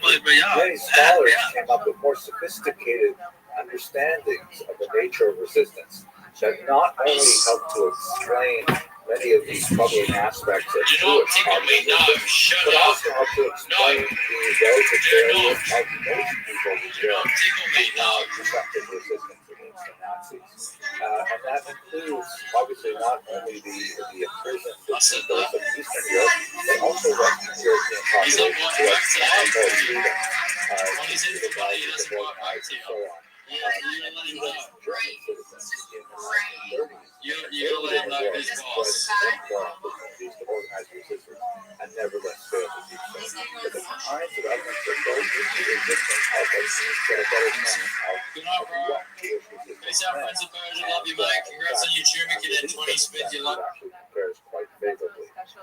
Doris Bergen, who wrote a very important study of the Holocaust, defines resistance as anything which is meant to thwart the will of the Nazis and carry the risk of punishment. So that has a much broader sense of what resistance could mean and would allow a much larger proportion of society to honestly say they're participating in resistance, although very few of them would actually take up arms and actively fight the Nazis. For example, we see it in the Warsaw Ghetto, with the organization of tremendous self-help institutions, despite the overwhelming threat of the Nazis and their obvious desire to massacre all the Jews through slow starvation. The fact that Jews in the ghetto would organize themselves to establish, for example, orphanages and even cultural institutions like libraries and theaters, that they would even establish medical services and an underground medical school to try and cling tightly to life, even as the Nazis were trying to strip it away from them. And we see some phenomenal individuals who are truly inspirational, like the very gentle Janusz Korczak, who was not as well known by his real name, Henry Goldschmidt, was one of the most popular children's book authors of the early 20th century, who had a deep and abiding commitment to the welfare of children, so much so that he was actively involved in caring for the children in the ghetto and ultimately went along with them to their deaths in Treblinka. This is certainly an act of resistance, even though it is expressed as an act of caring rather than an act of violence. This kind of resistance can be expressed in a spiritual manner as well, which I'd like to address in the next lecture. Perhaps the greatest example of Jewish resistance, something that truly is outstanding in the history of World War II, is the Warsaw Ghetto Uprising. And many people imagine those horrific scenes of the buildings burning as the Nazis brought full force of their army to bear on a few tens of thousands of the surviving and starving ghetto denizens. And the photographs like this of Nazi stormtroopers holding armed weapons against young, terrified children. This is really what it meant to defy the Nazis. And we should understand, however, that when we look carefully at the Warsaw Ghetto Rebellion, a couple of things stand out. First of all, the rebellion occurs in the spring of 1943. And we know that the ghetto was largely destroyed in the previous summer of 1942. The resistance to the Warsaw Ghetto, the uprising, which had phenomenal success, which was remarkably heroic, once again largely symbolic, because the Jews of Warsaw had little hope of actually dislodging the Nazis from Warsaw. It only took place among those few tens of thousands that were remnants from the great deportations of the previous summer. As you'll recall, the Nazis had given work permits to a certain number of Jews to be slave laborers in Warsaw rather than having them shipped off to death at Treblinka. And it was among these and those who may have hidden out, like children hiding behind walls and in the sewers and things like that, who mounted that resistance against the Nazis. Why then? Why not earlier when the Jews had so much of a numeric advantage? And we can also extend this discussion much further back. Why in 1943? Why not in 1939? Or why not among Germans in 1933? Why does it take so long for people to get to the point of actual armed resistance? So there's a few important things we should bear in mind. The first is that the Nazis made tremendously effective use of a policy of collective punishment. It was not at all unusual that if, for example, there was a small act of resistance that emanated from a particular apartment block, the Nazis would go in and would murder everyone in the apartment block.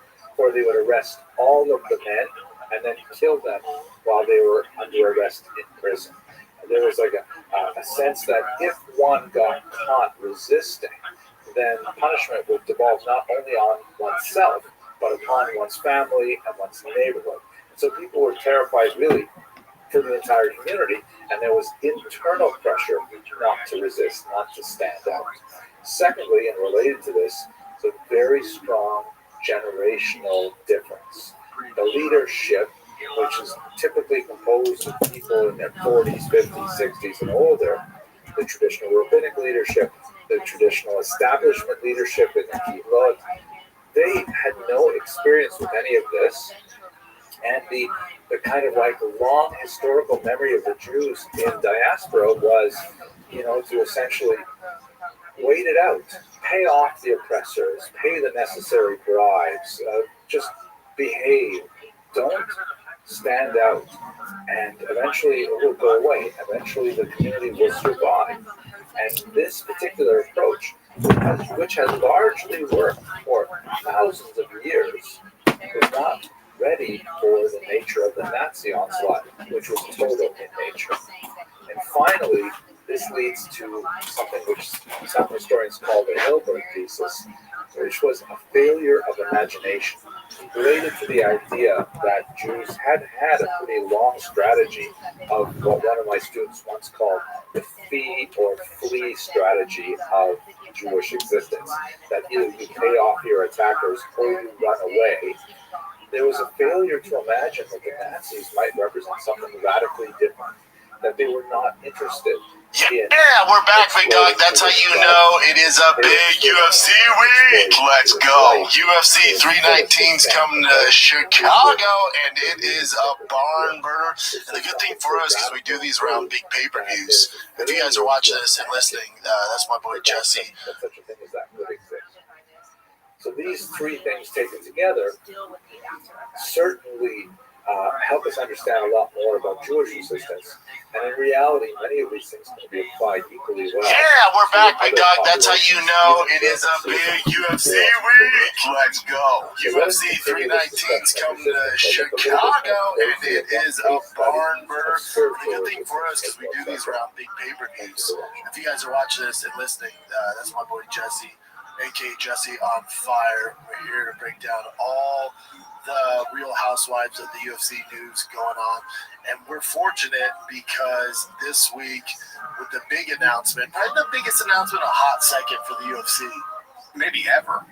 Let's discuss that, because it's bigger than the ESPN announcement. There's been a few flagship milestones in the history of the UFC. This one's big. Don't get me wrong, this one's massive. So those of you that don't know, that are just casuals and not paying attention to social media and just media in general, the UFC announced a 7-year deal with Paramount Plus and CBS for $7.7 billion a year. Just the broadcast rights, which is insane. And that's only in America. So you're not even talking about the money that you get international. It's massive. And when those deals are up, I think Paramount and CBS are trying to snatch that up to like a one-trick pony, killed members of his family until November of 1943, so with the UFC announcing this Paramount deal in the context of a larger uprising. He maintained this steadfast commitment to his faith and a commitment to his followers to help encourage them and help them find similar strength to go on. Nevertheless, his wartime writings my initial reaction is, holy shit, Dana's done it again. Kudos to Dana. It's insane. Theological, philosophical meaning of the Nazi overall, this is onslaught, an awesome thing for the sport. If you're a combat sports fan, this couldn't turn out any better. It's fantastic. The story of the Rebbe's They're writings on is intimately major wrapped up network TV with with the faith CBS. They've of got Dr. 4 years, Emmanuel 4 big boys, and then a young if you're historian a fan trapped in the too, Warsaw you're Ghetto not paying $80 a month on top of the ESPN this Plus was something payment, completely so unheard of you're in saving human money. history. So it goes So from he organized early on $80 an plus organization called membership to Oneg ESPN Shabbos, Plus. Let's say the $100 Delight even of Shabbos, which was a basically it's probably clandestine like 14 archive that and was the designed CBS to ones are document free, as much as and you possible get all of the the nature of Paramount the content Nazi with occupation payment if in you were Warsaw. just a UFC He guy. gathered to Paramount's himself a awesome. group of very dedicated amateur historians called Zomblers, or collectors Like, would go you out watch and would, Wildland is the best monster I've seen make since notations of what was happening and collect documents, journals, newspapers, This is a home posters, run and across bring the all of these materials together for the future historian, like yourself, to be able to understand what exactly happened with the walls of the Warsaw Ghetto. Among his historical disciples was Rabbi Shimon shown here in his German identity papers, who was specifically tasked with observing the life of religious Jews in Warsaw. You should recall that a significant minority of Jews in Warsaw were observant, but not a majority. So this is a subset of the overall population.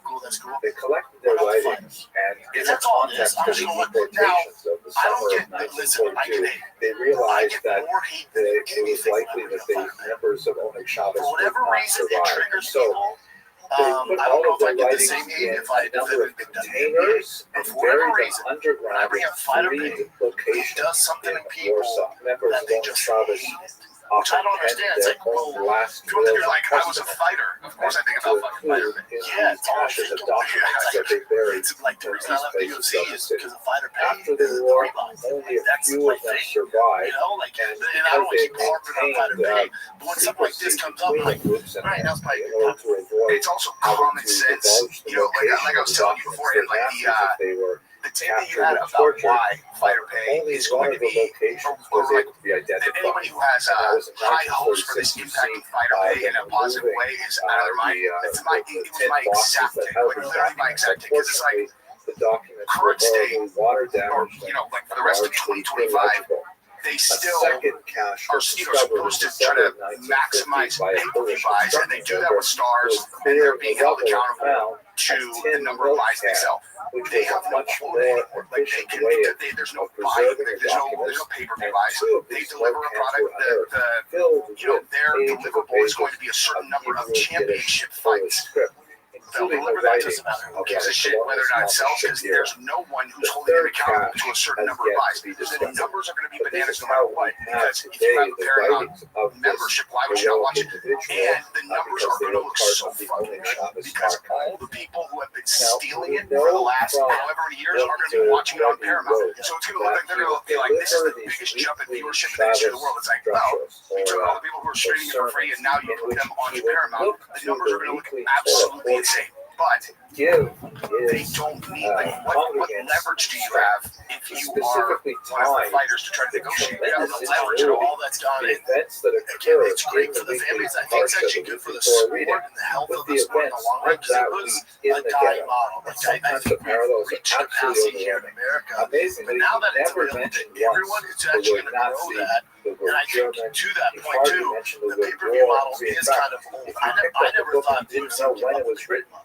Like when they were talking about like the rumblings of signing with Netflix, the problem of evil, but you would never be able to locate it specifically in World War II unless you had some kind of scholarly apparatus to explain who the author was and when these books were written. So just to give you a sense of how this works, in 1939, as we saw earlier, one of the things the Nazis did when they first came into Warsaw is they toyed with religious Jews, cutting off their beards, setting fire to their forelocks, their pale, things like that. And they often took photographs of this to send to their girlfriends and so on. And so the Rebbe addressed himself to the self-image of these Jews who had grown these beards all their life, and all of a sudden they were clean-shaven, and they felt at loose ends with themselves, as if they could not recognize themselves. And so the Rebbe connected that to 2 different levels of exile from the Torah that's mentioned in the Torah on Parshat Kodesh. And so people would read the Torah, the section of the prophetic writings that are read in synagogues, and they would see themselves in it, find strength thereby. Another example was when the Jews were ordered to build the ghetto walls around themselves. He read a midrash that occurs in that particular reading of the week that speaks about treasures found in the leftover walls of the I'm talking about Friday, Canaanite inhabitants it of the really, land of yeah, it Israel. really only That affects, let's the walls call it even about themselves, 1% they of look yeah. like there's something wrong For because the they have been afflicted by majority a of fighters, plague and they're going to Saras. make more When money. you knock Yes. down the Oh, walls, everyone's you going to make find more that they money. actually have But hidden and blessings. there's no As if to complaint. say It's to the just Jews, something we to bring don't know up and what talk this about. means. It seems Is like with it's that very pay-per-view bad. model But being you know what? gone, It could have there's some no hope more buried within it. life-changing We just money. have to Meaning try Connor made to fuck dig you deeper money. Connor within made the life-changing money traditional where understanding. they made sure And that never happened another again. example, Yeah, that guy has the too much power. entire John Jones made series, life-changing money. every There's single certain guys week, that he made is life-changing money. providing more So and more that's examples gone.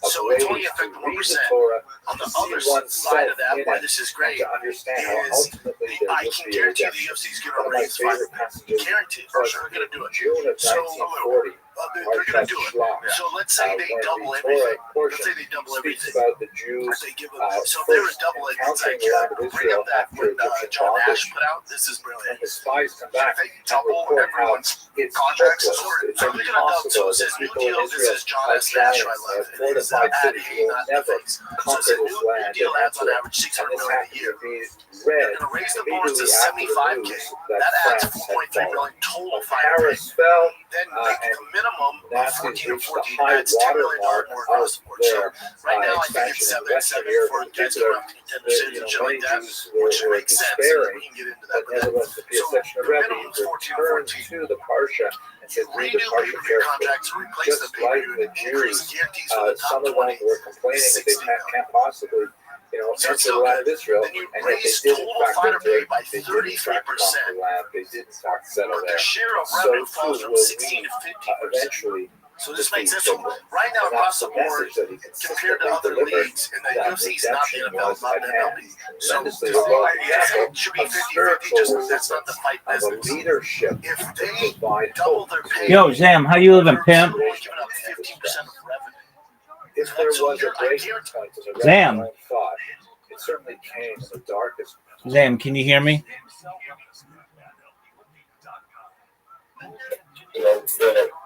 What's up, son? How are you? How'd you find out about me, big dog?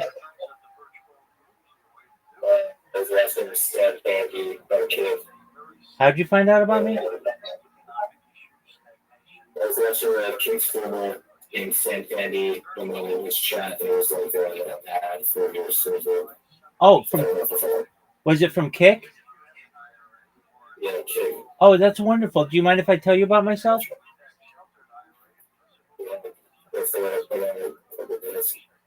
Zam, I don't know. Is there anything wrong with your microphone? Yeah, probably. Okay. So did you say I could tell you about myself? Okay, excellent. I'm Rabbi Rothschild. I stream my life 24 hours a day, 7 days a week, 365 days a year for world peace. I've been doing so for more than 3.5 years. I have more data archived on the internet than any person in global history. I do so because I don't want war anymore. Have you ever seen the television show Big Brother or the movie Truman Show, Sam?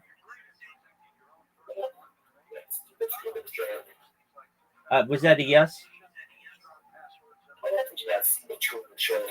Okay, excellent. I take that you had seen the Truman Show. Well, that's essentially what I am. I'm live 24 hours a day on more than 20 different YouTube streams. I have more data archived on the internet than any person ever. And if you didn't know this, in 2018, The Economist magazine stated that data was Earth's number one resource, more valuable than food, water, gold, air. Data had overtaken petroleum as Earth's number one resource, and that means that it's become like gold or like petroleum. And I have more data online archived than any person ever, which may make me an influential person someday. And if that happens, Zam, I'm going to make you, your friends, your family, all financially independent if you're not already. I want to make sure that you have generational wealth. And I really want it so that you'll be able to start charities and philanthropic organizations of your own. How does that sound to you, Zam? Yeah, that sounds interesting. Excellent. I talk about other things to help the world, like ending world hunger through the use of technology, such as agricultural drones, floating greenhouses, saltwater greenhouses, vertical farming, hydroponics, cloud seeding. I talk about ending world thirst. I'm sponsored by a cryptocurrency that's worth about $100 million. And one of the things that we do is we build wells in developing nations like Nigeria to help the less fortunate be able to drink. I am an advocate for the LifeStar program and most importantly, desalination technology, where we pump Earth's seawater onto land to make it drinkable. Additionally, I talk about some things that I feel are going to change the world, specifically in the realm of futurology. Things like anti-gravity, antimatter, faster than light travel, faster than light communication. Things like artificial general intelligence, artificial superintelligence, Santa Claus machines, things like invisibility cloaks, quantum computing. I talk about things like de-extinction. People don't know this, but the first successful de-extinction took place in the year 2003 with the Pyrenean ibex, which was a goat located in northern Spain, southern France. Fast forward to the year 2021, a company out of Dallas, Texas is founded known as Colossal Bioscientific. They've made it their goal within the next 3 years, or by the year 2028, to reintroduce the woolly mammoth into the Arctic Circle using Asian elephant surrogates, which I just think is a mind-blowing task. Additionally, following the reintroduction of the woolly mammoth into the Arctic Circle, they want to reintroduce the Tasmanian tiger, followed by the dodo bird. They recently made headlines with their direwolf project. Joe Rogan's met them. The direwolves are about a year old. I am someone who talks about things that really I want to benefit your life. When you were born, Zam, the average life expectancy for someone like you is probably about age 80. If you want, with your consent, I want to be able to increase that through life extension technology, such as things like perhaps if you want artificial limbs, things like perhaps human growth hormone, stem cells, things like peptides, cryonics, cryogenics, things like ambrosia therapy, cold shock therapy, nootropics, really things that are going to increase your average life expectancy. And that's all with your consent. But you may get to 120 years old and you may say, Rabbi, my body's starting to break down. You know, you were able to make all the things come true like you said you would. What's the next plan? And again, this is with your consent. You may be able to utilize a type of technology known as mind uploading technology. That's where we scan your brain into a computer like a CAT scan or an MRI, again, with your consent, knowing where every atom is in your central nervous system and your peripheral nervous system for later download as an android, an avatar, a cyborg, a cybernetic being, a clone of yourself, a robot, an ethereal being, whatever you want to be, Zam. But essentially, what I'm saying to you is that you may be able to experience a future of perhaps a digital immortality. What are your thoughts? Oh yeah, that ain't stuff. Word, dog. So that's what I do, and I've dedicated my life to this. I currently have more than 20 YouTube channels going. If you look in the upper left corner of this server, I've got an About Me if you want to read my AMA if you're interested. I've got a link to YouTube. If you look at that link to YouTube, you'll see my I'm live on over 22 different YouTube channels. I have more social media than any person ever. This is like the world's biggest treasure hunt. It is basically a time capsule or a timeline of human society going back to the pandemic. We've seen the death of a queen, the birth of AI, the coronation of a king, and everything in between. I have over 100 YouTube accounts, over 200 Instagram accounts, over 500 Twitch accounts, over 1,000 TikTok accounts, over 2,000 Twitter accounts, over 5,000 Blue Sky accounts, and over 10,000 Kick accounts. I have more social media than any person ever, and it's really, I'm finding that this project is blossoming. I get more new people who are joining the server every day. It's just a matter of time until it blows up. And when it does, I'm going to make all your dreams come true. How's that sound, Sam? Yeah, that sounds good. I gotta get back to work, but I should fix my megaphone and come back. I'm interested in talking to you again for sure. Absolutely. Absolutely, please. I don't want anything from you. Just tell your friends. That's the best thing that you can do. And most importantly, aside from all the things that I talk about, I'm here to be a positive person in your life. I'm here to have an optimistic view on the future, and just most importantly, to give people hope. So if there's anything that you ever need, Sam, I'm here for you. Okay? Thanks. Yeah, Absolutely. Good talking to you, man. Good talking to you as well. Pleasure to meet you. Take care, Sam. Peace. Sorry.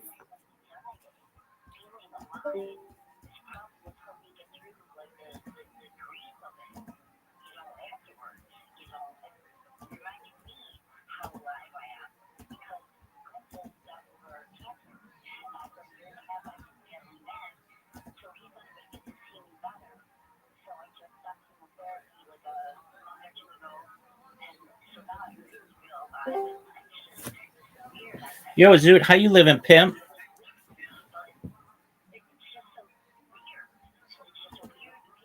Just had somebody come in here and say hello. How are you? Hello. What's good with you? What do you think of star signs? Of star signs? Yeah, zodiac. Of what? But zodiac. Yeah, as an Orthodox Jew, we don't generally get into the zodiac. There are some people who do, but the more conservative of us stay away from it. So, what I can tell you is I think that it is interesting, and perhaps what I can say is that there may be some correlation with people during the time of the year that they're born, and perhaps the location as well. But when it comes to any kind of fortune telling or prophesizing based on that, we do our best to stay away from it. I don't know the personality. The time of year you're born really defines your personality. What I think happens is people read into these things, and then they can find people like them because they're reading into things. You know, what I found with zodiac signs is when another person believes in the zodiac sign compatibility, then they start believing it. That could absolutely be. It's kind of all in the head. Absolutely. Kay Cato, how are you? How'd you find out about me, Kay Cato? We've talked on multiple times. Yeah, I remember you. Yeah. You're the. Yeah. So how's your day going? It's going alright. I was getting ready for bed. Absolutely. I'm glad that you're here. Anything new in your neck of the woods? If I recall, you did we meet in the e-girl world server? No. I joined from the Wall Street Access. Oh yeah, that's right. Absolutely. So what's new? How are your investments? My investments are doing well.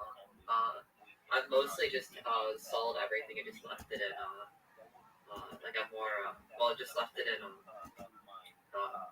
like cash to get the Robinhood 4.5%. I just can't actively manage right now. It's school starting up, and I'm working full time now. I got promoted at my job. How's that going for you? Congratulations, Mazel Tov. Yeah, I'm gonna be working 5 days a week and then going to college together too.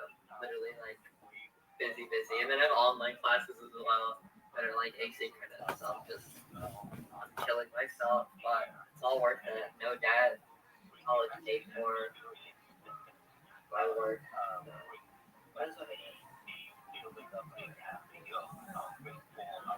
How are you doing? Kicking ass, taking names. Every day's a holiday, every meal's a feast.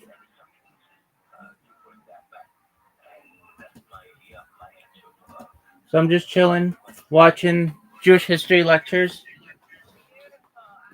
Do you have any big plans for your weekend?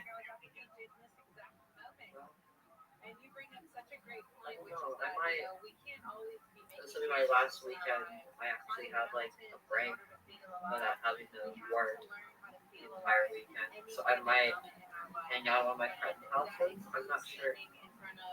I'll probably do drugs. I got addicted to opioids in the meantime since we last spoke. So I've been doing that a lot. That's tight. What do you plan on doing? I'm like, I mean, it's hard for me to like actually get anything. I don't really have a plan. I just stockpiled 7 out before they banned it where I live. Okay. So I just do that. Are you excited to do that?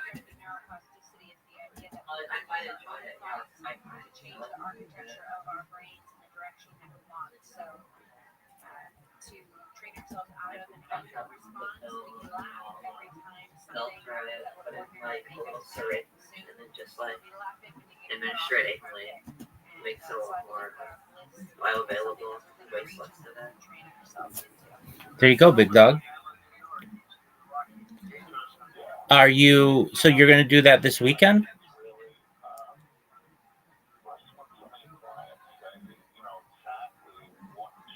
Is that what you said?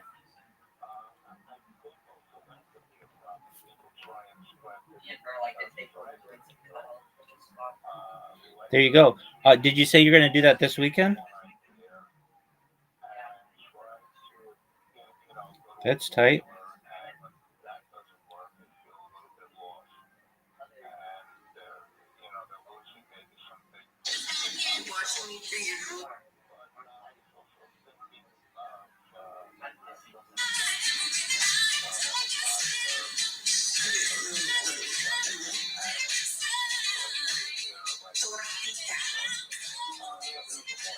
All I fucking do is eat chips and counting down the hours. Why did I log on so early? I hate being on here fucking forever. God damn it! You fucking eat this shit!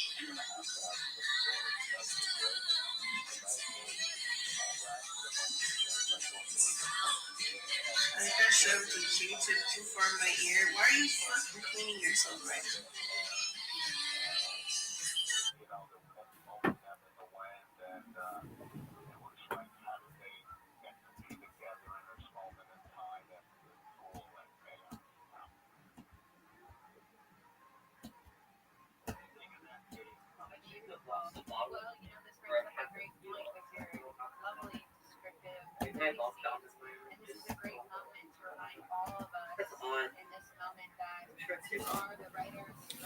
You're going to be able to find it? Are you going to be able to? Oh, no, I use needles for medication, not with. Just to become aware of our aliveness, honestly, it makes you feel like you're in a movie. It's like, cue the music. This moment is here. I feel the breeze on my skin. And the more that we can realize that our lives are these beautiful movies, and that we're far more in control than perhaps we often give ourselves credit for, the more enjoyable the film of our lives will be.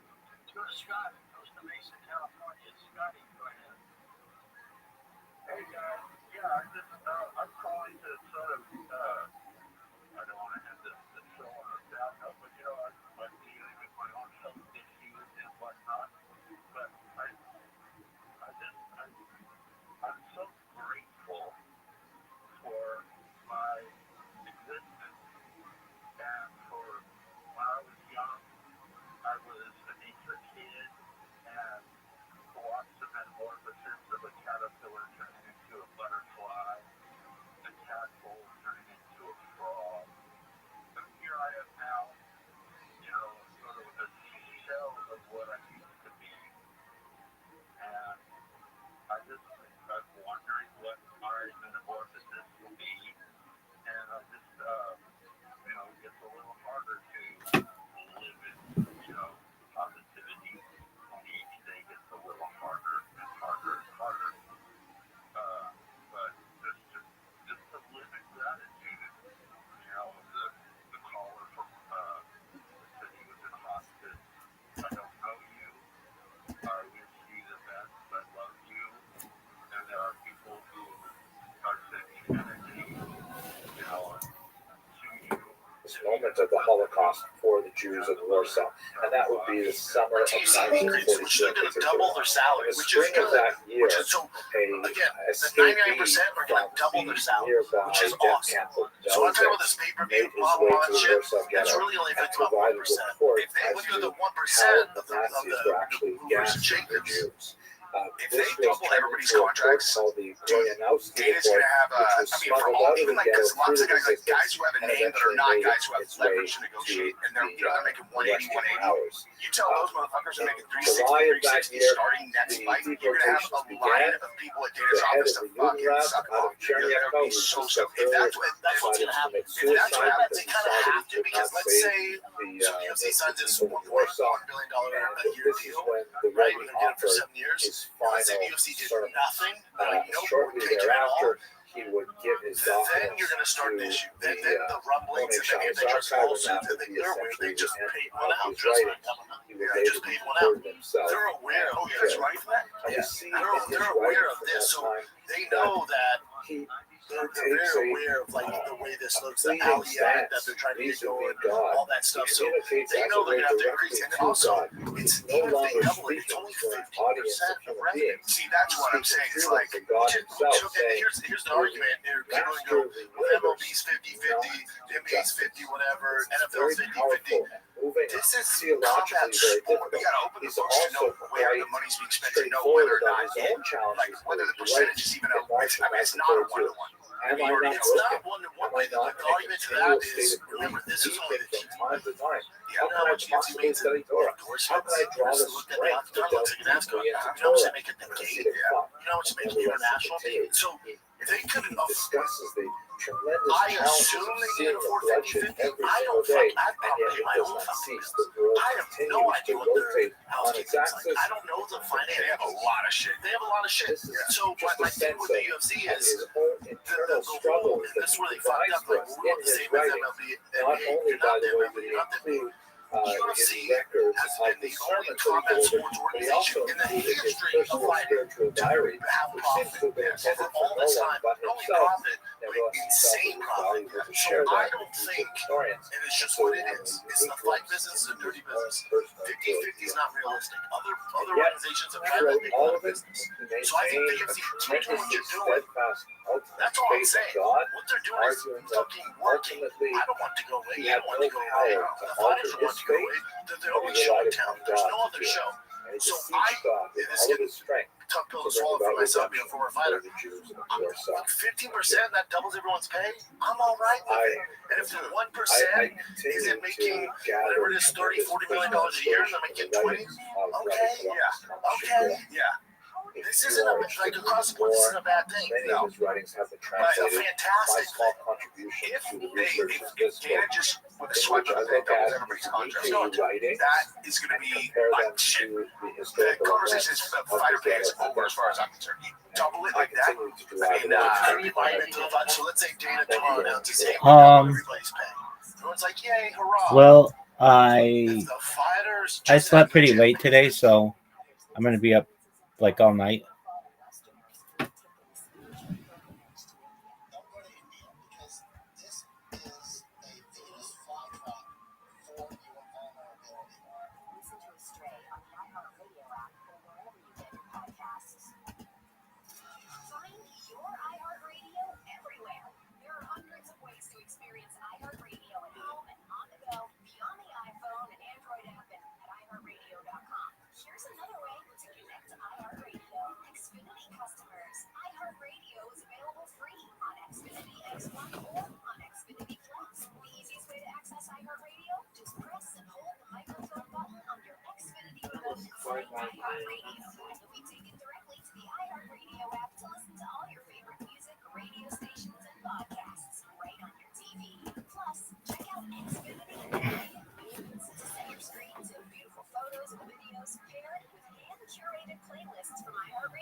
My internet cut out, so I don't know if you answered my question.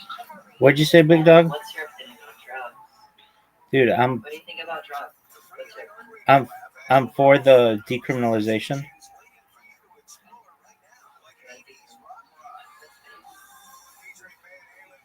I'm actually for the legalization. Do you do any of them ever? All of them as much as I can. Is it just like a principle? Both. What's your favorite? LSD.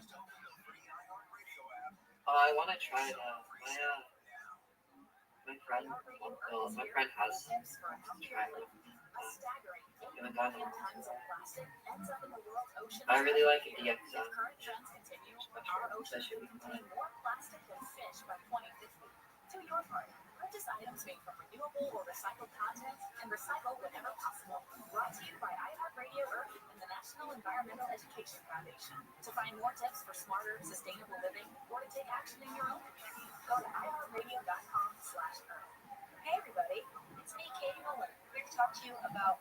What's some cool stuff that's happened in your life recently? I'm just building robots, man. That's what I do. I've had a lot of growth, in the server, which has been great. That's really cool. I'm happy for you. Thanks, big dog. How about you? What's You're Jewish, right? 100%? What's good that has happened with you? Honestly, not a lot. My life's kind of falling apart. I mean, besides my promotion was good. But my relationship with my boyfriend's family. Why is that? I don't know. It's long distance and it's really hard, and I feel like I'm wasting both of our youth with it. Because, like, it's not gonna last long term realistically, and we're just like avoiding like being with other people. All right. I feel like it's not healthy. How far away is he? He's like a couple states away. Have you ever met in real life? Not yet. It's been like 7 months. Like, Oh, you've never met in real life? yeah, I know, it's so weird. Like, all my other relationships we've met up within like a week. It feels like online. So like, this is like my first one. Like my first one since I was like, I don't know, 14 or something. That's been like mostly online. It's so weird. I don't like dating people. But I was really lonely and kind of found myself in this relationship, and now I kind of feel stuck in it. And I like him a lot. I don't want to hurt him. So I don't know what to do, really. But I know it's not going to last.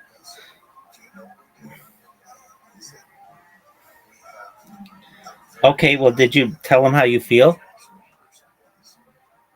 Yeah, I told him about this. And what did he say? Thanks for letting me know. He said thanks for letting me know that's rough, and we kind of didn't talk about it. We're just kind of ignoring the issue. You're I don't really want to talk about it either. Like, he kind of had to try that out of me. Because like last week, I've been depressed and I can really talk about it. Okay, so why don't you say to him, yo, dog, it's been real, it's been fun. Peace out. If you're ever in my neighborhood, we can hang out. And then just go find yourself a new dude. Because I know that's going to hurt him a lot. All right. I care about him as well-being.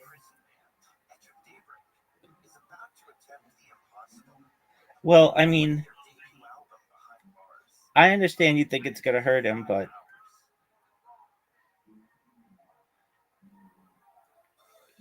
is there anything that you can do for him to perhaps like come visit you? I was going to visit him, but my mom just had surgery. So that plan kind of failed. And it's like really expensive after the reach. It's also like a little complicated. Like, he doesn't want to introduce me to his family, which is kind of like a huge red flag. I guess he wants to like be a faggot and not let him know kind of stuff. And it's like, does his family know that he's gay? I don't think so.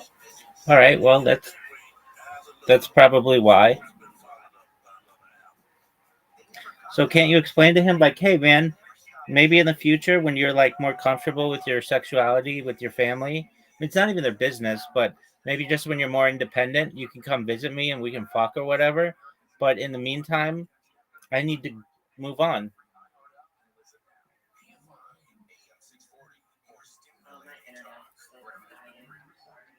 You okay, big dog?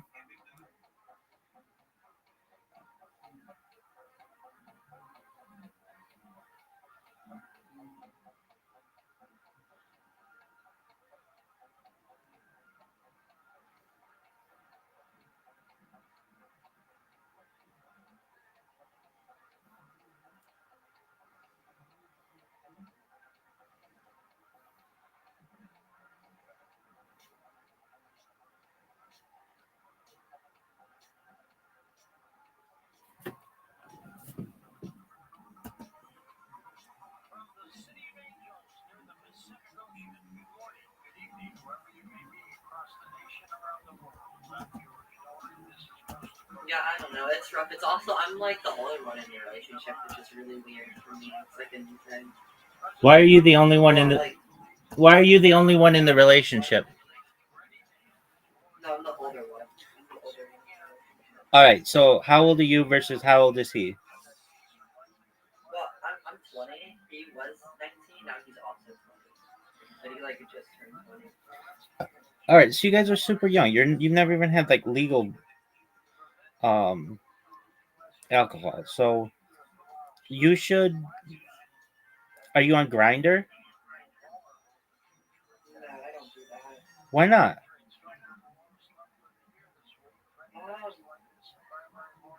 I have ever since I turned 18, I've been in relationships. I haven't been single for more than 2 weeks. All right. If I were you, I mean, That's not true. I've been single for a month.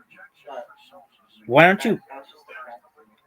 Why don't you find some like older rich dude to spoil you? I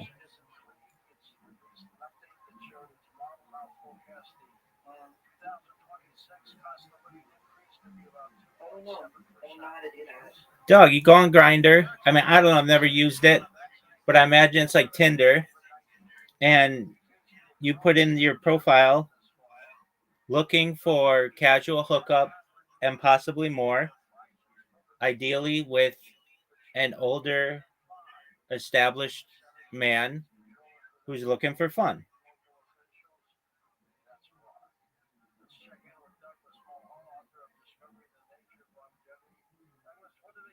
And you'll get like 10 billion fucking people dudes who want to fuck you.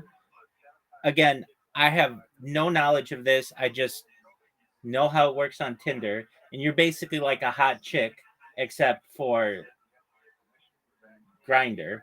And so I'm just imagining, like, if you're a hot chick put out there, like, hey, looking for an established man who wants to fuck and possibly more, she'd have everybody on the fucking app. And so you will basically have the same, just as a dude. I mean, why don't you just download Grinder right now and see if you could probably have some dude have sex with you in the next 15 seconds if you were on Grinder.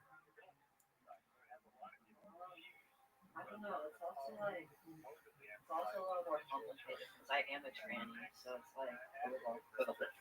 All right. So what do you mean by that?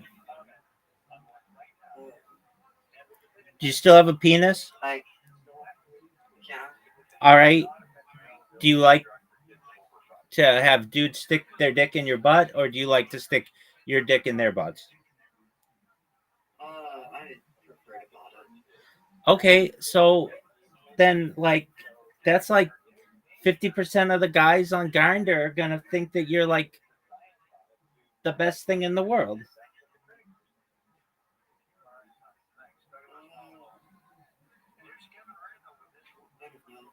Well, you never know until you try.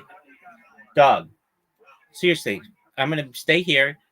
Download Grindr.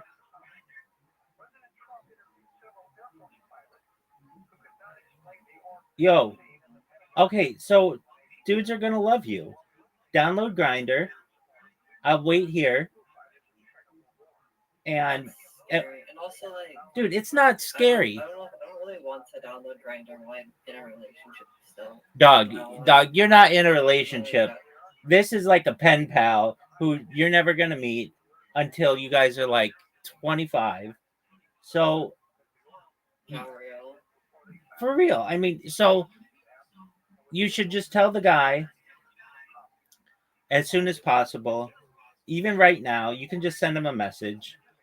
Hey, I think it's best that we remain friends. And if you're ever in my neighborhood or we're in a common area, let's date because I really like you or whatever. But for now, I'm going to just see other people. And it just has to be a straightforward message. Communicate that. You send that message right now.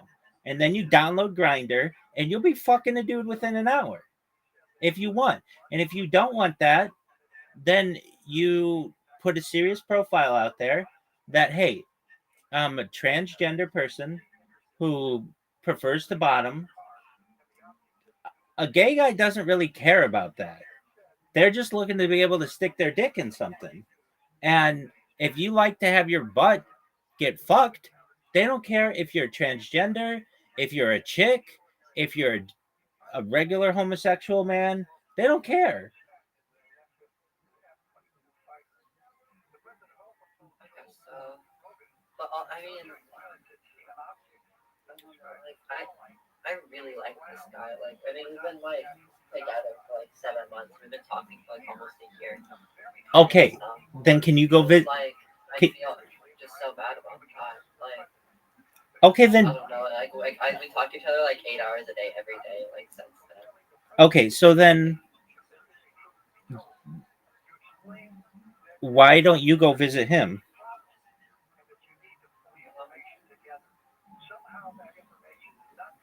Well, the reason at first was I was scared of committing to a guy that's so far away.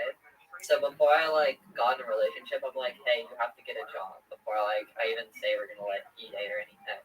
And then he like got a job, and then I'm like, before I see you in person, you have to like be in college. But he missed the deadlines for it, so he didn't like go to college yet. So like that's kind of why I haven't gone out to see him in person. Also, we'd have to rent an Airbnb because we can't like stay at his parents or anything. Yeah, okay. I mean, that's no big deal. Why don't you go? Okay, so you really like this guy. Why don't you go visit him? He doesn't have to be in college for you to go see him. Don't put something so like expensive on. Well, the thing is, he wanted to. I said college or trade school, like something that leads to a career. He's like, I want to join the military. I can't do that. Why can't you do that? Because I don't want to like have to be like dragged around for all these military bases. It wouldn't be like conducive to the career path I want to like pursue my life. And being long distance for like most of our lives, I don't want that either. Like I want more like a serious relationship, like quicker than that, I guess. Because I feel like military relationships, it's either like they're gone most of the time, or you're just like shuttled between a bunch of bases. Okay, so why don't you? You have a decision to make. It's either you want to be with this guy or you don't. But you need to make a decision. You need to be honest with yourself. You're a good looking transgender person who is open to a gay lifestyle or just an open-minded lifestyle. I don't even know what you're into. But basically, you need to be honest with this guy. Look, we talk like 8 hours a day, but we're not going to see each other. And there's a physical aspect of this relationship that I want that we're not going to be able to have or isn't realistic. So you either lay out the plan to me of how we'll meet in the next year, or I need to move on.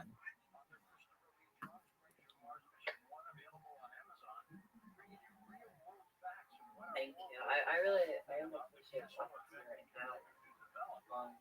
That's for what I'm here, baby. I needed to have just like a serious conversation. I really appreciate it. Absolutely. So you know what to do. You know what to do in your heart. I think you're a really good person, KK, because an asshole would just be like, all right, well, I'm going to cheat on this guy. He lives far away. But no, you care about him. So, like, I think you've got a really good heart. I've had conversations with you before where everybody basically says to me, oh, what you're doing is so fucking great. But you were like, how do you know that this is going to work out for you? I love that aspect of you. And I respect it. And we can agree to disagree on things. In terms of your relationship, you need to be honest with yourself. And this guy isn't for you. He wants to go to the military or he's talking about it or whatever. He didn't have a job. He's basically like a glorified pen pal. And that's cool. But you want more than that. You want a physical relationship. And if that's what you want, is that not what you want, KK? That is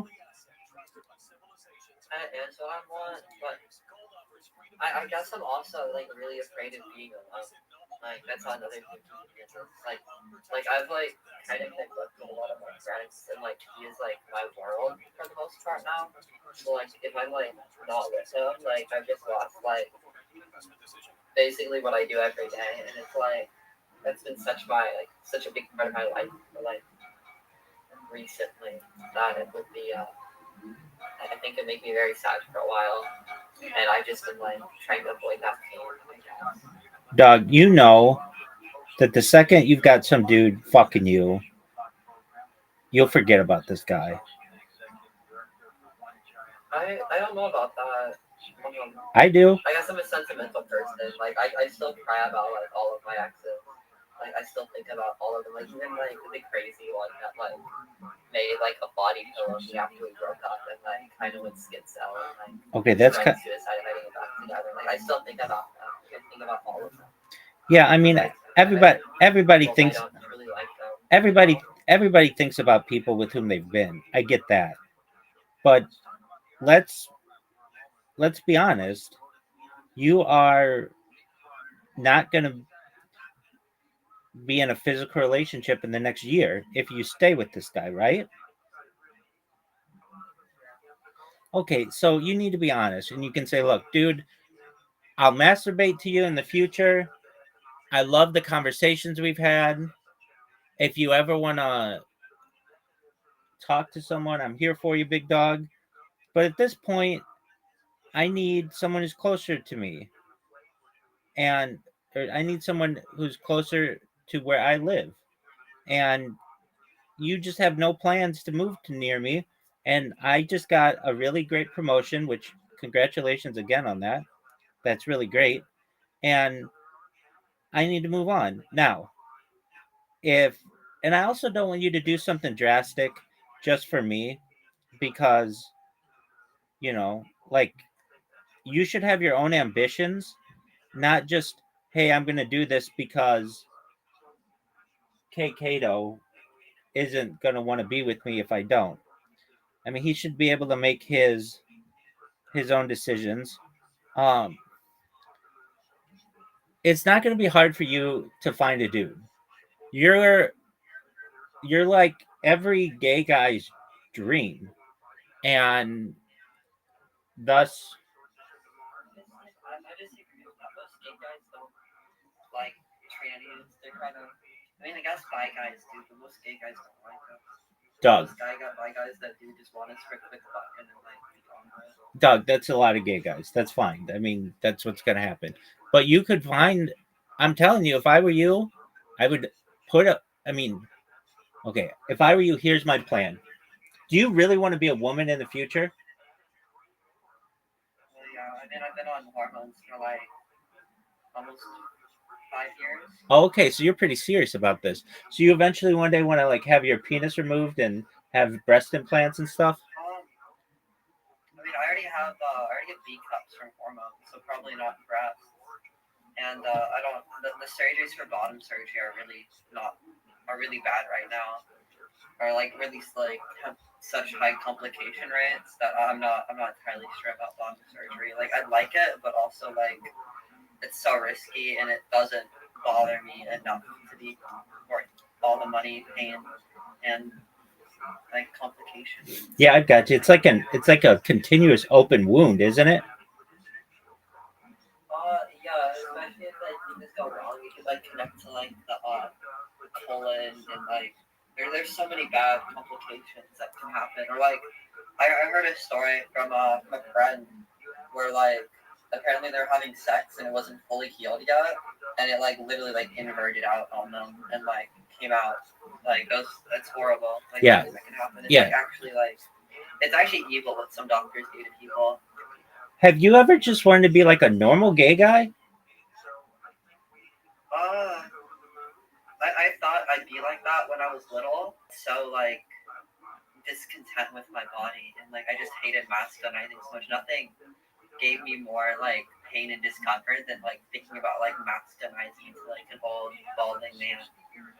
Like I don't know. There's just something about that was just so viscerally like uncomfortable. Okay. I just don't. I have severe autoandrophobia, I guess. Okay. So you want to be a transgender person who doesn't have bottom surgery, who's on hormones. I'm gonna be honest with you, that's still like a gay guy. It's not. It's different, but like men want something warm to stick their dick in, whether it's a boy or a girl or whatever. That's what they want. And Grinder's gonna have hundreds of men who want to do this, and all you have to do is find one of them and just be like, "Yeah, I want something more than just something you can stick your dick in," and you'll find a guy who really likes you, and you can explain to him like, "Hey, I've been on hormones for 5 years. Maybe someday I might want to explore going all out and being like a real woman, but as of right now, I'm just fine with being a bottom and being effeminate." Because like nobody, I mean, maybe I'm wrong, but you're not so effeminate that you're tricking people. Am I wrong?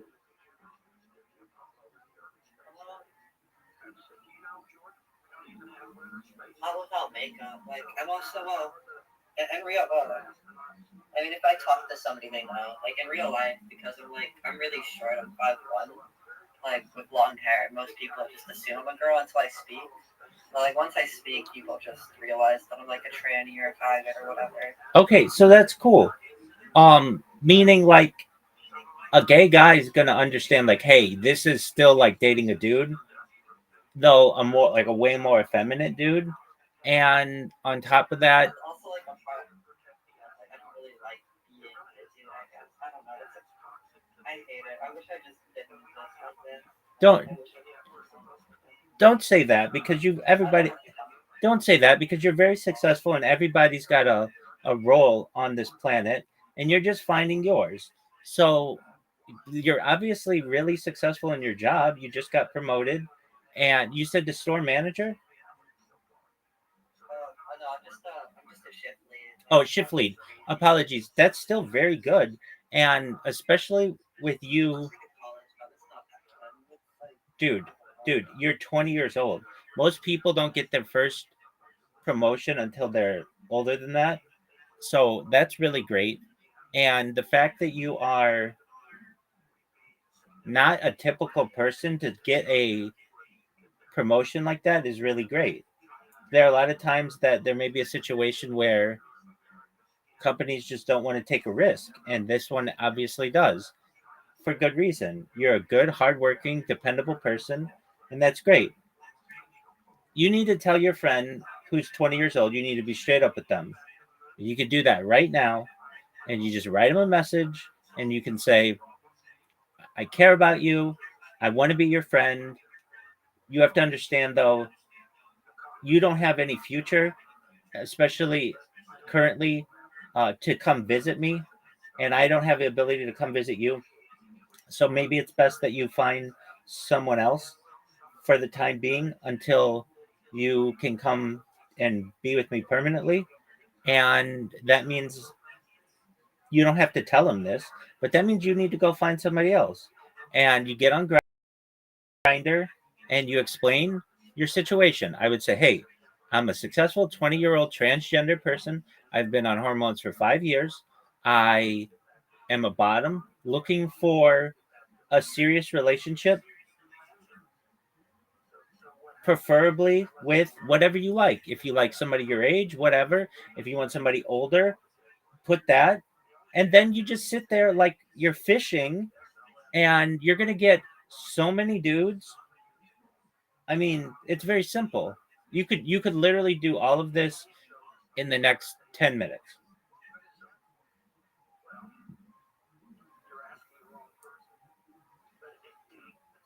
I'll definitely need more time to think about this stuff, but I appreciate you. I need to go to bed. I have work in the morning, well, in the afternoon tomorrow. Absolutely. Kato, you get your rest. You as well. And congratulations again on your success. And I'm always here to help you. And if you need to ever talk with anybody, I'm here. And most importantly, you should know that you have a role on this world, no matter who you want to be, okay? Peace, my friend. Bye.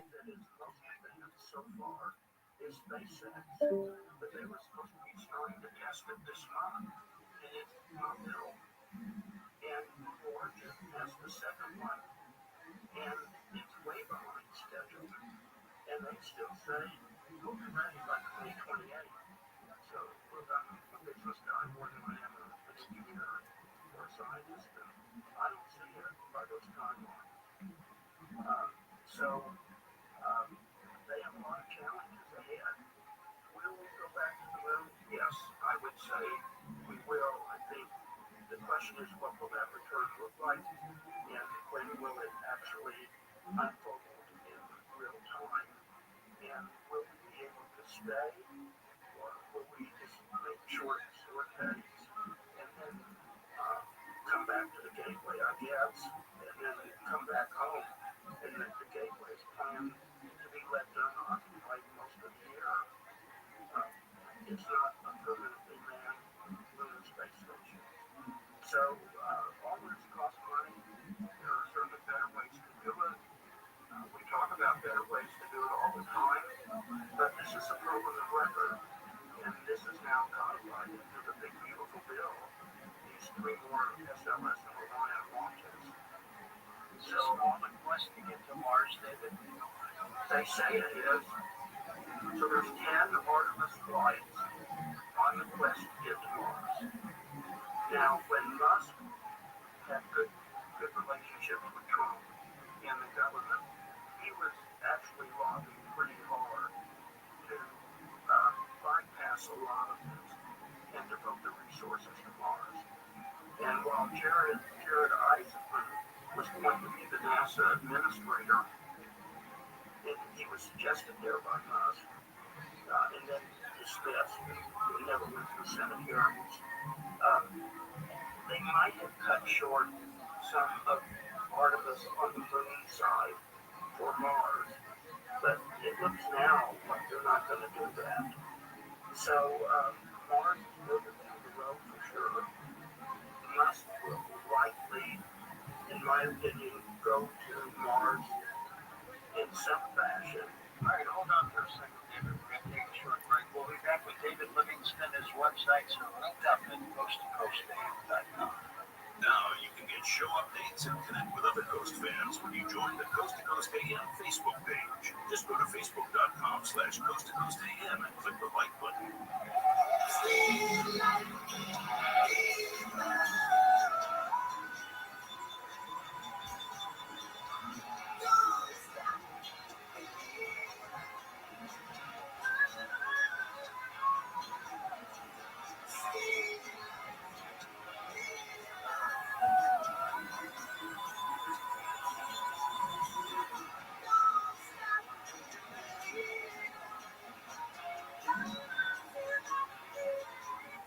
We all remember that one teacher who made a difference. Now's your chance to say thank you in a big way. iHeartRadio's Thank a Teacher, powered by Donors Choose. Nominate an outstanding teacher in your life to be among the winners of $5,000 to stock your classroom at iHeartRadio.com/teachers. Mix and match scents to create your own unique scent combo that is as unique as you are. Mix, match, more happy with Jade. What is dedication? The thing that drives me every day as a dad is Dariano. We call him Day for short. Every day he's hungry for something, whether it's attention, affection, knowledge, and there's this huge responsibility in making sure that when he's no longer under my wing, that he's a real person. I want him to be able to sit back one day and go, we work together, we did a good job. That's dedication. Find out more at fatherhood.gov. Brought to you by the U.S. Department of Health and Human Services and the Ad Council. The free iHeartRadio app is #1 for music, radio, and podcasts all in one. Discover a new podcast from our library of hundreds of thousands of titles. Here's an iHeartRadio podcast preview. A New York Times headline caught my eye. It read as follows: the psychedelic revolution is coming. Psychiatry may never be the same. Psychedelics are everywhere. Could psychedelics soon be the new Prozac? Investors want it. The most important IPO of the year, because people believe in psychedelics. Depression, anxiety, Taking a desperate special institute must be It's medicine that can make us all better. But there's a dark side. So, what is this? Right. I just want people to see what I see. And I see cover-ups, and I see the possibility that a lot of people could get hurt and get really deeply hurt. I'm Io to the Flame, and this is Cover Story from New York Magazine. Season 1, Power Trip. Power is seductive, and we are humans, and humans like being seduced. Listen and follow this podcast for free on the iHeartRadio app. #1 for music, radio, and podcasts, all in one app. Find your iHeartRadio everywhere. There are hundreds of ways to experience iHeartRadio at home and on the go, beyond the iPhone and Android app and at iHeartRadio.com. Here's another way to connect to iHeartRadio. If you've got a Roku TV, then you've got iHeartRadio right there in your living room or bedroom. iHeartRadio is available on every Roku TV, Roku Smart Soundbar speaker, or Roku players. And with Roku's voice search, you can easily access your favorite artists or radio stations with simple voice request. Your iHeartRadio music, radio stations, and podcasts now on your big screen TV with Roku. Check it out for free now. iHeartRadio. Anywhere you want to listen, iHeartRadio is there. Hey everybody, it's me, Katie Nolan, here to talk to you about my new podcast called Casuals, starting January 21st. It's a sports podcast, but for people who don't necessarily consider themselves as listeners of sports podcasts. It's just regular people laughing about sports, not screaming. I mean, we might scream, but it's going to be about something very silly and not about something serious. We're just not going to take it seriously. Is this making sense? You guys kind of get the vibe. Tuesdays and Thursdays, if you're feeling froggy, go ahead and click that follow button. Because listen, it's unclickable. You can always unclick it if you feel like that was a bad decision. It's not going to get a notification when you do that. But if you click it now, you'll never miss an episode. And that's ideal because it's going to be good. Oh, it's going to be good. Listen on America's #1 podcast network, iHeartRadio. Open your free iHeart app and listen now.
You're listening to Coast to Coast AM with George Norrie. We're going to take your calls next hour with Dr. David Livingston. And if you're brand new to the program and haven't called in yet, give it a try. You'll enjoy it and have some fun. Paranormal Podcast Network keeps getting bigger and bigger and bigger. And you listen to it yet? Ways to do so to get to it. Just go to the iHeartRadio app, put it on your phone, and you can listen to the Paranormal Podcast Network that way. Or go to our website at the top of the homepage where it says podcast. Click that and then listen away and have some fun. Here's something for you to build up that immune system. HealthyLooking.com and Dr. Alan Blake bring 4 decades of experience in natural products for the exclusive stem cell wellness kit that works with your body's stem cells to assist your immune system. Here's Dr. Blake with more. Whether it's physical activity, obesity, diet, smoking, low hormones, stress, sleep disorders, or your age, can be is supported by reducing inflammation and aiding the body to heal itself appropriately. A stem cell is a cell waiting to be told what it needs to be.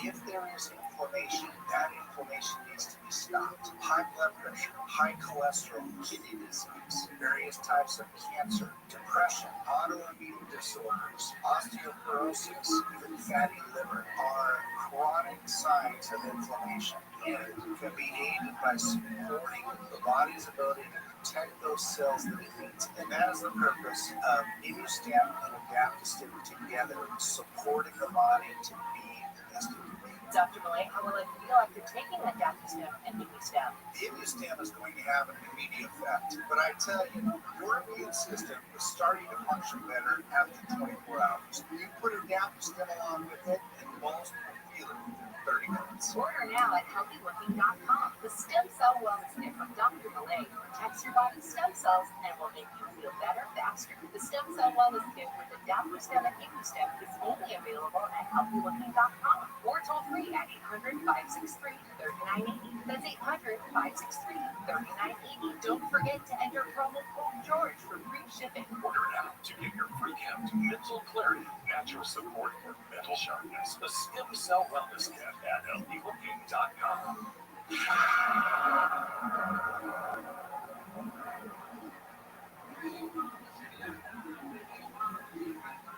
you're great at protecting your own personal information, you probably even use things like two-factor authentication and strong passwords and VPN. But as much as you're trying to be in control of how your information is protected, there are lots of places that also have it. They might not be as careful as you are.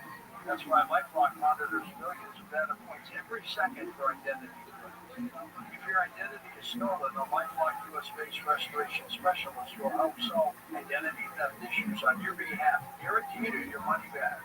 Plus, all LifeLock plans are backed by the $30 protection package, meaning LifeLock will reimburse you up to the limits of your plan if you lose money through identity theft. You might not be able to control how others handle your personal information, but you can help protect it with LifeLock. Save up to 40% your first year with promo code George. Call 1-800-LifeLock or go to lifelock.com. Use promo code George for 40% off. Is the continued divide between the president and the Federal Reserve putting us behind the curve again?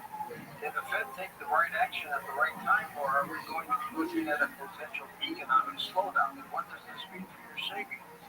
Consider diversifying your gold with the Birch Gold Group. For decades, gold has been viewed as a safe haven in times of economic stagnation, global uncertainty, and high inflation. And Birch Gold makes it incredibly easy for you to diversify some of your savings into gold. If you have an IRA or old 401k, you can convert that into a tax-sheltered IRA in physical gold, or just buy some gold and keep it yourself. First, get educated. Birch Gold will send you a free info kit on gold. Just text the word GHOST to the number 989898. Again, text GHOST to 989898. Consider diversifying a portion of your savings into gold. That way, if the Fed can't stay ahead of the curve for the country, that means you can stay ahead for yourself.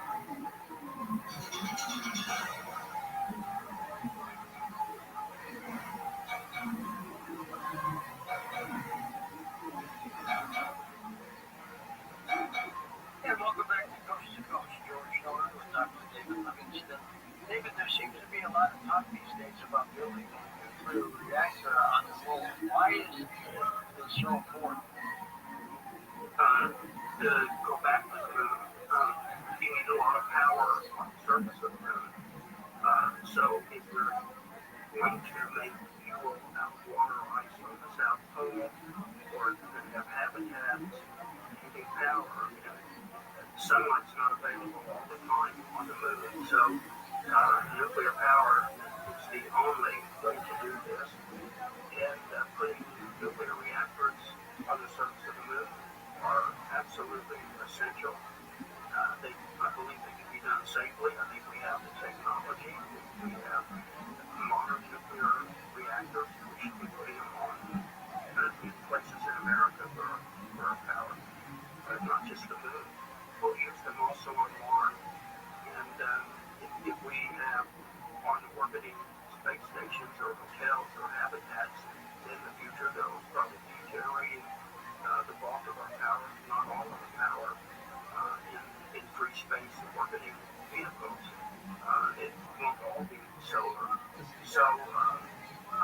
how you develop the moon, either industrially or with people, whether it's tourists or whether it's worker bees or whether it's robots, without a really phenomenal power source. And nuclear power is the way to go.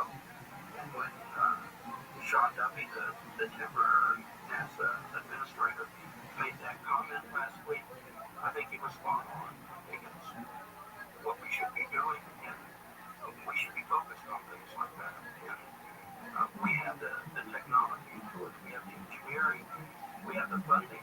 See how much money is flowing into microgravity and LEO and space businesses, and we have the people that can make this happen. We need cohesive leadership and policy to make it happen. But yeah, nuclear power on the moon and with all of our space efforts will be a big plus. And it should have been there yesterday, in my opinion. How big would it be, and how did they get it up there? Well, I don't know how big it would be. That would depend on how much power they wanted it to produce. But Starship, first of all, Starship could go to the moon without the lunar gateway. So it would need multiple refueling trips in LEO. None of those refueling trips have been tested, and we still haven't transferred cryogen fuel into space yet. But I believe we can do that, and the testing of that will lead to operation fairly quickly. But Starship is huge, so they could bring it up in components, or maybe in one piece, and have robots assemble it. And the nuclear components are inactive while they're on the launch pad, and while they're in Earth's range and Earth's atmosphere, they can be activated on the moon to do the power. So it would be like building, the components you would need for a habitat, or how are you going to get mining equipment up to the moon to work the lunar South Pole and to mine lunar ice, for example, and then convert it into fuel and power. So that equipment can be brought up, and as we progress and learn more and more, we could probably make some of that equipment out of materials in nearby asteroids, out of the lunar soil, with robotics, which are very, very advanced and advancing more and more all the time, much more so than having human labor on the moon. Do you find the reactor an absolute necessity? Absolutely. I find it a necessity for everything we want to do in the future in space, for Mars, for free space habitats, for hotels, probably for bigger space stations than the ones that are being planned, for laboratories that might be put up there doing massive amounts of different kinds of scientific experiments or chemical experiments. I absolutely think nuclear power is the way to go. We don't have fusion yet.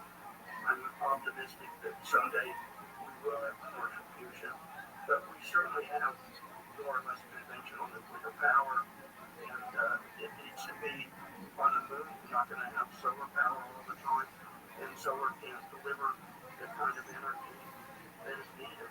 There are even plans talking about putting AI databases in space and on the moon because of the amount of power they need and their requirements. And that power would have to come from nuclear.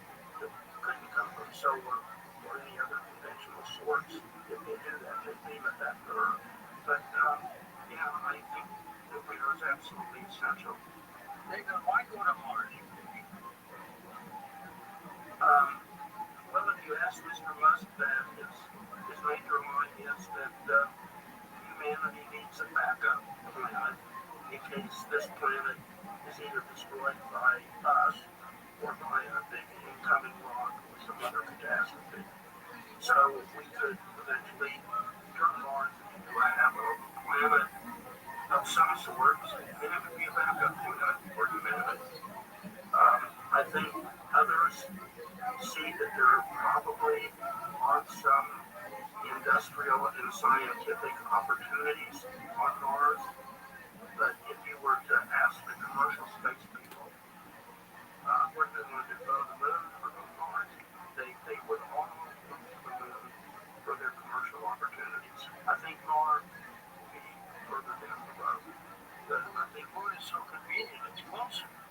It's closer, and it doesn't present some of the obstacles that Mars presents with.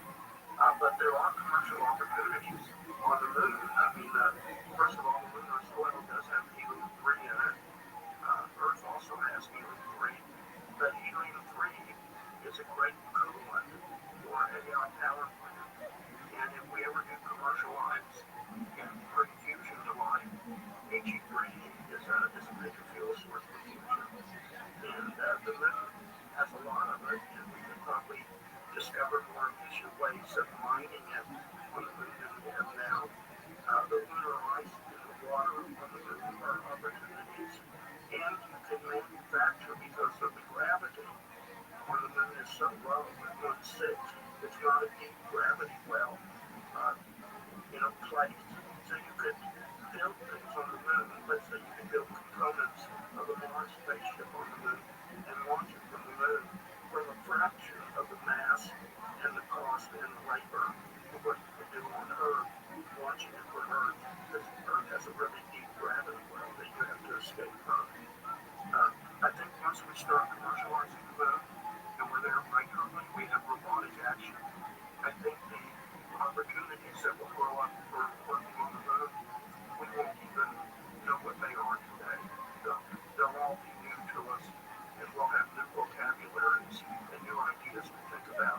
David, what do you think of privatization? Big advocate of it. I think it's the way of the future. Now, that doesn't mean you won't have public-private partnerships, which are the nickname is PPP. But absolutely, the private sector can do an awful lot, and they're doing an awful lot. Zoot, how you living, pimp? Some of the R&D going on in microgravity. Who's it? Was Genghis Khan a bad person? Doug, why are you asking me that? That's crazy that you asked me that. No, it's debatable.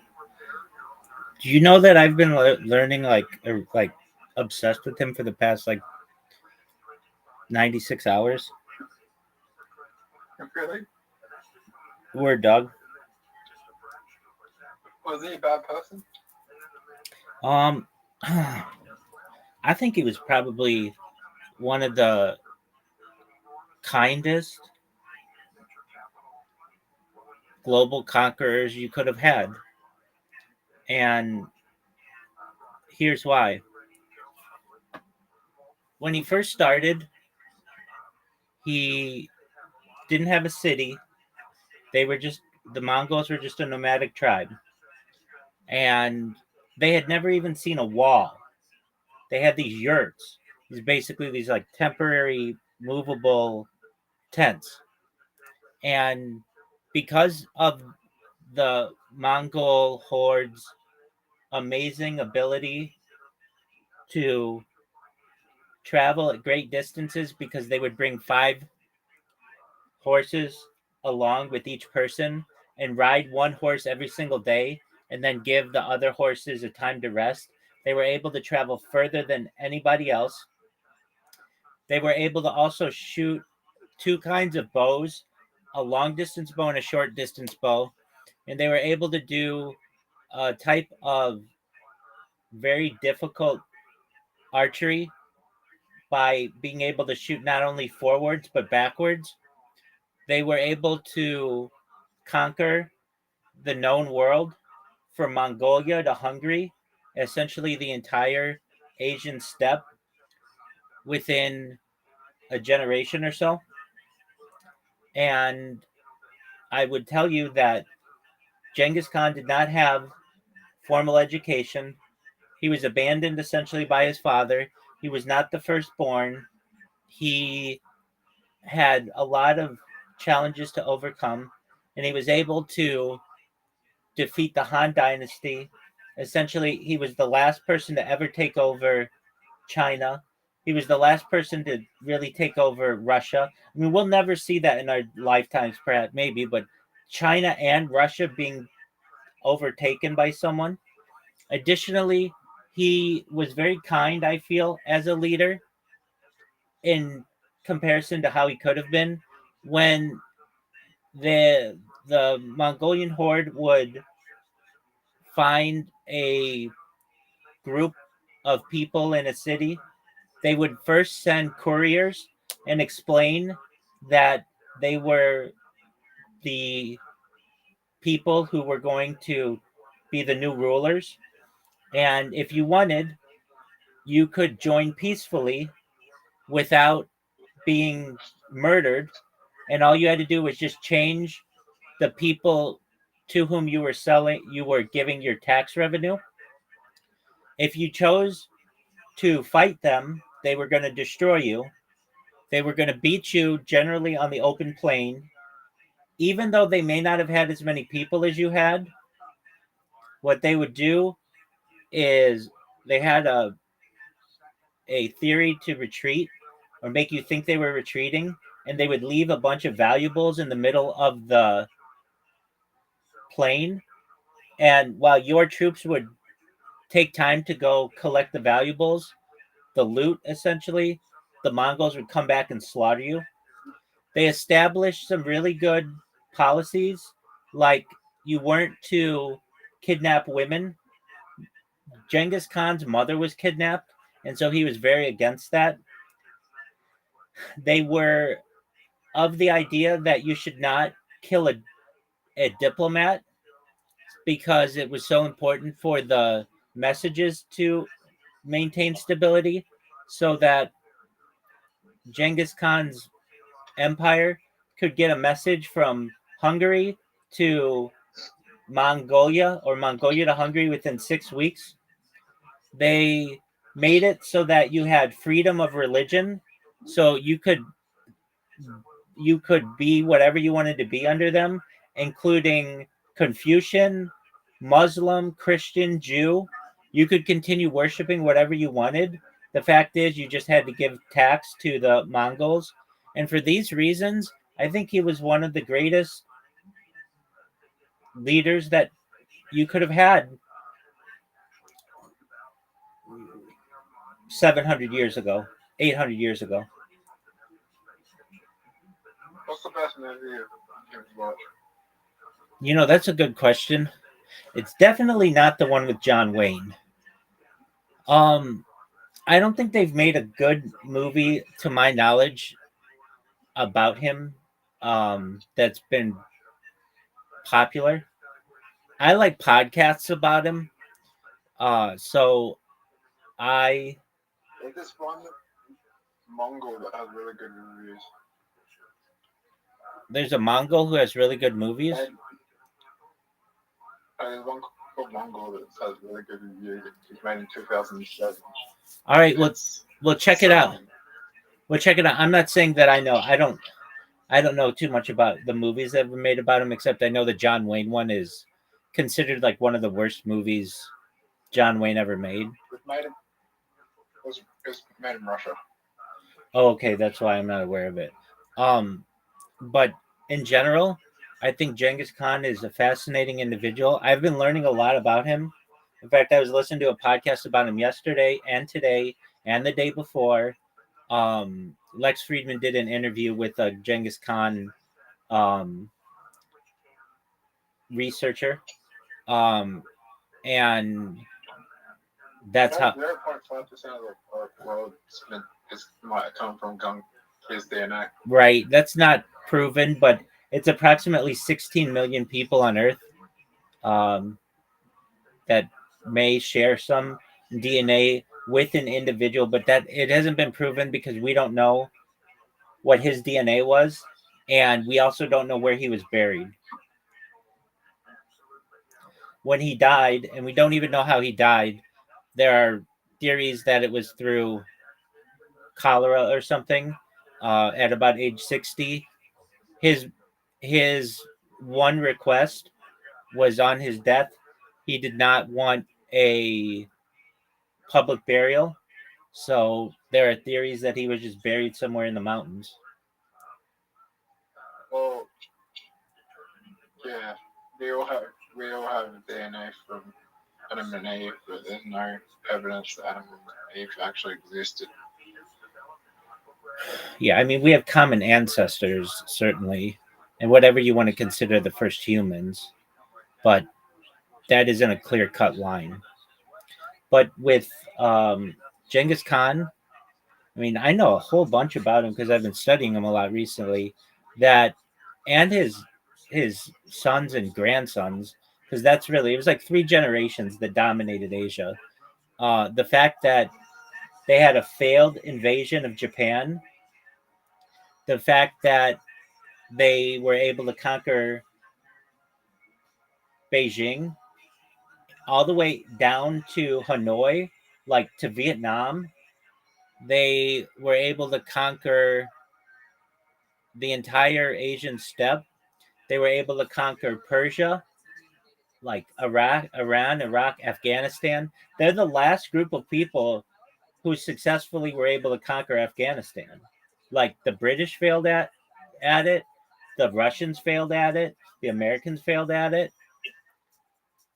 They were even they even had an effect on the pollution of the earth. 10% allegedly they killed 10% of all living humans on Earth. But I want to re-emphasize that they didn't just come in and kill you. They would send a courier in, sometimes as many as 2 years in advance, and tell you, look, we're going to fuck you up if you don't give us your tax dollars and let us rule. So you have a choice. Your choice is this.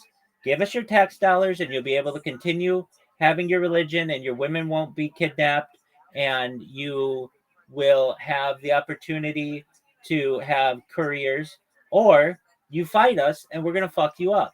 And we've already fucked up everybody in Asia. So if you want to roll, we'll roll. This is from people who had never even seen a wall. They'd never even seen a fucking wall. Like, Mongolia didn't have walls. And then they get to see basically giant walls of China, and nevertheless they were able to take it over. And then they recruited Chinese siege engineers, and then they were able to take down larger cities. It's just absolutely fascinating. I mean, I'm not saying I know everything about Genghis Khan, but I know more right now on Genghis Khan than I'm like a 1 in 1,000 knowledge. I have like 1 in 1,000 people knowledge right now, just because I've been studying him so recently. And I can tell you he had 4 wives. I can tell you that he had his sons. The son who took over after him was like kind of a drunk. They call him the happy drunk. The one who was really impressive is Kublai Kai, who was his grandson. Kublai Kai met Marco Polo. Before the Mongols, there was not a direct connection between the East and West. Because of the Mongols, basically China and Europe have had continuous discussions every year since then. But before the Mongols, that did not happen. Just absolutely fascinating.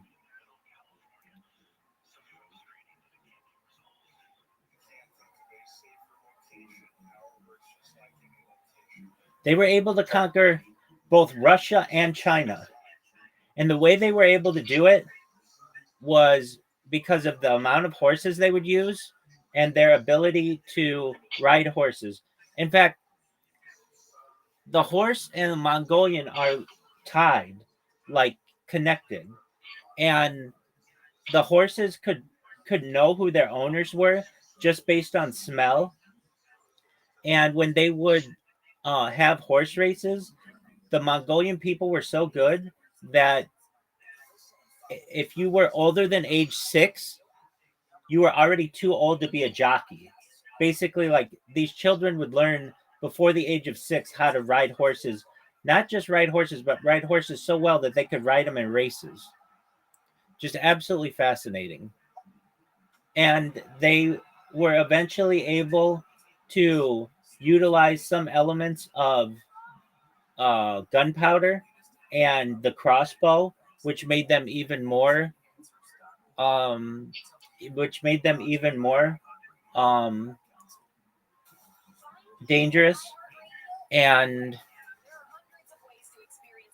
that's, I mean, they they created the largest contiguous land empire in global history, and it happened like 800 years ago.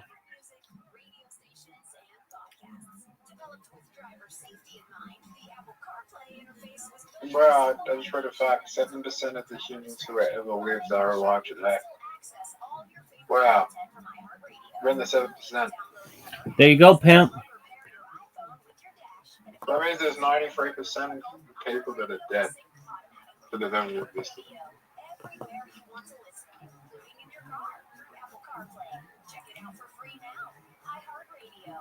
117 billion people have lived on Earth since the dawn of the human species.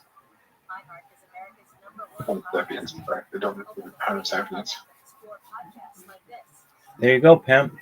Are you ready to lose? Yeah. Okay, give me a moment. I'm sending Riser a message. Just one moment.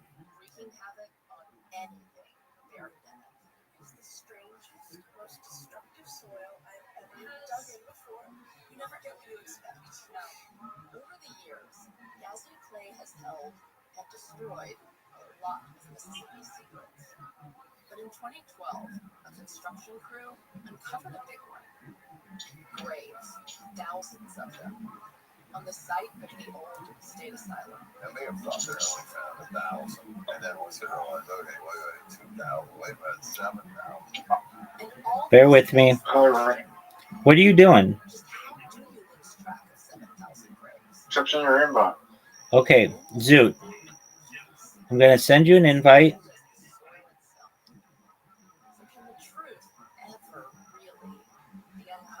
I know the answer is no, but I don't know, maybe you surprised me. Did you get a rubber band yet?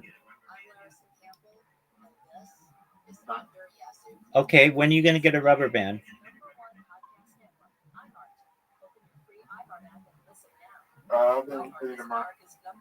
Okay, so within 24 hours, you're going to have a rubber band?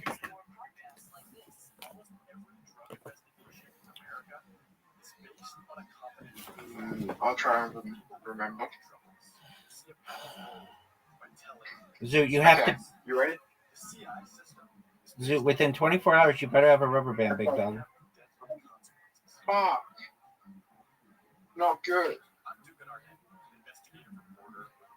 You did 5 points damage to me already. Rabbi. Yo, pimp. Oh, actually, that's the best move you can make. Yeah, do that. Please do that.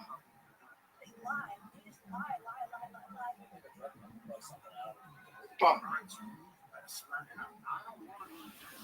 Why would you do that? Why don't you listen to me?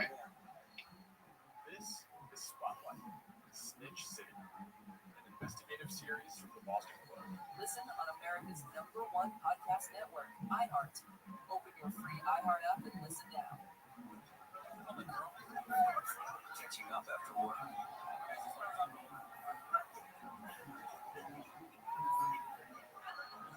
You said that.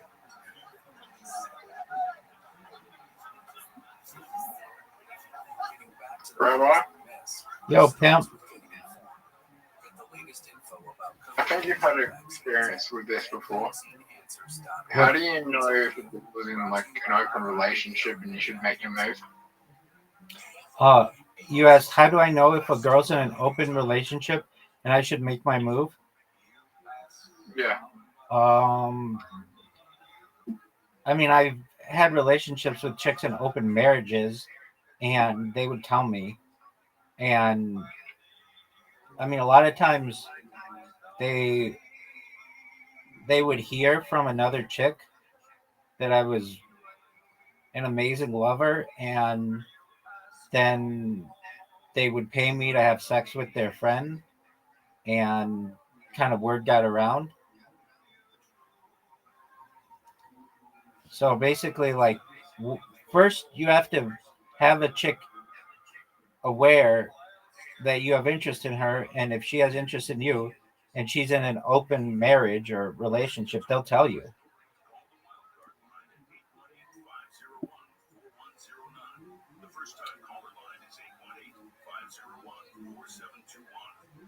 Why do you ask?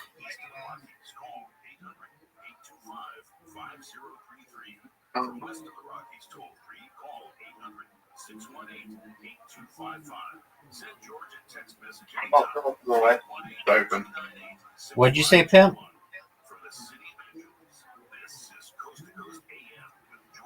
Zoo, what did you say? I'm not sure if the relationship's open. Well, have you thought of just asking the chick, hey, are you in an open relationship? I'm here. Just one moment. I'll be right back. Make your move.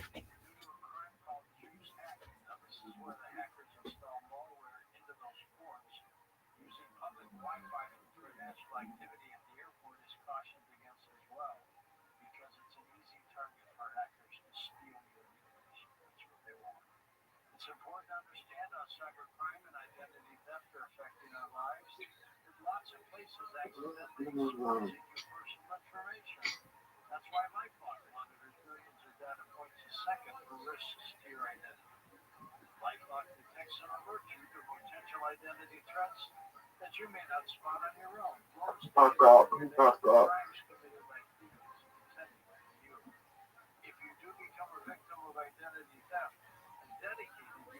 Rabbi.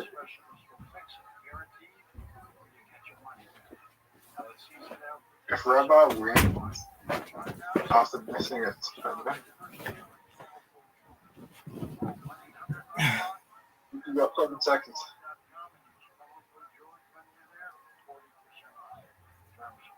Fuck. Yeah, that was the greatest move you could have made. No, it isn't. Sucked.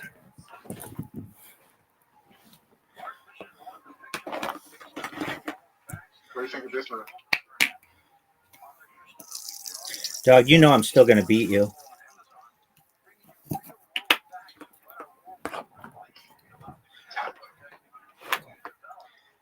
feel like that was a good move.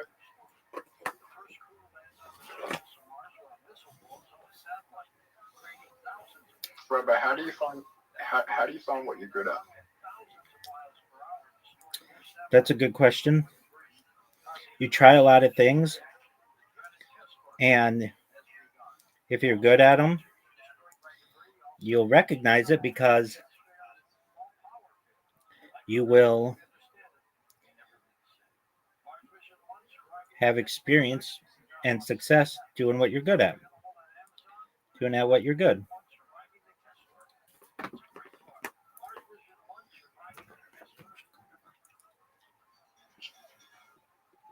Are you ready? Yep. Big hit.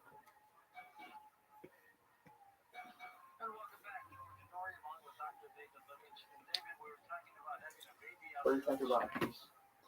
I'm excited because this is going to be a close game. I helped you.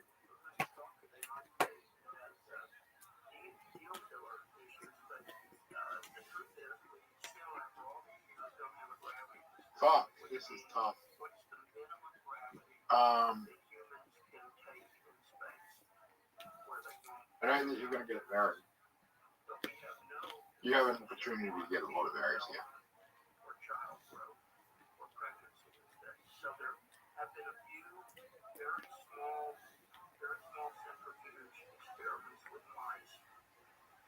Okay, you get a huge advantage over me. But we both get berries.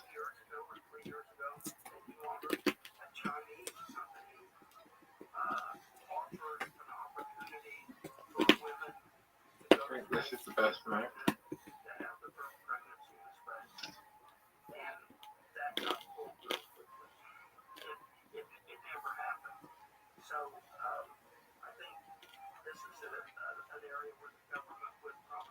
Oh, what the fuck?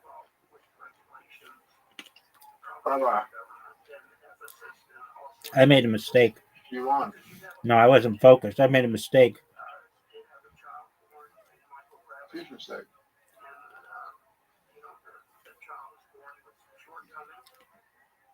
That was the, oh, that might not have been a move. It was terrible. I think this is the move. Agree or disagree? Obviously.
Big time, Zoot.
Rabbi Young.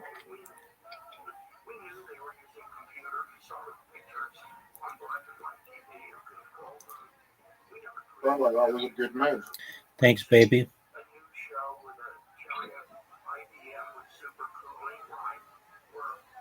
That's not a good move. You just gave me the game. You could not have given me a better move.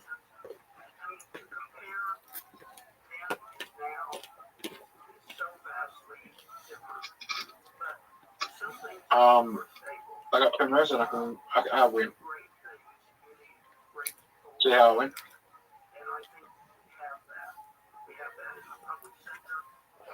Are you proud? Yeah.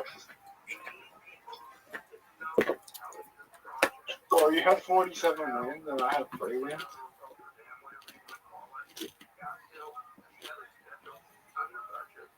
How does it feel to lose with a hero? Dog, I skipped 3 turns. I didn't lose. I don't consider that a loss. You skip French. That's a lot. It's only one time you skipped.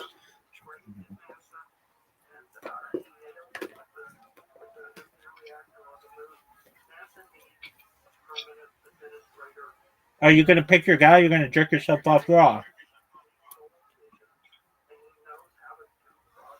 Oh, this couldn't have been a better one to pick what I picked.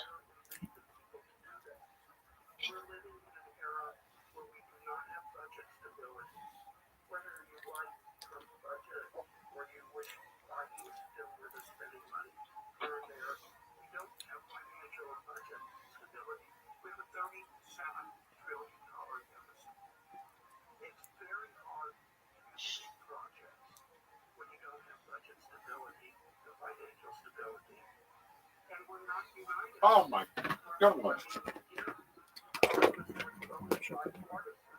I am in trouble here. Rabbi, how fucked am I? Major league fucked.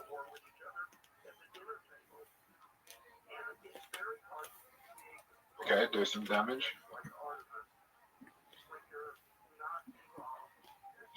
I don't think I'm in that bad of a position right now.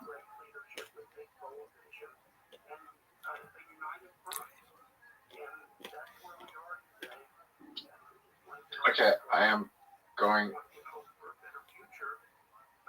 What was the point of that?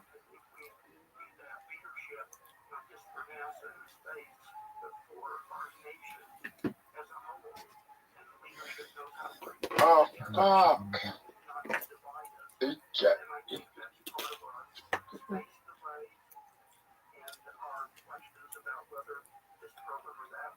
Bye-bye. Zoot, flick your wrist.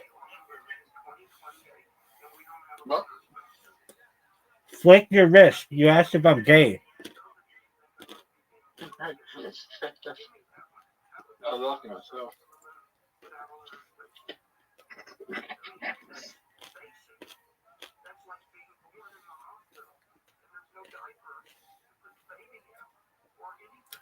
You think it's fun living with Tourette's? Seems terrible.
Okay. That's a god move. I can extra move.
asked for, tell me the first question really quick again, radiation. So radiation is actually a little bit easier to deal with than microwave because you can, the water can for humans can insulate against all of the radiation. So I think it's about 6 feet of water on me. Rabbi, do you see For your spaceship and your crew is designed how I got fucked? insulation that goes a huge way in protecting you from radiation. There are also some plastics that you can use that are very thin and very lightweight that have been experimented with and are really effective at blocking some of the radiation. And then for the big burst, that may happen, you have a shelter someplace in the vehicle. You know what the best part is? How sexy I am? What's the best part, Zoot? How hard you're working for the reg guy, and I can just do this, and it fucks your whole thing. That's true.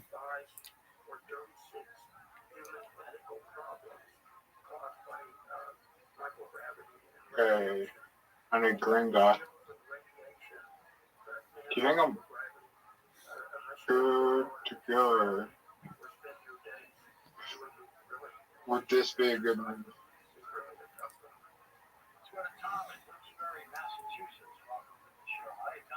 Oh.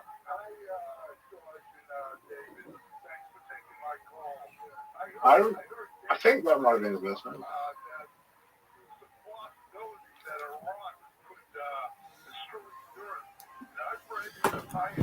You think that was a good pick? No. You think this is a good one? It's okay.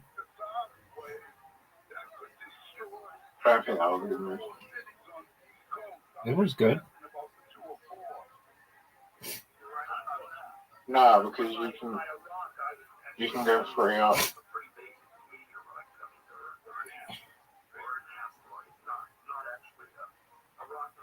I think I have a smart move.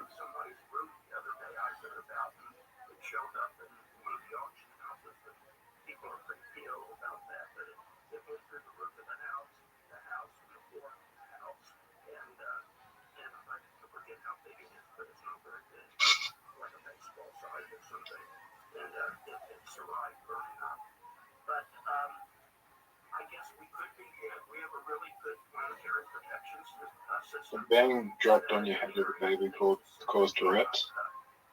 That I don't know. You don't know? No, I don't know if science even knows that. It's a hard thing to prove. From, like, how high were you dropped as a child? I don't know. I don't know why, but my mom let her 14, 15-year-old neighbor hold me as a baby. I don't know how old I was or how high I was brought from.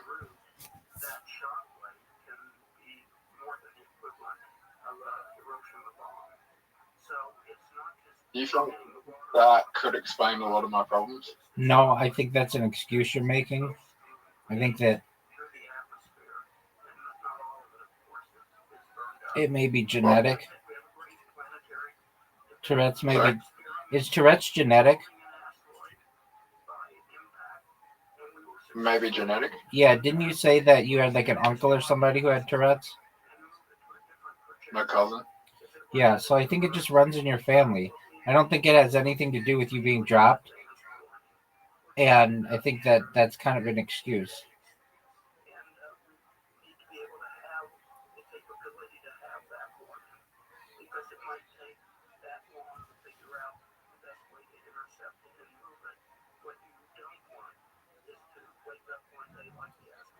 I think my coordination issues come from being dropped on the head there. I don't. You think those are genetic as well? No, I don't think you have major coordination issues. You went to normal school. Nobody thought anything was wacky with you then. I honestly think that you want to have something, and you want to then have everything, and you don't work, so all you have to do is think like for 16 hours a day, what's wrong with you? And in reality, like you're just driving yourself into this mental prison. And if you recognize that you're relatively normal aside from Tourette's syndrome, I don't think you have coordination issues. You play the games that we play very well. If you had coordination issues, you would be all fucked up in that. And I think you have to be honest with yourself. You just don't have that much wrong with you.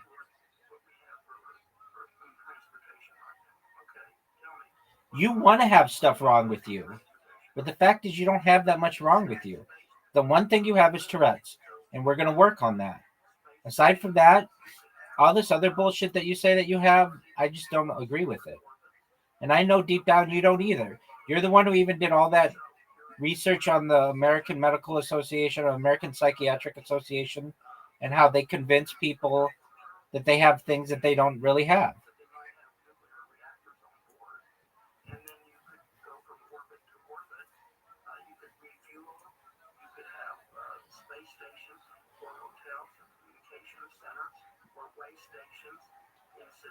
Well, I think I was thinking about this today, right? Like, autism is issues with social interaction, social situations. The worst thing you can do to someone who has issues with social interactions and social problems is diagnose them with a disability or a mental illness that tells them they have deficits in social interactions. And because what that does, it gives them an excuse to say, I have this disability, I don't want to socially interact with you. But in reality, they can just, if they want to, they can improve on their disability. Okay. Or, do you agree with that or not? Not especially. Dude, this is the biggest one I've ever seen.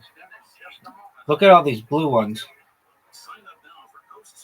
That should be like 2 extra moves. Look at this. 5 straight.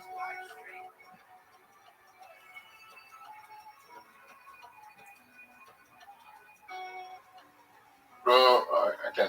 The worst thing you can do is you can say to someone, it's hard for you to socially interact, because then they're going to think about it, and then they're going to use, and if you diagnose them with something like that, then they're not going to socially interact, because they're going to use that as an excuse for situations where they don't want to socially interact. There you go.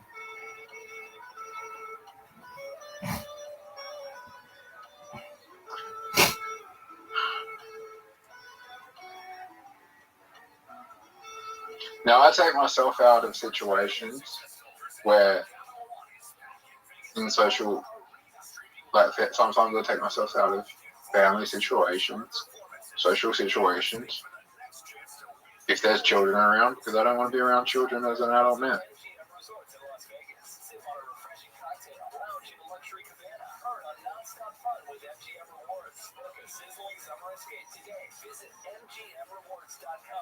Now, if I had my own children, or the children were related to me, it would be a different scenario. September 1979. Virginia's top prison band, Edge of Daybreak, is about to attempt the impossible, recording their debut album behind bars in just 5 hours. You just won. They were black artists serving extremely I don't see it. Each had grown up under segregation, only to get caught up in America's prison boom during their 20s. I don't see it. Oh, I can see it now. For the past 5 years, Go, I've been talking to the band's 3 survivors. Yes, sir. That's 2 in a row. That's 2 in a row. And Harry Cupcake Cole. We were the bad of the state penal system. They would come in and I think it's the fire guard fucking If I focus, I'll be able to destroy you. You need to choose somebody. Ready. Go.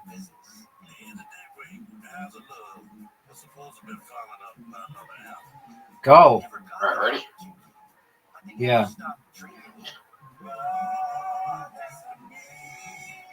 Oh, fuck. Oh, fuck. Oh, actually, no. This is good. This is good. This is good. Evolving hills. Who's in a better situation? I am. Let's get real. Mix and Others is a long-form show where we explore great artists, musicians, anybody I truly admire. We want to hear fresh stories. We want to hear fresh perspectives. We want to understand the times from their individuated perspectives. The most creative, magical thing I've ever found. Element of bands. Your changes. Now we're on to today's show. We got these big moments. You definitely cracking the side there. Right, but if I can get away with it, join me on the Mix and Others. Very curious, one-of-a-kind exploration of these great minds. You've got a big move. There you go, big man. Good move. I don't know if it was the greatest move I could have made. Oh, evolving. Wait, evolving. I'm not going to evolve yet. Do whatever makes you happy, pimp. Yeah, if I evolve, I'm at max health anyway.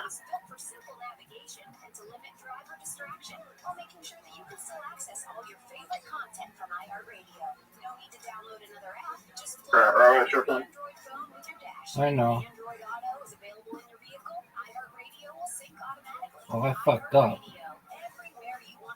You did fuck up. Oh, you really fucked up.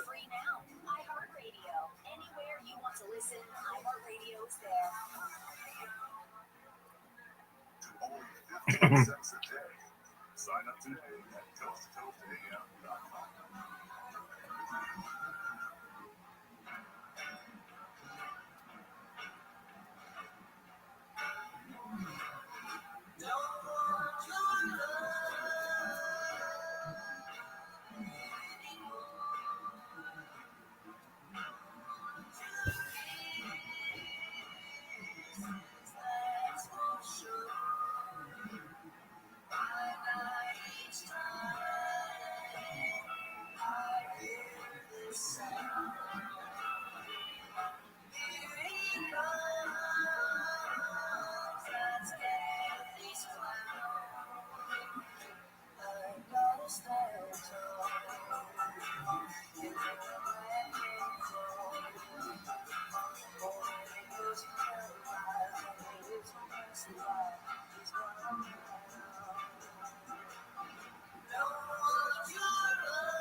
You're up, pimp.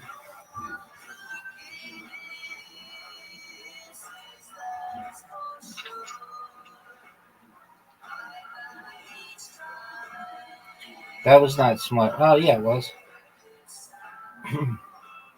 I see a really good move for you. The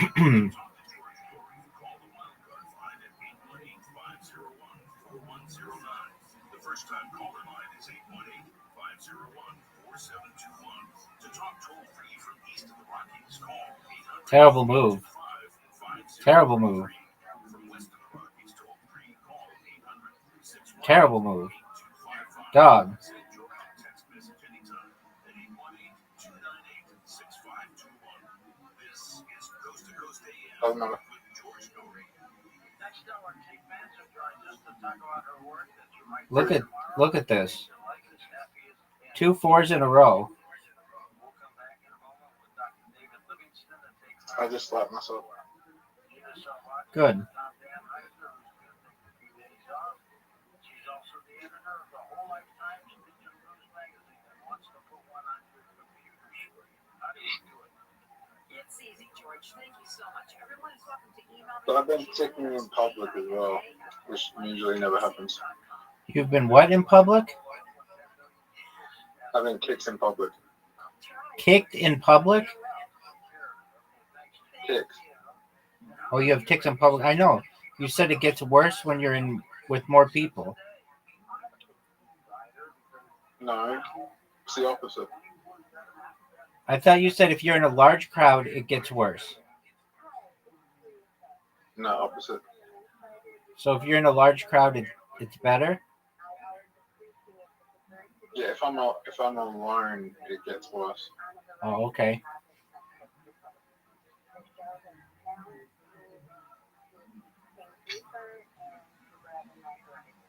So give it a try. How do you sign up to become an insider? Go to our website, coasttocoastam.com. Right at the top of the homepage, it says Insider. Click that, fill out your info, and you're in. The other way is to go to your app store. Look for the Coast to Coast AM app. Put it on your phone. It's free.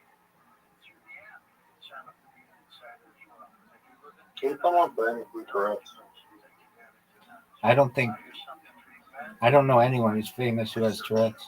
Testosterone deficiency affects a large portion of men and women at a much younger age than before. A lot of singers, Billie Eilish, and Louis Capaldi. Capaldi? It's going to sing somewhat. Okay. Someone to love. Then Louis something. Louis Capaldi? Yeah, he has Tourette's. Okay. Name someone over age 30 who has Tourette's. Who's famous?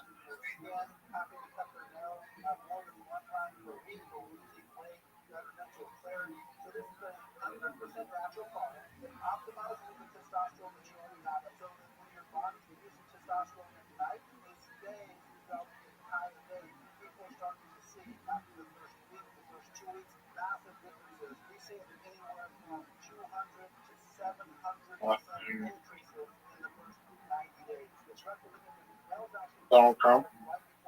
I don't think so. I think you gotta leave him.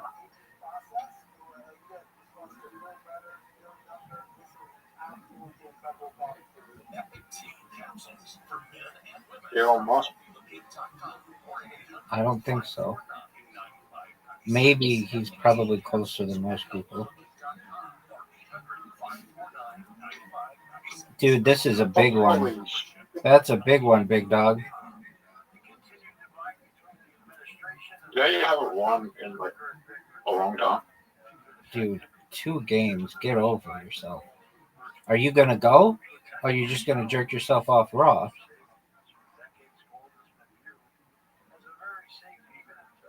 Fuck, dude. You just fucked me. I know. You are going to win.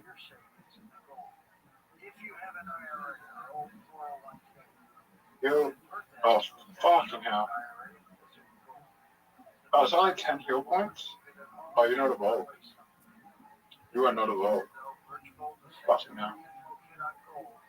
Bro, like, you know you're not a vote. Dude, you fucked me again. And I healed.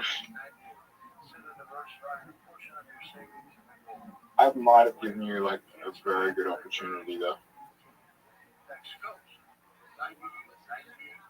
Actually, Just took it away. okay. You just took away my opportunity. By the way, evolving will heal you 10.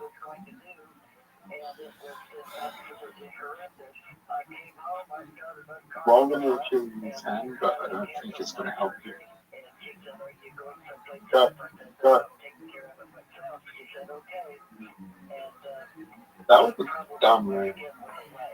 I have bruising that's all over my arms, 3 weeks after I was on the carnivore, I noticed, I'm looking at my arms, and I said, I don't have any bruises on my arms. I'm always full of bruises. I can't put my finger on it, but I know something's happening. I have to tell you that has to be right now. 866-836-8735. That's That was the okay move. That's CARNIBORE.com. Use coupon code George to get 15% off your order.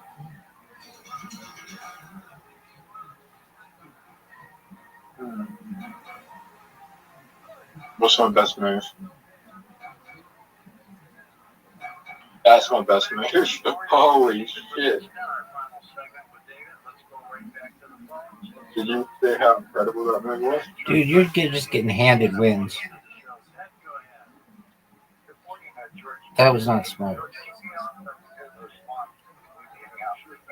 Oh, you mean like this? Oh. A lot that hot for you. And you still fuck it up.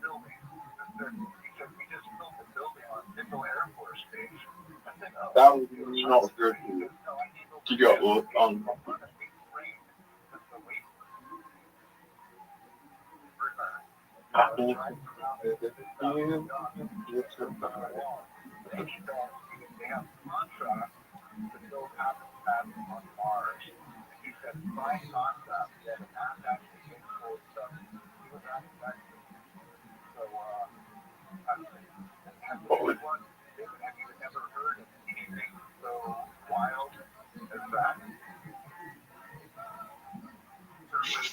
Not a signed contract for Mars, but there is a company called Icon.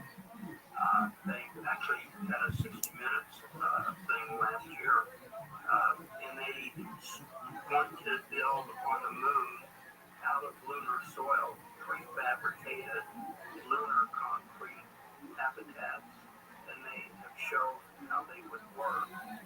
And I know some of the space architects. You ready, Rebel? Yes, sir. Right now.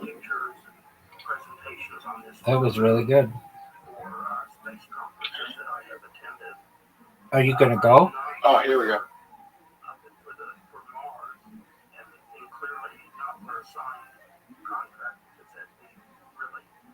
You know what you best? Oh, fuck.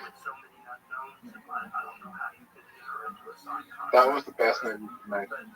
Thanks, baby. I forgot it was a 10.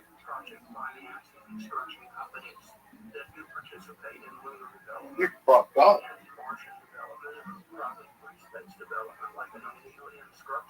Do you not see how you fucked up?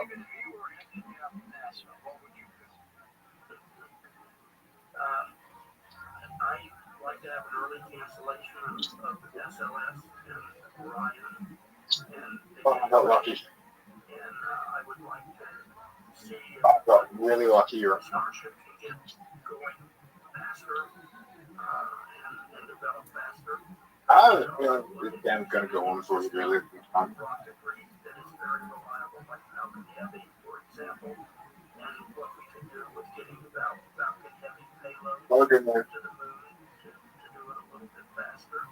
And I hope I could No, I'm getting on. work in a little bit to bring New Glenn to life. I would take it go. It's operational, so we would have some competition. Oh, you fucked me. But I would see if we could pick up speed on the On the rubber. Holy shit. going to the moon to stay permanently. And I would like to go to Mars, but I probably Why are you so? Zoot, flick yourself. and living on the moon in 1/6 gravity. I was talking about the dog. No, you're not. Whenever you, or I even sent you a tick, I'm going to tell you to flick yourself. So I think there's a lot we can learn from the moon. So I think I'd probably put a lunar focus along with science. I'd love to continue the science programs if it's really good science. Some of these missions, like New Horizons, I would not cancel. Doesn't cost much to keep them going, and we're learning a whole lot about the really deeper parts of our solar system. So why cancel it? This takes a couple of people to operate the equipment here on Earth to get the signals. And I would not cancel those damn Venus missions. They've got 3 missions going to Venus. And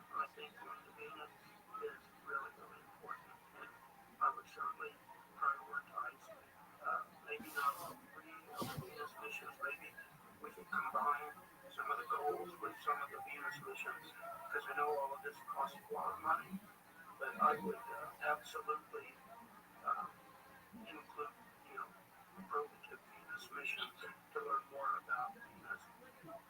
But I have a hungry science appetite for our solar system and what's beyond. We just need to make sure we spend the money wisely and we don't blow it on crazy experiments or crazy missions. But we know a lot about Europa. Not a whole lot. We've got a mission on the way there. We think it might sustain some kind of microbial life. I don't remember exactly the date of when Europa Clipper reaches there. It's probably about 7 more years, 8 more years, which will do a lot to tell us more about Europa. I think it's a fascinating place, but so is Titan. And there's a lot of places in a country that has both visionary leadership. We don't always have to make selfish choices of this or that. We can do more than one thing at the same time or back to back. And that I find Oh, wow. that we're always choosing. Can we go to the moon? Can we go to Venus? Or can we maybe kick the can down the road for Mars? But that's not the way big countries, bold visions, leadership work. What are you going to do, Zoo? And I would like to see us tell the space story to the public better than what we do, because their life would be miserable if space wasn't part of it, even though they don't realize that.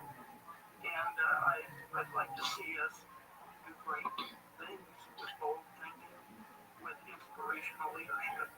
And I think space is the pathway to You think attractive women have more advantages than attractive men? Yep. I just won. Why do you think that is? Women are more, women can reproduce.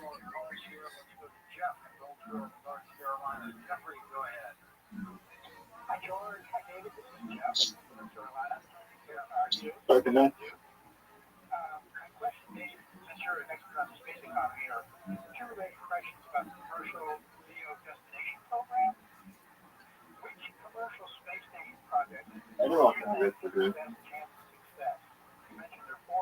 A woman can just reproduce. All she needs is sperm. She can go to a sperm bank. A man has more difficulty. He'd have to get a surrogate. Are you gonna go?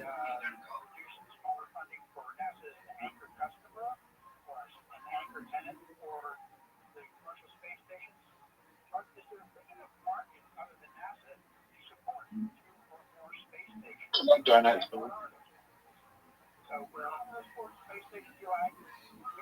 What'd you say, Zoot? Should I donate to them? No. Why not?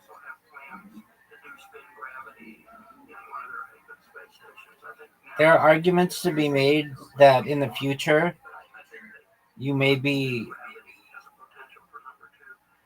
liable for inheritances and such, perhaps even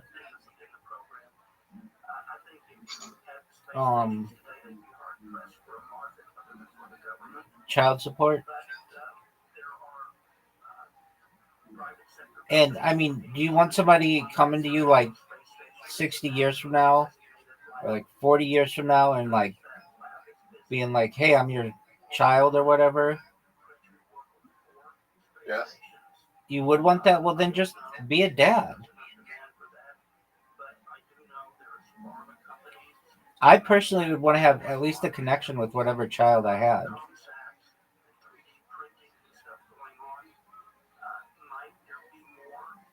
I looked into it and I signed up with the company, but I just had some issues with it, and I was approved, but I never did it. Zoot, are you gonna go?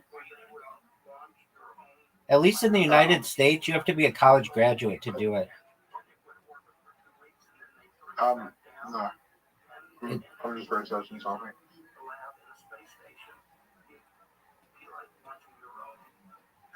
In the United States, I think you have to be at least 6 feet tall and a college graduate at a lot of places. Not all of them, but a lot of places.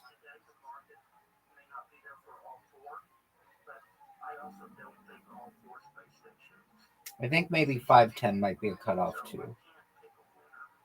Are you gonna go though? You're wasting everybody's time. Dog, you're wasting everybody's time. Dude, this isn't, hey, I'm gonna research shit. This is, are we gonna play or not?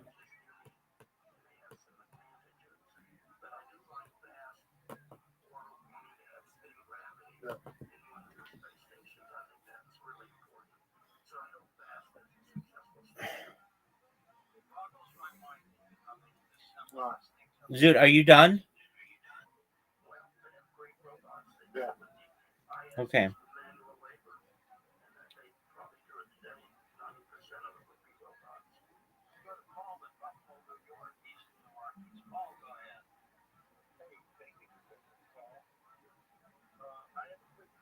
Question for you, George. Not a comment, not a question for both of you to answer individually. And first off, I'd like to say, God, please help Kevin Radio go forward. And with that said, anyone else who would say that, thank you. George, the question for you is, what are your thoughts or your gut feelings on building a nuclear power plant on the road? I haven't really given that much thought, Paul, but after listening to David Livingston, it sounds like a pretty fabulous idea. We should go for it. Yeah. Okay. Fair enough. My quick commentary, if you would, editorial or political cartoon, would be Adam and Eve having a conversation, and Adam saying, you know what? We really need a backup planet. And Eve saying, well, you know what, Adam? Maybe we should treat this place with a little more respect. Yeah. A little food for thought. But the question for both of you is, in your own answers, theoretically, space aliens show up every time there's like war, like around nuclear power plants, they show up. And what do you think aliens would, if you believe or not believe, what do you think their like take would be on us going into the space and building a nuclear power plant? And I'll take the answer off the air. Thank you. You can give us your thoughts about ET. Well, we're already doing space missions with nuclear power. You know, they power most of our in-space missions. Most of our planetary missions are powered by nuclear power with plutonium and other ingredients. So that's not new. That's how most of them get their power. Most of them don't get it from solar. I don't know that the aliens would think one way or the other, because we've been launching nuclear power components for our satellites and our missions, probably since the early days of the space industry. But I don't think if there are aliens, I don't think they're on the moon. I've not seen any real indication of that.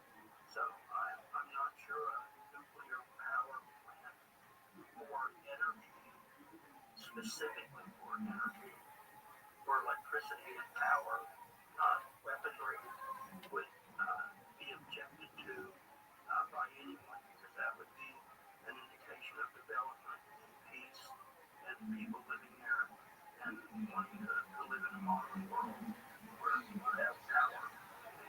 You don't want to have really cold nights and, stuff like that. So I think they'd be okay with that. If you were telling me it was a nuclear power plant that caused bombs and weapons, I'd probably give you a different answer, but that's not the case. That would be a different story as well. David, where do people follow you? Well, the Space Show has most of the information, thespaceshow.com. We also have a Substack page, which is Dr. DOCTOR Space. on Substack.com, and we're putting more and more videos up on Substack. They're doing more and more Zoom programming as our new, because the audio is so much better. And people can reach me at Dr. Space, DRSPACE, at thespaceshow.com with comments and questions. Super. It's always great talking to you, David Livingston. Up next, we're going to be talking about living and making life worthwhile with Kate Mansour, Coast to Coast. The Coast website is now streamlined for mobile devices. Great news if you're a Coast insider or simply want to enjoy our website on your phone. Visit coasttocoastam.com on your iPhone or Android browser. Fuck, it's hard to come to them in Australia. What do you have to do?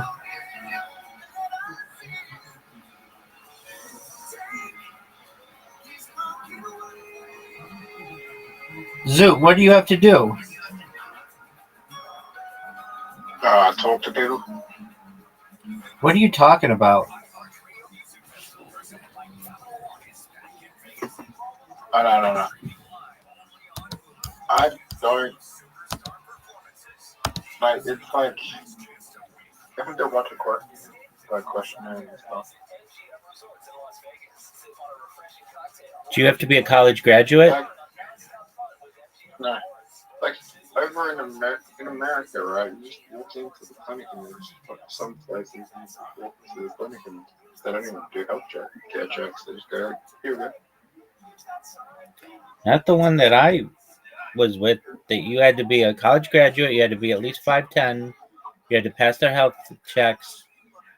Did you donate sperm? I did not. I just said I was on their list to do it, and I thought better of it, and I've gotten emails from them for like 10 years in a row ever since.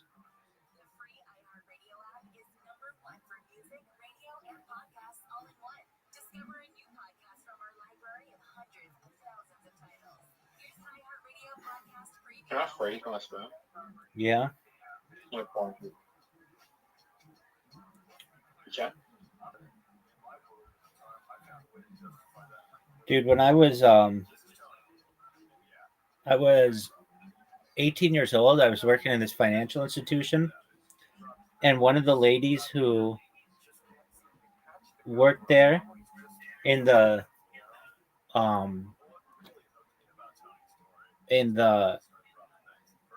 vault, she would like ask me, what I was doing with chicks and stuff.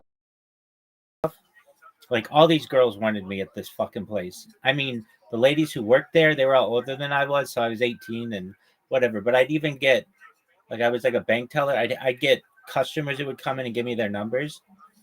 And this one lady asked me, like,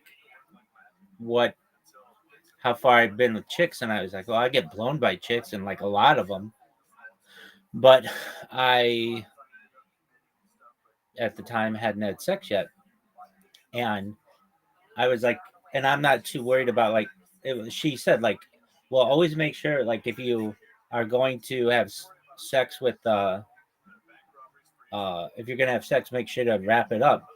And I was like, yeah, no, I know that, but I'm not going to have sex with anybody. I just let them blow me. And she's like, well, you better make sure they swallow. And I'm like, I mean, I don't really, like, they do, but like, that's not like I don't like force them to do it, but they all have. And she's like, yeah, but here's what'll happen. She's like, I had a girlfriend of mine do this. Is she liked a guy who didn't want to have sex with her, and so she blew him, and he came in her mouth. She incubated it in her mouth, froze it, and then tried to impregnate herself with a turkey baster. I was like, what the fuck kind of crazy friends do you have? And so ever since then, I kind of just thought that was a wild fucking story. Would that work? I think this woman was just trying to get impregnated by this certain guy, and he did not want to have sex with her for whatever reason. Anyway, she told me that story, and I was like, that's fucking wild. Let me see if that would work. Yo, dog, if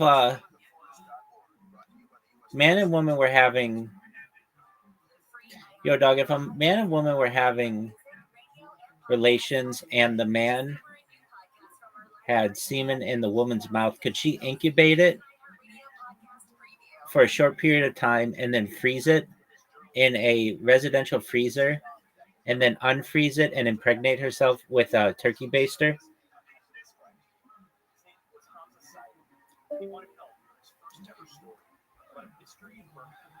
Anyway, it was fucking crazy. I'll never forget it. Is that what happened? That is, I remember. Yo, what the fuck, dude? Sam, whatever. Your fucking shit sucks. Chat GPT 5.0 sucks.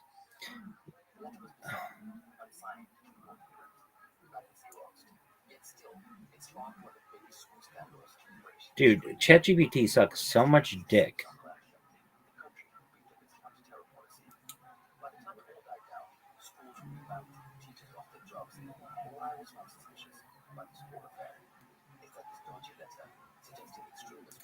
No, that wouldn't result in human conception. Requires sperm to reach egg in the woman's reproductive tract. The mouth and digestion aren't connected to the reproduction. No.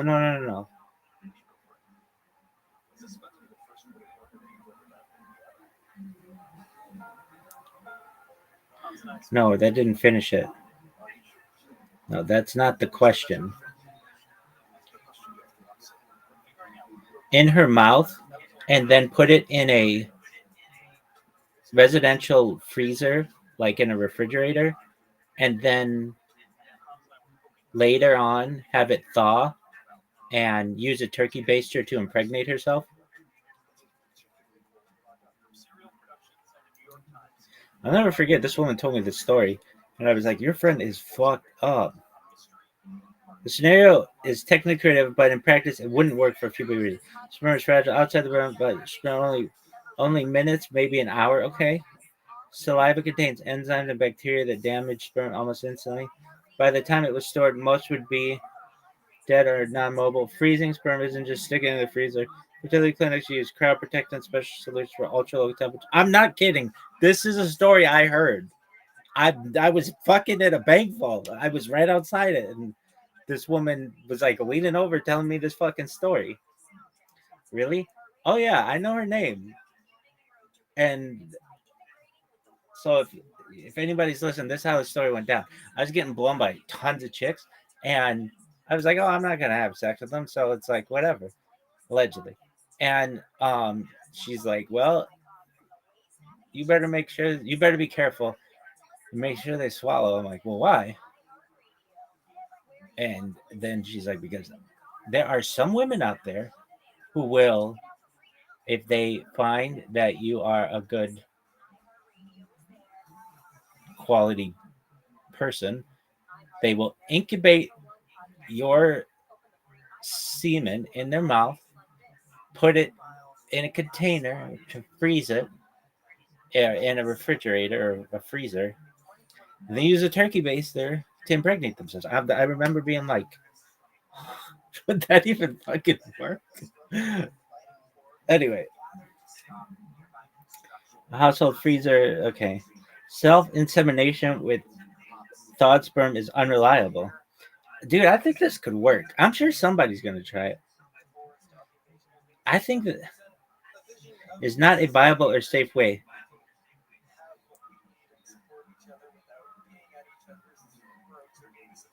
I think it could happen under the right conditions. Like, name a situation where this could definitely happen.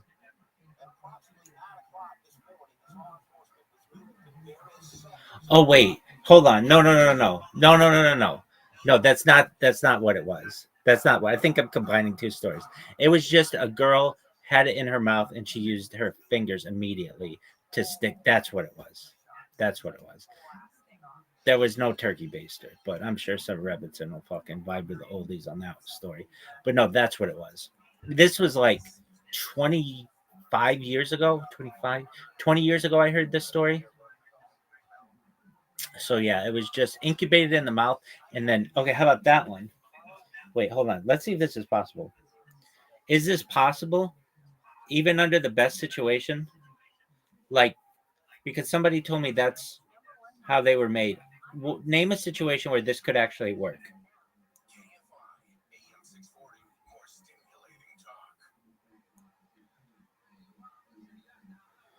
Dude, this ChatGPT sucks.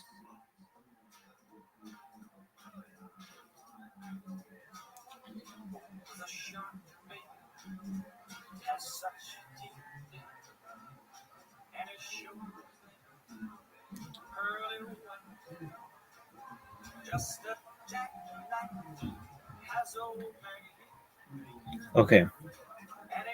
How about this one? Can a woman impregnate herself by just quickly incubating sperm in her mouth and then sticking it up inside herself while the guy isn't paying attention? Now that was the story. That was the story. Biologically, yes, it's fresh sperm and the transfer happens within minutes. Pregnancy is possible. So this woman was trying to get these people, not the one I knew, but her friend. Sperm are alive and motor. Yeah. Yeah. So it could happen. That's what she was trying to protect me from. And I appreciate that. So where did you get this fucking idea to freeze it? I don't know. I'm a science person. I just kind of figured that with a turkey baster, dog. I think when she told me this story, my mind went to what other scenarios are available. But okay, so what's her story? Because if she ever sees this, she's gonna be like, she knows who she is. All right, so I was outside this bank vault, and this woman would always lean over and ask me like about, I don't know, maybe she just got off on me talking about getting blown. Anyway, there's always when she give me a ton of money. So I was like, oh, I don't have to worry about impregnating a girl because they just blow me. She's like, you better be careful. I'm like, what do you mean? And she's like, I've had friends who just quote unquote blow a guy and incubate the semen in their mouth, and when he's not looking, they shove it up inside themselves to try to get themselves pregnant. And I was like, what kind of fucked up friends do you have? And then I thought to myself, oh, of course, fucking internet goes out.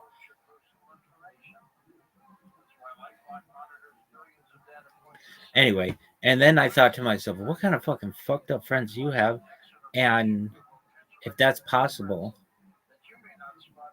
and that works,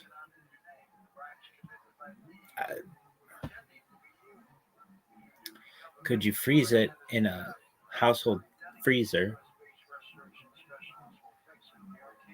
And then the turkey baster, I don't know. I think I just was mixing things up. But like, how else are you gonna get it up there? Why a turkey baster? Why not? Anyway, that story sucked dick.